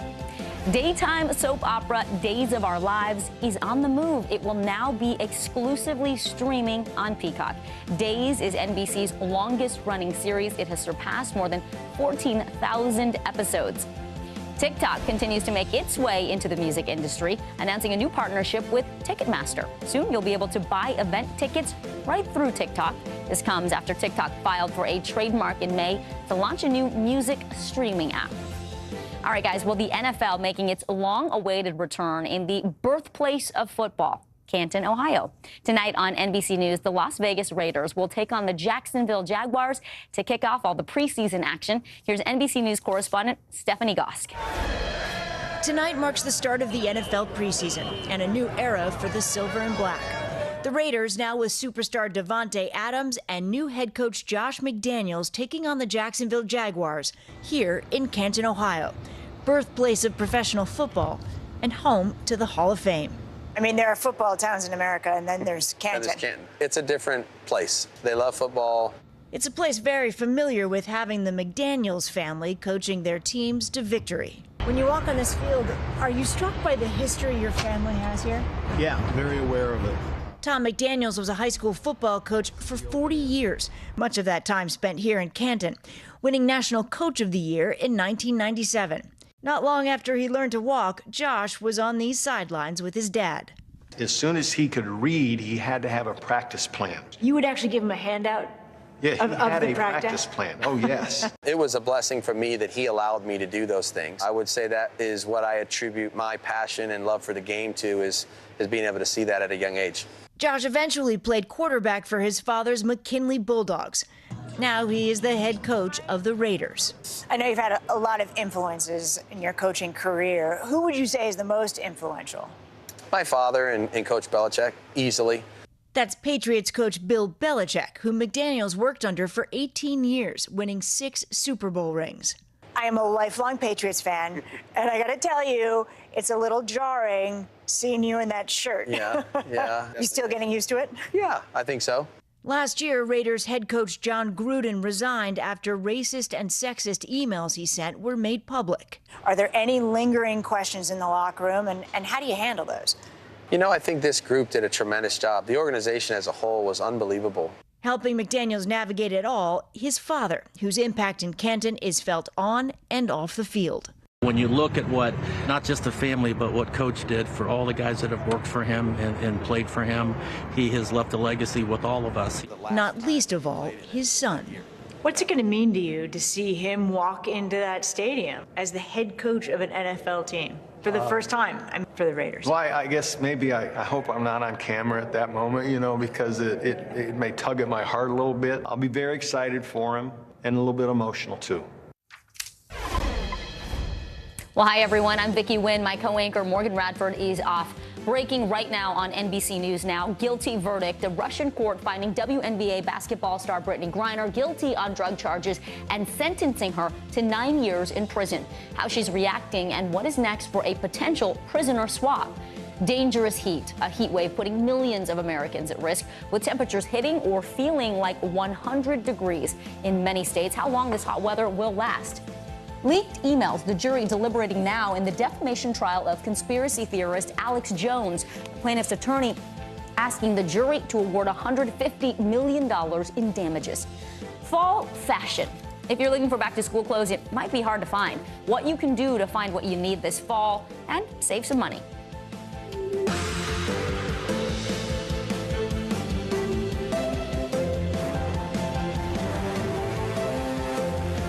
Thanks for being with me this Thursday. We begin this hour with breaking news. Basketball star Brittany Griner has been sentenced to 9 years in a Russian prison. The two-time Olympic gold medalist was convicted for possession of cannabis while crossing through a Moscow airport nearly 6 months ago.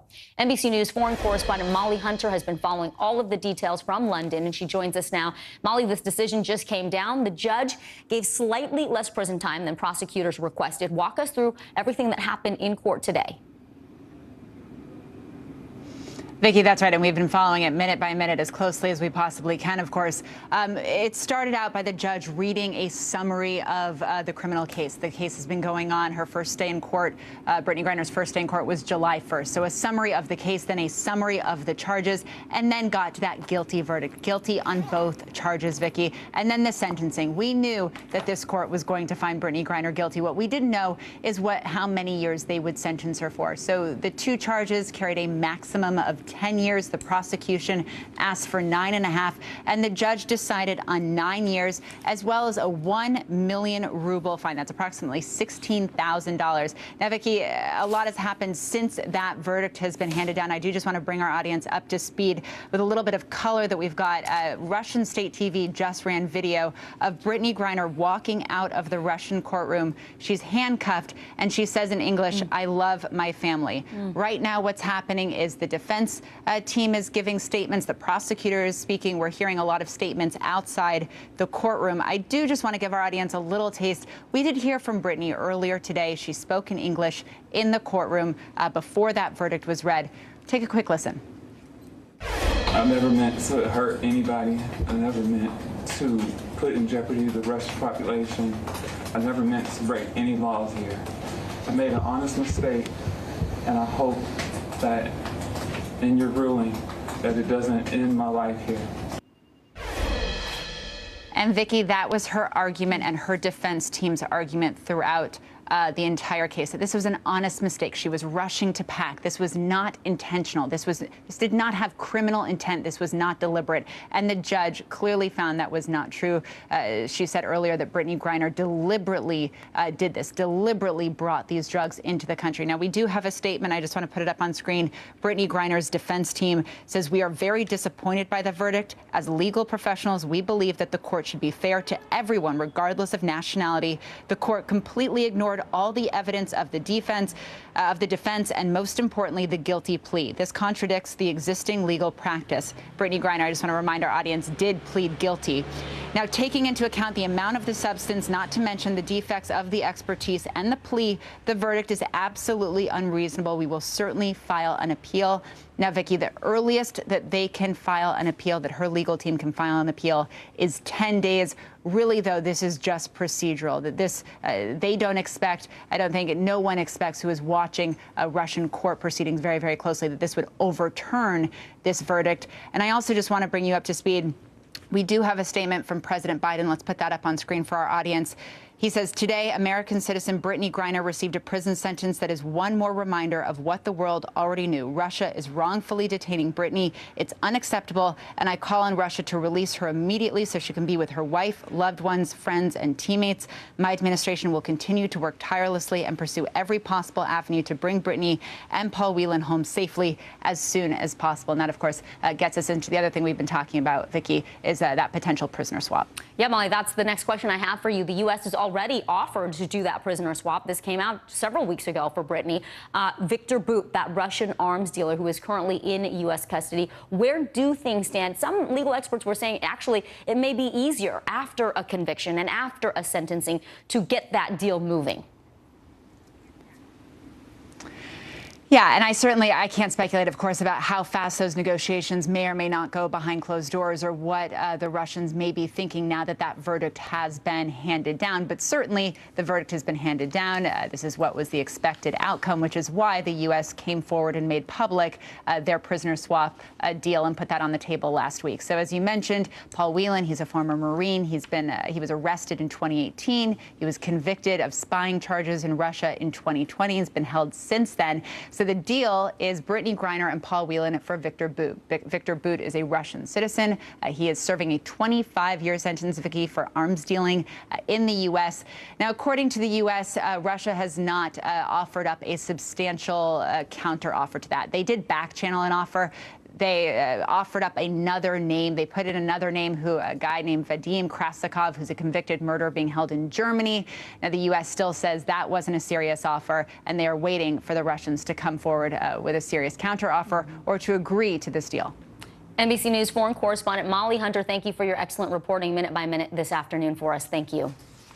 Well, from the Great Plains through New England, it will likely reach 100 degrees or feel like it as another heat wave puts tens of millions of Americans in danger.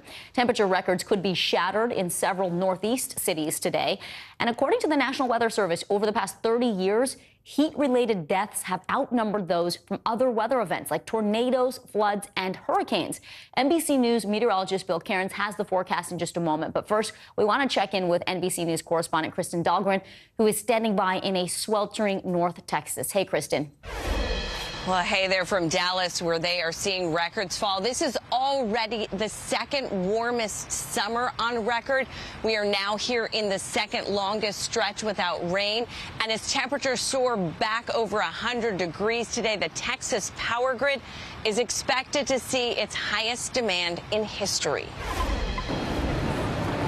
It's been 62 days with no rain. All of North Texas tomorrow under a heat advisory. The longest dry spell for the Dallas metro area in over 20 years. We hit 104 today. That's the 39th time we've had triple-digit heat. And there is no end in sight. Temperatures are expected to be in the triple digits in Dallas and throughout the state into the weekend. The extreme heat poised to test a struggling power grid today, with demand potentially topping 80 gigawatts for the first time ever. That's about as much as the total amount of electricity used by California and New York combined in a day. ERCOT says they are coordinating closely with the Public Utility Commission, as well as generation resource owners and transmission utilities, to ensure that they are prepared. The heat index in the triple digits from Texas along the Gulf Coast into the Northeast. Cities that could set record highs today include Albany, Hartford, Boston, Newark, and Philadelphia. 74% of the United States is experiencing longer, more intense heat waves compared to 50 years ago. So what's the best way to beat extreme heat? So what I do is relax in my house with the AC on and don't go outside. Experts also say reschedule strenuous activities to early morning or evening. And remember, never leave young children and pets unattended in vehicles. On a 95-degree day, temperatures in cars can get to 114 in 10 minutes and as high as 129 degrees in under a half hour. And with things just so dry, it is a tinderbox around here. Grass fires are a real concern. Overnight, one fire was sparked. Some homes had to be evacuated. So it is just a dangerous situation all around. Back to you. Kristen, thank you. We're going to dive deeper now into this extreme heat and weather blanketing the nation. NBC News meteorologist Bill Cairns is with us now. Bill, let's talk about this next round of high temperatures. Millions of us, we just went through that heat wave in July. Are we supposed to brace for that same kind of oppressive and long-lasting heat? In some areas, and let's talk about poor Kristen. Getting the assignment to stand outside in the Dallas summer weather days. She pretty drew the brutal. short straw today. And, that's going to continue to. Yes, she did. Yes, she did. It's like going to Minneapolis in the middle of winter for the cold spell. Yeah, the short straws. So let's go for the numbers first to kind of give you the idea. Not everyone is seeing this extreme heat, by the way. Remember yesterday we had it in like St. Louis and Chicago. They're out of it. They got cooled off by some thunderstorms. So we have two areas. We have one from Texas all the way to Kansas, a little bit up there in Montana, South Dakota, and also right on the border of Wyoming and Nebraska. And then everywhere from the mid-Atlantic up into New England is also under heat advisories. The step up from heat advisories is heat warnings. And that's kind of been the theory that's been going on all summer long. We've had a lot of heat advisories, but not many heat warnings. Heat warning is when you get more concerned with the elderly and children and people passing out and heat illness. Heat advisory is the step below that, where we're just telling everyone, be careful, be smart. By this time in the summer, you've already mostly experienced conditions like this anyways. So here's the current temperature, and it looks like the hottest spot on the map. Looks like a lot of areas just got into the 90s. Lubbock, Dallas, Houston, Raleigh's at 90. Washington, D.C.'s at 90. Central Park now only 1 degree shy of 90. And today, the exceptional numbers will be in New England. A lot of these areas will be the hottest that they've been all summer. Notice one of the hottest spots in the country right now is Baltimore at 94. We're already at 93 at Boston, Logan. Hartford's at 93. Albany, New York is at 91. And Albany is one of those cities we're going to watch break their record high today. But if they hit 98, it'll be the warmest in 10 years. So it's kind of unheard of and pretty rare to get near 100 degrees in interior New England. So here's the forecast high. 98 Albany. Newark should be 98. Hartford has a chance of getting up near 100 degrees. Also, some few records are possible. Islip and Poughkeepsie. And then this weekend, Vicki, heat goes on. It returns to normal in the Northeast. But no such luck for Kristen if she's staying in Kristen Dahlgren staying in Dallas. 90s up to 100 all weekend long. Hopefully she gets back east to her home and her family. All right, NBC News meteorologist Bill Yes. Cairns, we appreciate you. Thank you.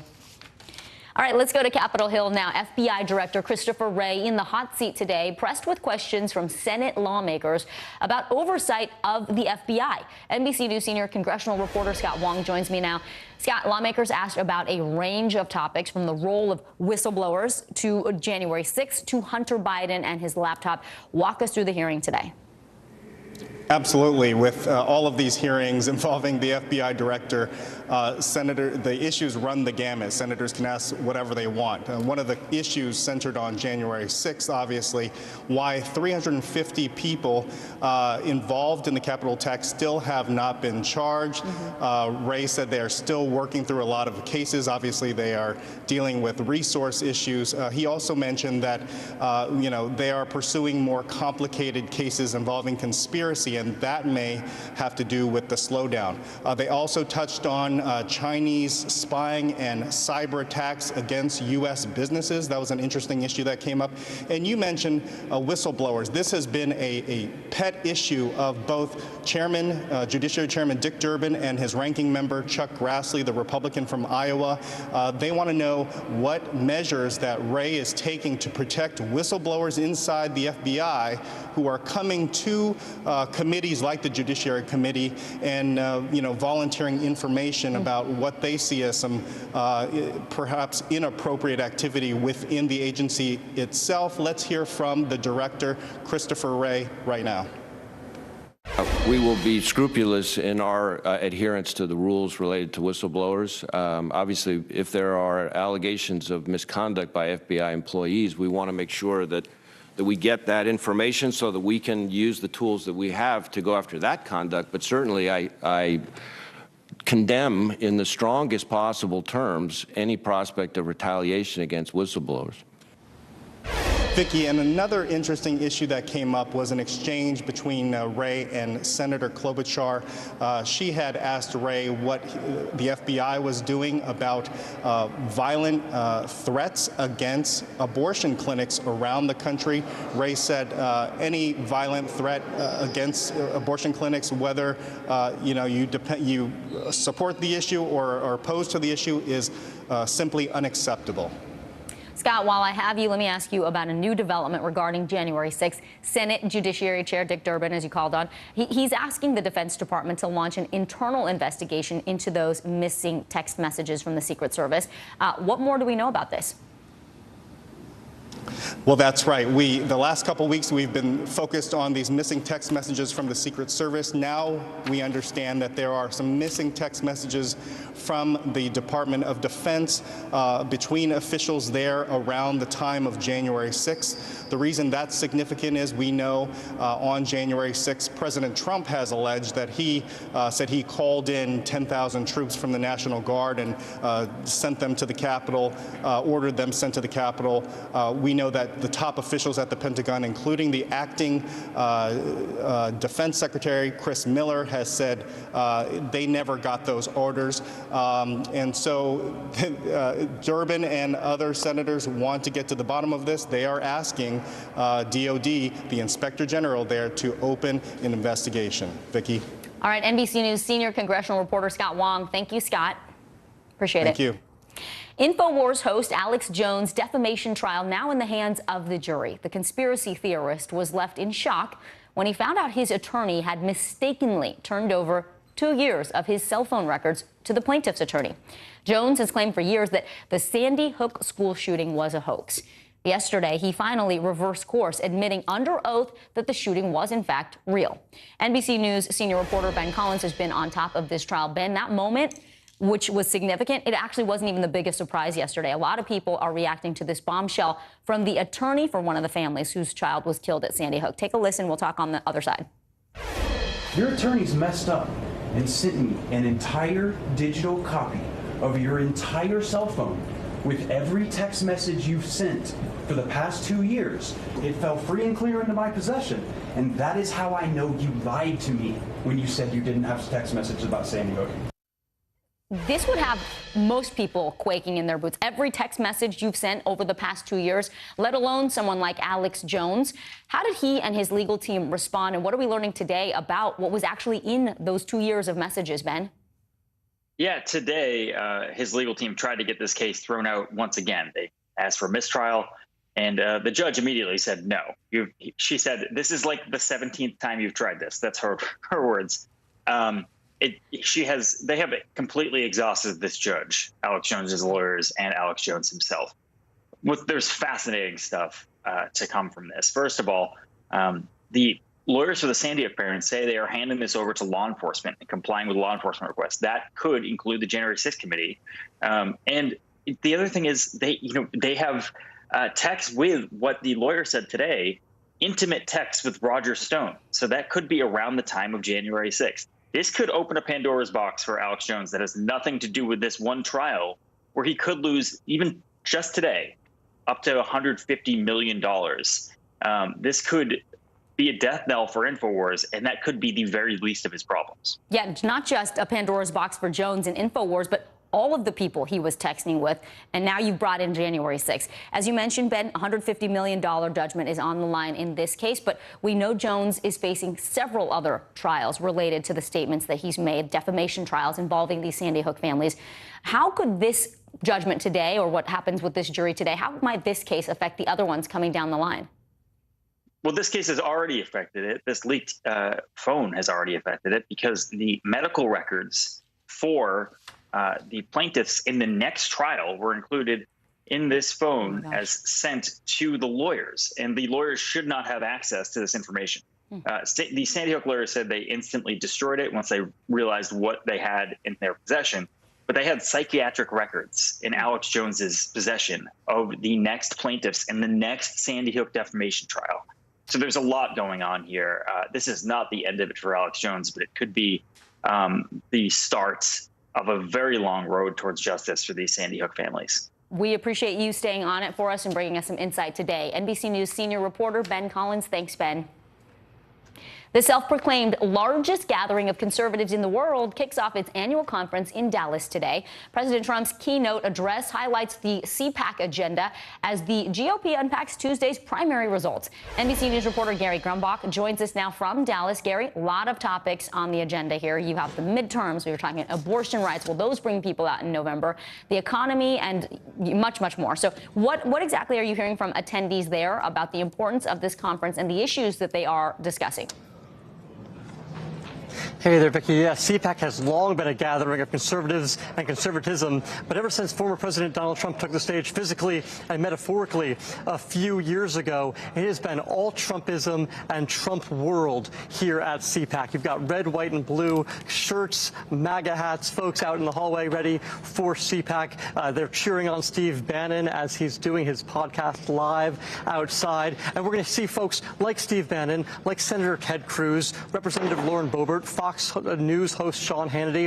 It really runs the gamut of the conservative movement. Folks you won't see here, though, include Vice President Mike Pence, Governor Ron DeSantis, and former Governor Chris Christie. Some of the sessions you're going to see here include giving Liz the biz, which is going to be what they consider to be the illegitimate January 6th committee, and sort of a discussion about that, as well as discussions about what a post-Roe America looks like. Of course, something people here are very excited about.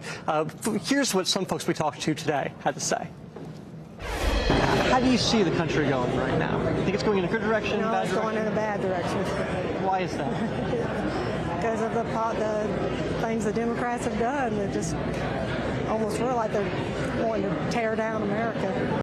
What do you make of the Kansas vote just this past week about abortion? Well, I think it worked like it's supposed to work. The Supreme Court didn't say that abortion was illegal. They just said it wasn't a federally protected right. They turned it back to the states. In Kansas, they made a choice. Now, on Saturday afternoon, we're going to see the big CPAC straw poll. It's something that election watchers look at really closely to see who conservatives are interested in for 2024. Folks I've talked to this morning say they're all in on former President Donald Trump. They're also liking the chances of Governor Ron DeSantis should Trump choose not to run, someone they've soured on big time, perhaps not surprisingly, former Vice President Mike Pence. I knew you were going to say that, Gary. I saw that coming. All right, let's switch gears a little bit. Hungary's prime minister is set to speak later today. He is viewed as far right. He's also come under fire internationally for anti-immigrant rhetoric. What statement does it have to make, really, that he is there at CPAC speaking to this group of American conservatives? Yeah, controversially, Hungarian Prime Minister Viktor Orban is set to give the marquee speech here this afternoon. It'll be about a 30-minute speech right on the stage behind me. And he's a far-right leader, for those who are unfamiliar with Viktor Orban, and many of the folks here, by the way, are. He is a far-right leader, somebody who is really big into nationalism. And he said over the past week, denouncing countries where European and European people intermingle as no longer nations. He said when there's intermingling of races, it's no longer a nation. So some really racist commentary coming from Viktor Orban. But most of the people, as I mentioned, don't even know who he is. And some folks I talked to said they do want his advice. Vicki? Will be interesting to see the reaction to that, but that races that commingle in a nation make a nation no longer a country. Pretty extreme view there. All right, NBC News reporter Gary Grumbach, we appreciate it. Thank you. In Arizona, the race for the GOP nomination for governor, it is still too close to call at this hour. Trump-endorsed candidate Kari Lake is narrowly leading her Pence-backed opponent, Karen Taylor Robson. Lake declaring victory even before the official results are called. NBC News correspondent Vaughn Hilliard joins us now from Phoenix. Vaughn, before the election, Kari Lake claimed the primary was rigged. Now that it looks like she may win, she's taken on a really different tone. Right, and I think it puts a lot into perspective. If Kari Lake had been currently sitting behind with the ballots that have been counted, what would this conversation be looking like now? It would probably look a lot more like what she was setting it up to be there in those days before the primary, when she was suggesting, despite not actually providing any specified allegations or evidence or claims, that there were so-called fraud and irregularities. And that is why reporters at a press conference yesterday that we attended pushed back on Lake, who is now currently holding a lead in this gubernatorial race. It is still too close to call. NBC News has not called it for Lake at this time, but pushed back on why she was so certain that she was in fact the winner. Take a listen. Because we know what the outcome of this is. We the people won. We won. Question? You said this election was messed up. You said you have evidence of cheating. Why should voters trust that you won this election fair and square? Elections are just such a mess. Well, we have a lot of evidence of irregularities and problems, and we're going to address those. Will you release it? I'm not going to release it to the fake news, but we'll release it to the authorities. Why not release it right now? If it's real evidence. Why would I release it to a bunch of people who denied that there was fraud when there was obviously fraud?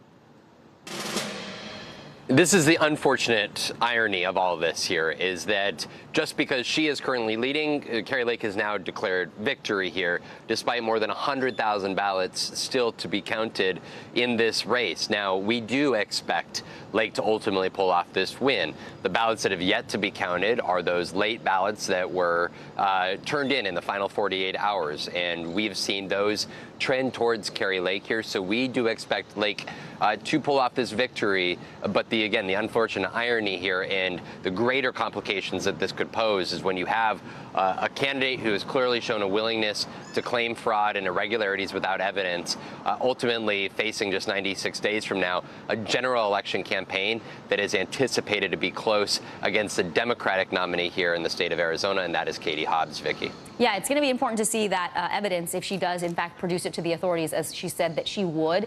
Clearly, this is a tight race. If Kari Lake does win the GOP nomination, this doesn't mean she's rolling into the governor's seat. You talked about this yesterday. So what should be watching for in the general election in this purple state, Vaughn? Right. I think that two things can coexist at once. You can have a candidate who has been bombastic and combative the last year, Kari Lake, who has galvanized the Trump-inspired voters here around the state. Well, also at the same time, we saw in her press conference yesterday sort of change her tenor and try to present herself as the defender of moms. You saw her standing with a gathering of women behind her here. And even just this morning in a tweet, she framed it as the media versus the moms here. She needs to win over a greater share of Maricopa County voters. These are the suburban voters in the greater Phoenix area that Donald Trump lost a great share of in 2020, which ultimately cost him the election here. She is now needing to win over a greater share of those voters that have shown a willingness to vote Democrat in years past here. And that is where you are going to see her not change her positions here. You don't see her walk back her assertions that the 2020 election was rigged or stolen. She also doubled down on the idea that her Democratic opponent, who helped oversee the 2020 election, should be arrested.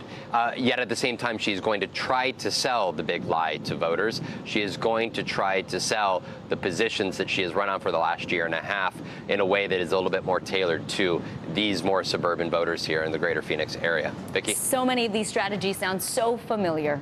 All right, NBC News correspondent Vaughn Hilliard in Phoenix for us. Thank you, Vaughn. As Russia intensifies attacks on Ukraine, forces there are now on a new mission to rescue thousands of children. After the break, we'll take a look at the Ukrainian children forced from their homes and deported to Russian-occupied territories.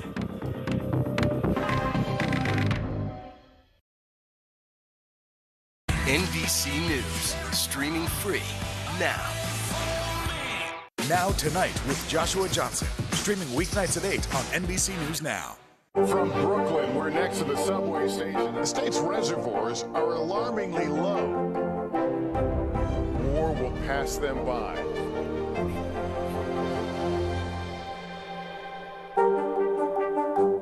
Here's what's happening in your neck of the woods. News is happening now. Look at what's making headlines around the world. Whenever it happens, wherever you are, it's here now. These are our missing daughters and sons. We need anyone who saw something to come forward. She was wearing a black jacket, a black top. I'm going to bring my son home alive. Dateline, Missing in America. Listen now wherever you get your podcasts. Sometimes the news can be difficult and overwhelming for kids to understand, so we've created a newscast just for them. We hope your family will watch Nightly News Kids Edition. Hallie Jackson Now, weekdays at 5 on NBC News Now. Now Tonight with Joshua Johnson, streaming weeknights at 8 on NBC News Now. The Seduction, Dateline's newest podcast. Listen to the full season now. Dateline, Missing in America. Hear their stories. Help bring them home. Sometimes the news can be difficult and overwhelming for kids to understand, so we've created a newscast just for them. We hope your family will watch Nightly News Kids Edition. Desire, deception, and a double cross. The Seduction, a deadly love story only Dateline and Keith Morrison can tell. Listen now, wherever you get your podcasts. It's the best time of the morning, time for that pop start, baby. I'm feeling the vibe today on the show.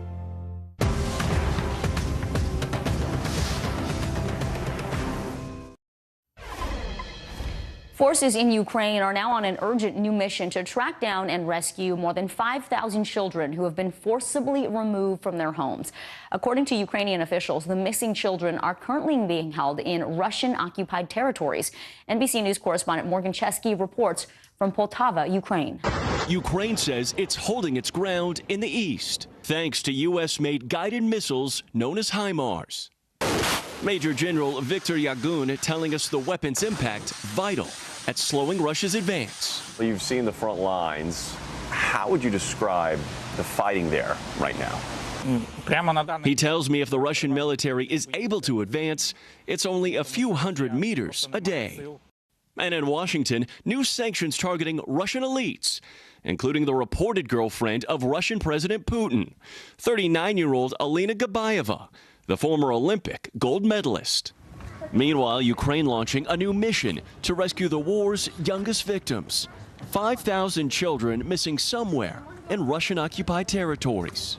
Those children were deported and taken forcefully from the territory of Ukraine. They tell us 11-year-old Sasha was one of them, separated from his family at a Mariupol hospital. Months later, reunited with his grandmother, who told us his mother is still missing. What do you tell Sasha when he asks where his mother is? He is in pain to hear it. With God's will, maybe this war will end someday and she will come back to her children. Coming up, the future of the workplace. Could a 3-day weekend become the norm? That's next.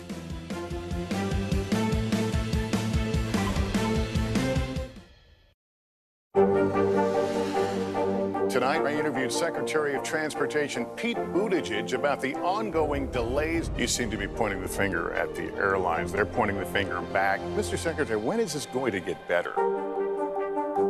Sometimes the news can be difficult and overwhelming for kids to understand, so we've created a newscast just for them. We hope your family will watch Nightly News Kids Edition. Right now on NBC News Now. We've got all the angles covered tonight. Look at what's making headlines around the world. We've got 3 new developments just this afternoon. We begin this hour with breaking news and the growing impact of Russia's assault. This is what it looks and feels like to try to escape Ukraine. I don't want us to say goodbye. This factory has gone from making kitchen pots to lethal items. There's an intense artillery battle underway between Ukrainian forces and Russian troops. Breaking news this morning. The heartbreak, the grief, and the tears that we have seen here are all tragically familiar. Was there a school officer on campus? Because that's what we've been told. No. The shooting is once again reigniting the debate over gun laws. If it's Tuesday, it is primary night. The highest profile races yet this year. We are talking elections in a battleground state. The official confirmation of Judge Ketanji Brown Jackson. Let's zoom out a bit to our changing climate. What do we think that the new normal is going to be? We got some promising news this morning about the rollout of COVID vaccines for children under 5. Have you seen a demand for mental health services increase among Latinos? It's time for another honest conversation about what it means to be Asian American. The people of the Chamizal neighborhood aren't the only ones experiencing what they call environmental injustice. We're here to try to start conversation. A lot to talk about as we continue our rolling coverage. We're coming on the air with the news NBC Scoop. Bringing the news to you is not only a job, it's an honor. We're here to start conversation because it's not my job to tell you what to think. My job is to think about what you tell me. Now Tonight with Joshua Johnson. Weeknights at 8 on NBC News Now. Top Story with Tom Llamas. Weeknights at 7 on NBC News Now. Uvalde, Texas, a small town that has become yet another landmark. How long do you think it took for all this damage to occur? Can you tell us what it was like? With our NBC News exclusive.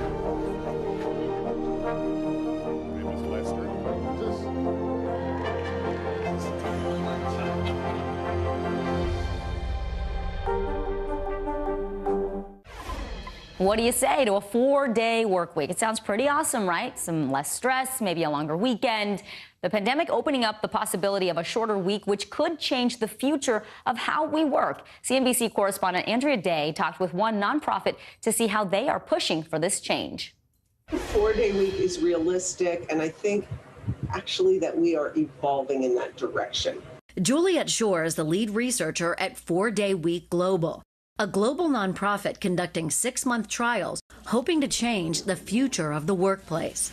We recruit companies who are willing to offer their employees full pay, but for 4 days of work. These are 32-hour work weeks. They're currently running pilot programs in 6 countries, most recently adding their largest trial to date. That's in the UK, with over 70 companies participating. We collect company data and analyze it.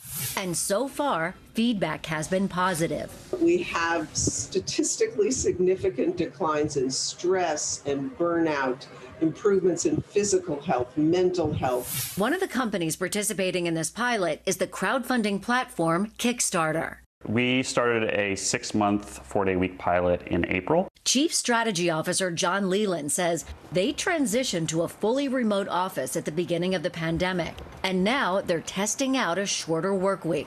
Given the hiring environment and how much stress our employees were under, we thought it was worth taking the risk and taking the leap and trying to see if a 4-day work week would work for our organization. His advice on making it work in just 4 days? You really have to take a hard look at the ways that your company works. It's cutting down on meetings that are too long or don't even need to exist in the first place, and strip out anything that isn't really core to them delivering on the work that they need to deliver on. He says employees are now hitting their goals with an added perk. Our employees are very happy and very grateful. They're more engaged than they've ever been. People feel less stressed at work. But is the 4-day work week suitable for every industry? John says yes. We'll probably see it first happen in industries like the tech industry that are probably leaning more towards the future of work and where it's maybe a little bit easier. But I think inevitably we will and need to see this happen across all industries. Until then, it's still TGIF for most of us. But thank God it's Thursday. Sure has a nice ring to it. All right, with fall right around the corner, pumpkin spice lattes, colorful leaves, fall fashion, it's all coming back. But you may have noticed the options for autumn looks are limited this year as stores keep summer clearance items on shelves. So here are some tips to get you ready for the changing seasons and, of course, save you some bucks. From the spooky to the merry, retailers seem to stock their shelves with seasonal items earlier each year. But when it comes to clothes, some shoppers looking for fall fashion may feel left out in the cold. My 16-year-old daughter went to the mall the other day, and all she saw were summer clothes, deeply discounted summer clothes, and she was kind of wondering where the fall clothes were. The merchandise once stuck on cargo ships during the supply chain crisis, eventually leaving retailers across the country with a boatload of inventory. That summer surplus still sitting in stores as consumers spend less on clothing amid decades-high inflation. While many retailers have slashed their prices, others have sold their overstock to discount stores like Burlington, Ross, and the TJ Maxx family of brands. It doesn't make sense for a general retailer to have very deep discounting going on for too long, because essentially what that does is it trains the consumer to expect that kind of discounting. Experts say take advantage of the discounts on summer items you can easily transition into your fall wardrobe, like tanks and tees for layering when sweater weather arrives. If you can't find what your kids need for back to school, try shopping their closets first to see what still fits. And if new gear does make the list, start small. This idea that every season you have to buy something new head to toe. But pick one or two pieces, invest in those pieces, go online, research where you can find the best value. Parents can also shop secondhand for clothing, shoes, even backpacks at a fraction of retail, including back-to-school basics like denim. Stores like Plato's Closet, Buffalo Exchange, and Crossroads source the majority of their inventories from the local community, so they remain largely unaffected by supply chain issues. Online thrift stores like ThredUp offering another option as we fall into a new season of savings. If the fall clothes come in late, we'll see some good discounting right out of the gate. Wouldn't that be nice? Well, another way to find fall clothes, use your network, whether it's on social media or your neighborhood or even out-of-town family. Send out a group message about what clothes you may have to share and do a clothing swap. That can work for kids and adults. All right, coming up, the labor shortage is impacting classrooms across the nation, but schools in Florida think they may have found a fix with the help of veterans. We will tell you all about the controversial measures next.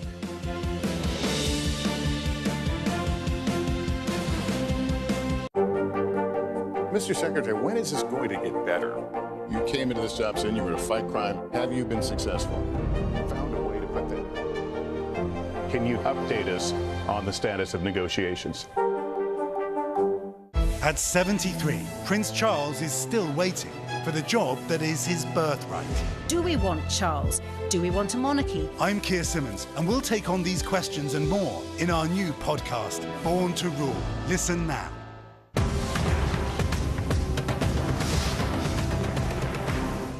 Here's what's happening in your neck of the woods. These days, it feels like the news never stops. So let's get into it. What's happening right now, what it all means for you for an hour every day. It can be hard to keep up, so let's get started together. Hallie Jackson Now, weekdays at 5 on NBC News Now. Our show is about sparking conversations around today's biggest issues. The Fed raises interest rates. That controls inflation. Explain how that works. Is part of this that everyone's rethinking their jobs and their relationship to their employers? Could you just remind us why there are 9 justices on the Supreme Court instead of 3 or 20 or 2? It's not my job to tell you what to think. My job is to think about what you tell me. Now Tonight with Joshua Johnson, streaming weeknights at 8 on NBC News Now. News is happening now. Look at what's making headlines around the world. We're coming on the air with breaking news. This is a significant moment. Whenever it happens, wherever you are, NBC News, streaming free now. Well, the school year is coming up fast, but in Florida, there are still 9,000 teacher positions that need to be filled before the start of the semester. This is a situation pushing the state to get creative. Florida's Department of Education will now allow military veterans to become teachers without a degree. While these vets would still need to meet certain requirements, this decision is being met with concern, as you might imagine. Joining me now are NBC South Florida reporter Christian Benavides and the president of the American Federation of Teachers, Randy Weingarten.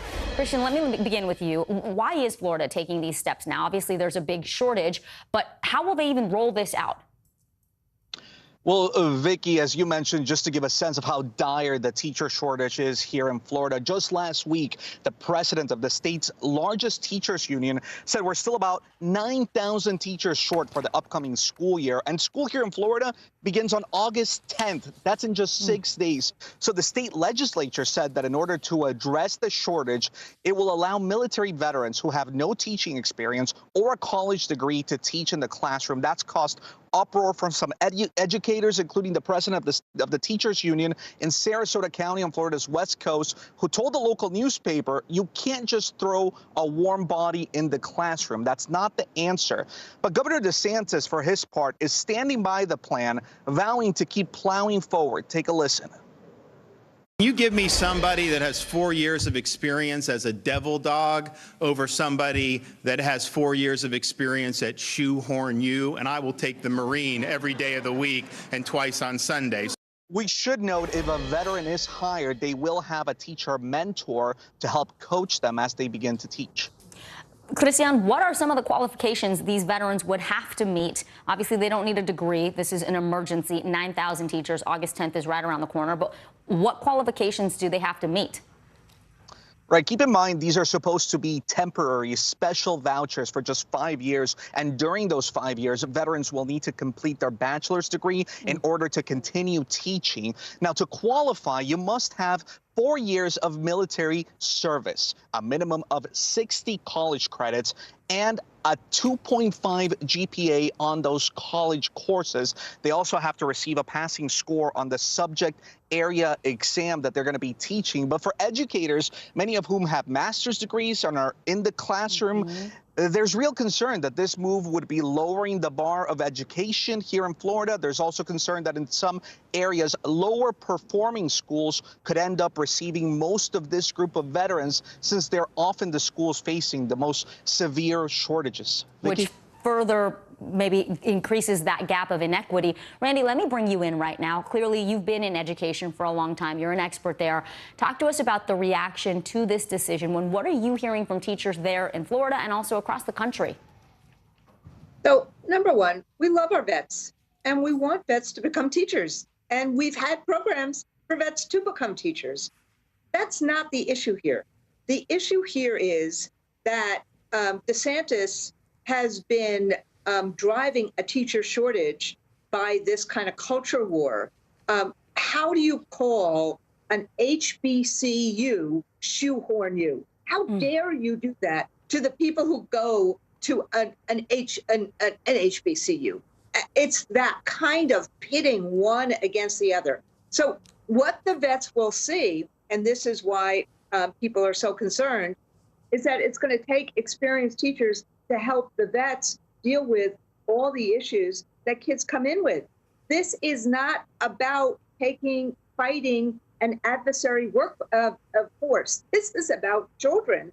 And part of what we need to do is the social, emotional issues, the Piaget kind of issues that we have to do, the Maslow issues that we have to do, the Bloom issues. And I'm raising this because nobody would even think about doing this if it was a pilot, if it was an engineer, if it was a doctor. So yeah, we have lots of pipeline programs and we want vets in here. But what's happened is that DeSantis refuses to actually treat teachers like professionals, actually treat teachers like the gifts that they are. Change the conversation. Stop yelling at them. Actually try to recruit and retain people in a good way. And then let's also get vets in for a pipeline like we have our career pipelines. That's the point.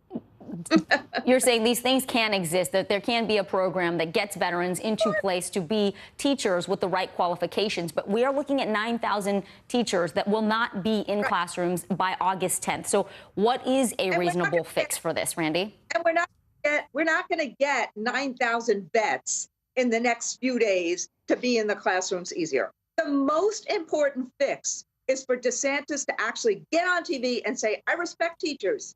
I love teachers. Not say what he said this week, which is teachers are trying to groom students. This is the most important fix. Talk about the conditions in schools. Let's keep the teachers that we have and respect them. and pay them so we keep the people who are in teaching. Let's get retirees back into teaching. Stop doing this nonsense of this culture war. That's what he could do. That would help hugely. I think teachers, parents, students would all agree that we want quality teachers. You want to retain them. You don't want to see them leaving because of burnout or because they don't have enough resources. We'll see if this plan in Florida works out. Christian Benavides from NBC South Florida and Randy Weingarten from the American Federation of Teachers, thank you so much for your time today. Well, abortion was banned, then it wasn't. That cycle repeated itself twice in Louisiana over the last few weeks. This has been a roller coaster for both supporters and opponents of abortion rights in the Bayou State. NBC News reporter Julie Sorkin joins us now with more on this tense legal battle. Julie.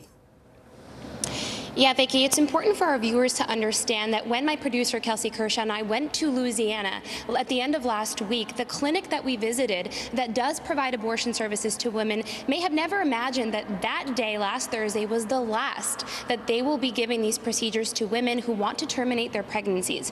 Take a listen to what we learned and saw on the ground.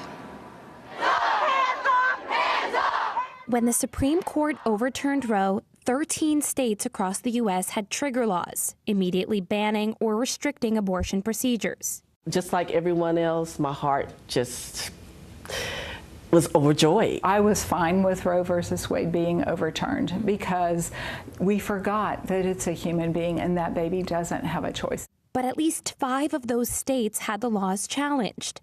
Like here in Louisiana, where this clinic is fighting to provide care for thousands of women seeking to terminate unwanted pregnancies.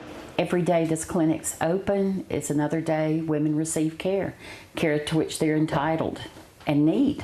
Kathleen Pittman, director of the Hope Medical Group for Women, has worked here for 30 years. We started seeing closures, complete closure in Texas, Oklahoma, Mississippi, Alabama, Arkansas. We're determined. We're going to hang on for as long as we possibly can. The abortion clinic on Louisiana's northwestern border is suing the state, calling the trigger bans, quote, unconstitutional and vague, saying the laws, quote, fail to provide notice of exactly what conduct is prohibited, if any, and when. I actually spoke to a 16-year-old this morning who we have a protester out there, and she's like, he said that he was going to pray for me. I don't want his prayers. His prayers mean nothing to me. Haley Brand is a patient advocate at the clinic. Her job is to speak with women seeking abortions. I wish somebody who was anti-abortion could come in this clinic and sit in the corner or be a fly on the wall even, just to see that people don't make this decision willy-nilly. Hope Medical Group for Women is just one of 3 clinics in the entire state of Louisiana that still provides abortion services. Compare that number to hundreds of crisis pregnancy centers throughout the state of Louisiana, like Mary's House. They don't provide abortion services, but they do provide women with options in the hopes that they won't terminate their pregnancies. Of course, we don't want them to have an abortion, but we don't pressure, we just say, here's what it is. Lance Seba founded the pregnancy center in 2015, down the road from Hope. Aside from a single ultrasound machine in the back, it's not your typical clinic. Most women who come here are unmarried, between the ages of 15 and 24, and are financially and emotionally vulnerable. What is your response to that kind of thought, to women who think they don't have a choice anymore? You know, you have to go deeper than it's a choice because it's a baby. Supporters of abortion rights call these centers, quote, fake clinics, saying they take advantage of pregnant women in crisis and mislead them. We don't recommend anything. We say, here are the 3 options. If you take abortion off the table, it seems like, well, it's not fair, I don't have that choice. But, you don't have a choice for a lot of things. A majority of women who receive abortions in Louisiana are Black. Abortion is the #1 cause of death in our community. Kim Banks is a director for Louisiana Black Advocates for Life, an anti-abortion nonprofit aiming to reduce and eventually end abortions in the Black community. Black babies' lives are sacrificed for the sake of choice. And so that to me is devastating. Louisiana already has a high maternal mortality rate. It's going to go up, and we're going to see some women whose reproductive health is absolutely ruined because of their inability to obtain a safe legal abortion. Louisiana's Attorney General Jeff Landry is pushing for the court battle to end and aims to outlaw the procedure as soon as possible. I'm on this planet for reproductive justice, and whatever happens, happens, and I'm gonna fight. That's exactly what happened Monday, when Landry's appeal was granted, putting a near total end to abortions in the Bayou State. Julie, what are you hearing from abortion providers and supporters of abortion rights? This came down on Monday. And what does it mean for the women now who are in Louisiana? Do they have to travel somewhere else if they need to get an abortion? Yeah, you have to understand that Louisiana, these clinics were basically the last shot for women in Texas, for women in these states, in the surrounding areas, without having to fly to places like Illinois and New York to obtain their abortions. When we were there on Thursday and we spoke to Kathleen and women in this clinic, it was busting at the seams. It was packed. There were women traveling hours to get there. Now, Kathleen, I just checked in with her before I came on here. She told me, we are not giving up. We are no longer seeing patients. We are providing callers with websites that direct them to abortion care, and we are continuing our legal challenge. All right, NBC News reporter Julie Sirkin, thank you. Well, guys, get excited. If you're a football fan, you know it. The NFL is back. The Las Vegas Raiders and the Jacksonville Jaguars kick off the league's preseason action. That is in the NFL's Hall of Fame game. We'll have more on tonight's action coming right up after this break.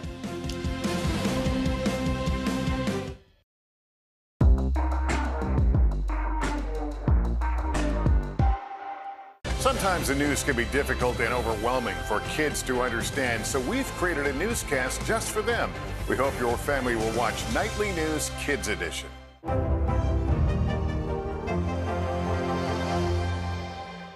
What do you love about fatherhood? The chaos, the learning. Is climate change one of your top priorities? What's your message to girls who want to make a difference in their own communities? Believe in yourself. Sometimes the news can be difficult and overwhelming for kids to understand, so we've created a newscast just for them. We hope your family will watch Nightly News Kids Edition. These days, it feels like the news never stops. So let's get into it. What's happening right now, what it all means for you for an hour every day. It can be hard to keep up, so let's get started together. Hallie Jackson Now, weekdays at 5 on NBC News Now. These are our missing daughters and sons. We need anyone who saw something to come forward. She was wearing a black jacket, a black top. I'm going to bring my son home alive. Dateline Missing in America. Listen now wherever you get your podcasts. News is happening now. Look at what's making headlines around the world. Whenever it happens, wherever you are, it's here now. Now Tonight with Joshua Johnson. Streaming weeknights at 8 on NBC News Now.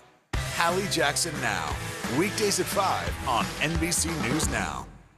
We're here to start conversations about the big things happening in our world, because it's not my job to tell you what to think. My job is to think about what you tell me. Now Tonight with Joshua Johnson, streaming weeknights at 8 on NBC News Now. News is happening now. Look at what's making headlines around the world. Whenever it happens, wherever you are, it's here now. Here's what's popping right now. Chrissy Teigen and John Legend are expecting a new addition to their family. The former model and cookbook author took to Instagram to share her brand new baby bump with her fans. This news comes nearly 2 years after she suffered a pregnancy loss. Teigen has been very open about her journey to conceive, announcing back in February the couple was trying again and they were undergoing IVF treatment. Daytime soap opera Days of Our Lives is on the move. It will now be exclusively streaming on Peacock. Days is NBC's longest running series. It has surpassed more than 14,000 episodes. TikTok continues to make its way into the music industry, announcing a new partnership with Ticketmaster. Soon you'll be able to buy event tickets right through TikTok. This comes after TikTok filed for a trademark in May to launch a new music streaming app.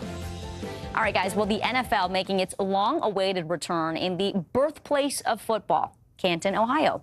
Tonight on NBC News, the Las Vegas Raiders will take on the Jacksonville Jaguars to kick off all the preseason action. Here's NBC News correspondent Stephanie Gosk. Tonight marks the start of the NFL preseason and a new era for the Silver and Black. The Raiders now with superstar Davante Adams and new head coach Josh McDaniels taking on the Jacksonville Jaguars here in Canton, Ohio, birthplace of professional football and home to the Hall of Fame. I mean, there are football towns in America, and then there's Canton. It's a different place. They love football. It's a place very familiar with having the McDaniels family coaching their teams to victory. When you walk on this field, are you struck by the history your family has here? Yeah, very aware of it. Tom McDaniels was a high school football coach for 40 years, much of that time spent here in Canton, winning National Coach of the Year in 1997. Not long after he learned to walk, Josh was on these sidelines with his dad. As soon as he could read, he had to have a practice plan. You would actually give him a handout?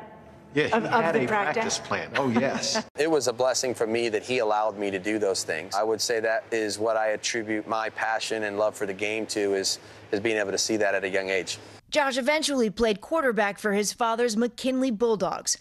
Now he is the head coach of the Raiders. I know you've had a lot of influences in your coaching career. Who would you say is the most influential? My father and Coach Belichick, easily. That's Patriots coach Bill Belichick, who McDaniels worked under for 18 years, winning 6 Super Bowl rings. I am a lifelong Patriots fan, and I got to tell you, it's a little jarring seeing you in that shirt. Yeah. You still getting used to it? Yeah, I think so. Last year, Raiders head coach John Gruden resigned after racist and sexist emails he sent were made public. Are there any lingering questions in the locker room, and how do you handle those? You know, I think this group did a tremendous job. The organization as a whole was unbelievable. Helping McDaniels navigate it all, his father, whose impact in Canton is felt on and off the field. When you look at what, not just the family, but what Coach did for all the guys that have worked for him and played for him, he has left a legacy with all of us. Not least of all, his son. What's it going to mean to you to see him walk into that stadium as the head coach of an NFL team for the first time for the Raiders? Well, I guess maybe I hope I'm not on camera at that moment, you know, because it may tug at my heart a little bit. I'll be very excited for him and a little bit emotional, too.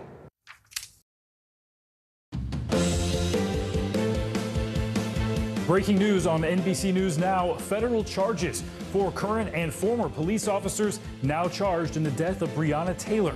The newly released allegations coming from the Justice Department.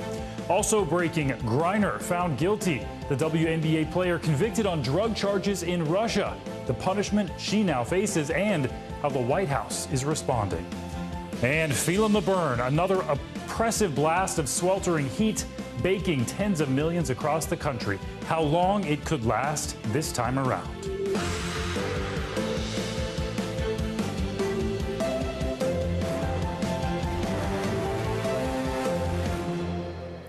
Thanks for joining us this hour. I'm Stephen Romo, filling in for Aaron today, and we have a lot to get to. We begin with that breaking news out of Kentucky. 4 current and former Louisville police officers are now facing federal charges in the death of Breonna Taylor, which happened back in 2020. As you may remember, Taylor was asleep in her home when she was shot and killed by officers during a botched drug raid. Attorney General Merrick Garland announcing those charges just a short time ago. The federal charges announced today allege that members of the Place-Based Investigations Unit falsified the affidavit used to obtain the search warrant of Ms. Taylor's home, that this act violated federal civil rights laws, and that those violations resulted in Ms. Taylor's death. NBC News Justice correspondent Ken Delanian has been following this story for us. Also with us is NBC News investigative reporter Chloe Atkins. And Ken, let's start with you. Walk us through these charges that were just announced. How significant is this? Stephen, hugely consequential charges here by the Justice Department in a case that sparked nationwide outcry. As you said, a 26-year-old black woman gunned down by police who broke into her apartment in the middle of the night based on wrong information. And today's charges by the Justice Department say it wasn't just wrong, it was a lie that police then tried to cover up. Attorney General Merrick Garland announced civil rights charges against those 4 current and former Louisville police officers, saying that their misconduct directly led to Breonna Taylor's death. 3 of the officers are accused of conspiring to falsify the search warrant application, and a 4th was charged with unlawful use of deadly force. And these charges, of course, follow widespread outrage when no police officer was charged by the state of Kentucky in Taylor's death. One officer, Brett Hankinson, was accused of firing his weapon recklessly in a way that endangered Taylor's neighbors, if you remember. He was acquitted in Kentucky. He's now charged again for the same fact pattern. Court documents say the lead detective in the case, Joshua Janes, wrote in the March 2020 warrant application that he verified with a U.S. postal inspector that Taylor's ex-boyfriend, who police suspected of dealing drugs, had been receiving packages at her address. But prosecutors are now saying Janes came to know that that information was wrong. Prosecutors say he and other officers conspired to mislead federal, state, and local investigators. The Attorney General said they even met in a garage 2 months after the shooting to get their false stories straight. One thing to keep in mind about today's announcement, Stephen, is that the officer who fired the shots that killed Taylor has not been charged. And the documents say that he and others on the raid that night had no reason to know the warrant was based on a lie. Also, the tactics they used in the raid are not part of what the DOJ says was criminal here. But law enforcement experts say this was not a case where a middle-of-the-night raid was justified. They easily could have interviewed Breonna Taylor and her boyfriend at any time, Stephen. Well, a lot of revelations out today. And Ken, I know there's a little bit of confusion now over whether the officers were serving a no-knock warrant at Taylor's home. Can you clear that up for us? Yes, from everything that's emerged from the investigation, it was not a no-knock warrant. Breonna Taylor's boyfriend, Kenneth Taylor, told police he did hear a knock. But when you think about it, Stephen, it was the middle of the night. They were sleeping. So it's functionally the equivalent of a no-knock warrant. You hear a noise, all of a sudden they're breaking down the door. He had a gun. He thought they were intruders. He fired a shot, and they then poured fire into that apartment, 32 bullets, 6 of which hit Breonna Taylor. And again, that conduct, though, it's been ruled justified. The police, once they're fired on, are justified in using deadly force. The crime here is what the Justice Department is saying is that the warrant was falsified. They never should have been at that apartment, Stephen. Even more tragic, hearing an interview with the couple could have avoided all of this. And Chloe, I want to turn to you now. There's been so much outrage in the past 2 years since this happened. What's the reaction been to these federal charges? Stephen, these charges sent shockwaves through Louisville today, and I just got off the phone with multiple sources from my home state of Kentucky who told me while fighting back tears that this is a huge step forward and something that the community has wanted for years now. And keep in mind, I was embedded in these protests in 2020 for months after the fallout of the death of Breonna Taylor, and many a times activists and demonstrators would tell me that they didn't feel like they were being heard. But today that changes. And we actually caught up with Tamika Palmer, Breonna Taylor's mother, not too long ago, who echoed that sentiment. Take a listen. Today's 874 days. What we've been seeing on day one, y'all learning what we've been seeing was the truth. That they shouldn't have been there and that Breonna didn't deserve that. Right. Today's overdue, but it still hurts. And Stephen, the community is applauding these charges, but they want to see the officers convicted, and they tell me that they will be following this case very closely. Certainly a step in the process, but there is a long way to go. Ken Delaney and Chloe Atkins, thank you both. We're also following more breaking news this afternoon from Washington. Sources tell NBC News the White House is getting ready to declare monkeypox a health emergency. That is significant. Monkeypox spreading rapidly in the U.S. America now has the most confirmed monkeypox cases in the world. There are more than 6,600 known cases, according to the CDC. NBC News senior White House correspondent Kelly O'Donnell joins us now. And Kelly, what would a public health emergency declaration, what does that actually mean for us here in the U.S.? Well, one of the things that it would do is it frees up some of the federal resources. It helps with coordination between federal and state and local different kinds of public health outlets. And it would also try to speed some of the access to things that many people have been saying, especially those healthcare providers on the front lines are needed, which is access to vaccines and testing and so forth. So there's been a lot of pressure about this to move more quickly, especially in a world in which we've all been living with what COVID has done to change our lives over the last couple of years, and that there should have been lessons learned because of what we have seen in public health because of COVID. Now, monkeypox is very different, but it also has broad lessons to teach about a transmissible illness that can be spread and how to best try to contain it. There are some experts who say that at this point it is likely not able to be contained based on the rate of spread that has already taken place. So taking this up to a new level, the Biden administration has named a coordinator to run the response at the federal level. And as we expect the Secretary of Health and Human Services this afternoon to announce this declaration, we'd previously seen cities like New York and San Francisco, where they've already seen a big incidence in their own communities, take it to this kind of level at the local domain to say that it is an emergency, now to bring it more broadly on the national level. So really what an emergency does is it opens up funding, and it also opens up coordination. So we expect to hear more about this at a briefing this afternoon. And then, of course, there will be more questions at the White House briefing as well. And what it can do is also try to answer more questions, try to get more vaccines and tests available. And that's been a big issue about how swiftly or not those kinds of resources have been available. So monkeypox is definitely something that has been spreading. It is passed by intimate contact, skin to skin typically, and that is, it has not caused deaths in the United States, but it is certainly of concern, and this is one way to try to address it. And the Biden administration has been criticized for not moving quickly enough. This is one way to try to answer that by bumping this up to a more national level of response, and that's what we expect to see today. Stephen?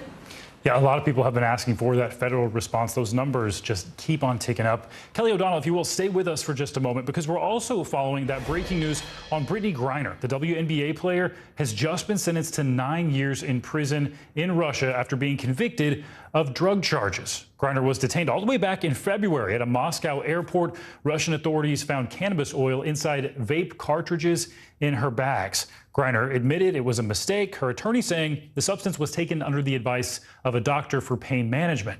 Let's start with the NBC News foreign correspondent Molly Hunter here. Molly, let's start with that verdict itself. Griner spoke in court shortly before it was read. Here's some of what she had to say. I've never meant to hurt anybody. I never meant to put in jeopardy the Russian population. I never meant to break any laws here. I made an honest mistake, and I hope that in your ruling that it doesn't end my life here. Startling to see that interview from behind bars. So what is her defense team now saying, Molly, about this verdict? Hey, Steve, that's right. Not only behind bars, that is a full cage. That is how we saw Brittany Griner whenever she showed up in court. And we should note, of course, she's 6'9", and she is crammed into that cage. So that is the visual. That is the kind of the scene at every point when she was in court. And today's hearing was no different. So we heard from her, then we did hear from the judge. The judge read out a summary of the case and of her charges before delivering her verdict. As you mentioned, that sentencing is 9 years. So the maximum, Steve, that she could have gotten for the two charges against her was 10 years. The prosecutor asked for 9.5. She got 9 years plus about a 1 million ruble fine, which is about $16,000. Now, she's obviously disappointed. Her defense team spoke to cameras right outside court. Take a quick listen. You know, when we saw Brittany, I think it was Tuesday, and we told her, see you on Thursday, and she said, see you on Doomsday. So it looks like she was right. She's very upset, very stressed, and well, she can hardly talk, honestly. So it's a difficult time for her. Now, when Brittany Griner was walking out of the courtroom, she was handcuffed, Steve. She turned to cameras and she said, I love my family. So she's able to obviously speak just a little bit. In a statement, the defense team said they would definitely appeal. And we heard from the judge during that sentencing that they had 10 days to do so, though. Got to say, though, even if they appeal, no one expects that really to overturn the verdict. It's certainly just part of this process, part of the legal process and moving forward. Steve? Certainly thinking about her family and her wife during this time. And Kelly, President Biden released a statement after this verdict. What did he have to say? Well, certainly the president was reacting, and it was a statement that came out very quickly. So they anticipated that this would be the likely outcome, a harsh sentence. The president called it totally unacceptable and said that it shows that Brittany Griner has been held unjustly and that her detainment has been wrong. And he points to Russia as not being appropriate in the way it has handled both Griner and Paul Whelan. Now, the Biden administration has also been making an offer to Russia to try to do a swap, offering Victor Bout, who is a convicted arms dealer, someone important to President Vladimir Putin, and offering that as a swap for the potential of resolving this outside of the judicial process and more in the diplomatic realm. So far, U.S. officials say that Russia has not responded in any substantive way to that offer, which is considered a significant offer when you consider the kind of potential threat Victor Bout represents as an arms dealer compared to who Paul Whelan and Brittany Griner are, and their position, their importance to the United States, but they don't pose the kind of threat that, in any way, that Victor Bout would pose. And so this is considered a very valuable person to Putin, and at the same time, obviously, the U.S. is trying to show that that is a sign of how significant Brittany Griner and Paul Whelan are to the United States in wanting to resolve this quickly. Now, there had been a sense that Russia would not engage diplomatically until their own criminal process was completed. And so today's sentencing may be a critical point in the timeline for that to begin. That could be one thing that could come out of the difficulty that Griner has faced today, is that it now may open the door to more diplomacy. But for the Biden White House, they say that they will make this a tireless effort on behalf of the administration. Certainly Secretary of State Anthony Blinken, who has been in touch with Griner's family and supporters to try to resolve this. They say that they will keep at it until she and Paul Whelan are both brought home. Steve? See if the diplomatic route can actually take hold here. Molly Hunter and Kelly O'Donnell, thank you both so much. Well, back here at home, we're tracking dangerous heat waves sweeping across much of the U.S. 73 million people are under heat alerts right now. Almost all of the East Coast experiencing triple-digit temperatures today. In Dallas, today will be the 40th day with temperatures above 100 degrees. Dallas has had 62 straight days without a drop of rain recorded. And we are also closely monitoring the wildfire situation in California. The McKinney fire has only been burning for 6 days, but it has already exploded into the state's largest wildfire of the year. It's burned more than 57,000 acres so far, but crews are making some progress. The fire now considered 10% contained. NBC News meteorologist Bill Cairns is standing by with the forecast, but let's begin with that severe heat. Kristen Dahlgren is in Dallas. Well, hey there from Dallas, where they are seeing records fall. This is already the second warmest summer on record. We are now here in the second longest stretch without rain. And as temperatures soar back over 100 degrees today, the Texas power grid is expected to see its highest demand in history. It's been 62 days with no rain. All of North Texas tomorrow under a heat advisory. The longest dry spell for the Dallas metro area in over 20 years. We hit 104 today. That's the 39th time we've had triple-digit heat. And there is no end in sight. Temperatures are expected to be in the triple digits in Dallas and throughout the state into the weekend. The extreme heat poised to test a struggling power grid today, with demand potentially topping 80 gigawatts for the first time ever. That's about as much as the total amount of electricity used by California and New York combined in a day. ERCOT says they are coordinating closely with the Public Utility Commission, as well as generation resource owners and transmission utilities, to ensure that they are prepared. The heat index in the triple digits from Texas along the Gulf Coast into the Northeast. Cities that could set record highs today include Albany, Hartford, Boston, Newark, and Philadelphia. 74% of the United States is experiencing longer, more intense heat waves compared to 50 years ago. So what's the best way to beat extreme heat? What I do is relax in my house with the AC on. Don't go outside. Experts also say reschedule strenuous activities to early morning or evening. And remember, never leave young children and pets unattended in vehicles. On a 95-degree day, temperatures in cars can get to 114 in 10 minutes and as high as 129 degrees in under a half hour. And with things just so dry, it is a tinderbox around here. Grass fires are a real concern. Overnight, one fire was sparked. Some homes had to be evacuated. So it is just a dangerous situation all around. Back to you. All right, Kristen Dahlgren reporting for us in Dallas. Thanks. And the severe heat also affecting recovery efforts in Kentucky. The heat index there is set to hit 100 degrees today. That's leading rescue teams to cut their search missions short. The historic flooding in the eastern part of the state has killed 37 people.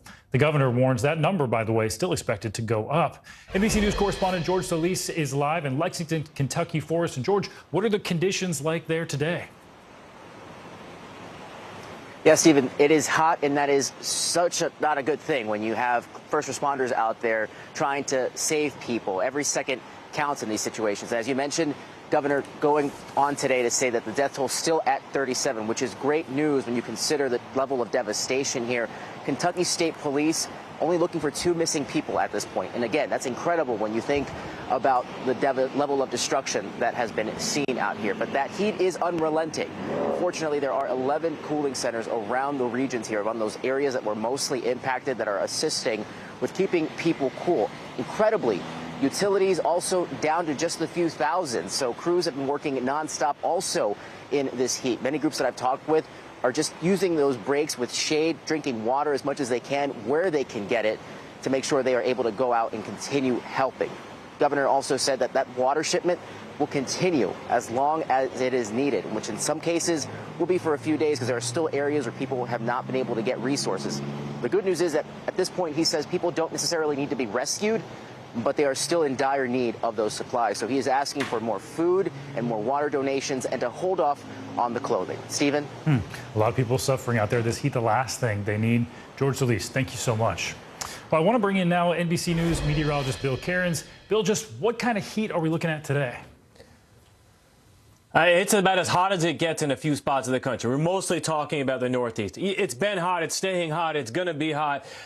Texas all the way up through the plains. But it's really these temperatures that are in interior sections of New England that people haven't seen in some cases a lifetime. I mean, that's how long. So we're at 73 million people. That's the number included. Notice we got a break today in the Ohio Valley. We got a break in the Great Lakes. But it's still the plains all the way up through the northern Rockies. And then we have everyone from eastern North Carolina through Maine that's in the heat advisory. So here's the current temperatures out there. This is in the shade, remember, and we're already in the low 90s from New York all the way down through D.C., Dallas all the way up to 96 degrees. But I was looking specifically at Baltimore an hour ago, and Baltimore was one of the hottest locations in the country. That doesn't happen very often, but Baltimore is 98 degrees. Closing in on 100. Albany is 96. Albany, by the way, if they get the 98 today, that'll be the warmest in over a decade, and it's been since the 1950s that Albany, New York has hit 100 degrees. So, yeah, some pretty rarefied air. And when you add the humidity in and the feels-like temperature right now, 105 in Baltimore, 103 in Philadelphia. So, yes, it is exceptionally hot. And if we're going to break those records, it'll likely be, especially areas like Hartford and Albany. We did have some significant flash flooding overnight in areas of Missouri. We still have some flash flood warnings there right along the Illinois-Indiana border in areas of western Kentucky. Stephen, this is far away from where we had the flooding in eastern Kentucky, but we still have that potential for isolated flash flooding right through the night. Well, hopefully they can catch a break there. Bill Cairns, thank you for that update. Well, jury deliberations are underway right now in the defamation trial of InfoWars conspiracy theorist Alex Jones. Jones, who repeatedly pushed false theories about the Sandy Hook massacre not being real, admitted in court the shooting actually did happen. Parents of Sandy Hook victims are suing him for $150 million in damages. Entertainment attorney Mitra Ahurian is standing by to help us understand this case. But let's begin with the NBC News correspondent Rahima Ellis. So Rahima, the about face from Jones came on the final day of testimony. Walk us through the jury deliberations happening now. Well, they've been deliberating all day. They started a little bit yesterday, and they had a couple of questions for the judge. One of them was about how many of them have to agree in order for this for them to have finished their work. The judge let them know that it is 10 of them who have to reach agreement on all of the 8 questions that's before this panel of jurors. And she said this is all about a preponderance of evidence because, as you know, this is not a criminal trial. but it is a question of defamation. And so she said, based on the amount of evidence that you received in this, at least 10 of you have to agree on what's happening in this case, whereas you point out the parents are calling for $150 million in damages as a result of what they say is the mental and mental anguish and defamation they suffered as a result of the lies that Alex Jones has been telling for so many years. Stephen? Yeah, Raheem, I have to ask about that jaw-dropping moment when Jones was questioned and the attorneys revealed that they had the text messages that didn't seem to know he had. The plaintiff's attorneys bringing that up. We also just learned the January 6th panel has asked for those messages as well. What do we know? What we know is that Alex Jones basically mocked it, saying it was sort of like a Perry Mason moment in the courtroom for this jury. He had denied in his defamation, according to the parent's attorney, that he knew anything about any text messages. And then, to your point, this jaw-dropping moment when the attorney for the parents revealed in court that they had received 2 years' worth of text messages from Jones's phones that had been mistakenly transferred to them by Jones's own attorney. And now the January 6th committee, we've been told, is interested in those messages, which may include some conversations between Alex Jones and Roger Stone. And the attorney for the family said that they would be glad to turn over those messages if the judge agrees. Stephen? Quite a few twists and turns in this. Raheem Ellis, thank you so much. And we want to bring in now entertainment attorney Mitra Ahurian. Mitra, let's talk about those text messages. The Sandy Hook parents' legal team warned Alex Jones about perjury while revealing that they actually had those messages. What do you think the fallout will be from those texts? Well, first of all, I have to agree that that was such a jaw-dropping moment. You could see his own jaw drop, which was really interesting. Clearly, he did not know that that the attorneys had these text messages. So what's going to happen here is he has clearly been shown to be a liar, right? So we have several moments of impeachment, these thousands of text messages. It's going to be really hard for him to come back from that and really explain away the fact that he had these text messages and he didn't turn them over. And you mentioned lying, which of course seems to have taken place under oath. Let's listen to a bit of this and we'll get your reaction on the other side. Mr. Jones, you may not say to this jury that you complied with discovery. That is not true. You may not say it again. It seems absurd to instruct you again that you must tell the truth while you testify, yet here I am. You must tell the truth while you testify. This is not your show. Wow, and Mitra, what do you make overall of Jones's performance on the stand and his behavior in court? It appears to be he's not taking the matter seriously. He's not taking the fact that perjury could actually land you in jail, not just result in sanctions. And he seems to sort of be a little bit flabbergasted and surprised at the fact that he's now being called out, but at the same time, he's really listening to the judge's admonishment. We don't see this all the time. We see some admonishments during the course of a trial with others in the room, but rarely do we have a judge that stops the proceedings, gets rid of the jury, and has to remind someone to tell the truth on the stand. You can clearly see her frustration here. Mitra, I wanted to ask you, we know that the attorneys for Jones tried to push for a mistrial due to those text messages accidentally being sent. I was wondering if, as an attorney, you could put yourself in those defense attorneys' position. What would your strategy be right now? Sure. So it's tricky because anytime that we as lawyers receive something that we're not supposed to receive that could potentially be attorney-client privileged or work product, we do have a duty to send it back and not look at it. Now, in this case, this is information that should have been turned over in discovery. So I think that it's going to be very hard for anyone to come in and say, okay, well, you can't have access to these text messages. The door has been opened. And those are going to come in, obviously, as we've seen, very, very handy.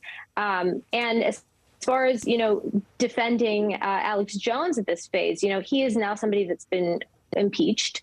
And the best strategy really at this point is to have him be authentic himself and actually tell the truth, not his version of the truth, like the judge said, but actually come off as somebody sincere. And I think that's really the only way he can come back from this. More to come on this. Yet to be seen if that'll actually happen. Mitra Ahurian, thank you so much for your insight. Well, the New York State civil investigation into the Trump Organization is also heating up. NBC News has learned the two eldest Trump children, Ivanka and Don Jr., both have testified in the civil tax investigation. The New York Attorney General is looking into allegations that the family's company lied about its finances. NBC News correspondent for investigations Tom Winter joins us now. So Tom, what roles did Ivanka and Don Jr. actually play in the Trump Organization, and what information do investigators actually want from them? Well, they definitely had a role in the Trump Organization. There were principals in it. Ivanka had her own line of clothing and some other businesses, of course. But the two of them had a role within the Trump Organization. There were some specific things that they looked into, that they were working on, rather, that the Attorney General's office is looking into. And really, they want to talk to the entirety of the Trump family. They already spoke with Eric Trump. That happened last year. They still have to talk to the former president. But I think when they talk about the Trump Organization, they realize it really is a family business, and so they want to know in the course of this investigation, which is a civil investigation, not a criminal investigation, as to whether or not certain values were inflated or deflated in presentations to banks, insurance companies, and of course in the filing of the taxes with New York State. So that's where this civil investigation looks into. There is no criminal, or what we're really saying here is there's no threat of jail time for anybody in the course of this investigation unless they find out that they lied in the course of their depositions, which is not something that's been alleged to this point. Well, we know there was a long court fight to prevent it, but former President Trump will also have to testify. Do we have any idea when that might happen? Right. All of this would have happened already if it was not for the death of his recent death of his first wife, which both sides agreed should postpone the depositions in this particular investigation. So obviously now, with all of the former president's kids out of the way, Donald Trump's deposition is coming up. That should happen within the next week or two. At that point, it will likely really signal the end of this civil investigation. We know that the criminal investigation being led by the Manhattan District Attorney's Office has essentially stalled out. We've heard no new activity in that investigation now for probably about 6 months or greater. So at this point, I think this is going to be an important kind of conclusion point. And at that point, the Attorney General's office will make a determination as to whether or not to file any sort of a civil complaint against the Trump Organization or the any members of the Trump family as a result of these depositions and the findings of their investigation. More waiting, but a lot to come on that one. Tom Winter, thank you for that.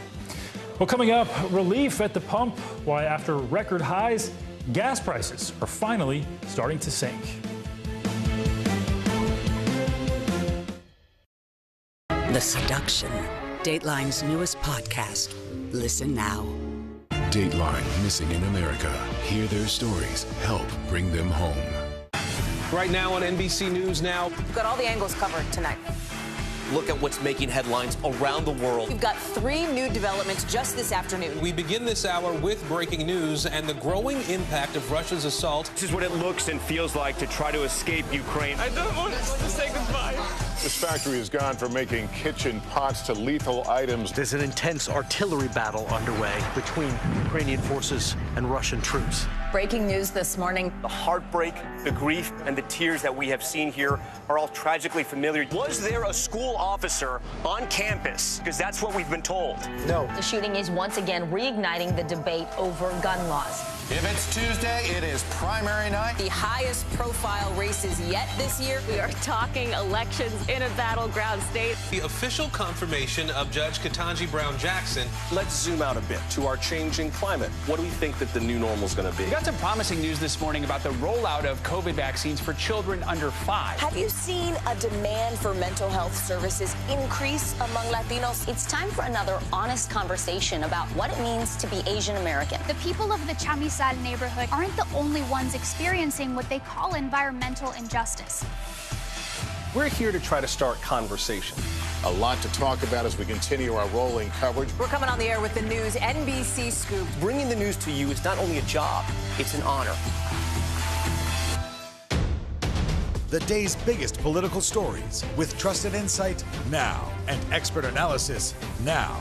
A daily look at the politics behind the headlines. Meet the Press Now, streaming weekdays at 4 p.m. on NBC News Now. The Seduction, Dateline's newest podcast. Listen to the full season now. These days, it feels like the news never stops. So let's get into it. What's happening right now, what it all means for you for an hour every day. It can be hard to keep up, so let's get started together. Hallie Jackson Now, weekdays at 5 on NBC News Now. Still to come on the Channel 2 News. Well, the waters are certainly receding now. Still too close to call. Lester Holt reporting from Ground Zero, as it's being referred to. It is, in fact, a taste of freedom. The Haitian people know a little something about resiliency. What's the biggest risk right now? Some of the troops who have been proud. I want to welcome you to the first presidential debate. In fact, we've been told we can't go any farther. You with some resilient folks, let me get a hint.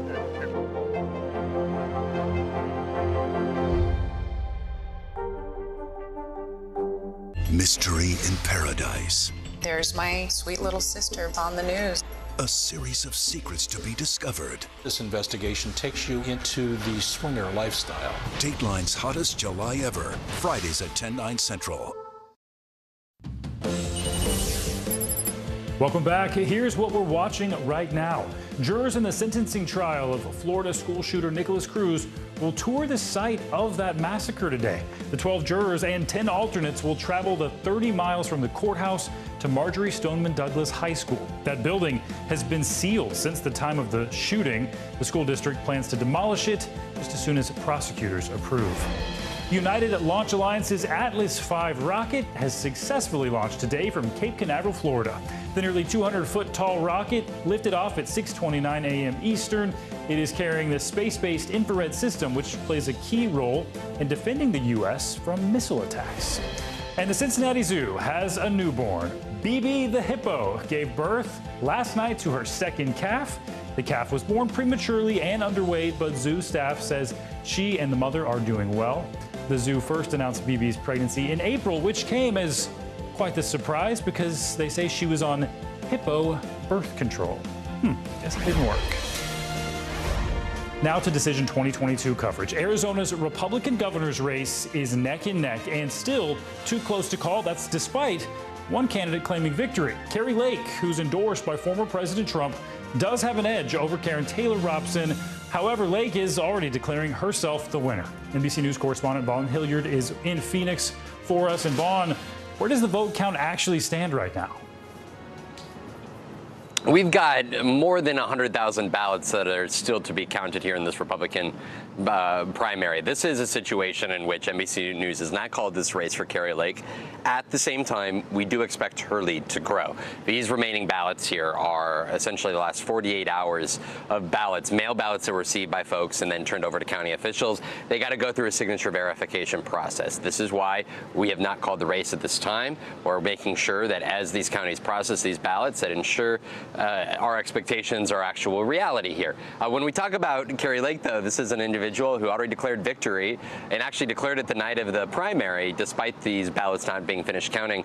And she herself, before polls even closed, started talking about fraud and irregularities, essentially setting the stage if she were to have lost to contest the race. But now that she's apparently likely going to be the nominee, she's saying it's over, done deal. That's where at a press conference just yesterday, several reporters at this press conference tried to question her on this. Take a listen. Why is today's press conference premature? What do you mean premature? Premature because nothing has been finalized right now. Because we know what the outcome of this is. We the people won. We won. Question? You said this election was messed up. You said you have evidence of cheating. Why should voters trust that you won this election fair and square if elections are just such a mess? Well, we have a lot of evidence of irregularities and problems, and we're going to address those.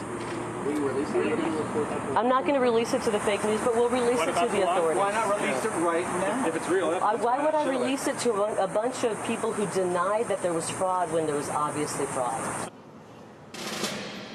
Of course, Stephen, the concern is that if somebody only claims fraud and irregularities when they lose, then what is this all about? And we're looking at a likely competitive Democratic competitive general election against Democratic nominee Katie Hobbs. Stephen. Yeah, an interesting position to be in, to say there's unfairness going on unless I'm the winner. And Vaughn, we know the winner of this primary will face Arizona's Democratic Secretary of State, as you mentioned, Katie Hobbs, in the general election.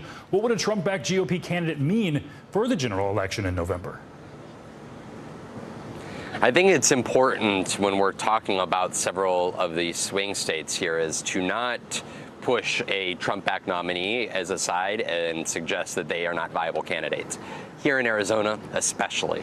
Kari Lake, is coming in here as a known figure across the greater Phoenix area for more than 20 years here. She showed that she is able to surge turnout in the more rural parts of the state here. This GOP primary is expected to break Republican primary turnout in the state of Arizona across history here. And if she is able to win over just a few more voters than Donald Trump was able to in these suburbs of Phoenix here, she would be the next governor of Arizona. Donald Trump lost by just over 10,000 votes here in 2020. And for Kari Lake, she's already trying to, win over more of these suburban voters here in the greater Phoenix area. At that press conference yesterday, she chose to have, moms behind her. And she is waging this as a media against moms type of a campaign. She's not running away from her election conspiracies. Instead, she is doubling down on those while also trying to make the case that she is going to be a defender of families in Arizona, that she is going to be a defender of conservative values here. And so she is looking to expand her appeal and make the case and convince folks that the election integrity, in her own words, is worth fighting for, but also that she is going to be able to bring back, Republicanism, in her view of it, here to the state of Arizona. Steve. All right, Vaughn Hilliard, who's had some fascinating coverage of this race, and Kari Lake herself. We appreciate your insights. Thank you so much. All right, let's go now to Texas, where Republicans are kicking off the Conservative Political Action Conference, or CPAC. It comes on the heels of Tuesday's primary, where voters in Kansas turned out in droves to uphold abortion rights there. Some high-profile Republicans will be missing from this year's conference. However, former President Donald Trump is there and will serve as the keynote speaker. Today, the far-right Prime Minister of Hungary, Viktor Orban, is addressing the GOP. NBC News reporter Gary Grumbach is in Dallas for us. CPAC has long been a gathering of conservatives and conservatism, but in recent years, since Donald Trump has taken the stage physically and metaphorically here at CPAC, it's very much become a gathering of Trumpism and Trump world. We're seeing lots of MAGA hats, red, white, and blue, all over both this exhibition space and the main ballroom. And they're going to be hearing from speakers, including former President Trump himself on Saturday afternoon, Fox News host Sean Hannity, Representative Lauren Boebert, about 30 other elected conservative leaders, and folks that are from the former Trump administration as well, including former Attorney General Matt Whitaker. There's also a number of sessions that are planned for throughout the weekend, including one called Giving Liz the Biz, with Whitaker and Representative Jim Jordan leading that. And it's about, of course, referencing Liz Cheney, the chair of the January 6th committee, something that folks here believe is illegitimate. So there's going to be a conversation about that. Also a conversation about what the world looks like in a post-Roe America, something folks here are very excited about. One person that they're going to be hearing from as well is Viktor Orban, the Prime Minister of Hungary, somebody who's a controversial figure in a far-right leader in that country, somebody who's actually lowered the level of freedom, according to Freedom House, from free to partly free because of his leadership. He'll be here talking to the thousands of conservatives ready to hear what he has to say. Certainly some headlines coming out of that. Gary Grumbach in Dallas, thank you so much. Well, there's a growing fallout in Florida over changes rolling out in classrooms across the state. Some teachers are raising red flags over new training for how they're supposed to actually teach American history to their own students. NBC News correspondent Maura Barrett explains what's causing all this controversy. Some areas of Florida's new training for civics education is sounding an alarm for some educators. What they did was present a single perspective as the only one, the correct one. They cherry-picked evidence. Justin Vogel, who will start his 12th year teaching in St. Johns County, was at one of these trainings launched by the governor as part of his Civics Literacy Excellence Initiative. The state of Florida has funded a 3-day civics excellence teacher training, and we have the first 2,500 teachers that are going through that now. Barbara Siegel teaches in Broward County and also attended the training. Both educators looking to deepen their knowledge for their classrooms, until they say they were shocked to learn what they were expected to teach their students. As educators, we don't necessarily tell them how to think. we give them all the evidence and we allow them to come up with their own conclusions. And that's something that wasn't presented at this workshop. They told us what to think and what our opinions were, and it was very unsettling. They say while some parts of the training were factual, some material was very concerning. For example, NBC News obtained the slides for the presentation from the Florida Board of Education. Here are some slides the teachers say raised red flags. It's not a misconception. One, titled Opposition to Slavery, worried Barbara and Justin that it could become very easy for new educators to miss the nuances of history. Putting myself in the shoes of a first or second year teacher, seeing this slide, it's very easy to say that George Washington and TJ were both very anti-slavery. You know, they did everything they could, notwithstanding the fact they both owned slaves. And there's nothing wrong with viewing it as complicated. Right. I mean, our country is complicated. Yes. We reached out to the Florida Department of Education about the concerns raised by some educators, and they responded in part that our civics instructors are teaching true and accurate history. Every lesson taught is based on history, not ideology or any form of indoctrination. It is important to understand that all Florida civic standards were created and developed by Florida teachers with Florida students in mind. The training, made available to nearly 3,000 educators, has drawn mixed reactions. Although some educators attending the training raised concerns, when announcing this initiative, the governor was joined by one who was excited for its launch. There's a lot of enthusiasm, and we are grateful for the investment that you've made in our space, not only for the students, because that's really important, but also for us as professionals. This training is one of many legislative changes rolling out in Florida classrooms, and they're firing up strong reactions.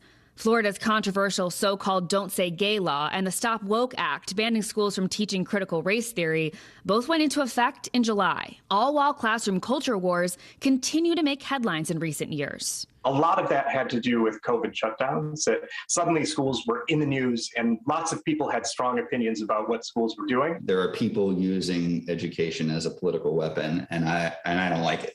I don't like it at all. And even through the gray areas of a culture war, curriculum debates are not exactly new. So curriculum has always been a sort of battleground for political fights in education. These fights over questions like how do we teach about American history and how do we teach about race or the separation of church and state. And that is a reflection of how bitterly divided our politics are. But the focus for these teachers is simply to do their job, to teach. They say they want trainings that help them in the classroom. I don't want them to get rid of it. I want them to fix it. It needs to be fixed. I agree. I don't want to see this go away. These are our standards for the next decade. I would have just liked to have seen a better, more fuller way to present the material. Now, this concern comes just months ahead of the November midterms, where lawmakers' messaging around education will likely play into campaign efforts to attract votes. The Florida governor has not been shy about tapping into hot-button issues, often inspiring widespread impact on trends across the Republican Party. His views on what should and shouldn't be said in the classroom might be working. One recent poll showed that voters in key battleground states approve of education policies and even rhetoric that has been widely popularized by DeSantis, like the ones targeting race in the classroom. Maura Barrett reporting from Washington. Thank you. Well, more good news at the pump. Gas prices across the country are on a downward slide. The national average now below $4.15 a gallon, according to AAA, nearly 70 cents lower than just 1 month ago. So what does this mean for you? And is this trend actually here to stay? NBC News correspondent Maggie Vespa is in Chicago. The national average for a gallon of regular now falling for 51 straight days as of this morning, putting it at $4.14 a gallon. Obviously more expensive in some parts, $4.89 here at this Exxon in Chicago. But experts note it is 67 cents lower than where it was on average a month ago at $4.81. And they say to kind of put that into pragmatic terms, the typical driver, they say, goes to fill up their tank. And then let's say they go to the grocery store. They would have close to $8 extra to spend on groceries, which, depending on where you you are in the country could get you with that $8, an extra gallon of milk, an extra pound of oranges, and also potentially an extra loaf of bread. The good people over at Gas Buddy noting that at least in part, this decline in prices probably due to a decline in demand. There is new data showing that people are driving less. And they also say it's quite possible that these prices could keep falling over the next few weeks, possibly dropping below $4 a gallon. As for right now, they also say the cheapest states at this point are Texas, South Carolina, and Oklahoma.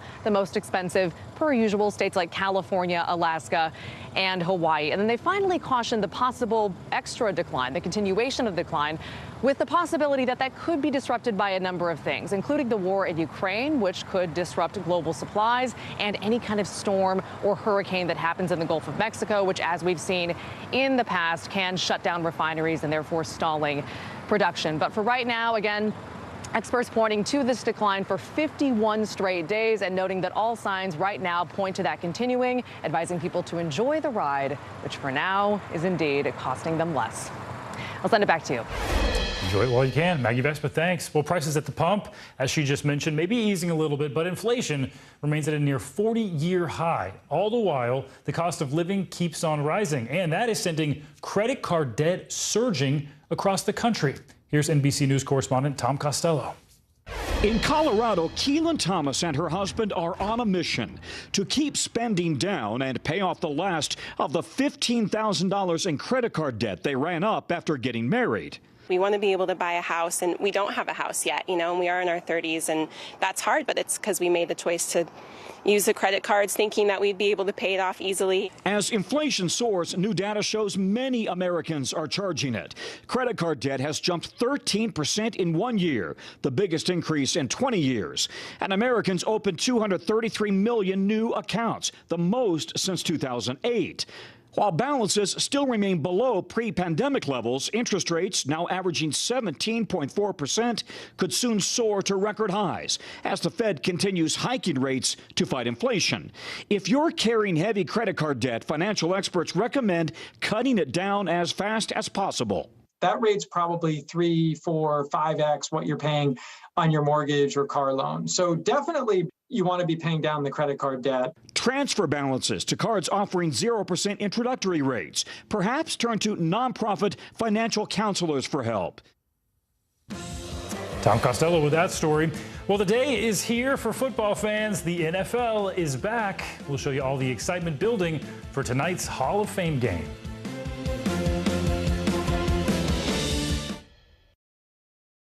You don't know when your moment's coming, but when it does, you take it. Top Story with Tom Llamas is your news playlist on NBC News Now. And now, you can listen to it as a podcast. Available anytime and anywhere. Desire, deception, and a double cross. The Seduction, a deadly love story only Dateline and Keith Morrison can tell. Listen now, wherever you get your podcasts. The day's biggest political stories with trusted insight now and expert analysis now. A daily look at the politics behind the headlines. Meet the Press Now, streaming weekdays at 4 p.m. on NBC News Now. Top Story with Tom Llamas, weeknights at 7 on NBC News Now. Mr. Secretary, when is this going to get better? You came into this job saying you were going to fight crime. Have you been successful? Found a way to put that. Can you update us on the status of negotiations? Sometimes the news can be difficult and overwhelming for kids to understand. Ukraine and Russia. Could you help me understand what's going on? So to help make sense of it all, we've created a newscast just for them. We hope your family will watch Nightly News Kids Edition. Here's what's happening in your neck of the woods. NBC News, streaming free now. Sometimes the news can be difficult and overwhelming for kids to understand, so we've created a newscast just for them. We hope your family will watch Nightly News Kids Edition. News is happening now. Look at what's making headlines around the world. Right now on Morning News Now. We're coming on the air with breaking news. And this is a significant moment. Whenever it happens, wherever you are, NBC News, streaming free now.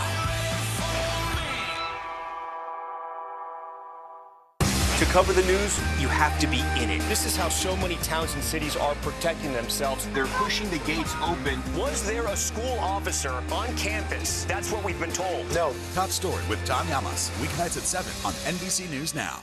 Here's what's happening in your neck of the woods.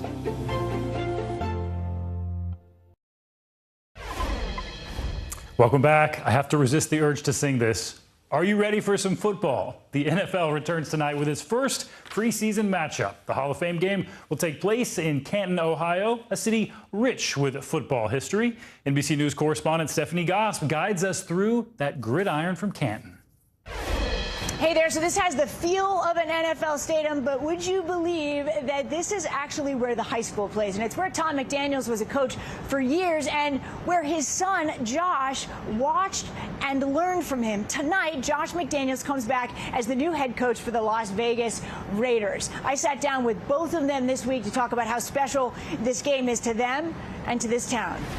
Tonight marks the start of the NFL preseason and a new era for the silver and black.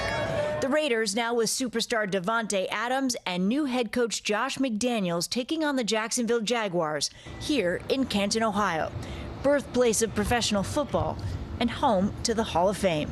I mean, there are football towns in America, and then there's Canton. It's a different place. They love football.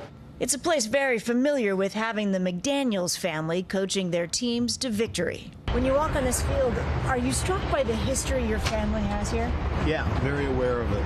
Tom McDaniels was a high school football coach for 40 years, much of that time spent here in Canton, winning National Coach of the Year in 1997. Not long after he learned to walk, Josh was on these sidelines with his dad. As soon as he could read, he had to have a practice plan. You would actually give him a handout? Yeah, he had the a practice plan. Oh, yes. It was a blessing for me that he allowed me to do those things. I would say that is what I attribute my passion and love for the game to, is being able to see that at a young age. Josh eventually played quarterback for his father's McKinley Bulldogs. Now he is the head coach of the Raiders. I know you've had a lot of influences in your coaching career. Who would you say is the most influential? My father and Coach Belichick, easily. That's Patriots coach Bill Belichick, who McDaniels worked under for 18 years, winning 6 Super Bowl rings. I am a lifelong Patriots fan, and I got to tell you, it's a little jarring seeing you in that shirt. Yeah. You still getting used to it? Yeah, I think so. Last year, Raiders head coach John Gruden resigned after racist and sexist emails he sent were made public. Are there any lingering questions in the locker room, and how do you handle those? You know, I think this group did a tremendous job. The organization as a whole was unbelievable. Helping McDaniels navigate it all, his father, whose impact in Canton is felt on and off the field. When you look at what, not just the family, but what Coach did for all the guys that have worked for him and played for him, he has left a legacy with all of us. Not least of all, his son. What's it going to mean to you to see him walk into that stadium as the head coach of an NFL team for the first time for the Raiders? Well, I guess maybe I hope I'm not on camera at that moment, you know, because it may tug at my heart a little bit. I'll be very excited for him and a little bit emotional, too. I hate to break it to Tom, but our friends at NBC Sports are likely going to have those cameras trained right on him for that moment. Back to you guys. He's been warned. Stephanie Gosk, thank you. Well, supply chain issues could cause a snag in back-to-school shopping, but there are still some tips and tricks that could save you big. We'll show you how coming up next.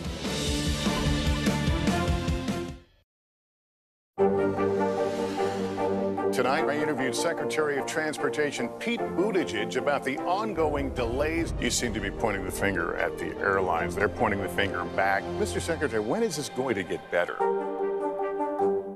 To cover the news, you have to be in it. This is how so many towns and cities are protecting themselves. They're pushing the gates open. Was there a school officer on campus? That's what we've been told. No. Top Story with Tom Llamas, weeknights at 7 on NBC News Now. Mystery in Paradise. There's my sweet little sister on the news. A series of secrets to be discovered. This investigation takes you into the swinger lifestyle. Dateline's hottest July ever. Fridays at 10/9 Central. Top Story with Tom Llamas, weeknights at 7 on NBC News Now. The fire has grown leaps and bounds. What you see behind me is typical. How you doing? Pretty bad. These days, it feels like the news never stops. So let's get into it. What's happening right now, what it all means for you for an hour every day. It can be hard to keep up, so let's get started together. Hallie Jackson Now, weekdays at 5 on NBC News Now. Still to come on the Channel 2 News. Well, the waters are certainly receding now. Still too close to call. Lester Holt reporting from Ground Zero, as it's being referred to. It is, in fact, a taste of freedom. The Haitian people know a little something about resiliency. What's the biggest risk right now? Some of the troops who have been proud. I want to welcome you to the first presidential debate. In fact, we've been told we can't go any farther. You are some resilient folks. Let me get a hint.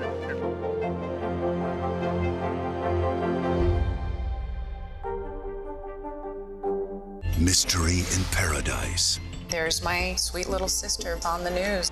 A series of secrets to be discovered. This investigation takes you into the swinger lifestyle. Dateline's hottest July ever. Fridays at 10/9 Central. Well, you may or may not want to hear it, but back to school season is right around the corner. And if you've already started shopping for those cooler temps, you may have noticed fall fashion is in shortage, and that's thanks to inflation and those ongoing supply chain issues. NBC's Vicki Nguyen shows us how to shop smart and save. Hey there, yeah, the kids will be back in school soon. We're going to feel that autumn air. You'll start to see pumpkin spice in every donut and drink. But this year, the change of season could mean changing up the way you shop for clothes. From the spooky to the merry, retailers seem to stock their shelves with seasonal items earlier each year. But when it comes to clothes, some shoppers looking for fall fashion may feel left out in the cold. My 16-year-old daughter went to the mall the other day, and all she saw were summer clothes, deeply discounted summer clothes, and she was kind of wondering where the fall clothes were. The merchandise once stuck on cargo ships during the supply chain crisis, eventually leaving retailers across the country with a boatload of inventory. That summer surplus still sitting in stores as consumers spend less on clothing amid decades-high inflation.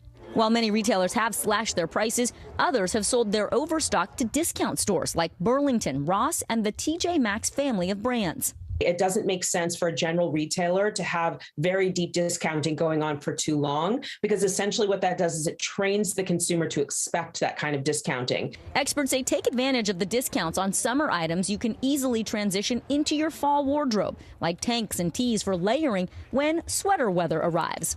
If you can't find what your kids need for back to school, try shopping their closets first to see what still fits. And if new gear does make the list, start small. This idea that every season you have to buy something new head to toe. But pick one or two pieces, invest in those pieces, go online, research where you can find the best value. Parents can also shop secondhand for clothing, shoes, even backpacks at a fraction of retail, including back-to-school basics like denim. Stores like Plato's Closet, Buffalo Exchange, and Crossroads source the majority of their inventories from the local community, so they remain largely unaffected by supply chain issues. Online thrift stores like ThredUp offering another option as we fall into a new season of savings. If the fall clothes come in late, we'll see some good discounting right out of the gate. Another way to find fall clothes, do a clothing exchange. Reach out to your network of family and friends. This works for adults and kids, and see if you can do a clothing swap for everyone who fits the same size. Back to you. Good advice, Vicki Nguyen. Thanks. Well, breaking news first on NBC News Now. Convicted WNBA player Brittany Griner found guilty on drug charges in Russia. The urgent efforts now at a prisoner swap to help bring her home. Verdict watch. The $100 million defamation trial against conspiracy theorist Alex Jones is now in the hands of the jury, but not before some pretty bizarre proceedings inside the courtroom. And in her memory, the mother of Gabby Petito is speaking out months after her daughter was killed by her fiancé.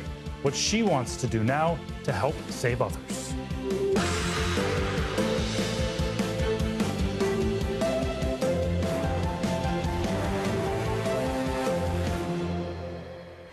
It's noon on the West Coast, 3 p.m. here in New York. Thanks for being with us this hour. I'm Stephen Romo, filling in for Aaron today, and we have a lot to get to, starting with that breaking news. WNBA player Brittany Griner is being sent to a Russian prison after being convicted on drug charges. Griner was sentenced to 9 years by a Russian judge today.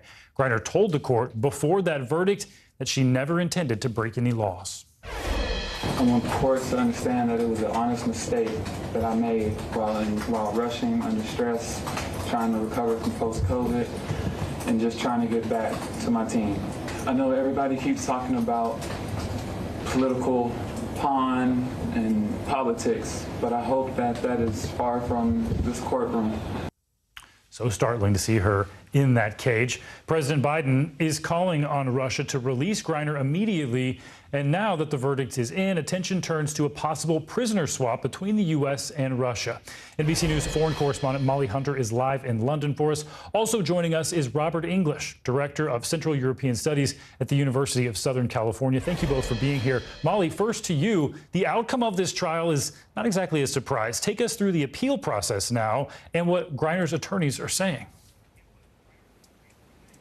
Yeah, Steve. Well, not a surprise, but certainly the number is what we were waiting for today. So we were pretty certain that, of course, a guilty verdict would come down. Of course, she pled guilty during the trial. We knew that there was going to be a harsh sentence. We did not know, though, that it was going to be 9 years. The maximum sentencing for the two charges that the Russians levied against Brittany Griner was 10 years. The prosecution, Steve, was asking for 9.5. They gave her 9 with about a $16,000 fine. But take a quick listen to what her defense team had to say about next steps. We will file an appeal. And were there any consultations with the U.S. Embassy about whether or not to file an appeal? No, that's only the consultation with our client, only with Brittany. She makes this decision, not the embassy. And we will review the verdict. We just got the copy, so we'll need to read it carefully and to understand what the court argument. But yes, they rejected almost everything. So, Steve, her team reiterated they were planning to file an appeal in an earlier statement. The judge, though, when she was announcing the sentencing and the verdict, said they had 10 days. They had to wait 10 days before filing that appeal. Certainly, though, no legal expert expects that to overturn the verdict. Steve?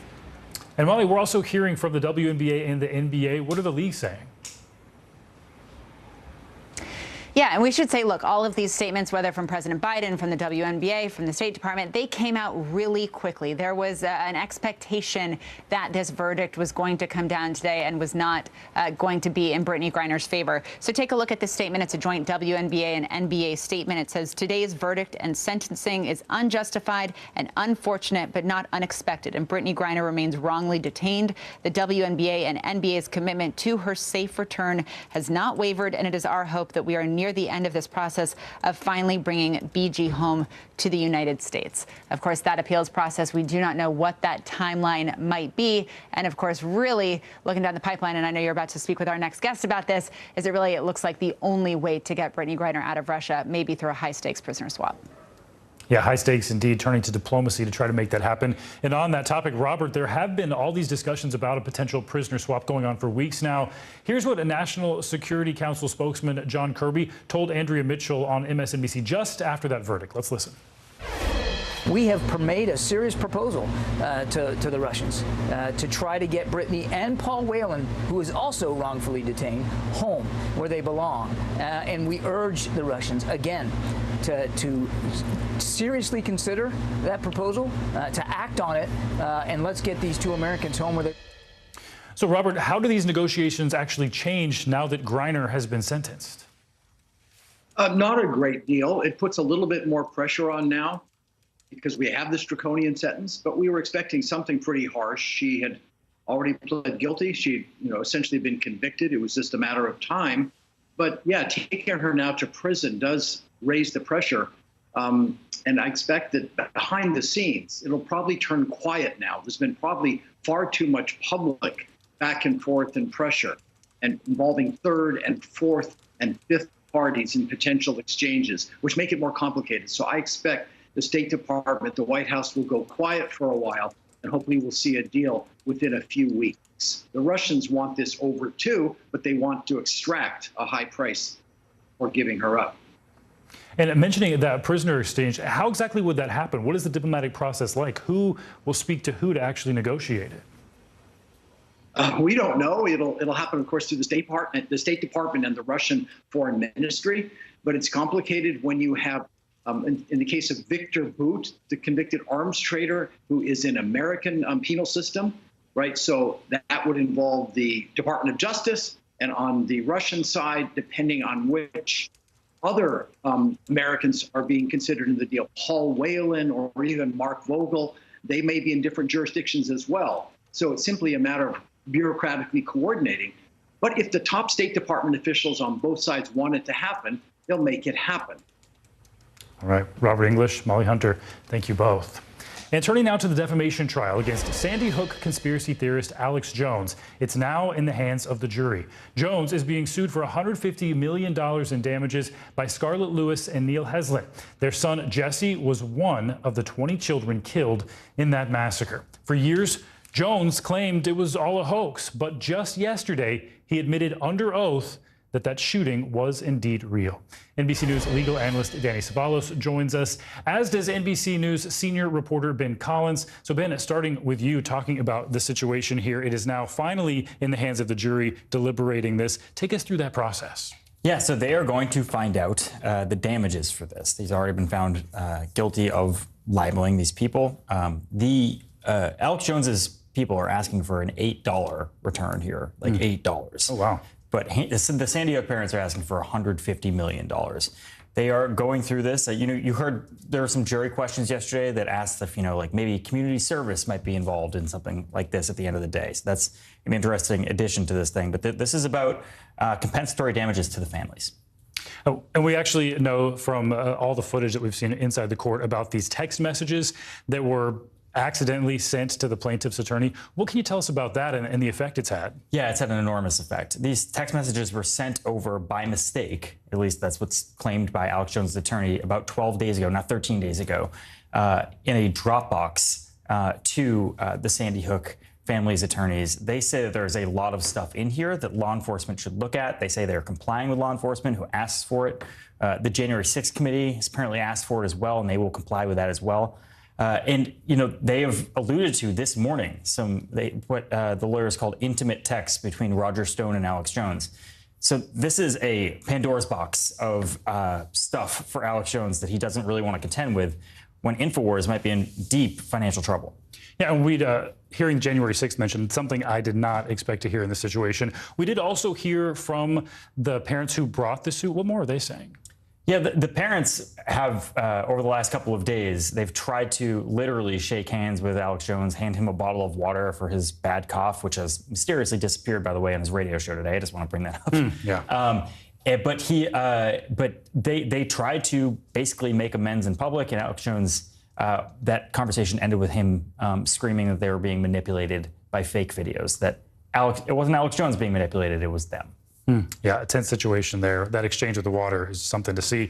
And Danny, to you, what do you think about those text messages? Just as an attorney, seeing that play out in real time, just bizarre to see. As an attorney, the first thought is there, but for the grace of God, go I. Because attorneys do a lot of sending around documents at pretty high speeds, and it can happen that you inadvertently disclose documents. That's why many states, including Texas, have a snapback law. In other words, if from the day the lawyer discovers that they've made this disclosure accidentally, they can say, wait, give it back to me. And then they don't really give it back because we live in a digital era. You just delete it, I guess, from your computer. But it would be silly to just send back a PDF when it's already on your computer. So in this case, it appears that they notified Jones's attorneys. They waited the 10 days. They never apparently asked for it back. And then here's the part I don't understand.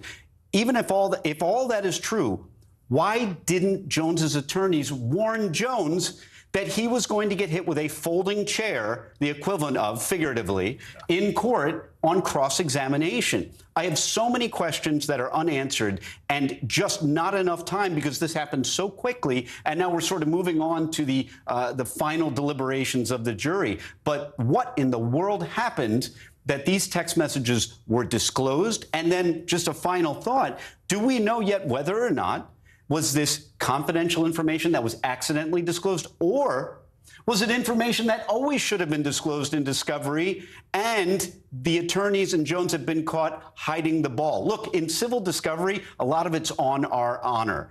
Most discovery violations go undiscovered because it's a tree that falls in the forest. No one ever finds out that you hid evidence. And when you do get caught, that's why judges send you to the moon. They punish you because you're the one in a million that gets caught. Yeah, Jones's jaw literally dropped. Clearly, he did not see that coming. He did, though, admit under oath that the Sandy Hook massacre actually did happen. Do you think that could help him at all, finally admitting that? Yes, it sort of weaves into his attorney's closing argument, which is this wasn't Alex Jones's fault. This was the shooter's fault. This is who caused the parents all this harm. Don't blame Alex Jones for what a shooter did. But you know, it begs the question, if Jones was going to fight this case, why not fight it on the liability side? Why lie down for the liability portion of the trial and then fight it at the damages portion? Bizarre. Yeah, a lot of questions to come on this one. We'll continue to watch those deliberations. Ben Collins, Danny Savalos, thank you both so much. Well, we are also tracking a dangerous heat wave sweeping across much of the U.S. right now. 73 million people are under heat alerts.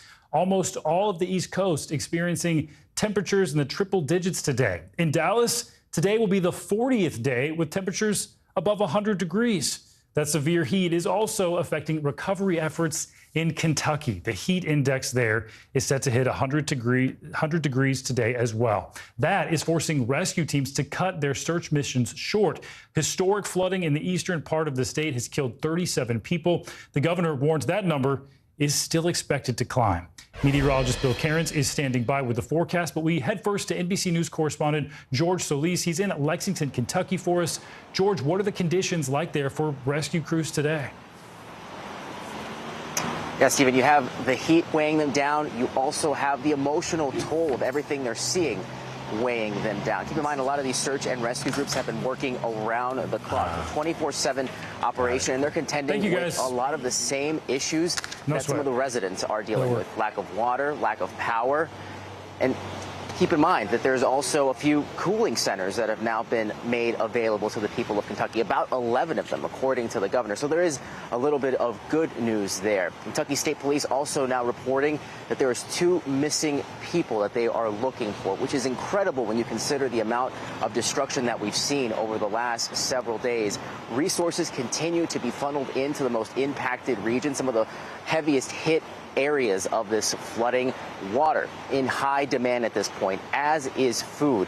We've also heard from various groups out here consistently thankful for the support they've been receiving from people around the country and from their own backyard. Strangers helping strangers, people from the western side of the state coming over to help people here on the eastern side. And the governor today is declaring that a disaster relief fund for the people of Kentucky has now raised more than $3 million. But make no mistake here, the cleanup and recovery efforts still going strong. And this is something that the people of Kentucky, eastern Kentucky, will be dealing with for the next several months, if not years. Stephen?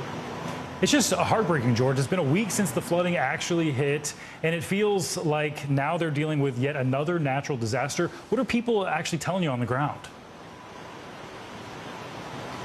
People are heartbroken. They are now getting a first look at some of the destruction in their own neighborhoods. A lot of people returning home to nothing.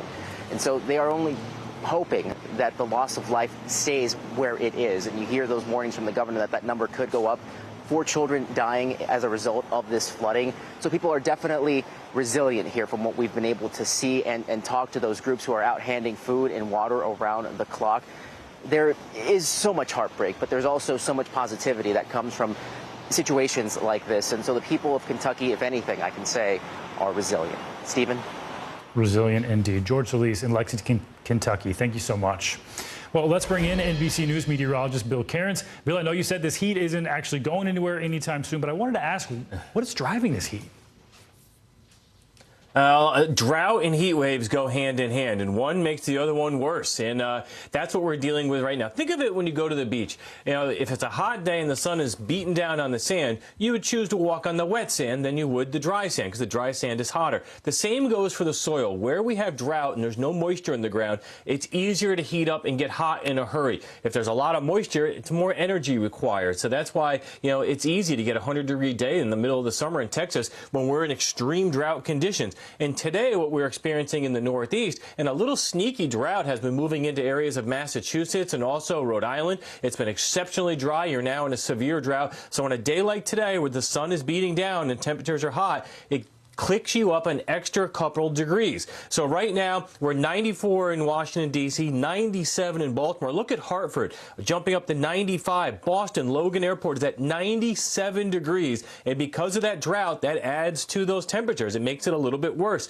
Look at Albany, New York, even at 97 too. And the humidity, notice that Boston doesn't jump up that much because you're in the drought. There's not a lot of moisture around. So you need the humidity with the temperature for a really high feels-like temperature. So it's definitely more humid, say, in Baltimore, D.C., and Philly than it is in Boston.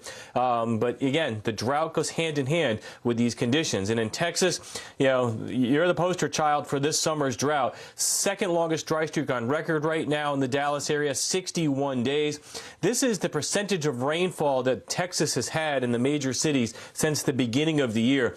Look at San Antonio. You've only had about a quarter of your normal rainfall, so your drought's just getting worse by the day. Dallas now down to about half of that. Abilene only about a third. So, again, the August drought outlook, it's going to persist and be pretty bad from Texas to California.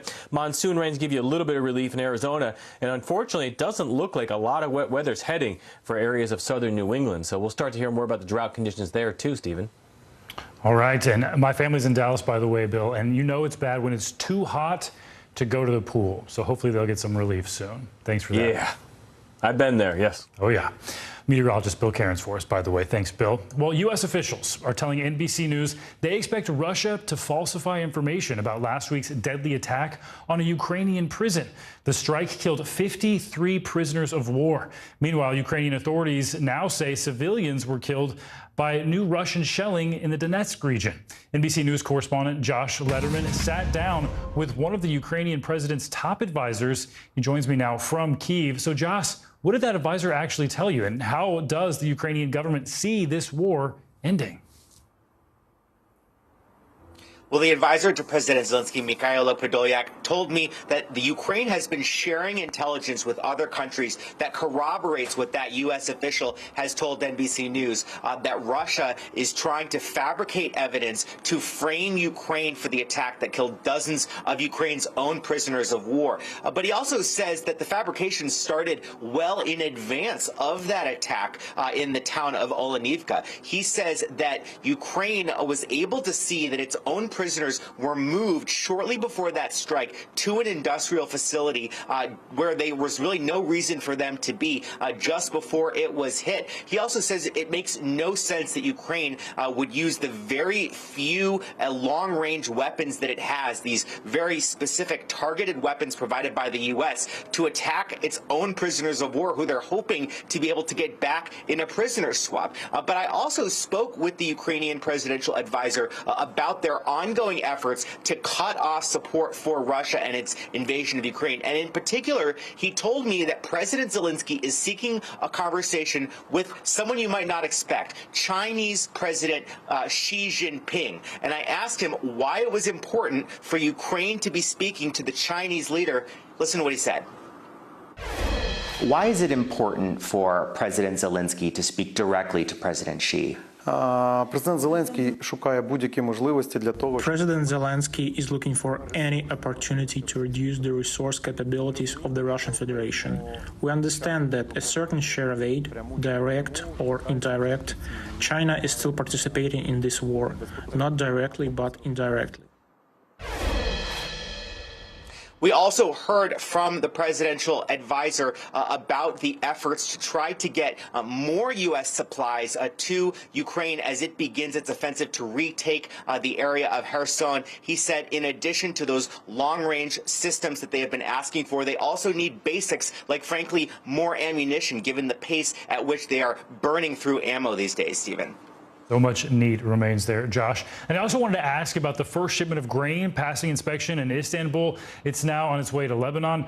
When is that expected to arrive, and when can we expect more of these ships to finally leave Ukraine?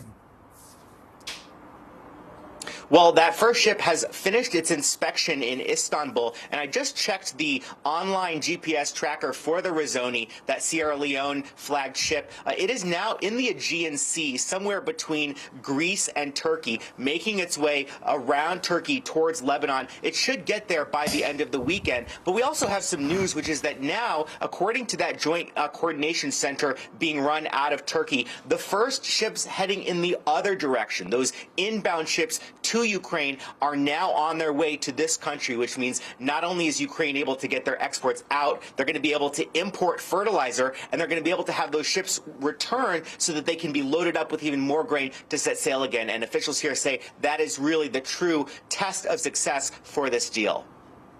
A test we'll be watching for. Josh Letterman in Kyiv, thank you so much. Well, the U.S. is one step closer to backing Sweden and Finland joining NATO.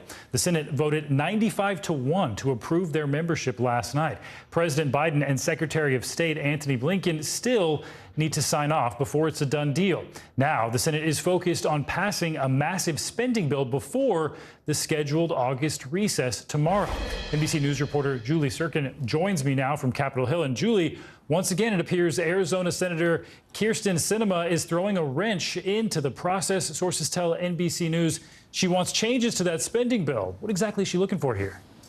She does. She wants changes to namely two parts of the tax component and one part of the climate piece of this. I'll start with the tax piece. Big picture here. She wants the carried interest provision to be taken out. That is something Democratic lawmakers, in this case, particularly Senator Joe Manchin, really wants to do. It allows hedge fund managers to actually tax their own salary at a lower rate than their employees, perhaps, than other ordinary salaries. The other thing she's looking to change, according to sources I spoke with this morning, both on and off the Hill, is changing that minimum corporate tax rate that she has actually helped negotiate as recently as this past fall when they tried to do Build Back Better then. So this is something that Democrats are saying she's been involved in constantly. Now she's trying to seek changes to it after speaking with business leaders. On the climate piece of this, she wants an extra $5 billion for droughts that affect, of course, Arizona. Democrats largely open to this, but they need more revenue to make that happen, and she wants some of that taken away.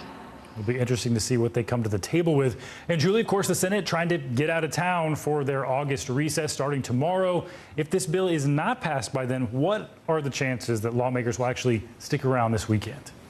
Look, right before I came on with you, I didn't think I was a betting woman. I was going to say that already, but now we just learned that Majority Leader Schumer, announced that they're actually going to take a little break tomorrow, come back on Saturday, and take that first procedural vote, to start the process and get it rolling, which means they're absolutely going to be here over the weekend. And the reason they're doing that and not taking that first initial vote today is actually because Senator Sinema had said she wants to see the full bill finished, which it currently isn't. It's going through these procedural processes up on the Hill before she even starts the process, and to avoid any mishaps happening of her potentially voting against getting onto the bill, they're just going to wait for that bill to be finished and fleshed through, which we expect, according to sources, may happen by tomorrow night. Come back on Saturday, take that first procedural vote, and then we'll be here for that vote-a-rama. I want you to take a listen to what Senator Tim Kaine actually said this morning when he was predicting what was going to happen.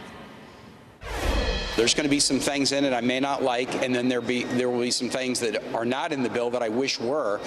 But the overall package is great in terms of fighting inflation and helping our economy expand. So we've got some work to do over the next few days, but I am very confident we're going to get to a good place, hopefully by the end of the weekend, and put this bill into the House and ultimately on President Biden's desk. I asked Senator Warren for her reaction to what Senator Sinema is saying, and she said, look, similar to what Senator Kaine said over there, we're not all happy with this bill. There are some things that Democrats, each of us, would want to make changes to, some big changes, and at the end of the day, we got to get to 50. Some weekend work for them. Julie Sirkin, thank you so much. Now to some breaking news we're following from Washington. The Biden administration has now officially declared the monkeypox outbreak in the United States a public health emergency. In a call with reporters, Secretary of Health and Human Services Javier Becerra said he wants every American to take monkeypox seriously. The official declaration will help free up resources for vaccines and treatments. It will also improve coordination between the federal government and states. The U.S. has the most confirmed monkeypox cases in the world right now. More than 6,600 cases have been confirmed by the CDC. We'll follow that story as well. More fallout, meanwhile, from the controversial Saudi-backed golf tournament. Ahead, the major legal action 11 pro golfers are taking against the PGA Tour.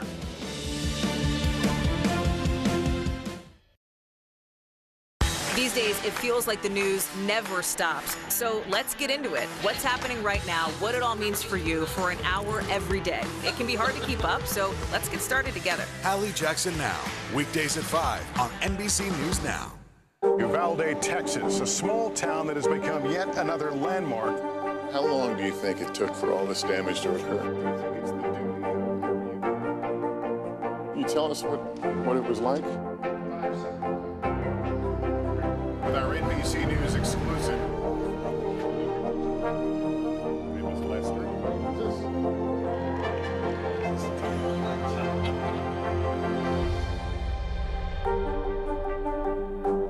The Seduction, Dateline's newest podcast.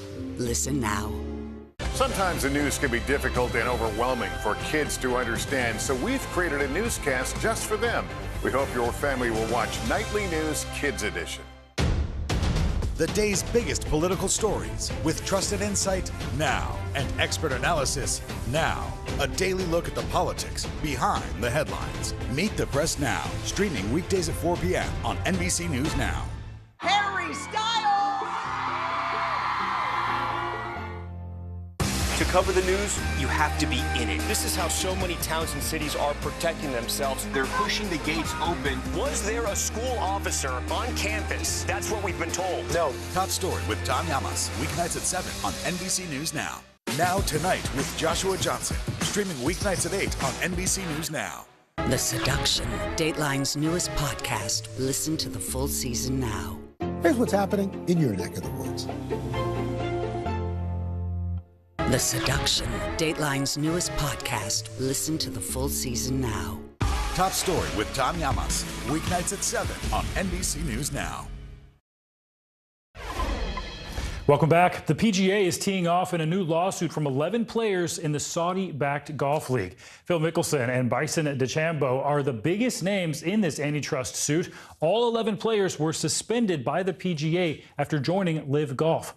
Joining me now is Rex Hoggard, senior writer for the Golf Channel. So Rex, can you take us through the highlights of this lawsuit going on now against the PGA? There's a lot of highlights. It was 105 pages. It was filed yesterday in the U.S. District Court in the Northern District of California. And I think there's two main parts of this. One is the antitrust litigation. I think everyone knew this was coming ever since Live Golf, the Saudi-backed league that you referenced, started pushing its way into the golf ecosystem. We knew this was going to end up being a legal battle, and most of these antitrust lawsuits go on for quite a while. Probably the more immediate part of this is they're seeking a temporary restraining order. Of those 11, 3 of those players are actually qualified for the PGA Tour playoffs that start next week in Memphis, and they're asking the court in California to allow them to compete in the playoffs, and that hearing is going to be next Tuesday. And Rex, PGA Commissioner Jay Monahan responded in a letter to members. I want to read part of that now. Monahan writes, quote, fundamentally, these suspended players who were now Saudi Golf League employees have walked away from the tour and now want back in. With the Saudi Golf League on hiatus, they're trying to use lawyers to force their way into a competition alongside our members in good standing. So how are the other golfers in the PGA, not a part of Live Golf, how are they reacting to this? By and large, ever since Live Golf became part of sort of the lexicon in professional golf, you have seen sort of this split between players who were interested. You mentioned Phil Mickelson, Bryson DeChambeau, Brooks Koepka would be another one of the high-profile players who have gone towards the Saudi League. However, they have maintained a connection to the players who have stayed with the PGA Tour. There has always been sort of this civil respect between them. You can go do whatever you'd like to do, and we'll stay over here. We'll do what we'd like to do. It has started to unravel over the last couple of weeks, and certainly yesterday when the lawsuit was filed, we saw it sort of hit ahead. Davis Love III, who's been a member of the PGA Tour for over 2 decades, he was on Golf Channel, and he was very emotional about what this means to him. He said this goes beyond just being a lawsuit, and he referenced, these are my friends suing me. Keep in mind, the PGA Tour is a member organization. So it's very personal, and if these players are allowed to play next week in the first playoff event, which will be in Memphis, it will be awkward to say the least. Awkward indeed, and personal certainly seems to fit here. Golf Channel's Rex Hoggard, thank you so much. Well, a 12-year-old girl is now free after being held against her will for days in Alabama. How she escaped some horrific circumstances and the gruesome discovery she led police to. That's coming up.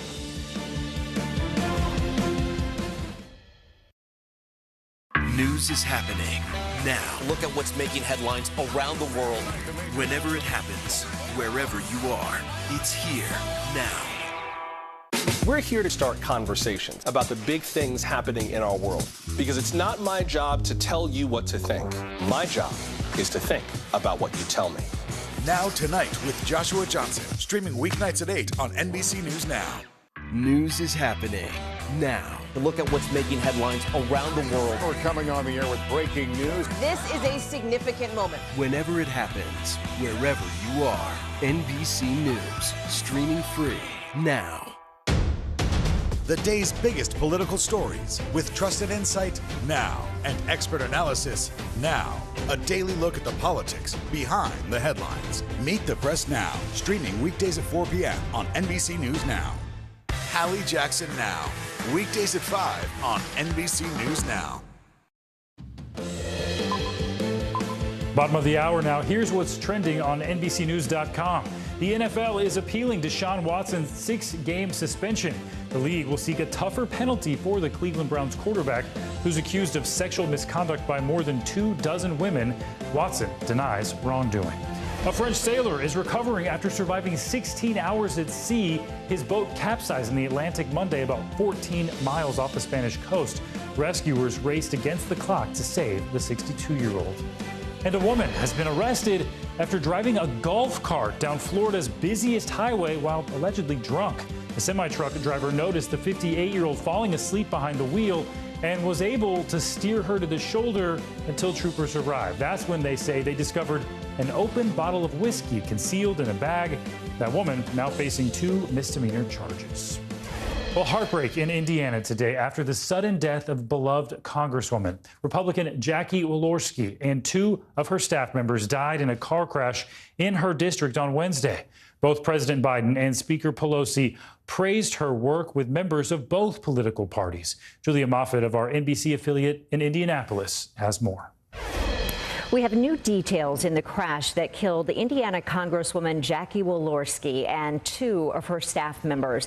The Elkhart County Sheriff's Office now says it was Walorski's car that swerved into oncoming traffic near State Road 19 and State Road 119. The SUV then crashed into a car driven by Edith Schumacher, who also died. People who worked closely with Jackie over the years are now remembering her as a long record of service to the state, including Congressman Jim Baird. She had the kind of personality that other colleagues from other states sought her advice and so on. And so as a legislator, she was extremely good. And then as a person, she was a very caring individual. She cared about people. Walorski was first elected to Congress in 2012, serving on the House Ethics Committee and on the Ways and Means Committee. And we are learning more about those 2 staffers killed in that crash as well. 28-year-old Emma Thompson is from Johnstown, Pennsylvania. She'd been Representative Walorski's communications director since July of 2021.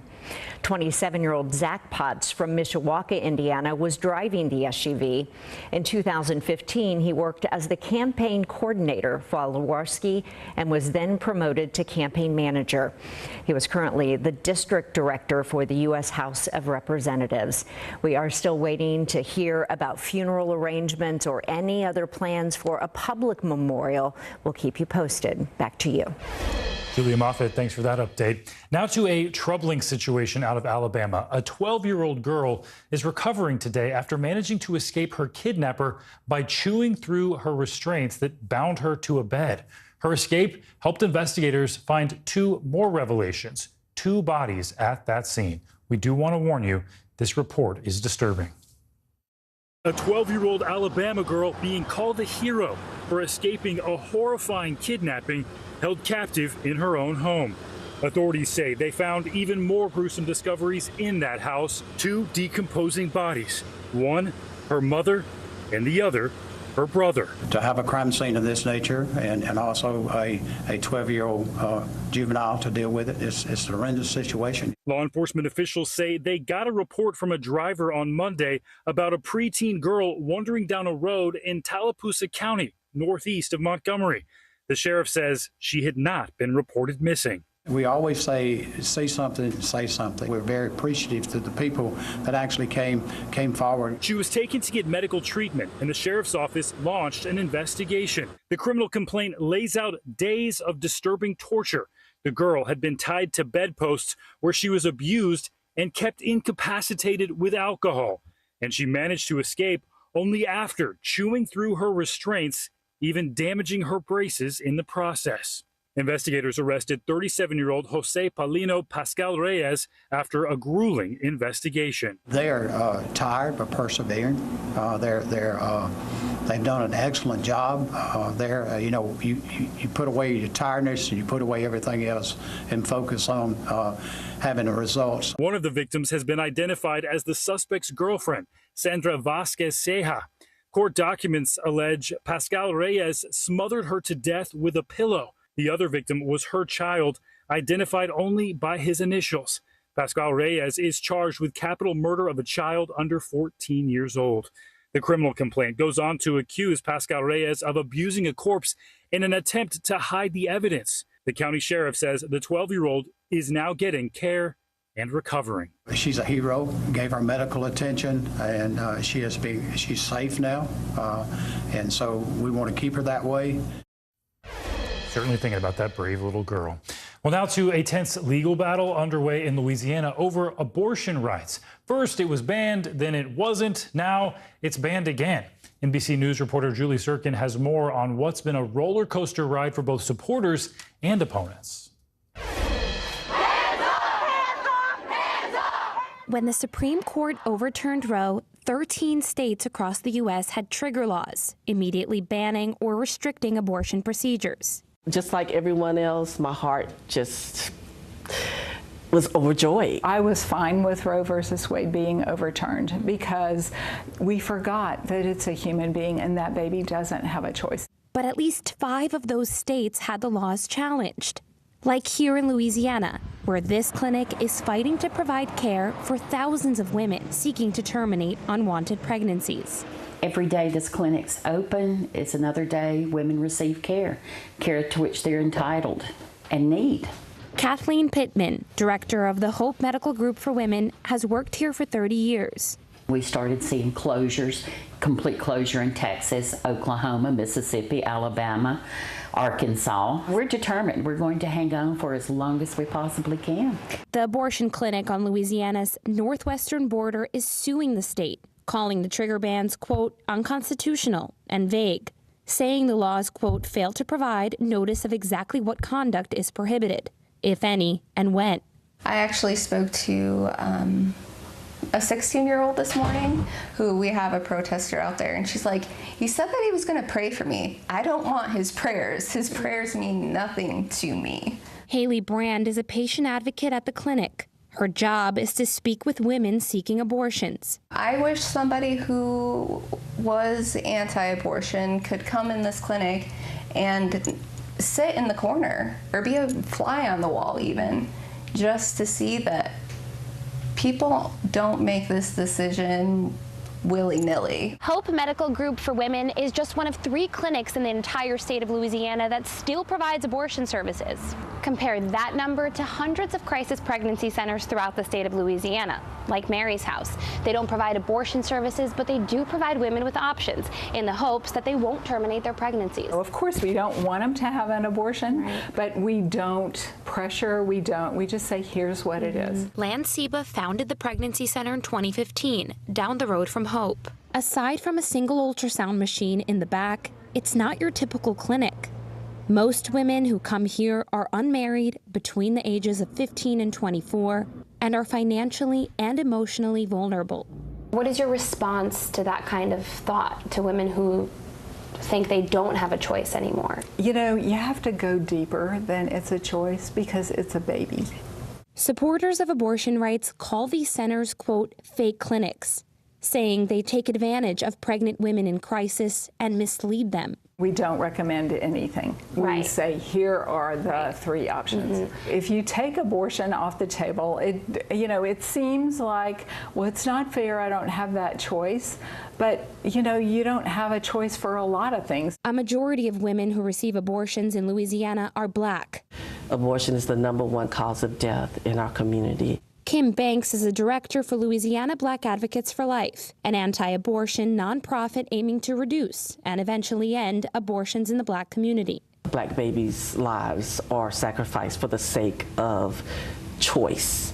And so that to me is devastating. Louisiana already has a high maternal mortality rate. It's going to go up.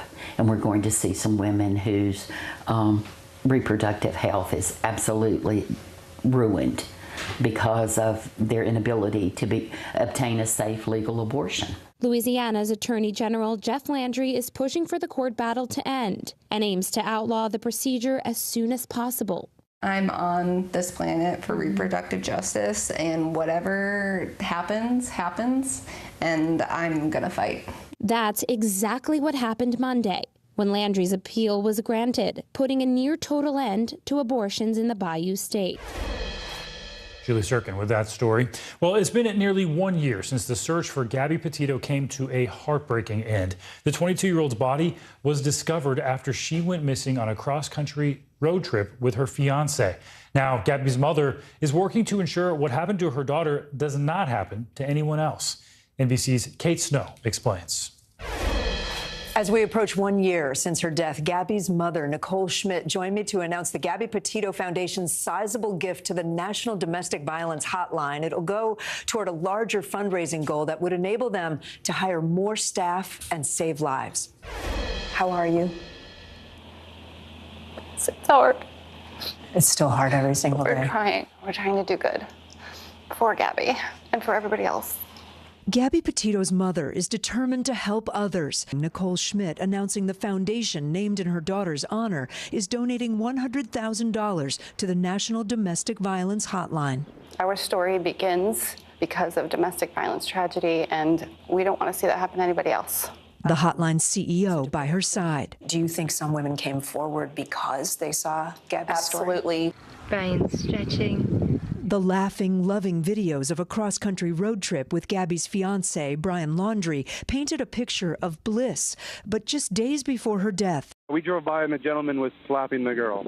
Bystanders called the police in Moab, Utah. There's 2 people saying that they saw him punch you. We're just independent witnesses by Moonflower. Well, to be honest, I definitely hit him first.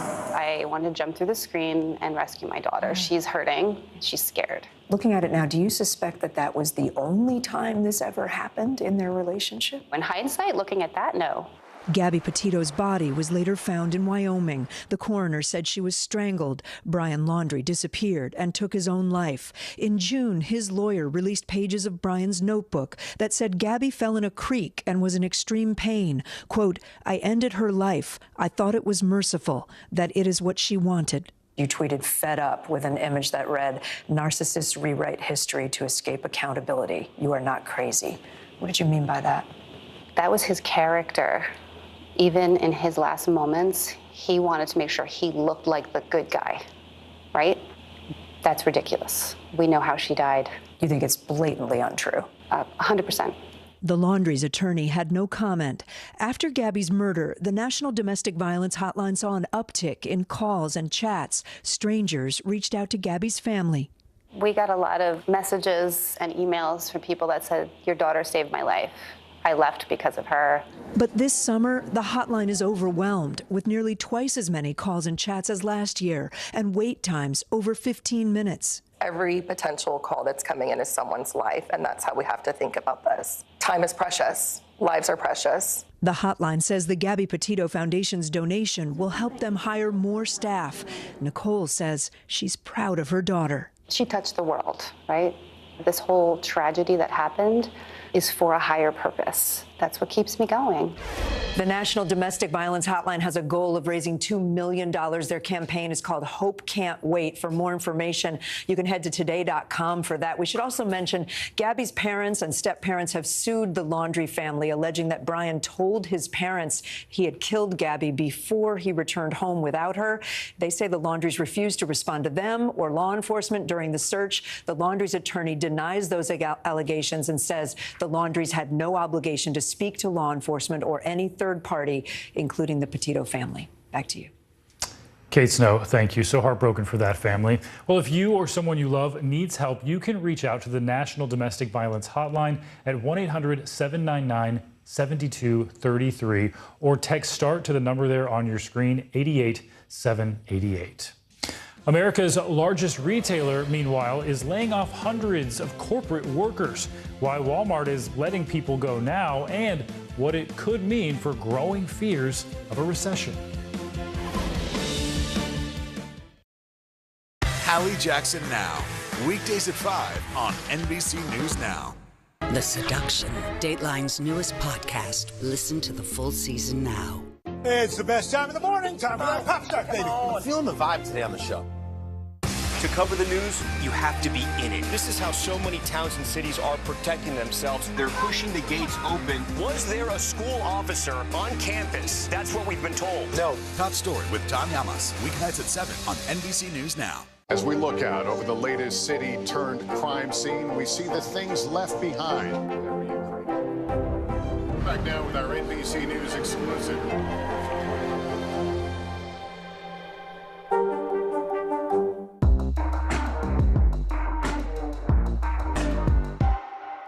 Here's what's happening in your neck of the woods. At 73, Prince Charles is still waiting for the job that is his birthright. Do we want Charles? Do we want a monarchy? I'm Keir Simmons, and we'll take on these questions and more in our new podcast, Born to Rule. Listen now.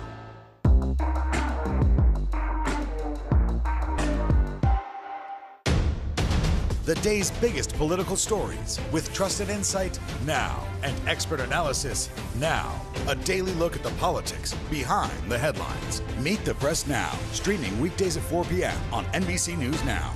To cover the news, you have to be in it. This is how so many towns and cities are protecting themselves. They're pushing the gates open. Was there a school officer on campus? That's what we've been told. No. Top story with Tom Yamas, weeknights at 7 on NBC News Now. As we look out over the latest city-turned-crime scene, we see the things left behind. Back now with our NBC News exclusive.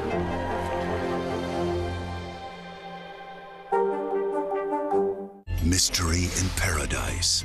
There's my sweet little sister on the news.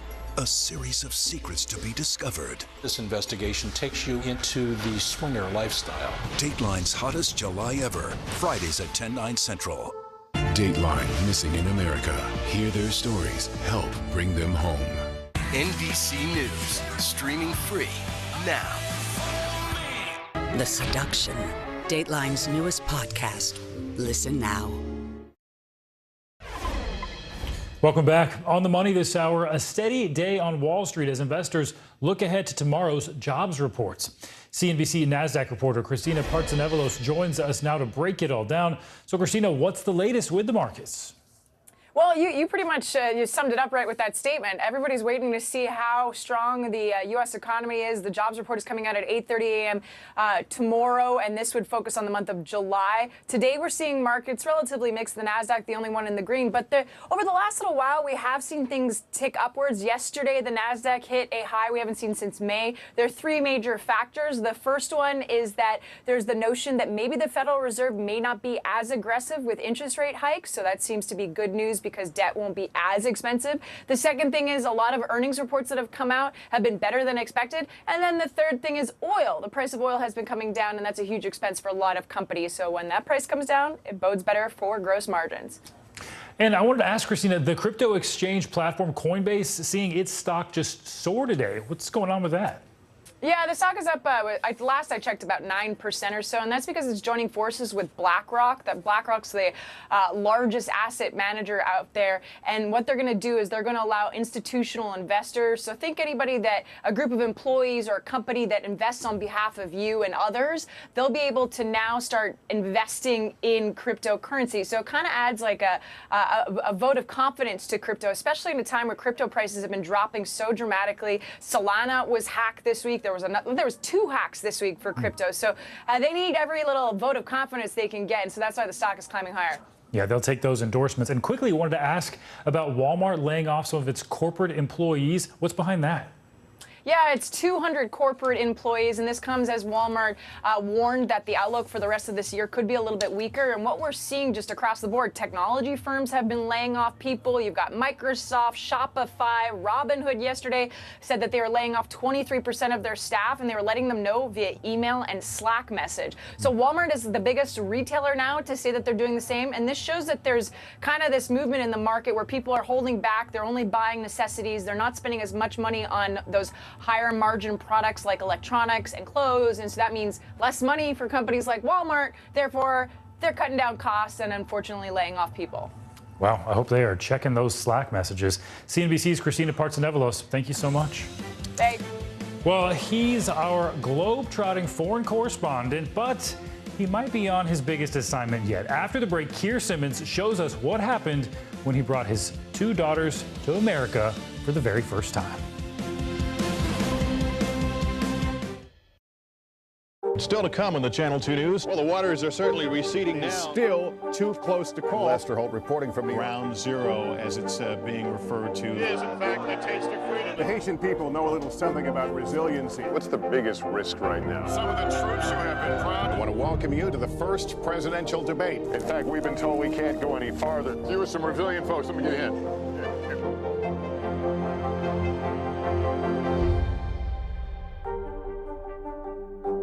NBC News, streaming free now. As we look out over the latest city-turned-crime scene, we see the things left behind. Back now with our NBC News exclusive.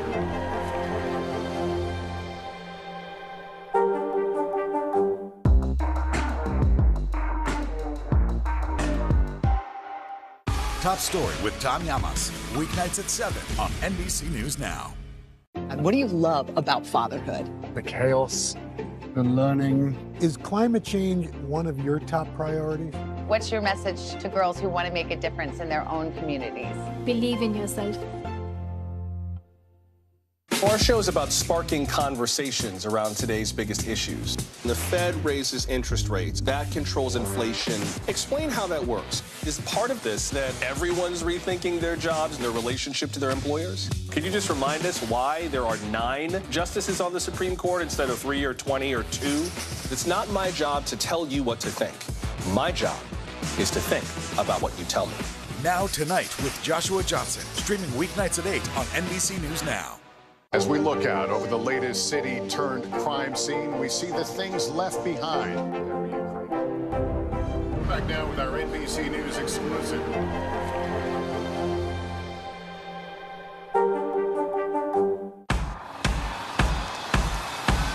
News is happening now. Look at what's making headlines around the world. Right now on Morning News Now. We're coming on the air with breaking news. And this is a significant moment. Whenever it happens, wherever you are, NBC News, streaming free now.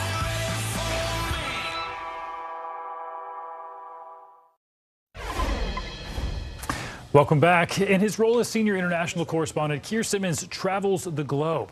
But his latest assignment could be his most memorable yet, bringing his twin daughters across the pond for the first time. Here's a look at some of their visit.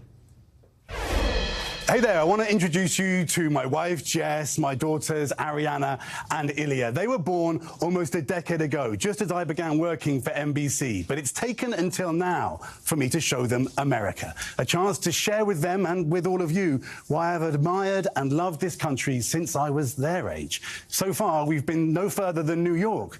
but she didn't disappoint. Sit up straight, you're on the news. You're on the news. Cut that. Yeah, cut. We should cut that. Yeah. I thought it was quite good. Cut.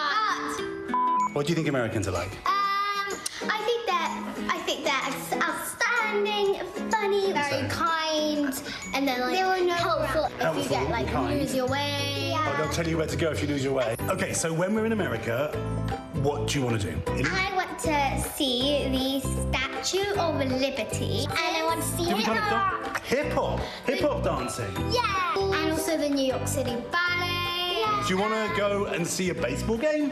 What is baseball? What is baseball?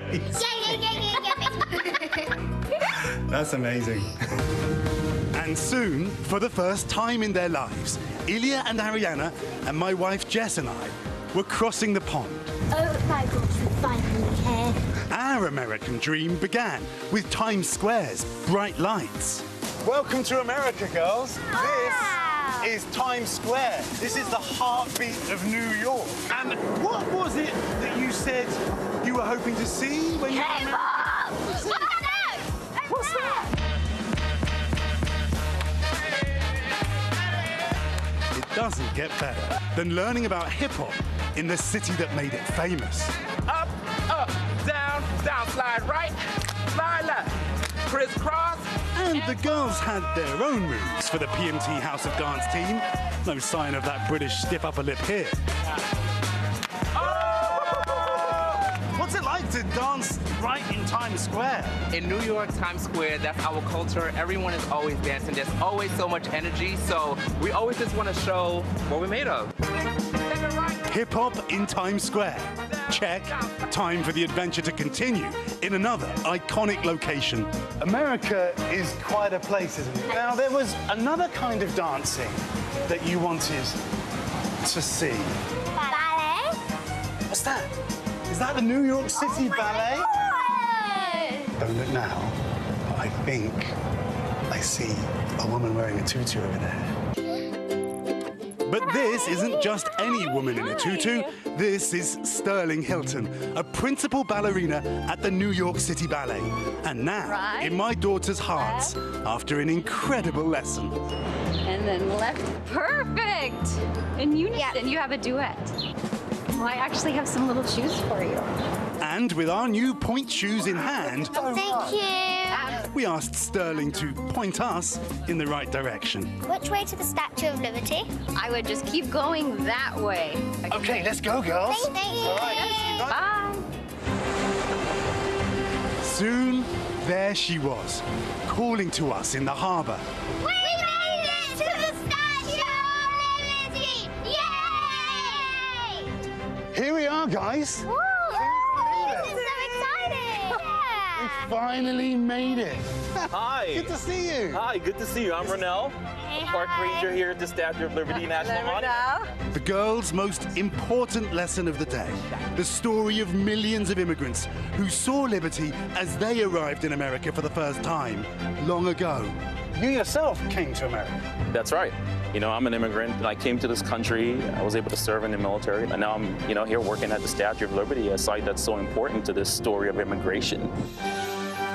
Ronell, thank you so much. It's a pleasure. Really Absolute a pleasure pleasure. to meet you and to hear your story and to understand a bit more about this amazing country.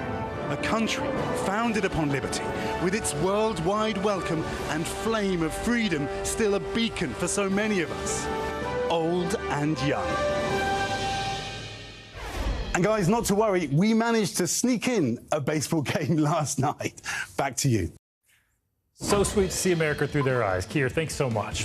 Finally, this hour, your News Now quickcast. 4 current and former Louisville police officers have been federally charged with civil rights violations in connection with Breonna Taylor's death. Taylor was shot by officers in 2020 during a botched drug raid.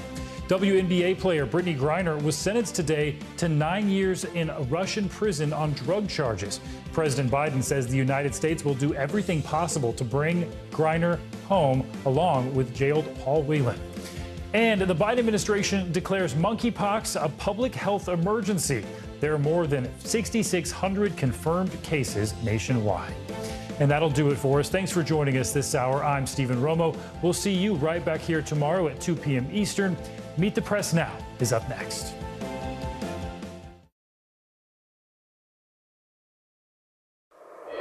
If it's Thursday, battling the extremes in the Republican Party and in our politics as hard-right conservatives cozy up to a dictator. Election deniers lead the party in Arizona, and another moderate is purged from the Republican caucus. Plus, basketball star Brittany Griner delivers an emotional plea for leniency as she is sentenced to 9 years in a Russian prison. We're going to speak with a top White House national security official about the ongoing efforts to get her and Paul Whelan home. And the White House announces it is officially declaring monkeypox a public health emergency. Officials are scrambling to increase the availability of treatments and vaccines. The emergency frees up cash.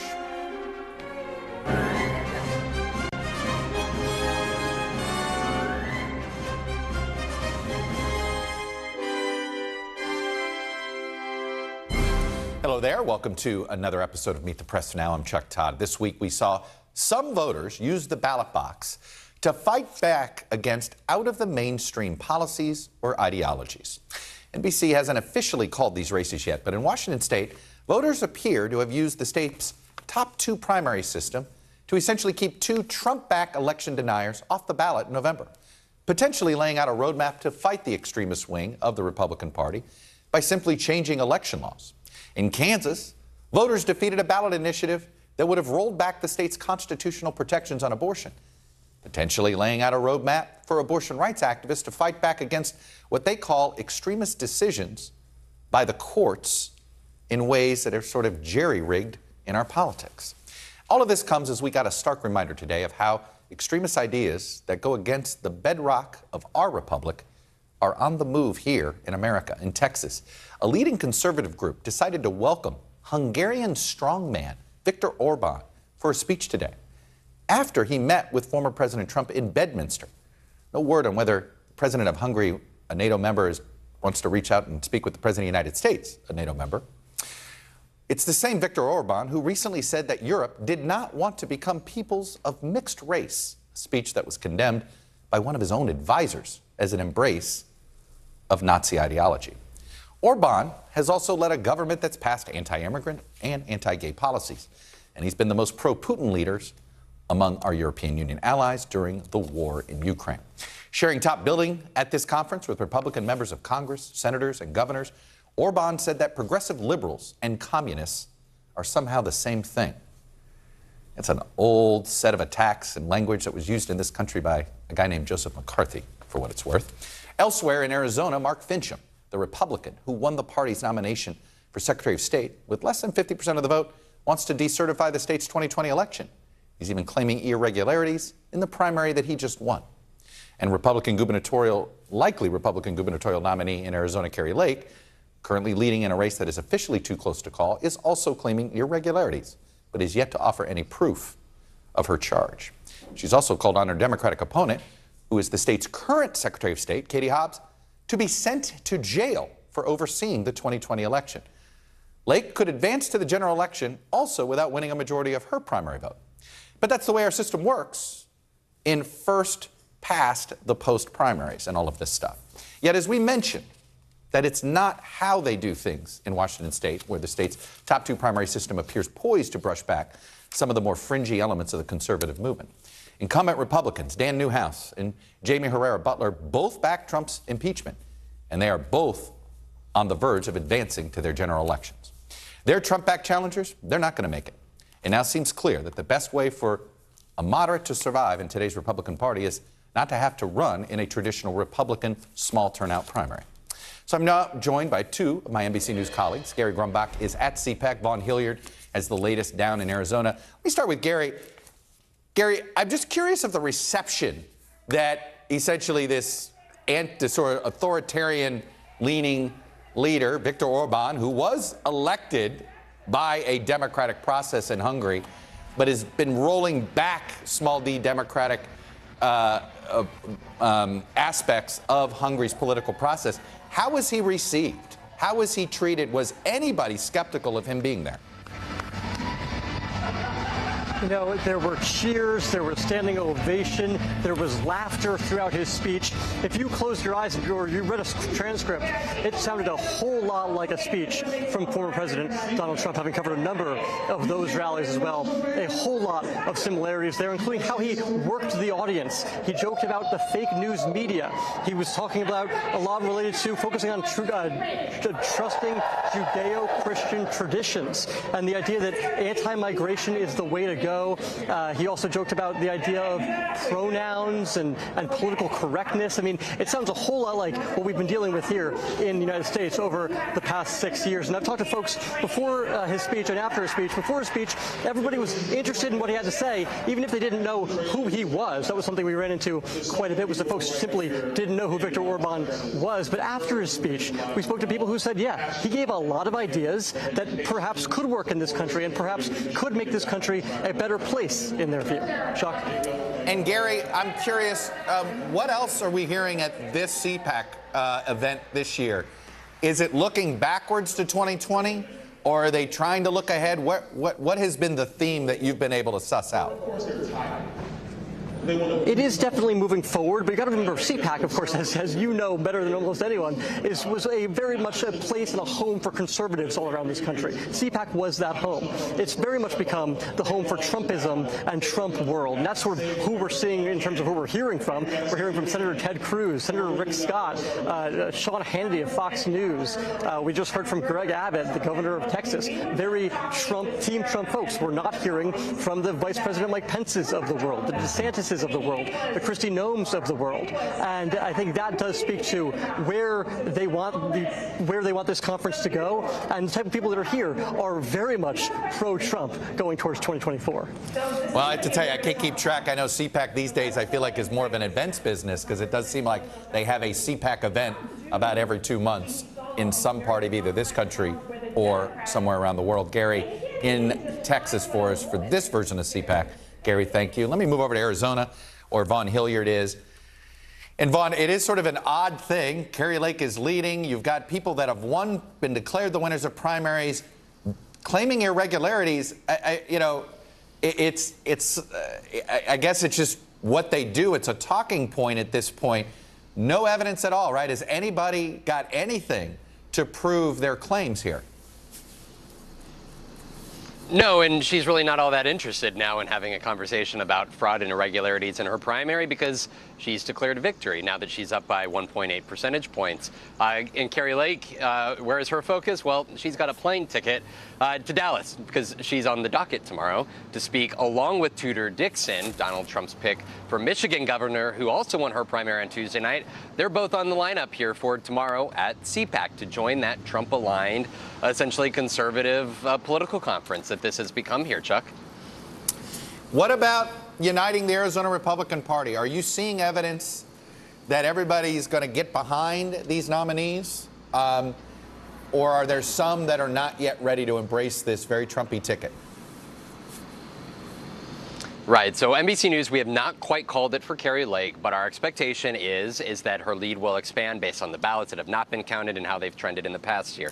But if it is Kari Lake, you are looking at a very viable general election candidate. In large part, I mean, look, I asked her the question yesterday. You know, she took direct personal shots at the likes of Doug Ducey, right, her opponent Karen Taylor Robeson, and she said that she wants to be a welcoming party, and that like any family, it's dysfunctional, but ultimately they come on board. And I was just having a conversation this morning in which I've been told that the RGA now has $11 million in TV advertisements space reserved here for the next 3 months here in Arizona, which would be an indication that the Republican Party is very much looking to surround itself around here Kari Lake. You know, it's not unlike what we saw play out 7 years ago at the national level. Right. A lot of Republicans here have used expletives to describe Kari Lake and her campaign to me. But guess what? Ultimately, she's the Republican nominee here. And like we saw that happened around Donald Trump, there's a lot of people with interest at the legislative level. Right. And ultimately, if you're willing to push aside the election denialism and all that in order to get some of those priorities accomplished and done, you're looking at a party that has galvanized around this one individual. And I'm just curious on this front. Doug Ducey, I believe, is helping to make RGA decisions right now as the outgoing governor of Arizona. Is he going to get on board officially? Or Are they going to try to only run anti-Hobbs ads and then not help her? Like, are they going to try to draw lines here of distinction that some people may not see? I'm waiting to get that answer myself, Chuck, here, and I think you just said it. The first two ads at the RGA, which he is the chair of right now, have put out have been anti-Katie Hobbs, the Democratic gubernatorial candidate, and there's so far been no pro-Kari Lake ads that have been put forward yet.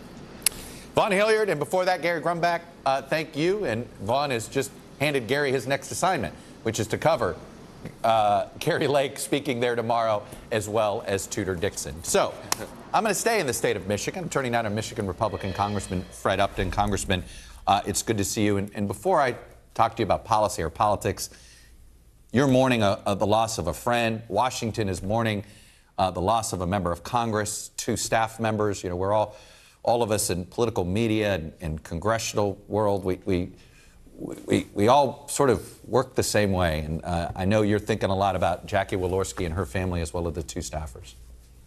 Well, you know, the late report today is that a staffer was actually driving the car that crossed the line. But be that as it may, it really is a tragedy. We all have young staff. She was a great leader. She did a lot. You had her on the show, I'm sure, but she did a lot to recruit and elect fellow Republican members of Congress. I think we actually tripled our ranks from when she really got involved in this with Susan Brooks, former Indiana Congresswoman from Indianapolis as well. She and I, you know, I fly out of South Bend back to Washington every week, direct flights. And so she and I are on the same flight, doing selfies with our constituents who know us both, because literally we're next to each other, sharing the state border with Indiana and Michigan. A wonderful woman, real leader on the Ways and Means Committee, and a stunning loss when we heard the news on Wednesday. Well, look, it takes a special type of member of Congress to be trusted on the Ethics Committee, too, and I think that just says a lot about the respect she clearly she had in the chamber. When you're on that committee, it's always a little, people take those appointments very seriously. Nobody likes them. So usually you got a break. You know, I think Kevin McCarthy had a breaking arm because nobody wants to serve on that committee, and she was the chairman next year if the House flips. No, it says a lot about the integrity that many people believed, and we know that she had. Let me move on to politics here a little bit, and we're talking about. I've been fascinated by the fact that, you know, we have watched what I call the silent moderate majority fight back in different ways, but the infrastructure of how we make decisions on policy, maybe sometimes by referendum, or how we nominate people. And I was thinking today about the top 2 system and what we're seeing in Washington State. If you had that in Michigan, would you have run for re-election if you knew the entire electorate would make the decision about whether they wanted you on the November ballot, not just a small group of voters?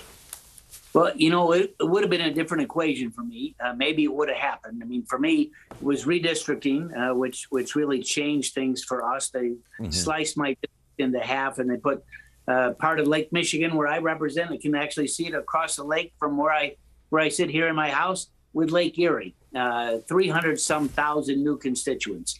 And, you know, it's not just Washington State, actually, that has this system. California has it as Louisiana has it. Actually, if you get 50% of the vote in their primary, you win. You don't even have to face an election at all. So it's not something new. But yeah, it would have been a part of a different equation for us as we would have decided what we would have done. I mean, look at it. Look, Peter Meyer. If we're having a top 2, top 3, top 4 system, he advances to the general election already, and it's a different conversation that voters get to have in November.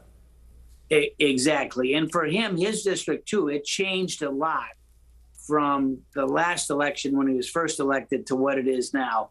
It changed dramatically with 200,000 to 300,000 new constituents based on the redistricting map that was decided finally last March. What I know you're very upset about what the Democrats did in Peter Meyer's district, but I'm curious, where was the NRCC? Why didn't they help an incumbent? Where was Kevin McCarthy's super PAC? Well, you know, as I understand it, there were some super PACs that were involved for Peter as well. CLF wasn't there, but I know Main Street was, Main Street PAC, some others is there as well. So there were sufficient funds. I mean, there were millions of dollars spent on his race. Again, the redistricting was a major factor, but so was Trump. I mean, Trump came in with guns a-blazing, picked a guy who has never lived in this part of the state at all. It just came literally to file the signatures and get on. And, eked out a very narrow victory that, frankly, even late Tuesday night looked like it might go the other way and support Peter. How do you evaluate whether you're going to support somebody when it comes to this election denialism? The Secretary of State nominee in Michigan is an election denier. You've got this John Gibbs, against Peter Meijer. And, of course, Peter Meijer introduced him at a unity event, I think, yesterday.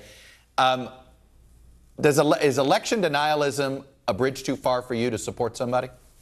It probably is for me. I mean, it's not just the Secretary of State here in Michigan, but so is the AG candidate for Michigan, also an election denier. And frankly, Tudor Dixon, who will be speaking at the CPAC convention, I think, tomorrow. Yeah. 5 Republican candidates for governor, all were election denials. It was 54,000 votes in Michigan, the difference between Biden and Trump. And no one has presented any evidence suggesting that there was fraud or abuse or whatever that would have overturned those results. In fact, there was a state Senate Republican investigation that went into looked at all the results and came clean. They said it's absolutely certain, and no one's come up with any evidence to the contrary. Sounds like you think that's disqualifying for Tudor Dixon? Or you don't plan to support her? Yeah, I've not actually met her. I think that, we'll see when the next poll comes out. I know I've already seen the ads for both candidates. It's only, 12 weeks away? But I'm sure that'll be an edge that our current governor, Gretchen Whitmer, despite the baggage that she might have getting through the COVID, she'll be able to nail Tudor with that pretty early. You're speaking like our friend Charlie Cook. You're not talking. You yourself. I know. You yourself. Can you support Tudor Dixon? Wolverine fan. Are you yourself going to be able to support her? It sounds like no. I don't know yet. I haven't met her. I haven't talked to her. I haven't known her campaign. It was just this week. It was expected that she was going to win, particularly the last couple of days, because, and I said from the start, whoever Trump was going to endorse was going to win this thing. I mean, it was just a real narrow race. He came out for her on Friday. She had a small lead at that point, and that overwhelmed the others that were in the race. So we'll see how this unfolds in the next couple of weeks. You're a guy that is worried about small d democracy around the world. I'm curious what you think of the CPAC folks embracing a guy like Viktor Orban. Well, you didn't have all the folks that were speaking there. I saw Matt Gaetz is speaking. I mean, I looked at the agenda of all the candidates, of all the individuals that were speaking at CPAC in Texas this week. It's on the edge, I guess you'd have to say. It's not something that I'm going to be following very closely. No, well, what does it say about where this Republican Party's headed if Viktor Orban is seen as a leading light to follow around the world? Yeah, well, trouble. I would say that trouble. I would say that it doesn't win a lot of tickets when you look at the November election. Maybe it'll win in August primary in some of these states, but I don't think it wins in November. I think the moderates will clearly find another avenue, a different candidate. Fred Upton, I know, like I said, I know you're mourning the loss of your good friend, Jackie Walorski. I appreciate you spending a few minutes with us, both remembering her and sharing your perspective on politics. Always good to be with you, Chuck. Thank you, Congressman. Still ahead, abortion rights opponents regroup after a defeat at the ballot box in Kansas. And later, we're going to talk to a member of the White House National Security Team as a Russian court sentences American basketball star Brittany Griner to 9 years in prison. Will she actually have to serve that? You're watching Meet the Press Now.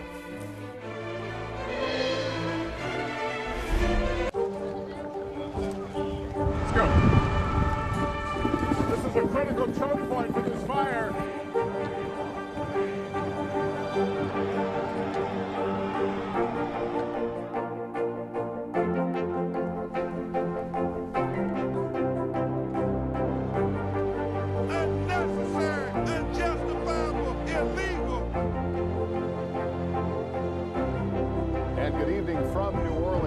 military operation, witnessing the massive crowds. I admire you both. Nice to really spend some time with you. Appreciate it.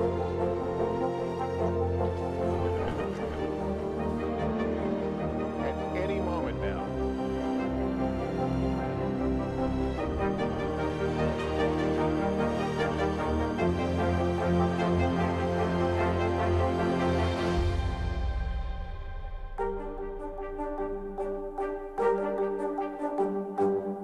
Right now on NBC News Now, look at what's making headlines around the world. We've got 3 new developments just this afternoon. We begin this hour with breaking news. This is what it looks and feels like to try to escape Ukraine. I don't want to say goodbye.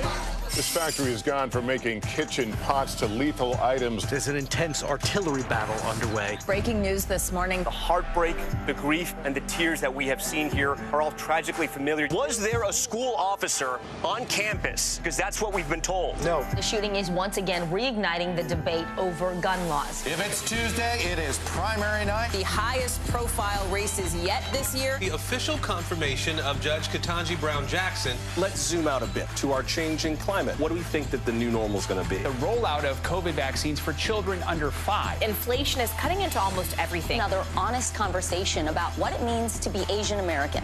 We're coming on the air with the news NBC Scoop. Bringing the news to you is not only a job, it's an honor. As we look out over the latest city-turned-crime scene, we see the things left behind. Back now with our NBC News exclusive.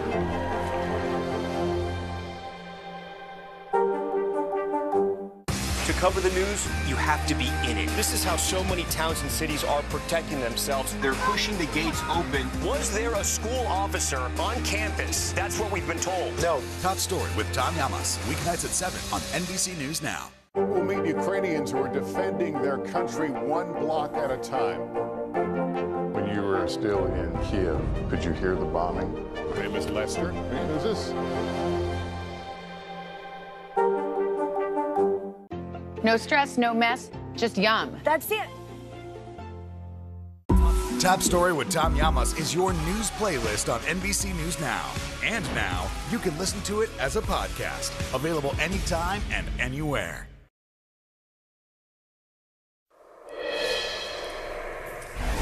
Welcome back. The Kansas electorate surprised pretty much everyone Tuesday by overwhelmingly voting against a ballot initiative that would have removed constitutional protections for abortion in the state. In fact, Susan B. Anthony, Pro-Life America spokesperson Mallory Carroll, who backed the ballot measure, told the Washington Post the vote was, quote, a wake-up call for the pro-life movement. Kansas Republican Senator Roger Marshall, also very much pro-life, was quoted by Politico calling the result a gut punch, saying, quote, I'm shocked, absolutely shocked, but regardless, I respect the process. It's not what I was expecting, not what I was told the polling showed. Even those who were campaigning against the measure were surprised by the margin. Did you foresee a double-digit win at all? No, it absolutely was a possible win. But even folks like me who've been working in Kansas politics for 18 years were a little bit surprised by the margin. And it's potentially opened a new strategy for abortion rights activists, making ballot initiatives a new battleground to protect abortion access. In November, at least 4 more states will vote on abortion-related ballot measures. 2 would expand abortion rights and 2 would restrict them. Joining me now is Mallory Carroll, who I just quoted. She's the Vice President of Communications for Susan B. Anthony, Pro-Life America. I appreciate you coming on. So let me start with getting you to expound upon the wake-up call. What does that mean? Yes, well, I think certainly the margins were the most shocking. I mean, we knew this was going to be close, but the 20-point margin, that was really huge. And it's a reminder to the pro-life movement that our job did not end on June 22nd when the Dobbs decision was made. This, in fact, opened up a 51 front battle where we've got to make our arguments in the public square in every state and in Washington, and especially heading into the midterm elections.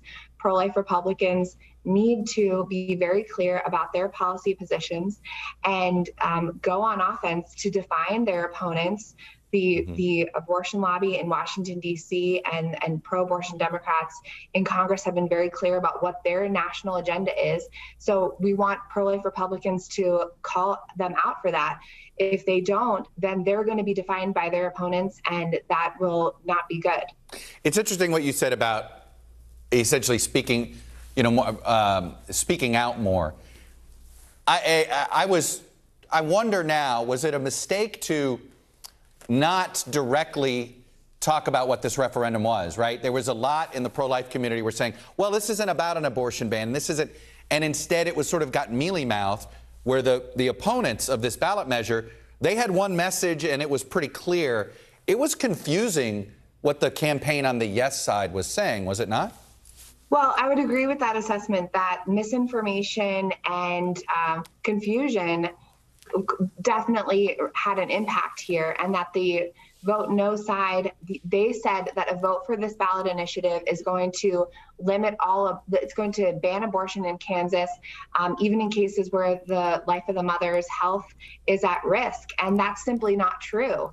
I mean, the reality was that it was about neutralizing the state constitution so that lawmakers acting on the will of the people could pass pro-life laws in the state or not, about returning to that democratic process and the tools that our founders left us. So yeah, that requires a bit more explanation. And the television ads that the Vote No side put together, they were filled with, anti-government mandate language and these scare tactics of women who said if they hadn't had their abortion, that they would, they wouldn't be here today. And the reality is that nobody on the Value Them Both campaign is advocating for an all-out ban on abortion. That this was about making sure that the people had a right to do that or any other pro-life measure that they wanted. Isn't that the sort of the struggle, though, you're now having and I think within the pro-life community, which is, what is pro-life? Is it for exceptions? I think you advocate for some exceptions, I believe. Absolutely. But not everybody does, and not every, and I think there's been a lot of members of the movement that say, if you are advocating for exceptions, you're not pro-life anymore. Do you think you've got a definition problem in the pro-life community? I think that we haven't been helped at all by the media that is been not clear on what the pro-life position is. Abortion is the intentional taking of an unborn human life, and that's the goal. Treating an ectopic pregnancy, saving a woman whose pregnancy is threatening her life, that's not the intentional taking of an unborn human life. And so we do have to be very clear about that. Chuck, this is a conversation that has been missing in our democracy for 5 decades now. And thanks to the Dobbs decision, now we have to go out into the public square and argue and debate, using the tools that the founders left us to reach consensus. And our message to pro-life lawmakers in the states as well as in Congress is, be as ambitious as you can for life and do what is politically possible in the given context. Every incremental every incremental win, every protection for one child, if one child is saved, that is a huge win. Under Roe, people don't remember this or even realize it, that under Roe, the United States, we were one of 7 countries, including China and North Korea, that allowed abortion on demand up until the moment of birth.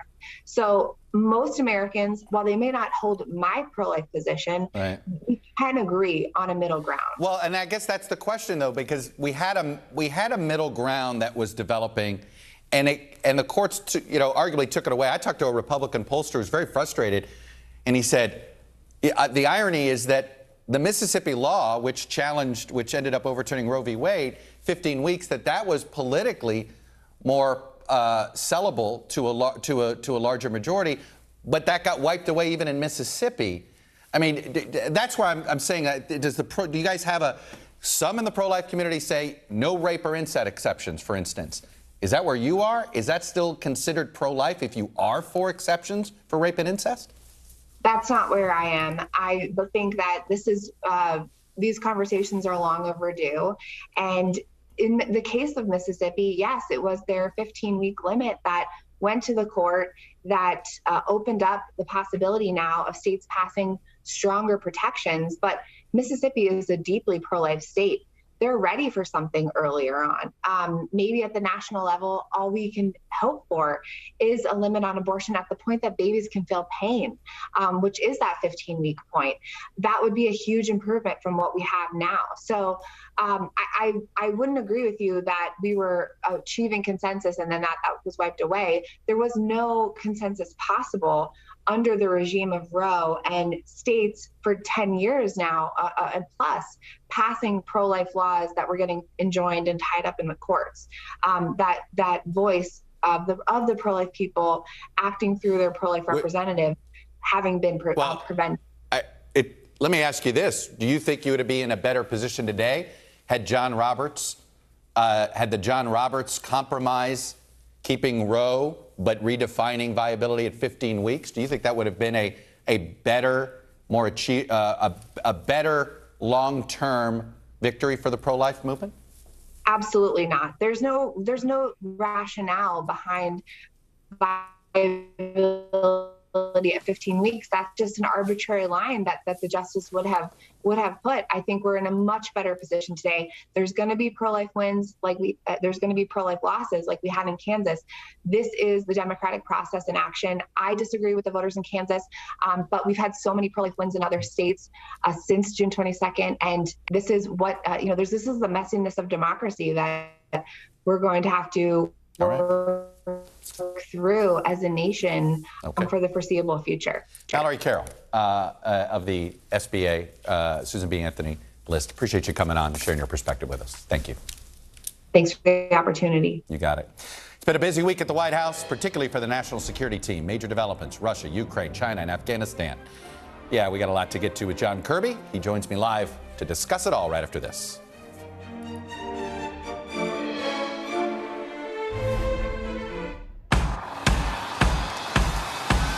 News is happening now. Look at what's making headlines around the world. Right now on Morning News Now. We're coming on the air with breaking news. And this is a significant moment. Whenever it happens, wherever you are, NBC News, streaming free now. Live from Ukraine, from Uvalde, Texas, from Mayfield, Kentucky. To cover the news, you have to be in it.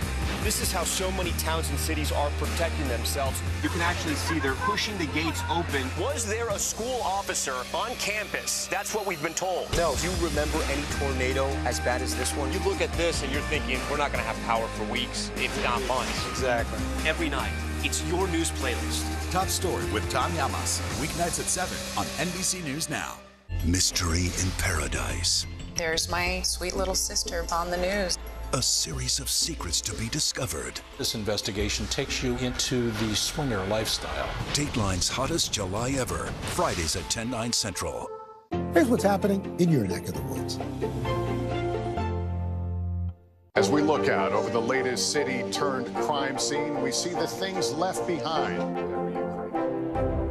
Back now with our NBC News exclusive.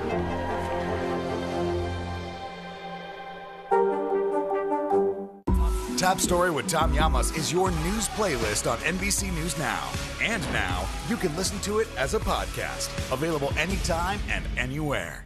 The Seduction, Dateline's newest podcast. Listen to the full season now.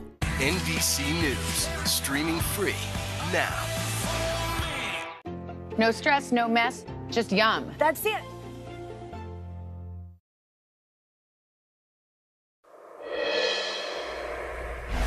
Welcome back. Between the killing of al-Qaeda's top leader, China conducting live fire drills around Taiwan, and the sentencing of WNBA star Brittany Griner, it is, needless to say, a very busy week for the White House Foreign Policy Shop. It's always busy. It's just that we're paying a lot more attention. Earlier today, Griner, who has been detained in Russia since February, was officially found guilty in their court of law of drug possession and smuggling, and she was sentenced to 9 years in prison as well as a 1 million ruble fine, which is about $16,000 US. Prior to her sentencing, she made a final appeal to the judge. I made an honest mistake, and I hope that in your ruling that it doesn't end my life here. I know everybody keeps talking about political pawn and politics, but I hope that that is far from this courtroom.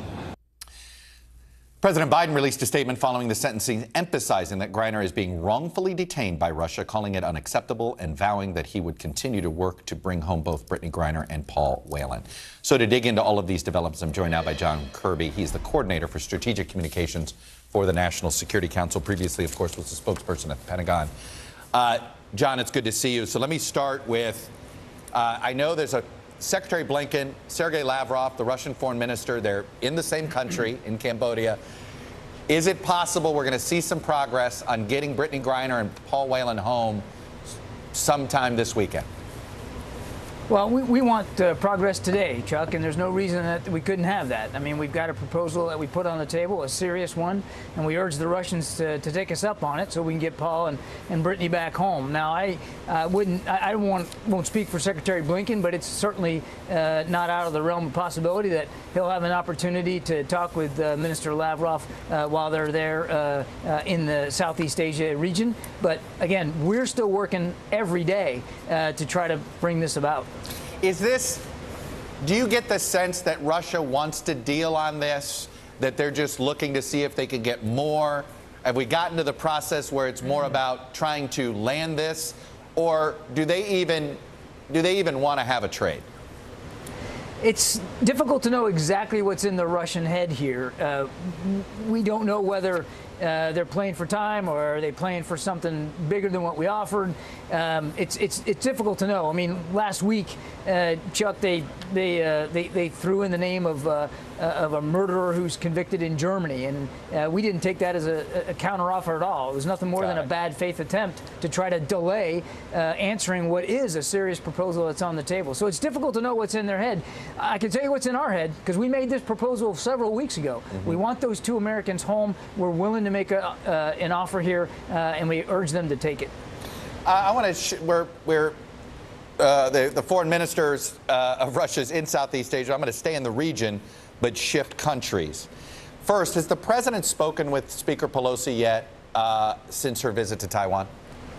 He has not.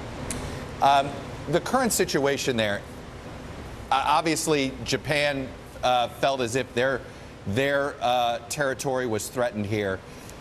How serious are the next 72 hours? And do you sense that China is trying to do something even more egregious than simply having these live fire exercises?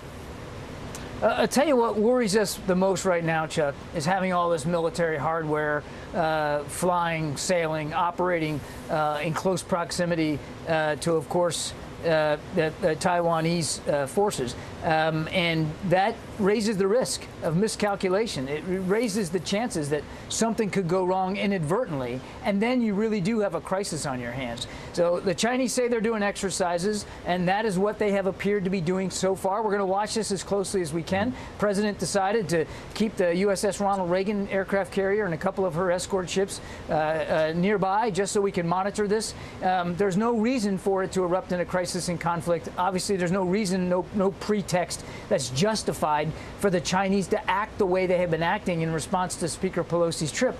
But having acted the way they're acting and what we might anticipate coming in the next few days, it certainly does, as I said, raise the risk of miscalculation. When the last time China did live fire drills like this, Bill Clinton was in office, and he responded by sending 2 different aircraft carriers into the area as sort of a bit of a warning sign, and it got the Chinese military to back down. Should we assume we're not going to just sit here and watch? We got the Ronald Reagan's going to stay there and monitor this situation, Chuck.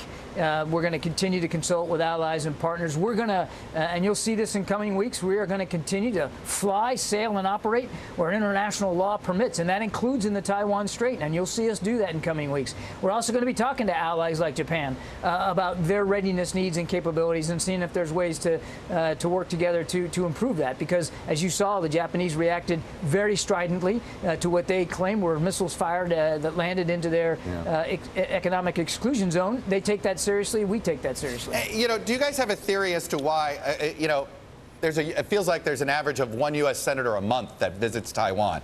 So China can choose to be outraged by this at any moment in time. They chose to be outraged by Speaker Pelosi's visit. Do you really think it's justifiable, number one? And number two, what is our assessment as to why they've decided to be outraged by this visit as opposed to the visits by American elected officials on a monthly basis? You captured it perfectly there, Chuck. They chose to be outraged. They chose to react the way that they are acting now in response to Speaker Pelosi's trip. Before she went, before it was even confirmed, we said that it doesn't matter. This is very much inconsistent. It's very consistent with our one China policy and very much consistent with previous travel by members of Congress who have a right and a responsibility to travel overseas as they see fit. There was no reason for them to overreact the way they've been overreacting. Now, why? I don't know. It's hard to get inside President Xi's head here to try to determine what's driving this. He has a lot on his domestic plate that is important to remember in terms of context here. He's got the Party Congress coming up in a couple of weeks. He wants a third term, unprecedented. He's got COVID lockdowns he's dealing with. His economy's not doing as great as he claims it's doing, and he's got some issues there. So there's a lot on his domestic plate too. That might have been factored into some of this decision making. Look, are we aware that, you know, based on how we react could be based on how Southeast Asian countries decide whether they end up in the sphere of influence with China versus the sphere of influence with the West? How important is us handling this so that we don't let China's intimidation tactics essentially work with countries like Indonesia or the Philippines? The main objective in how we handle ourselves in there is to take the tensions down. Everything we've done, everything we've said has been designed to de-escalate the tensions, to make it clear we don't want a crisis, we're not looking for one, and in fact, that's what responsible powers do. Now, obviously, we have close relationships with the ASEAN nations, and we want to see those relationships continue to improve and grow. Many of those nations are deeply concerned about China's coercive and aggressive activities, particularly in the South China Sea. And they've made no bones about that. In fact, they put out a statement yesterday, or maybe it was today, about their concerns over what Beijing is doing in terms of destabilizing activities in and around the Strait. So we're going to keep those relationships strong. 5 of our 7 treaty alliances, Chuck, are in the Pacific region. 5 of 7, and we take those commitments very seriously. One question on the killing of al-Zawahiri in Afghanistan. The Taliban government said it's a violation of the Doha Agreement. But I am curious, the fact that the Taliban has responded with a press release, do you expect them to retaliate? Or is this one of those occasions where they know they got caught and they're just going to rhetorically say what they say and they're going to move on? The violation of the Doha Agreement was on their part. Let's be clear. They had agreed in that piece of paper that they weren't going to harbor terrorists inside Afghanistan that would pose a threat to the American homeland. They harbored Zawahiri. He's a threat to the homeland, and we took him out. I think that strike said a lot to the Taliban about how seriously we take our commitments. And look, if they, as they claim they do, they want to be seen as legitimate governors. They want financing. They want support from the international community. They want to open up. If you want all those things, you can't have that while you're harboring senior al-Qaeda leaders right there in downtown Kabul. There's no consistency there. Yeah, one wonders if they knew he was in downtown Kabul. It was either awfully brazen or they knew what could end up happening. It's fascinating. John Kirby, Strategic Communications for the National Security Team at the White House. It's always a pleasure to get your perspective. Thank you, sir. Thanks, Chuck. Good to be with you. Up next, the White House declares officially monkeypox a public health emergency amid rising case counts. So what you need to know and why the emergency was declared next.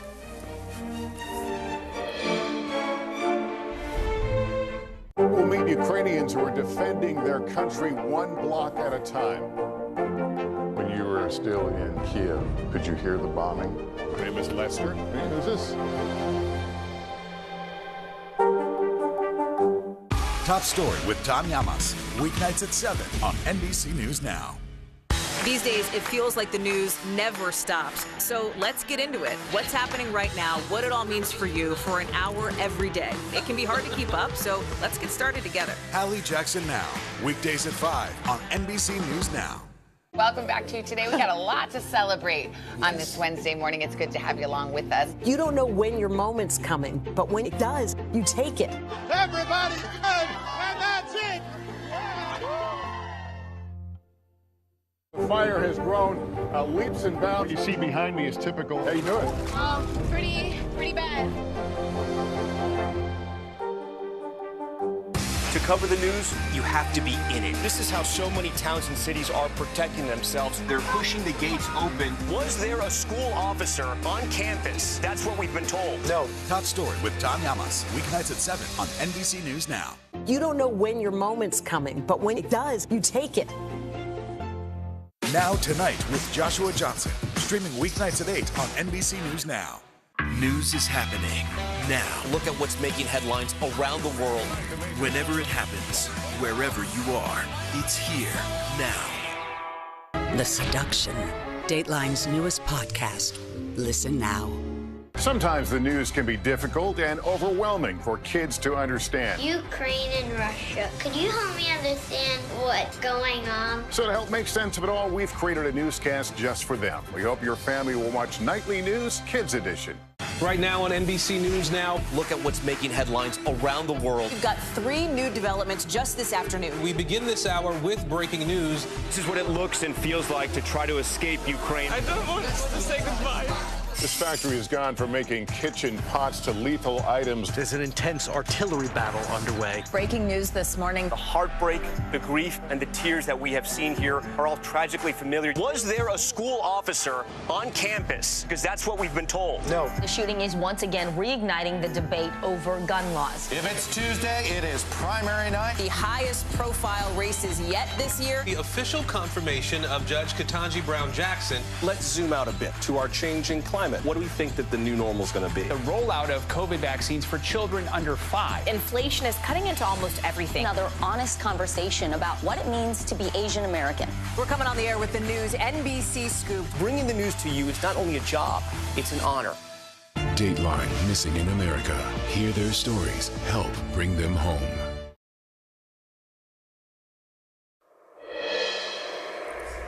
This afternoon, Health and Human Services Secretary Javier Becerra officially declared monkeypox in the United States a public health emergency. So I want to get to our senior White House correspondent, Kelly O'Donnell. These things are always done about freeing up money. What do we need this money for, Kelly?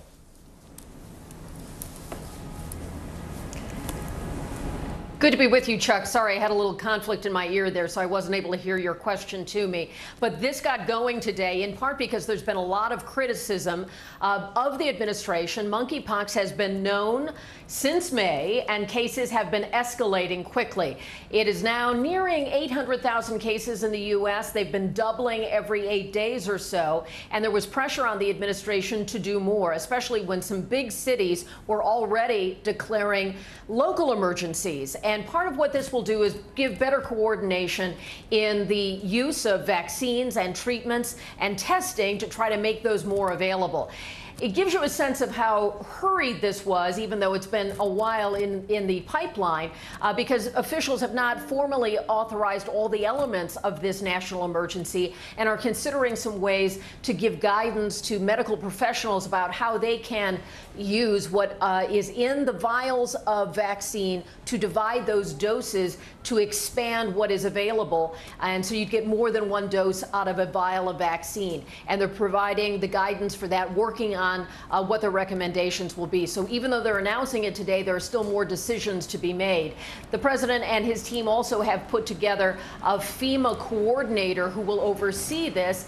And Karine Jean-Pierre, the White House press secretary, says we will see the top administrators who will be overseeing the monkeypox response in the briefing room soon. So it's a ramping up of an issue that has been a public health crisis, now a national emergency, over a period of weeks. And this is something where they want to show they're taking action after there have been a lot of complaints that they needed to do more. Chuck? Kelly O'Donnell with the decision and explaining the decision behind the administration deciding to declare a public health emergency. It is always about freeing up some dollars so they can not have to go to Congress. Kelly O'Donnell at the White House for us. Kelly, thank you. Up next, panel time. Fringe politics, abortion rights, the battle for control of Congress. Let's get other takes. You're watching Meet the Press Now. Harry Styles!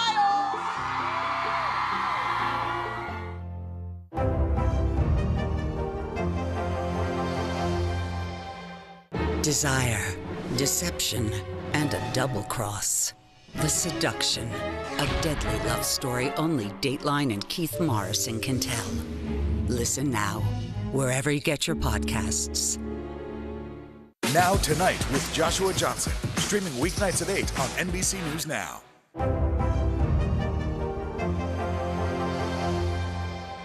We'll meet Ukrainians who are defending their country one block at a time. When you were still in Kiev, could you hear the bombing? My name is Lester. Who's this?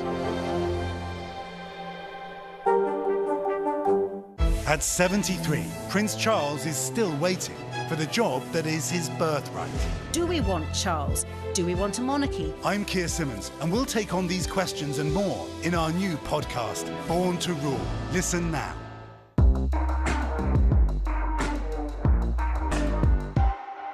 Live from Ukraine, from Uvalde, Texas, from Mayfield, Kentucky. To cover the news, you have to be in it. This is how so many towns and cities are protecting themselves. You can actually see they're pushing the gates open. Was there a school officer on campus? That's what we've been told. No, do you remember any tornado as bad as this one? You look at this and you're thinking, we're not going to have power for weeks, if not months. Exactly. Every night, it's your news playlist. Top Story with Tom Yamas, weeknights at 7 on NBC News Now. The Seduction, Dateline's newest podcast. Listen now. You don't know when your moment's coming, but when it does, you take it.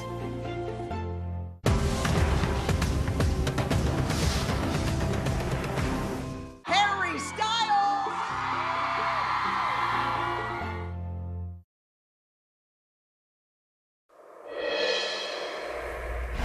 Welcome back. As we noted at the top of the show today, there is a battle right now in our politics, not just between mainstream and insurgent wings of any singular political party, although those take place, but it's also a battle to represent, quote, mainstream America. So for more, let's turn to today's panel. Republican strategist Brendan Buck, Politico national political reporter Betsy Woodruff-Swan, and Democratic pollster Cornell Belcher. I want to start with the definition of pro-life, because it does seem all of a sudden now, and Brendan, I'll start with you. This is your side of the aisle. What pro-life stood for pre-Roe and what pro-life stands for now, I think there's a little bit of confusion. That's a problem, isn't it? Well, nobody's had to grapple with it for a long time. You know, you've had states going, state by state, trying to go kind of as far as you can. But at the national level, where a lot of these politics are defined, federal lawmakers have kind of just punted on it. So you haven't had as much conversation about it. And the status quo, I think, has sort of worked for both sides. Republicans in Washington have been able to say, we'd love to go further if we can, but, we're just going to have to fight. Now, these are really difficult questions and with real moral implications. And, it's going to take a little time to settle out. But I think what Republicans are pushed for is their base wants politicians to go really, really far. And that is proving quite unpopular. Yeah, Betsy, it seems as if like I said, I talked to a Republican pollster who was like, 15 weeks. 15 weeks works. I can sell 15 weeks. And that was the actual Mississippi law. And he sits there and it's like, I think we've thrown away some elections this midterm over this. For Republicans, it's very much the dog that caught the mail truck when it comes to the abortion issue. For decades, it was really easy to say that all you wanted to work toward was overturning Roe v. Wade. And politically, that was a great message, because if you're a member of Congress or you're a senator, maybe once or twice in your entire career, you'll have a single vote that could, decades down the road, impact it. But all of a sudden now, because the issue has been returned, not just federally, but also at the state level, everyone has to have a specific answer about where to draw that line. And that's why you have this enormous tension and a lot of concern within the GOP about how the party might be able to unite, if at all, around this very politically intense issue. Well, Cornell, I remember about a month ago you thought this could be helpful to the Democratic cause in the midterm. I mean, is it now, I guess the question is, do you run only on abortion or do you run on abortion and? Well, you know, it's always and. I mean, no one variable is always at the center of, or seldom is one variable the center of our politics. I will say this. I think part of the issue here is that, and I've seen this in our data, where you have frequent churchgoers, like, and I pay attention to the frequency of church going more so than I say the people say they're evangelical, but people are in church 2 or 3 times that's different than that's different from evangelical. And what I'm seeing in data is that people are in church frequently are not necessarily, you know, for abortion, but they're not for overturning Roe v. Wade. And I think that's the crosshair that you have here. And I think that's the crosshair that you saw in Kansas, where you saw, quite frankly, an astonishing result that shocked a lot of us. But it is this thing, this ideal that, you know what, I may not be for abortion, but I'm not for this sort of dangerous government overreach also, which is a middle-of-the-road conversation. Brendan, I'm really struck by Roger Marshall's reaction, because it was, to me, very honest. But it also, to me, exposed what I think is an issue inside the GOP in the elected world. He goes, I'm shocked. I'm absolutely shocked. I respect the process. It's not what I was expecting. It's not what I was told the polling showed. You know, in the same way that you had people on the left that thought defund the police could be popular if we explain it better. And then they found out, no, we live in a bubble, and more people are figuring out they live in a bubble. Are there too many Republican politicians that don't realize that position is actually not a majority position, no matter how you explain it, and they don't realize it? We've spent decades saying we just want to send this back to the states so states could have reasonable limitations. And I think that's the political middle ground, some type of reasonable, however you define that, middle ground.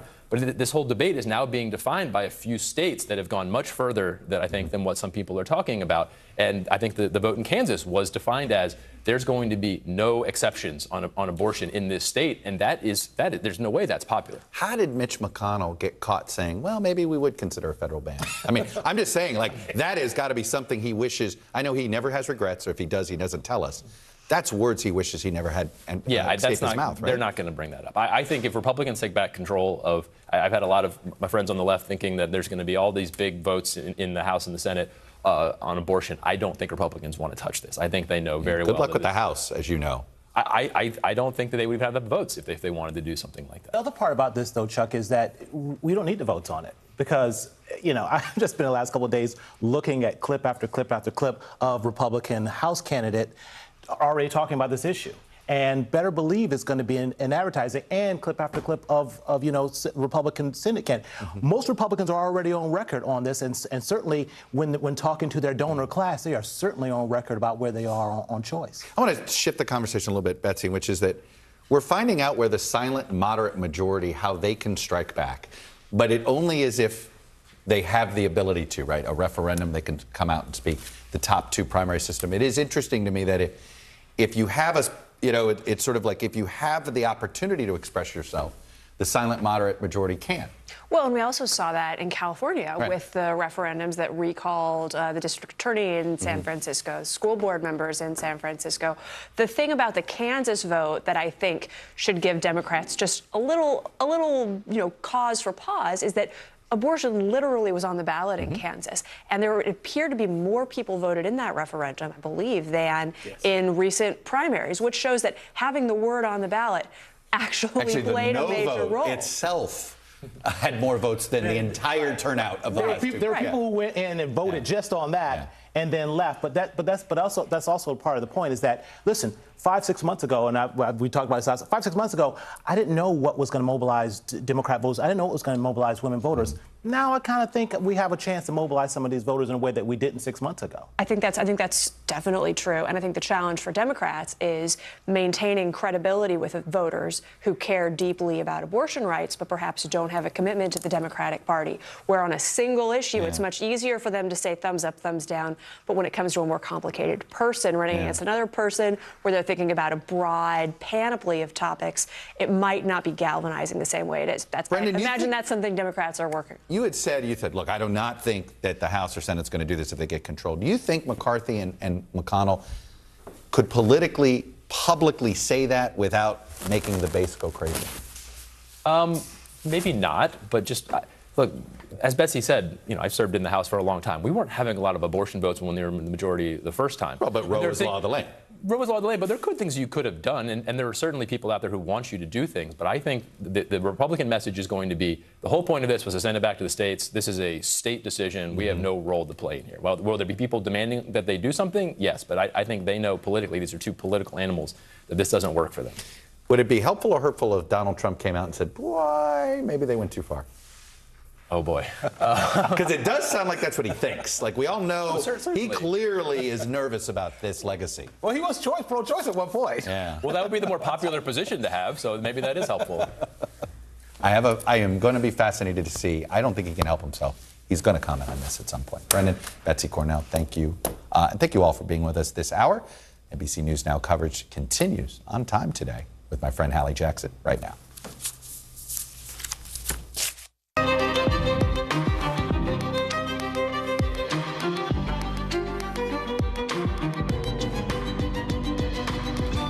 So what happens next for a WNBA superstar? Today sentenced to 9 years in a Russian prison?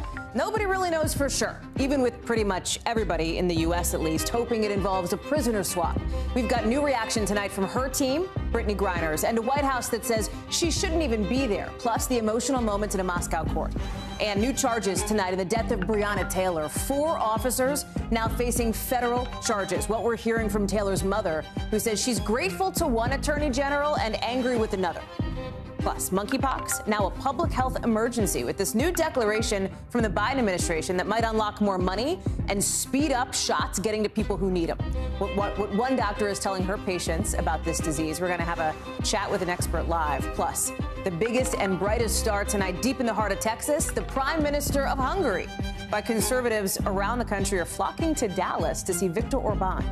And new research shows how dozens of fake news sites and social media accounts tried pushing pro-China propaganda, but experts say some were kind of clumsy. We'll explain later on in the show. Hey, I'm Hallie, and we're getting new reaction tonight from the White House to the sports world as Brittany Griner learns her sentence, 9 years in a Russian prison, on what Moscow is calling drug smuggling, but the U.S. is dismissing as basically an oversight, right? Her hopes now centered on the possibility of a prisoner swap. And from what we're hearing today, it doesn't seem to be likely anytime soon. A U.S. official tells NBC News Russia has not responded to what they call the serious offer they've laid out for Griner and ex-Marine Paul Whelan in exchange for the arms dealer Victor Bout. President Biden is promising to do whatever he can to bring both Griner and Whelan home, with National Security spokesperson John Kirby saying those Americans shouldn't even be there in the first place. She shouldn't have even been on trial. She's wrongfully detained. Absent that, we find the sentence reprehensible in its scope. You see Griner here, behind bars, right, in that cage-looking thing. That's how she heard her sentence. She's 6'9", right? She has to sit down because she's just too tall for these cells that Russia holds detainees in. And right before the verdict, we heard from her. She says she made an honest mistake. I never meant to hurt anybody. I never meant to put in jeopardy the Russian population. I never meant to break any laws here. Listen, she is going through it overseas, but at home she's getting a lot of love with the WNBA and NBA saying they are committed to bringing her back. Her team, the Phoenix Mercury, saying we will not allow her to be forgotten. We are BG. And from some of her fellow stars in the league, free BG. Jewel Lloyd, just 3 broken hearts. That's what she tweeted. Skylar Diggins-Smith summing it up by calling the whole thing BS. Molly Hunter is following this from London. Okay, Molly, let's talk about the possibility then of this prisoner swap. Bout's attorney, right, this notorious arms dealer who is presumed to be on the other end of a potential swap, is saying he's hopeful. Well, yeah, like so is Brittany Griner, right, and Paul Whelan. But what is really going to happen next from here? Right. Neither of those lawyers actually get a say necessarily. Right. They are not involved in the negotiations. Our team, Hallie, actually literally just interviewed her lawyers. I just got a transcript, and I was just going to share a little bit of what we're learning from them. They were asked, what are your thoughts about the possibility of a prisoner swap? And her lawyer, Brittany Griner's lawyer, said, we're not involved in these negotiations, but we do hope, of course, these talks will move forward after the verdict. So that's the big takeaway, right, is that, yes, they can be optimistic on both sides. Of course, Victor Bout's attorney wants to send Victor Bout home. Look, Victor Bout is incredibly valuable to Putin. This is a serious, notorious arms dealer. He's serving 25 years in the U.S., but even as the White House, talks about the possibility of this prisoner swap, they're waiting for Russia, Hallie. They are waiting for a serious response from Russia. So last week, when this prisoner swap was made public, when the U.S. put their cards on the table and said, hey, this is what we're going to offer up, there was a back-channel response that the U.S. didn't deem as serious. So basically what happened, we know this from our colleagues at the White House, is that Russia back-channeled a response and added another name to the list. They added a name named Vadim Krasikov, Hallie. This is a Russian national. He is a convicted murderer. He is in German custody. He's not even in U.S. custody. This is not someone the U.S. can necessarily deliver or add to some prisoner swap. So is this going to happen? Are negotiations going to start? We don't know. And we also don't know who necessarily is going to be talking to who. We don't know if this is going to happen kind of in the public eye or if this is going to start happening behind closed doors. To be clear, Molly, like for Griner to go through the typical quote-unquote court process in Russia, like there is basically no chance that she could appeal and that would be successful, right? Like that's just not going to happen. No, and it's exactly like we expected her verdict to be guilty today. We expected her to be sentenced. I think when you ask her lawyers and you listen to her lawyers speak today, and again, our team just interviewed her lawyers in the last hour, they were surprised by how serious and hefty that sentence is. They did ask about the appeals, and I'm just going to read again. I just got this transcript, Hallie. They asked, what is your plan? When are you going to appeal? And the judge, Hallie, a reminder for our audience, said you have 10 days to appeal, so you have to appeal in the next 10 days. Her lawyer says, look, the trial is the first instance. This is the first thing that's over. There was a loss here today, but we will definitely file the appeal. We'll have 10 days for this. Next step will be the appeal and the hearing in the Court of Appeals. This will take a few weeks. We've got no timeline on this, but the idea that this appeal would overturn this verdict, no one thinks that's a possibility, Hallie. Molly Hunter, thank you for that reporting. We're going to stay on top of that story, but we have other news to get to tonight, including the Justice Department in Washington announcing new federal charges against 2 current and 2 former Louisville police officers for allegedly violating the civil rights of Breonna Taylor. Remember, Taylor was just 26 when she was shot and killed at her home. Her death, part of what sparked a sweeping national reckoning over race and justice. In March 2020, officers fired 22 shots into her apartment during a late-night raid. One hit her in the chest. Nobody ever, right? Nobody has ever faced direct charges for killing her. But now the Justice Department says the warrant for the raid was built on a lie, and that is why she's dead. 3 of the officers you see here on your screen are accused of falsifying an affidavit. The 4th, Brett Hankison, is accused of using excessive force while executing that warrant. With Attorney General Merrick Garland making clear, if that had not happened, Breonna Taylor would be alive right now. This act violated federal civil rights laws, and that those violations resulted in Ms. Taylor's death. Today in Louisville, Taylor's family and lawyers are saying they're grateful to the Justice Department. But here's her mom, Tamika Palmer, with more on just how tough this moment is. What we've been seeing on day one, y'all learning what we've been seeing was the truth. That they shouldn't have been there and that Breonna didn't deserve that. Today's overdue, but it still hurts. I want to bring in NBC's Ron Allen, who is covering this for us. Ron, I want to talk about the family in a second, but first let's start with these charges because they are specifically about the violation of civil rights, yes? Exactly. And remember, the state attorney general there chose not to file charges against the officers. He essentially said that the officers were justified in firing because Taylor's boyfriend shot at them first. However, the federal government saw it completely differently. They're saying essentially that the officers lied to get this search warrant, that they shouldn't have even been there in the first place, and that Breonna Taylor essentially had the right to life, the right to liberty, the right to not be the subject of excessive force and unreasonable search and seizure by the police. And there's a lot of evidence, apparently, indicating the lengths to which the police went to construct this lie. Remember, the case was a drug case. The officers were investigating a former boyfriend of Taylor's, and the officers told the judge that he was receiving packages at her place. All that turned out to be not true. But again, they executed this raid, a warrant where they stormed in late at night at 12:40 in the morning or so. Taylor's boyfriend, who was there, they were both asleep, opened fire, not sure what was going on. He claimed that they thought it was an intruder because they say that the police didn't identify themselves. The police say they did, but that's neither here nor there at this point. The bottom line is that it's been 2.5 years, 874 days, the family has said, since this happened.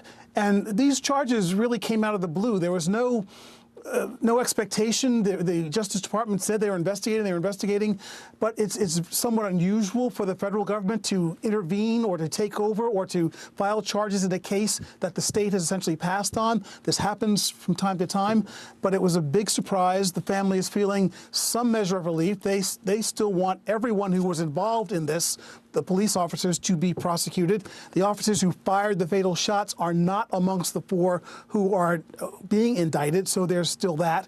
You pointed out that there are 2 current and 2 former officers. Right. The 2 current officers, the police chief immediately began the process of trying to fire them, so there are still more repercussions coming.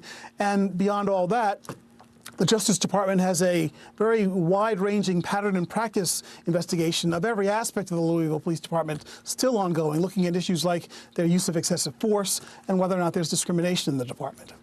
Ron, you've covered this for years, right? And we saw those signs that were being held up, justice for Breonna. That became kind of a rallying cry. And I wonder how the family sees this moment, right? Because you heard Breonna Taylor's mom say this is so overdue, right? The people are just finding out now what they have always known and what they have always believed. The point is that what has sparked so much outrage about this case is that this woman was asleep in her home, in her bed at 12:30 in the morning, and she ended up dead. And no one was held responsible for that. Right. The only officer who was prosecuted at a state level, Hankinson, was charged with recklessly firing into an adjacent apartment and endangering her neighbors, not her. So there's accountability here, or at least the attempt of it, because, again, this is not a slam dunk case that's going to necessarily end in a conviction. But the family, their attorneys, their advocates are feeling some measure of relief. And remember, this case, as much as any, George Floyd, Ahmaud Arbery, back in the spring of 2020, these were the 3 cases that really ignited the national reckoning that's been going on about race and about police violence and police abuse allegations. There was just so much outrage about that. And again, it's taken 2.5 years to get to this point, 874 days, we are told.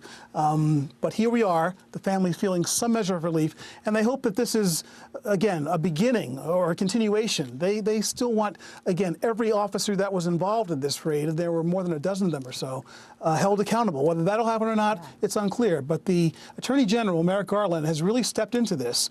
Remember, the Trump administration didn't touch this, so it's taken a new administration in Washington to see this differently and pursue the case. Ron Allen, glad you're on top of this story for us. Thank you very much for bringing us the latest breaking news tonight. Appreciate it. As of tonight, there is a new official public health emergency in this country, with the Biden administration today taking the fight against monkeypox to a new level. Listen to how the health secretary is delivering a warning about this. Watch. We urge every American to take monkeypox seriously and to take responsibility to help us tackle this virus. All of it comes as officials acknowledge they're now playing catch up with this outbreak growing faster than expected. More than 6,000 monkeypox infections around the country. Dr. Natalie Azar is here to talk about what this all means, this public health emergency declaration in the fight against the outbreak. But let me start with Kelly O'Donnell at the White House. And what's interesting here, Kel, is the timing, right? Because we covered on this show how the WHO, the World Health Organization, called monkeypox a public health emergency like a month ago, last month. There has been pressure, it seems, on the Biden administration to do just this. Why now?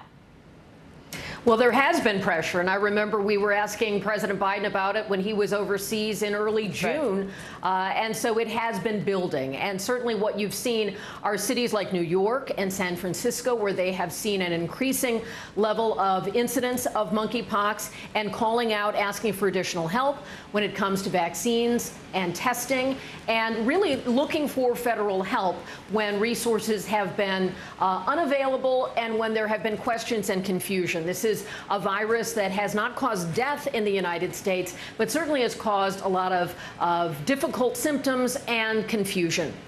It can create skin lesions and fever and body aches, and people have questions about how does it spread and who is at risk. And this national emergency will unlock some federal resources to have better coordination to try to make more vaccines available and to bring additional federal resources to bear. And we saw with coronavirus and COVID over the last couple of years how that can unleash some of the additional resources and just get things moving and make local and state offices of public health more available to get what they need and to help local communities that are dealing with this. So there's been pressure on the Biden administration. They have named a national coordinator, and the White House says that person will be able to speak to some of these issues in the briefing room soon. But there are also still some questions, which gives you a sense that this is still a bit hurried.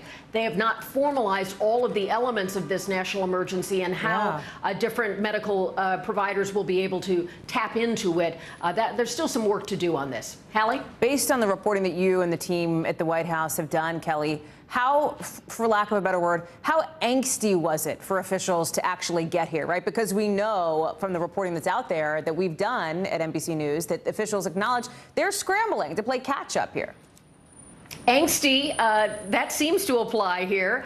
There has been pressure. There has been a sense of wanting to convey that they have been on top of it, but there have been others who've been saying, no, it has been lagging, and that some of the lessons of COVID have not been fully learned, and concern about not wanting to cause unnecessary panic, and also that it is not the prevalence is not as great as what we had seen. It's just not the same as COVID. However, we've seen how this virus has multiplied, doubling in cases in about a week. And so that they are taking seriously and say that they need Americans' help to try to contain it. Can they contain it at this late point? Perhaps not, but they're hoping that a national emergency will be one more tool to slow the spread.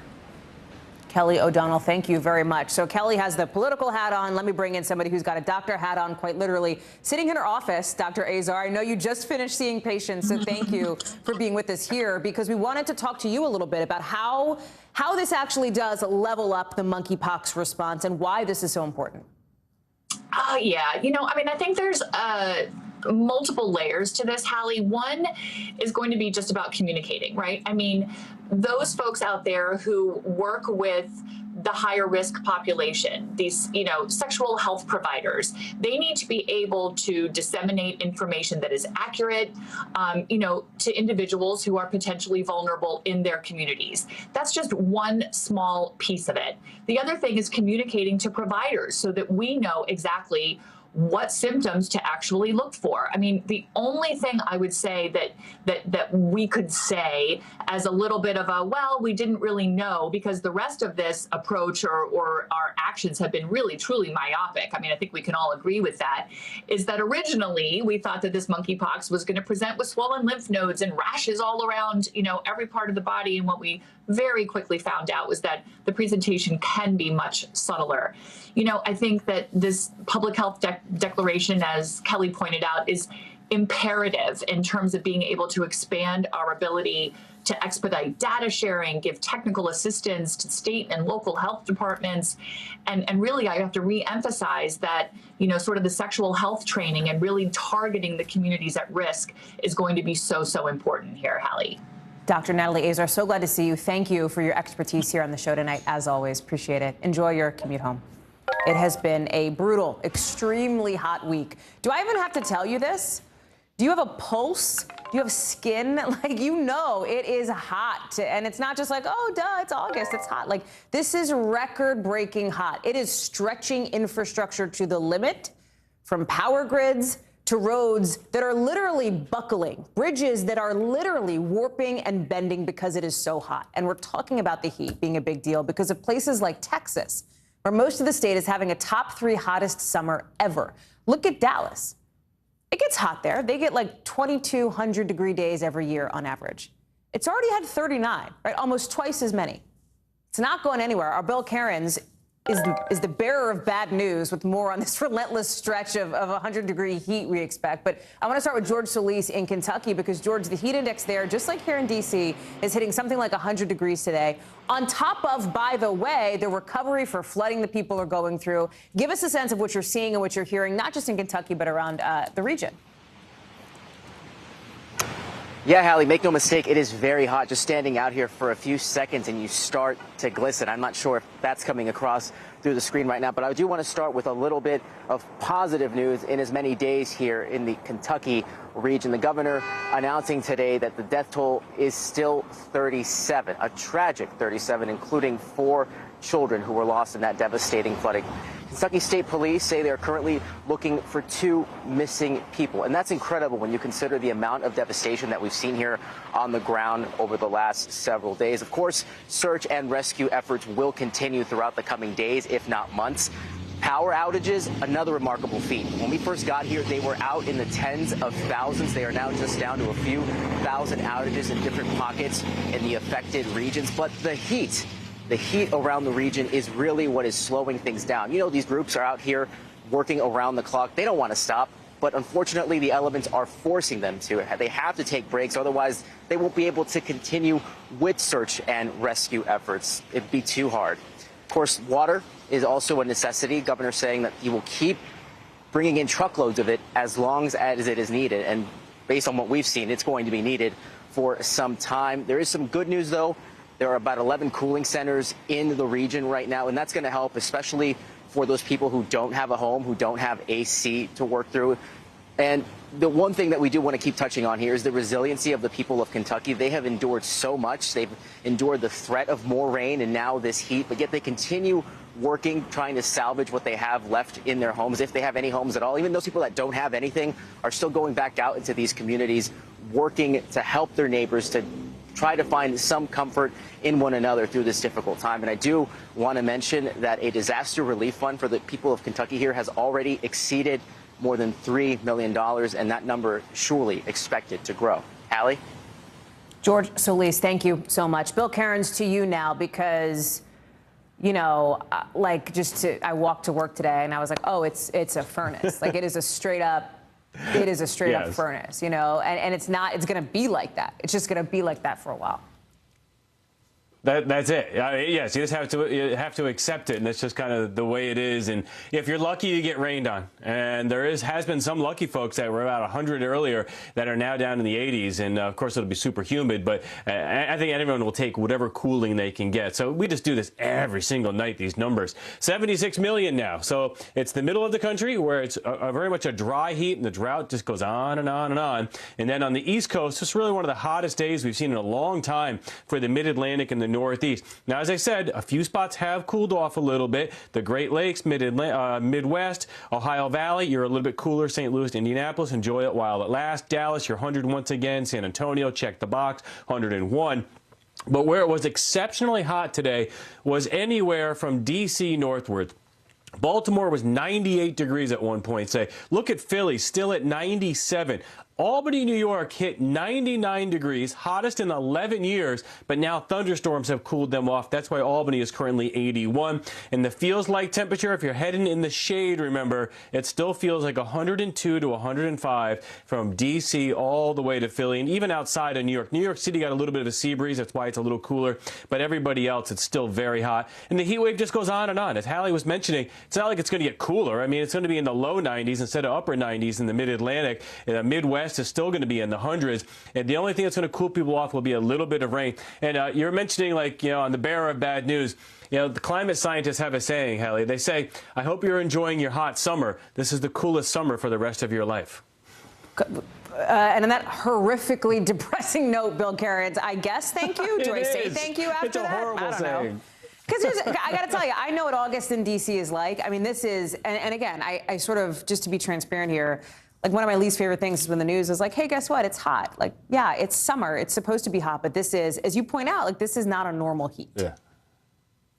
No. Okay, no, it's been way too warm for so many areas. I know. Bill Cairns, appreciate you. Thank you. Some of the biggest conservative names on the planet are somewhere else that's hot tonight, Texas, for the CPAC conference.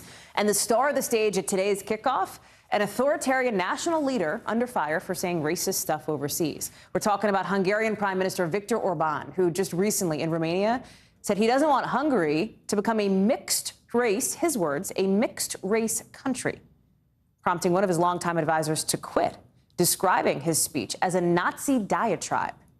Here's how Orban defended himself today. In Hungary, we introduced a zero-tolerance policy on racism and anti-Semitism, so accusing us is fake news, and those who make these claims are simply idiots. And you might wonder, okay, so why is this guy at CPAC, right? Start with who he actually is. He rose through Hungarian politics, running on anti-immigration campaigns. His party compared to an open dictatorship. He's changed laws in a controversial way. Anti-immigration, anti-gay. Same-sex couples, for example, can't adopt children anymore. He's made it harder to be a journalist or part of an opposition group. So why CPAC, right? It's partly about who he's close with. His allies include this guy, former President Donald Trump, along with former White House strategist Steve Bannon, who called Orban the Trump before Trump. Orban supported Mr. Trump's campaign in 2016, and the two met in Bedminster. That's this picture just this week. And CPAC's organizers are defending their invitation to the Hungarian prime minister. A spokesperson saying, "We support the open exchange of ideas, unlike so many American socialists." The press, they add, might despise Prime Minister Orban, but he is a popular leader. I want to bring in Gary Grumbach now. Gary, bring us up to speed on how things at CPAC went today and what happened. Yeah, I mean, those speeches, if you were to compare the two, read a transcript, all that was missing was pretty much the YMCA at the end. That was in terms of the similarities between a transcript of this speech right here and a former President Donald Trump rally that we've seen all across the country. And they were so similar because of what was talked about and the issues that were discussed, including Judeo-Christian traditions, the anti-migration ideas that he has, and also the promotion of political correctness and the anti-political correctness, especially as it relates to pronouns. He also went on an anti-fake news rant, of course, which is something we've heard from President Trump quite a bit. But Orban, I should note, Freedom House is an organization that kind of tracks these kind of things.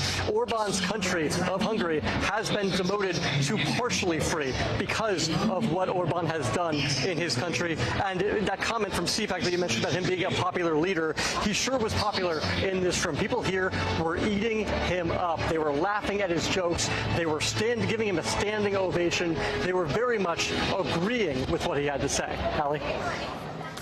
Gary, I think that's an important note at CPAC, but also talk about the names that are not here, right, and what's at stake. Because since the last time CPAC gathered in February, we've had the January 6th hearings. We saw primaries have started. We saw that vote in Kansas just this week, the surprise vote protecting abortion access there. But yet, you know, there are some big names that have been speculated about for 2024 who are not slated to speak. Yeah, we've seen, of course, the people that we are seeing to speak, which are the Trump wing of this party, right? We're not seeing the more conservative names, think people like Mike Pence, Mike Pompeo, Chris Christie, Rick Santorum, Governor Ron DeSantis. We're not seeing those names. Who we are seeing is the Sean Hannity was just on stage. We're seeing tomorrow Senator Ted Cruz, Rick Scott, so the more Trump side of the world. And of course, this could be for a lot of reasons. I'm not sure it was a scheduling issue for most people that couldn't make it. They were purposely not here because they don't want to stoke the flames of 2024. They don't want to say they're running when they're not yet running. And of course, President Trump is speaking here on Saturday afternoon. That's an important part of this too. They don't want to necessarily become his topic of conversation either. Hallie? Gary, what has stood out to you the most as somebody who covers politics, who's been on the road in an, you know, behind the scenes and in front of the camera capacity for a long time there at CPAC this year?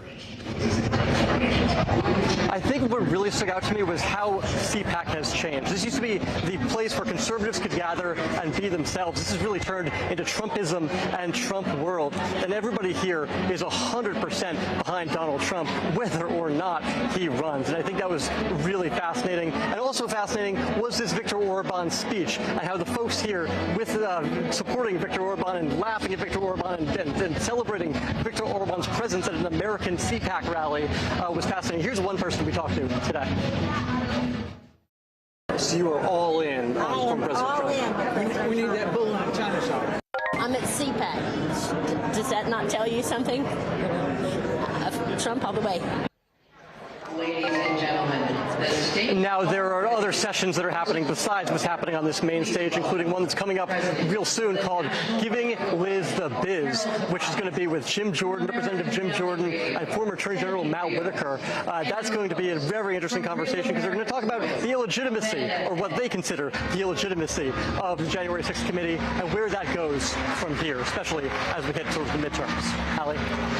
Gary Grumbach, live for us there in Dallas. Gary, thank you. We have some breaking news to bring to you tonight on a story that we have been covering now for days, and that is the defamation trial against conspiracy theorist Alex Jones.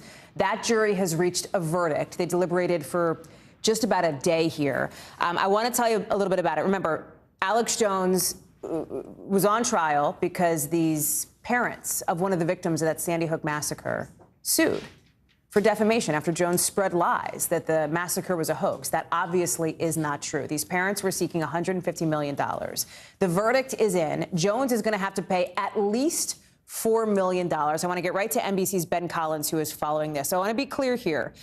From my understanding, Ben, and I think you are with us now. I haven't actually seen your face pop up, but I'm going to trust fall. There you are into the newscast here.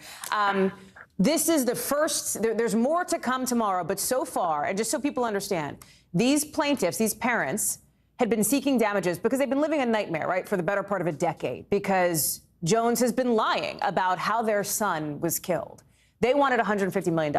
Jones's people said, we'll pay $8. The end result is so far $4 million. Yes, so far $4 million. So this is a bifurcated trial. This is the compensatory stage, usually a little less. Explain that. What is bifurcated compensatory? Just put it in super plain English here, Ben. There's two parts of this trial, sure, right? And this is just one of them. Yeah, punitive is, the malice part of this thing. Right. That usually is where the larger figure comes. So this is lower than I think they anticipated. At least the Sandy Hook parents anticipated $4.1 million. We'll see what happens with this next round here.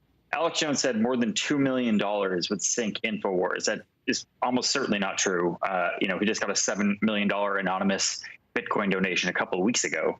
But yeah, $4 million right away, right now. We're going to hear some more tomorrow. This specific jury is going to reconvene tomorrow, hear from some more witnesses, and they're going to go through the next charge against Alex Jones. Help me understand some of this, because the jury basically gets this blank piece of paper and they write in dollar amounts based on these charges, right? Because, again, the question in front of the jury is not whether Alex Jones lied about Sandy Hook. He did. He lied. That's been decided. The question is, what is the punishment for doing that and defaming these parents and what they have had to go through? So the jury goes through like a blank sheet of paper and they write down dollar figures. Was the expectation, Ben, that this first chunk of results would be the sort of more serious stuff, if you will? It's more of, there are more blanks to fill in this time, but the dollar figures were assumed to be lower. Maybe not this low, but they were assumed to be lower. In one of the cases, one of the blanks they had to fill in was $0. There were about eight of them to figure out. We're going to go through the paperwork in a minute, but some of these were for $50,000, some of them for $1.5 million. If you add it all up, you get to $4.1 million. And, tomorrow they're going to chat again. They said that Alex will not himself once again testify tomorrow, but this case will go on against Alex Jones. Have you heard anything from his attorneys in court related to this verdict yet, or outside of court? Do we know any reaction? And again, I know this just broke. I don't want to put you on the spot, but I am. They are. This is as fresh as it gets. This happened about 4 or 5 minutes ago. So not yet. If they are out of the courtroom yet, I'd be surprised. So we're going to go back and we're going to go figure that out in a couple minutes. I'm going to give you a second to look at your phone, but please stand by because I want to keep you here. I also want to bring in former prosecutor David Henderson just for your reaction, David. Then I'll go back to Ben for some other developments. Is this roughly what you expected in an extremely, I think, high-profile, closely watched trial, the first that Jones himself faces on defamation? I have to be honest with you, I think this number is low, but it's very difficult to put that in context because this has been such a crazy trial. And something you have to remember is that to everyday working people, 4.1 sounds like a really high number. It's just that in the context of what these parents went through, overall, I think these damages are low. It's lower than what I expected. talk about what it is that these parents went through. Their son was one of the victims of this horrific shooting that we all know about at Sandy Hook Elementary School in Newtown, Connecticut, that took the lives of 24 people. Since then, since Jones, in his conspiracy theory musings, has said this is a hoax, he acknowledged on the stand it was not. He now knows it was not.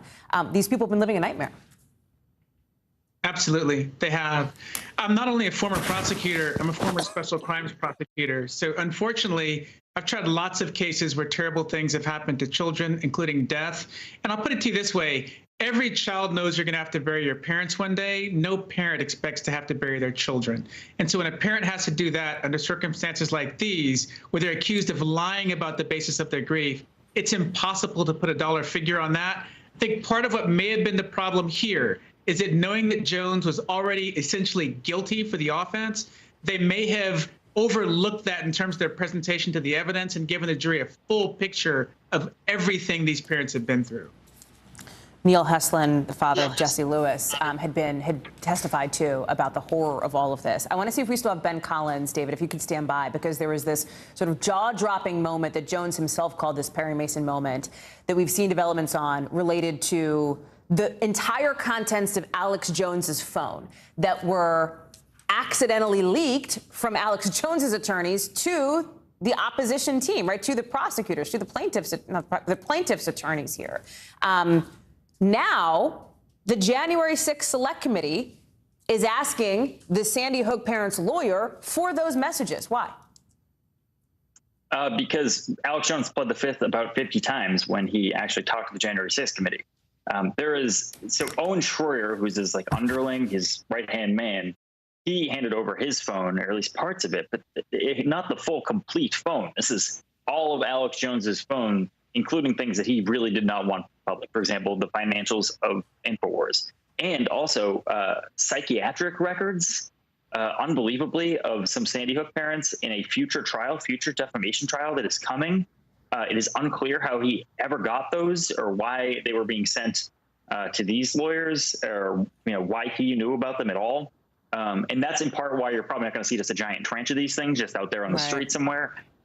It's because there's probably some stuff in there that should remain confidential to victims in this situation. So this is just the beginning for Alex Jones's troubles, and he's going to campaign on this, and he will make back $4 million pretty easily, saying that he was banned and that the justice system is out to get him. That's been his whole shtick even before he was in any legal trouble. So $4 million is a pittance at the moment. We'll see what happens at the second half of this trial.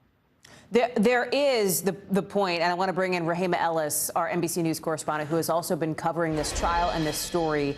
There is also, Rahima, the fact of the matter that Alex Jones faces other trials now, and I wonder how this verdict plays into those.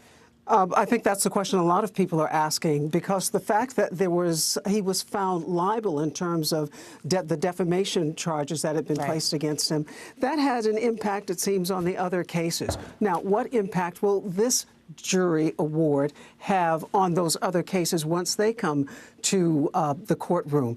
As was mentioned, the parents in this particular case were asking for $150 million in damages as a result of what they say was the anguish and the torment that they faced as a result of the hoax that Alex Jones had been propagating.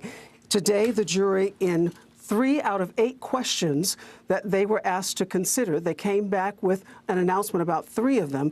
They came back with an award of $4,110,000. As was mentioned, this is a small amount of money when it comes to looking at the broad vast of funds that Alex Jones allegedly had amassed in his career and in propagating this false information about what happened at Sandy Hook. So it's a great question, Hallie, as to what happens going forward. And it's also important to mention, as was just mentioned, that this is just the beginning. This trial isn't even over yet. This is the first phase. And even after they answer the questions that have been presented to them in this phase, they have another phase within this whole case that this jury could be asked to consider, which may, depending on how they feel about things, could award the parents of little 6-year-old Jesse even more in terms of what the final outcome is in this particular phase of trials against Alex Jones. Yeah, Scarlett Lewis and Neil Heslin, the parents there. David Henderson, Rahima, thank you. David Henderson, let me go back to you quickly here so you can put your legal hat on and help us try to connect the dots of how, A, this verdict could affect those other trials, and B, Jones, notably on the stand, acknowledged, he says, that he now knows he was 100% wrong about Sandy Hook when he called it a hoax. That was a lie. That wasn't true. It obviously happened, and it was horrific. Do you think that made a difference here? I think it made a difference, but when you ask me if it made a difference in terms of the number, which we refer to as damages, that's a much harder question to answer. And to put this in perspective, people write books on how to ask juries for money. I thought the way that it was approached here in this trial was really bold, asking for $150 million up front has the potential of forcing the jury to just tune you out, because it's really hard to process a number that big, especially if you don't put it in context. Now, I think the bigger question with the way that Jones behaved is ultimately whether or not all of his ridiculous behavior actually benefited him. And this number is so low, I think it did. And the reason why is because the jury didn't understand what $4 million means to him. I think to them it seemed like a big number, but as a penalty for him, it really isn't. Ben, let me go to you, because we have to note, too, that throughout all of this, throughout even, I think Ben is still with us, even throughout this trial, Alex Jones was going on InfoWars railing against it. The judge had to scold him and say, stop lying. She said, I think it's, she said it's absurd that she had to remind him to stop lying under oath. Jones also understands how to, and has made a career of, making moments out of serious moments like this, right? I'm wondering how we are expected to see this $4.1 million, verdict, these damages against him so far. Will he be repentant? Oh, Hallie. Well, Alex Jones, I know the answer is no, but do you see what I'm getting at, Ben? Do you see what I'm getting at? Like tomorrow, Alex Jones is going to come out and make a big thing about this. You know what I mean? I wonder. I don't know that, right? Like, I don't have reporting on that, but it feels of a piece with what he has shown in the past. Yeah, he's already been doing this today. He's been fundraising off this all day long. While the jury was in deliberations, he was on InfoWars talking about how badly you need to buy his high-grade prepper products, because remember, the world is ending and all this stuff is happening. This is a fundraising campaign for him now. From now on, he's going to say that he was, taken down by the government, and he's being, like there is a cabal out to get him. All the stuff that he has said all the time. But now he gets the persecution complex. He has a dollar figure attached to it. He can say, I need to make that $4 million back up. I need you guys to buy these pills that help your brain out and stuff. That's what he does. That's what he's been doing all day long. He will not be repentant on this. I've been covering Alex Jones for a decade. I can tell you right now, there is no way. We'll see what happens with the punitive damages here. It's a different ballgame over there. Well, punitive means to punish. Someone needs to, we'll see if he is going to get punished for this more than, I would say, a couple of weeks worth of revenue. But as it stands, that is not what happened. $4 million is a couple of weeks worth of revenue. To be clear, this number could potentially go way up after court resumes tomorrow morning at 9 a.m. Eastern, 8:45 a.m. Eastern. It could go way up. And also, this is not the end of it. There's 2 more defamation cases after this, one of which these new emails and texts have already affected. So, this is not the end of the paying up phase for Alex Jones. So we'll be talking about it again tomorrow night here on the show. Ben Collins, David Henderson, former prosecutor. My thanks to Rahima Ellis as well, our team of reporters and analysts bringing you all the news as it develops live right here on NBC News Now. We have more, too, because when we come back, it's getting tense on Capitol Hill as Democrats wait to see what one key Democratic senator could do. As we now learn timing of when exactly this vote on a bill Democrats want to get passed on climate and health care and taxes could happen. Stay with us.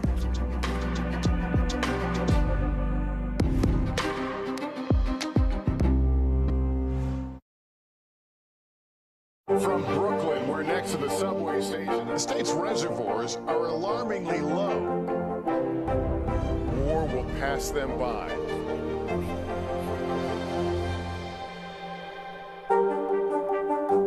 It's the best time of the morning. Time for that pop start, baby. I'm feeling the vibe today on the show.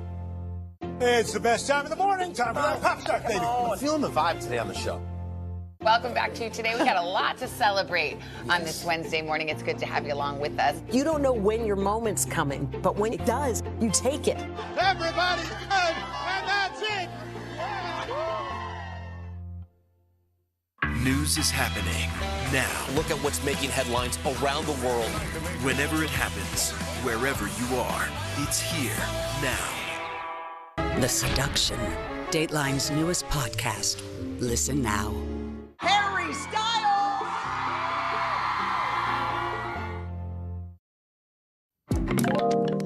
Senate Majority Leader Chuck Schumer announcing late today the Senate's going to start the process of voting on that big spending package on Saturday afternoon. Let me just say that. Start the process of voting because it's a process. This thing might go on until Monday, right? It's a bill the Democrats really want to get done on climate and energy and taxes and health care. But there is a catch. And her name is Senator Kyrsten Sinema. Okay, because they don't know where she is on this. They're looking for a wink or a nod or anything from her because I probably don't have to remind you this, but just in case, they cannot get it done themselves unless Senator Sinema is on board. Her team saying, well, she wants the okay from the parliamentarian. This is like a whole thing about, you know, how it gets paid for, et cetera, et cetera. Like it's weedsy nerd stuff, but that's important to members of Congress, okay? And that's what Senator Sinema wants to see. The bill has money in it for stuff like climate change and health care and tax increases on corporations, but Sinema has a couple of issues with the tax piece. And you may think, oh, man, this is politics per usual. Like, Hallie, you D.C. correspondent, that's how this thing is. But remember, she is now the key vote on a piece of legislation her party hopes to run on in November to keep control of the House and potentially gain more control in the Senate. I want to bring in now Ali Vitale. Okay, Ali, so one big question has been answered, and that is Saturday the wheels will be in motion. The other big question has not been answered, which is, will Kyrsten Sinema be standing in front of those wheels or behind them? Yeah, so one D.C. correspondent to another, we don't know. That's like the real answer here is we're trying to figure out where Sinema is. And there's a risk to this strategy a little bit, too, because Schumer at this point is saying that sometime after 12:30 on Saturday, they are going to do what they call a motion to proceed, which is effectively the first thing they have to do in order to just kick off this process. And it would be an otherwise innocuous procedural step, but because it's the first time that Sinema is going to be able to vote on something that gets them onto this bill, it's the first time that we'll actually see if she's voting to proceed onto it or if she wants to stop this in its tracks. And the reason that it's risky is because it's likely that she won't have the fully okayed by the parliamentarian text by then. They could have it, but based on the pace that we know that they're working at, it's also just as likely that they don't have it. And so it does sort of put Sinema in a place where she said she wants to wait for the text to be okayed, but she may not have the okayed text by the time that they actually start this process. Explain to people why this is so important for Democrats, Ali, because it is part politics, but it's part policy, too, they say. It's both. They are at this point at a place politically where they've spent the last year trying to do something on what we're calling reconciliation, but what has been over the course of the last year something that included billions of dollars for the care economy, and then that got stripped out, and now it's just tax reform and climate pieces and also deficit reduction. Like, it's a big bunching together of all of these Democratic priorities that they would really like to run on in the midterms. And so politically, Democrats can't look like this is falling apart again because they've been at this finish line moment before. Then there's the other piece of this where Republicans politically for a midterm issue really want to make this a referendum on the economy. And certainly they don't have to try very hard because people are looking at their gas prices, they're looking at inflation numbers, and they're noticing that their dollar is not stretching as far as it used to. Democrats would very much like to be able to campaign on a counter to that, saying, hey, we passed this thing called the Inflation Reduction Act. It's literally in the name of it, and they want to be able to go home and take that home to their voters. It's not their entire message for the midterms, but it is a really central piece of it, and so it would help inoculate them from some of those Republican attacks while also showing that Democrats who have both houses of Congress in their control as well as the White House can actually govern and use that power. So it's definitely two-pronged. Ali Vitale live for us on the Hill. Thank you, Ali. Enjoy your weekend spending time in that building and getting takeout. Thanks.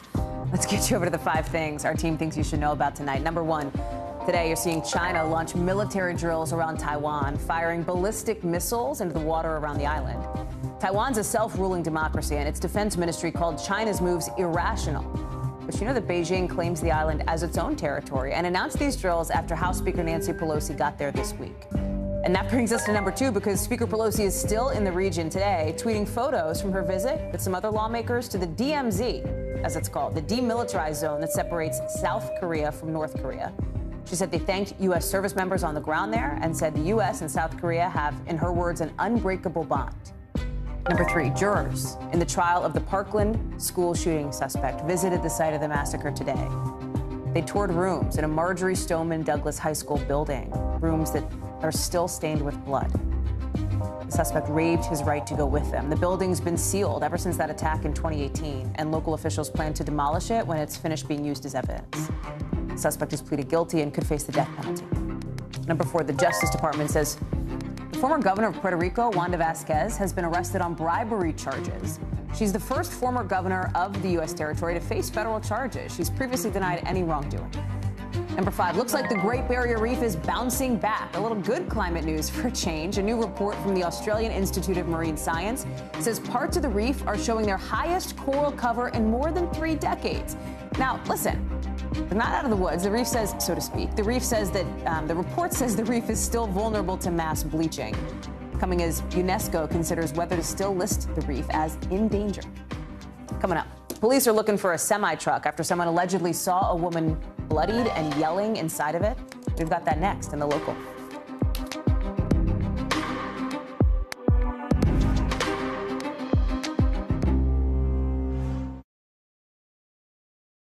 No stress, no mess, just yum. That's it. The Seduction, Dateline's newest podcast. Listen now. Dateline, missing in America. Hear their stories, help bring them home.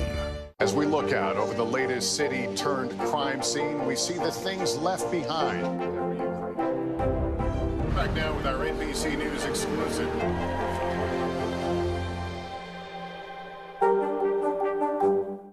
No stress, no mess, just yum. That's it.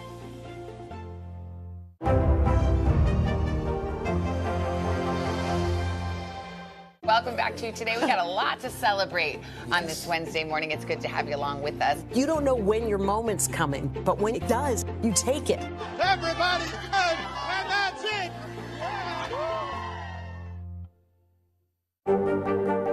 Mr. Secretary, when is this going to get better?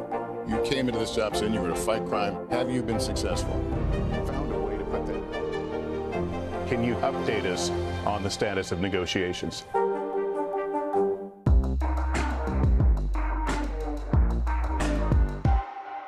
As we look out over the latest city-turned-crime scene, we see the things left behind.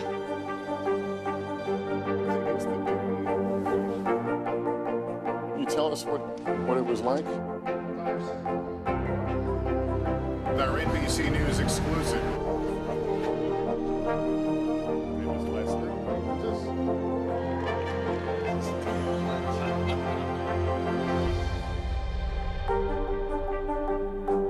Now Tonight with Joshua Johnson, streaming weeknights at 8 on NBC News Now. NBC News, streaming free now. No stress, no mess, just yum. That's it.